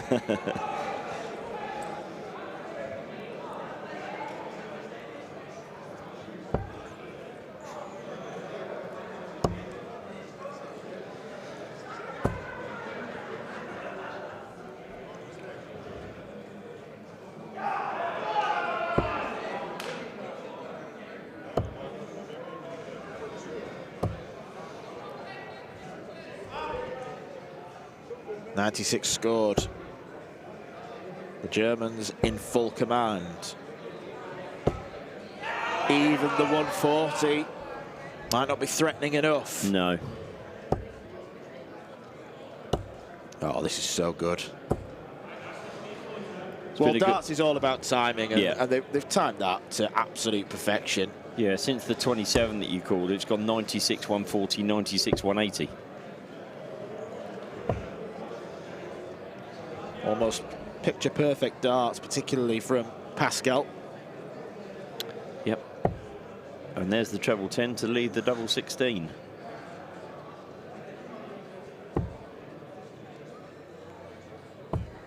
And there is the double 16, and it's the German pairing that have knocked out the two from the host country here, the Netherlands, and they have moved into the semi-finals.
Welcome back to Dutch Open Pairs Day.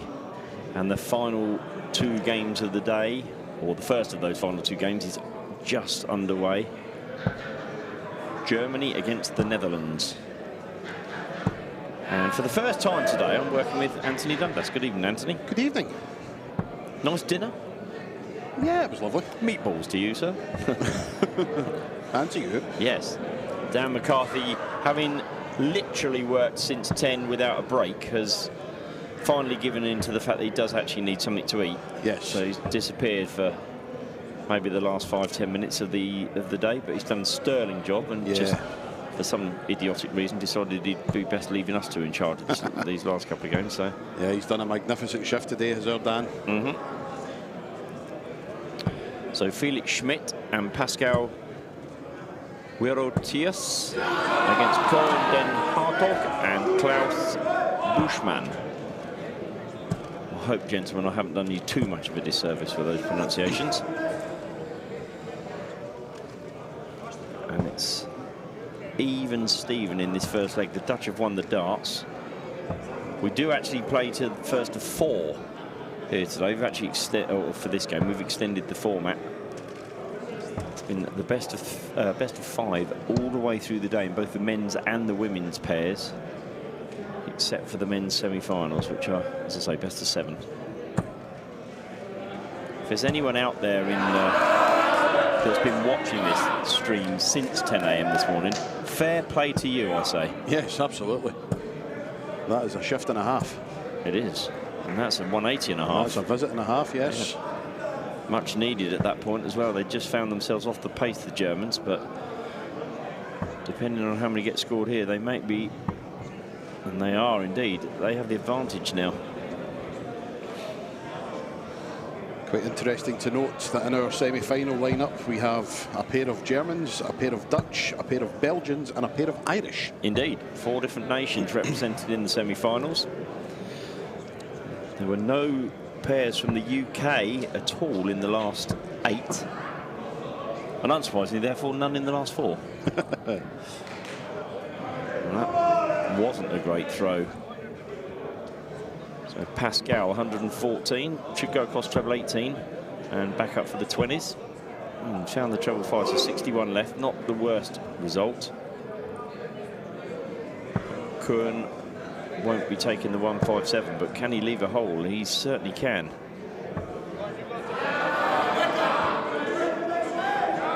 Felix Schmidt then, looking at 61. I think he went for the 25 there. He's at the 10, so he's left himself 51. 19 in double 16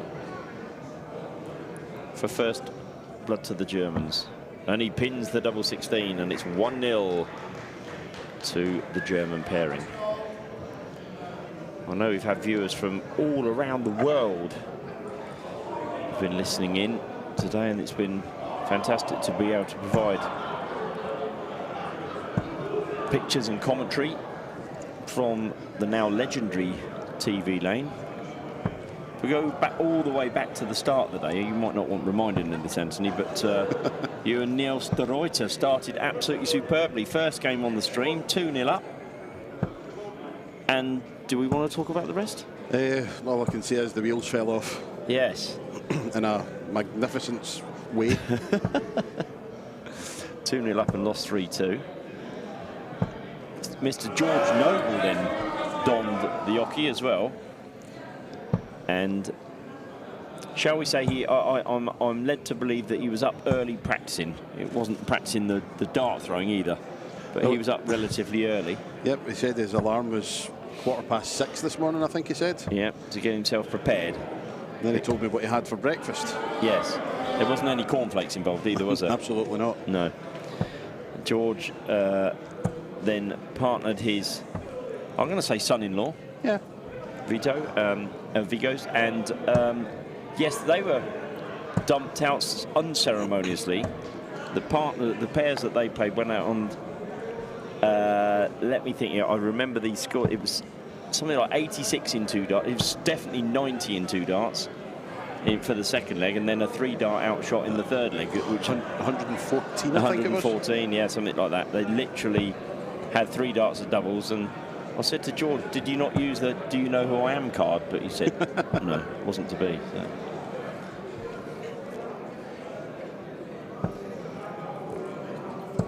Another even Steven leg at this point. Well, it was until that happened. Lars Bushman needs to find a treble, and he hasn't found one. You can see on the board next door to the game that we're showing at the moment that the other semi-final, Belgium against Ireland, the players are just warming up, just having, when I say warming up, they've been throwing for goodness sake since 10 o'clock this morning, so they don't need to warm up too much. Yes, we've just moved in to, what are we into? We're into our 12th hour now. We've done 11 hours and 10 minutes. I'm just doing a bit of investigating following a comment you made there that there was no British pairings in the last 8. Oh, have I been wrong? No, you're absolutely spot on. I was going to say, God forbid I was going to... Excuse me, I was looking to see when who got the furthest of all the British pairings. Yeah. I can confirm there was a Scottish pairing and an English pairing who looks like got the furthest, and they were both knocked out in the last 512. Really? Yes. Wow. That's incredible. I will fetch some names. I was just looking at flags when I was conducting my investigation. And the Germans, meantime, have taken out the 17 that they left to go 2-0 up. And they're looking very handily paced, albeit, as I said, best of 7, so still need another 2 legs. They're only halfway to the final. A final on the Dutch Open stage, which is different to any other tournament in the world, I would suggest. Oh, it's mayhem, it's madness. A couple of thousand well-lubricated Dutch darts fans in the crowd. Anthony will be your MC for that evening, or afternoon and evening, I should say. Very much looking forward to it. Did you buy the orange suit in the end? No. You didn't? No. Bottled it? Very much so. Anthony, about a week ago, sent myself, Marco and Christian a picture of an orange suit that he wanted to wear, or was thinking of buying. I think it took 0.8 seconds for us both to reply no. Yes, and thankfully common sense did prevail in the end. I can confirm in the last 512, the all-Scottish team was Thomas Trail and Gary Berwick. Okay. And the all-English team was Michael Waterworth and Craig Haslam. I haven't seen Michael Waterworth. I didn't know he was here. Neither did I. He's not... you can't miss him. He's 6'7". Yes, he's a big lad.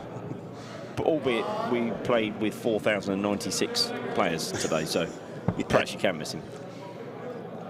Tomorrow we have the singles for you. That again starts at 10 a.m. in the morning. Those players playing at 10 a.m. in the men's singles will be taking part in the last 8,192, which is just insane. We have a grand total, assuming everyone turns up who is registered, 4,175 entries. And that's just the men? That's just the men. 4,175 men, all vying to become Dutch Open champion. In the meantime, our German friends needed that 140, leaves them 191, but they're still second favourites for this leg when they were at the start of this row, but that may give them an opportunity.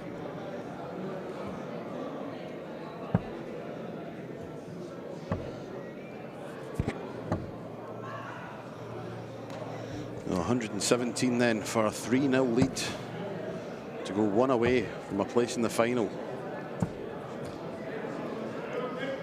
49 leaves 68, so assuming that Cohen doesn't take this 133, which he's not going to now, 68, it's not a guarantee, but you guarantee a double. I would have thought if he keeps straight, a 20 and a 16, he'll leave a double 16, but if we wanted to do better, it's going to have to be the 16 for double, and he didn't keep straight. Cardinal sin committed. Big 9, and he's missed the 9 as well. So 74, again, you should be guaranteed one dart, a double, a straight 14, a straight 20 would leave tops, but that's even better. And from absolutely nowhere, the Dutch could be level in this match. Not not to be. Now another chance. Pascal Werotius to extend the lead to 3. And a roar of support from this Dutch crowd.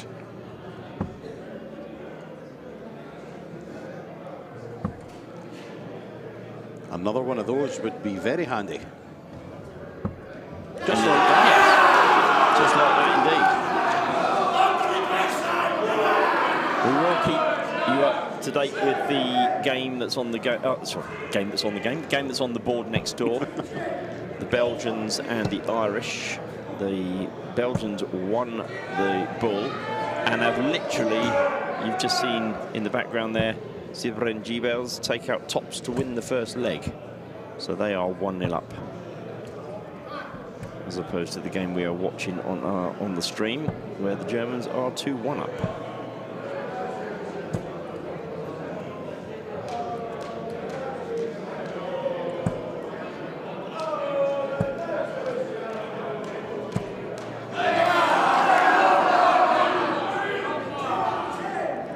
Had a chat with Martin Heenahan. Did you understand him? Just about, yeah. I think he just about understood me as well. Yes, well, true, yeah. First I saw him for a good while. Said he's come out of retirement for 1 year only. Ah. He's always a prolific player for Ireland in international events, Six Nations, etc. And Conor Heenahan, we have seen on many an occasion at the Modus Super Series. 2 excellent Irish players.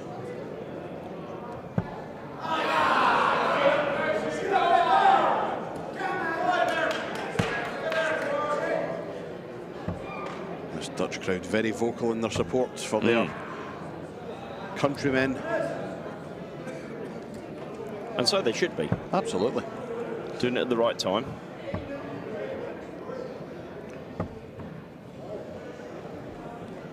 But it is the Germans still in control in this leg.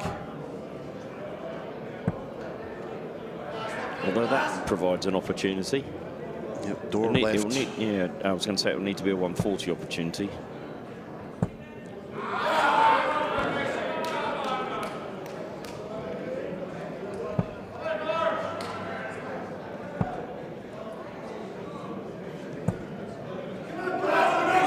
Well, they are first to a finish, but yes, they'll probably think it should have been a much easier finish.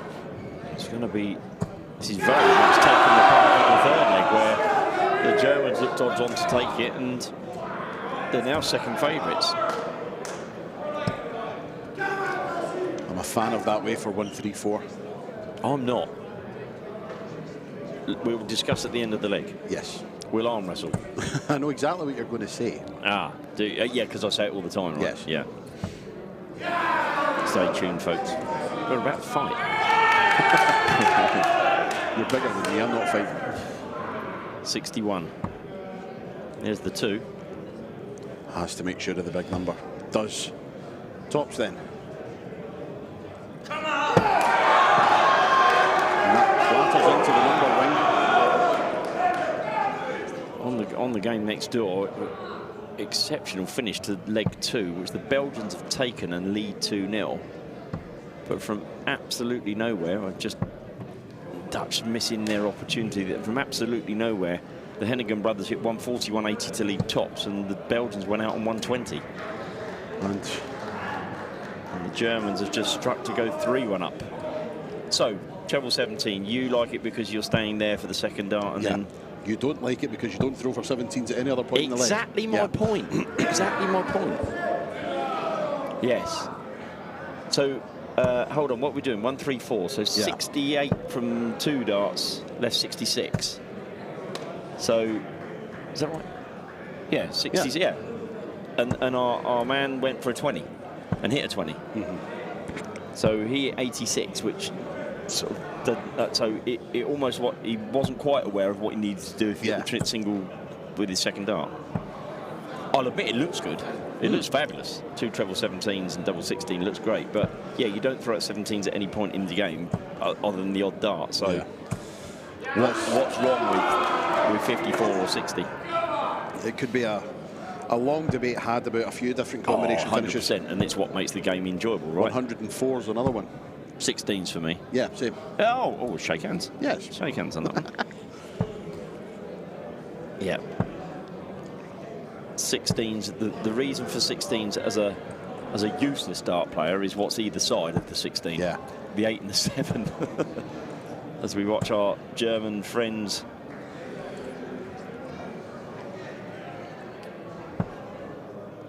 knock in a 140 and moved within 287 points of a place on the Dutch Open stage. Or as Anthony called it in comms earlier, the Welsh Open stage, Yes, I hear. indeed. I still have no idea where that came from.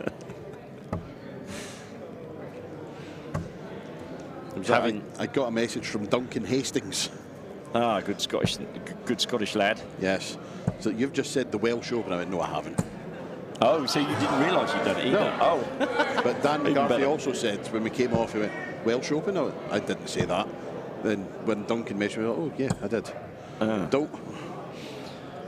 Well, having taken that second leg with the Belgians, literally with a 120 finish and steal it from under the noses of the Irish, they've really gone to town in this third leg. They're on 36 and have just hit the 36, and Ireland were back in the 300, so they are now 3-0 up and just one leg away from the Belgians being on the Dutch Open stage. 3-0 up in no time at all. Yeah, absolutely.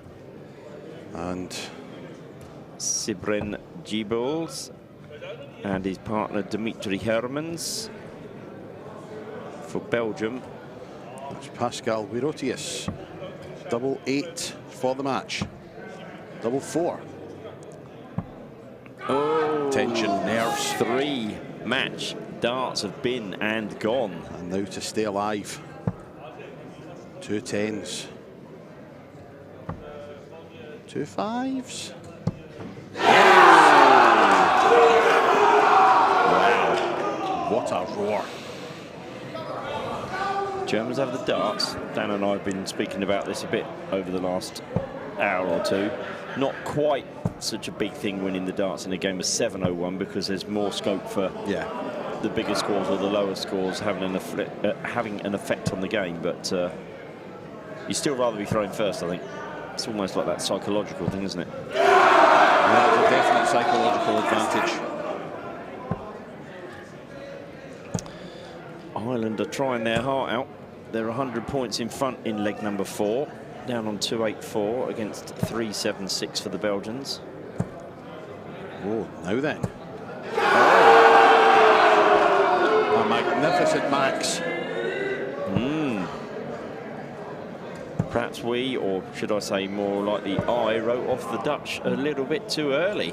Indeed.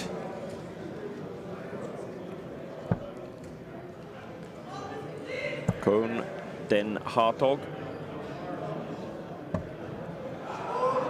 Just a 59, but they've got 160, 70 point. Well, they had a 160, 70 point lead. They haven't got a lead now. Wow. A 180 met with absolute stony silence. Good grief. Whoa, Conor Hennigan has just taken out a 140. He has indeed. It's 3-1 now to the Belgians. And again, silence. Yes, absolute stony silence yet again. Conor might have not been too silent.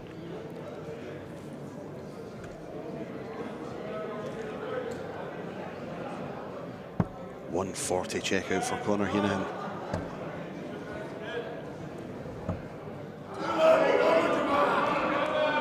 The Germans have come roaring back in this leg, haven't they? The 180, and it's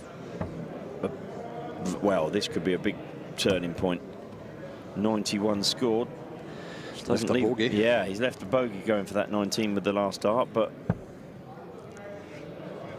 could that prove costly? The draw says yes. Please go for the ball. Just go for the ball. One dart.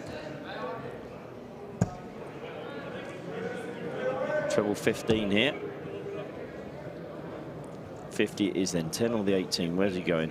I think we're going 18. Is that his eyes are up, I think? Oh. Oh, he's going the 4 route. Yeah. Double 18. He's pinned it. Well, there we go. And we are set for a grandstand finish in this one. We have gone all the way. The Belgians have been annoyed by losing that fourth leg because they've gone 135, 100, 140 in the at the start of leg number 5, and they're 240 points in front.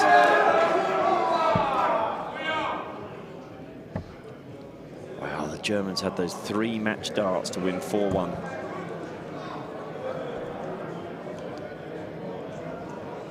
This is where the throw may count, and wow, they're going to town, the Dutch. 40-80 to start the leg.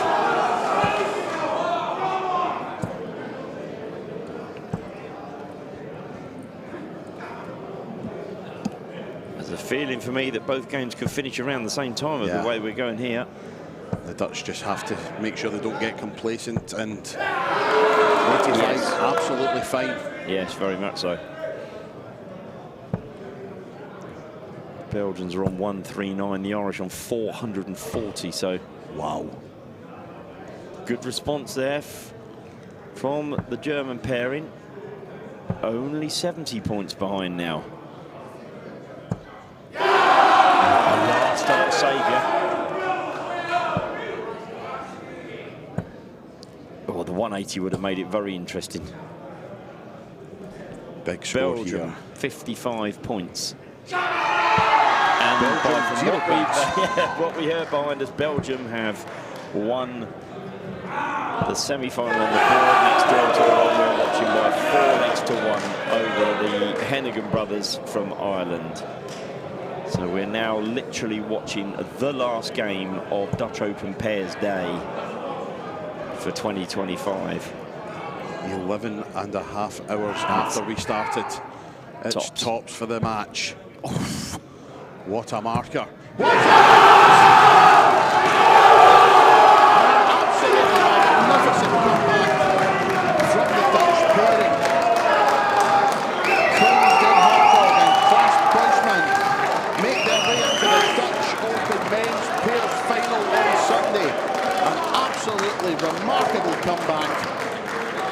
And Felix Schmidt and Pascal Morotius of Germany bow out at the semi-final stage. What a way to finish Pairs Day here at the Dutch Open. Fantastic. Absolutely amazing, and it will be a Dutch versus Belgian final on Sunday. A reminder that in the ladies it will be England against the Dutch as well, with Aileen de Graaf and Anke Zylstra taking on Bo Greaves and Joe Rolls. That's your final. So yes, as Anthony has just said, 10 and a half hours after we said hello, it's time to say goodbye. So for those of you that have been with us, whether it's all day or any part of the day, we'll be back tomorrow for the singles.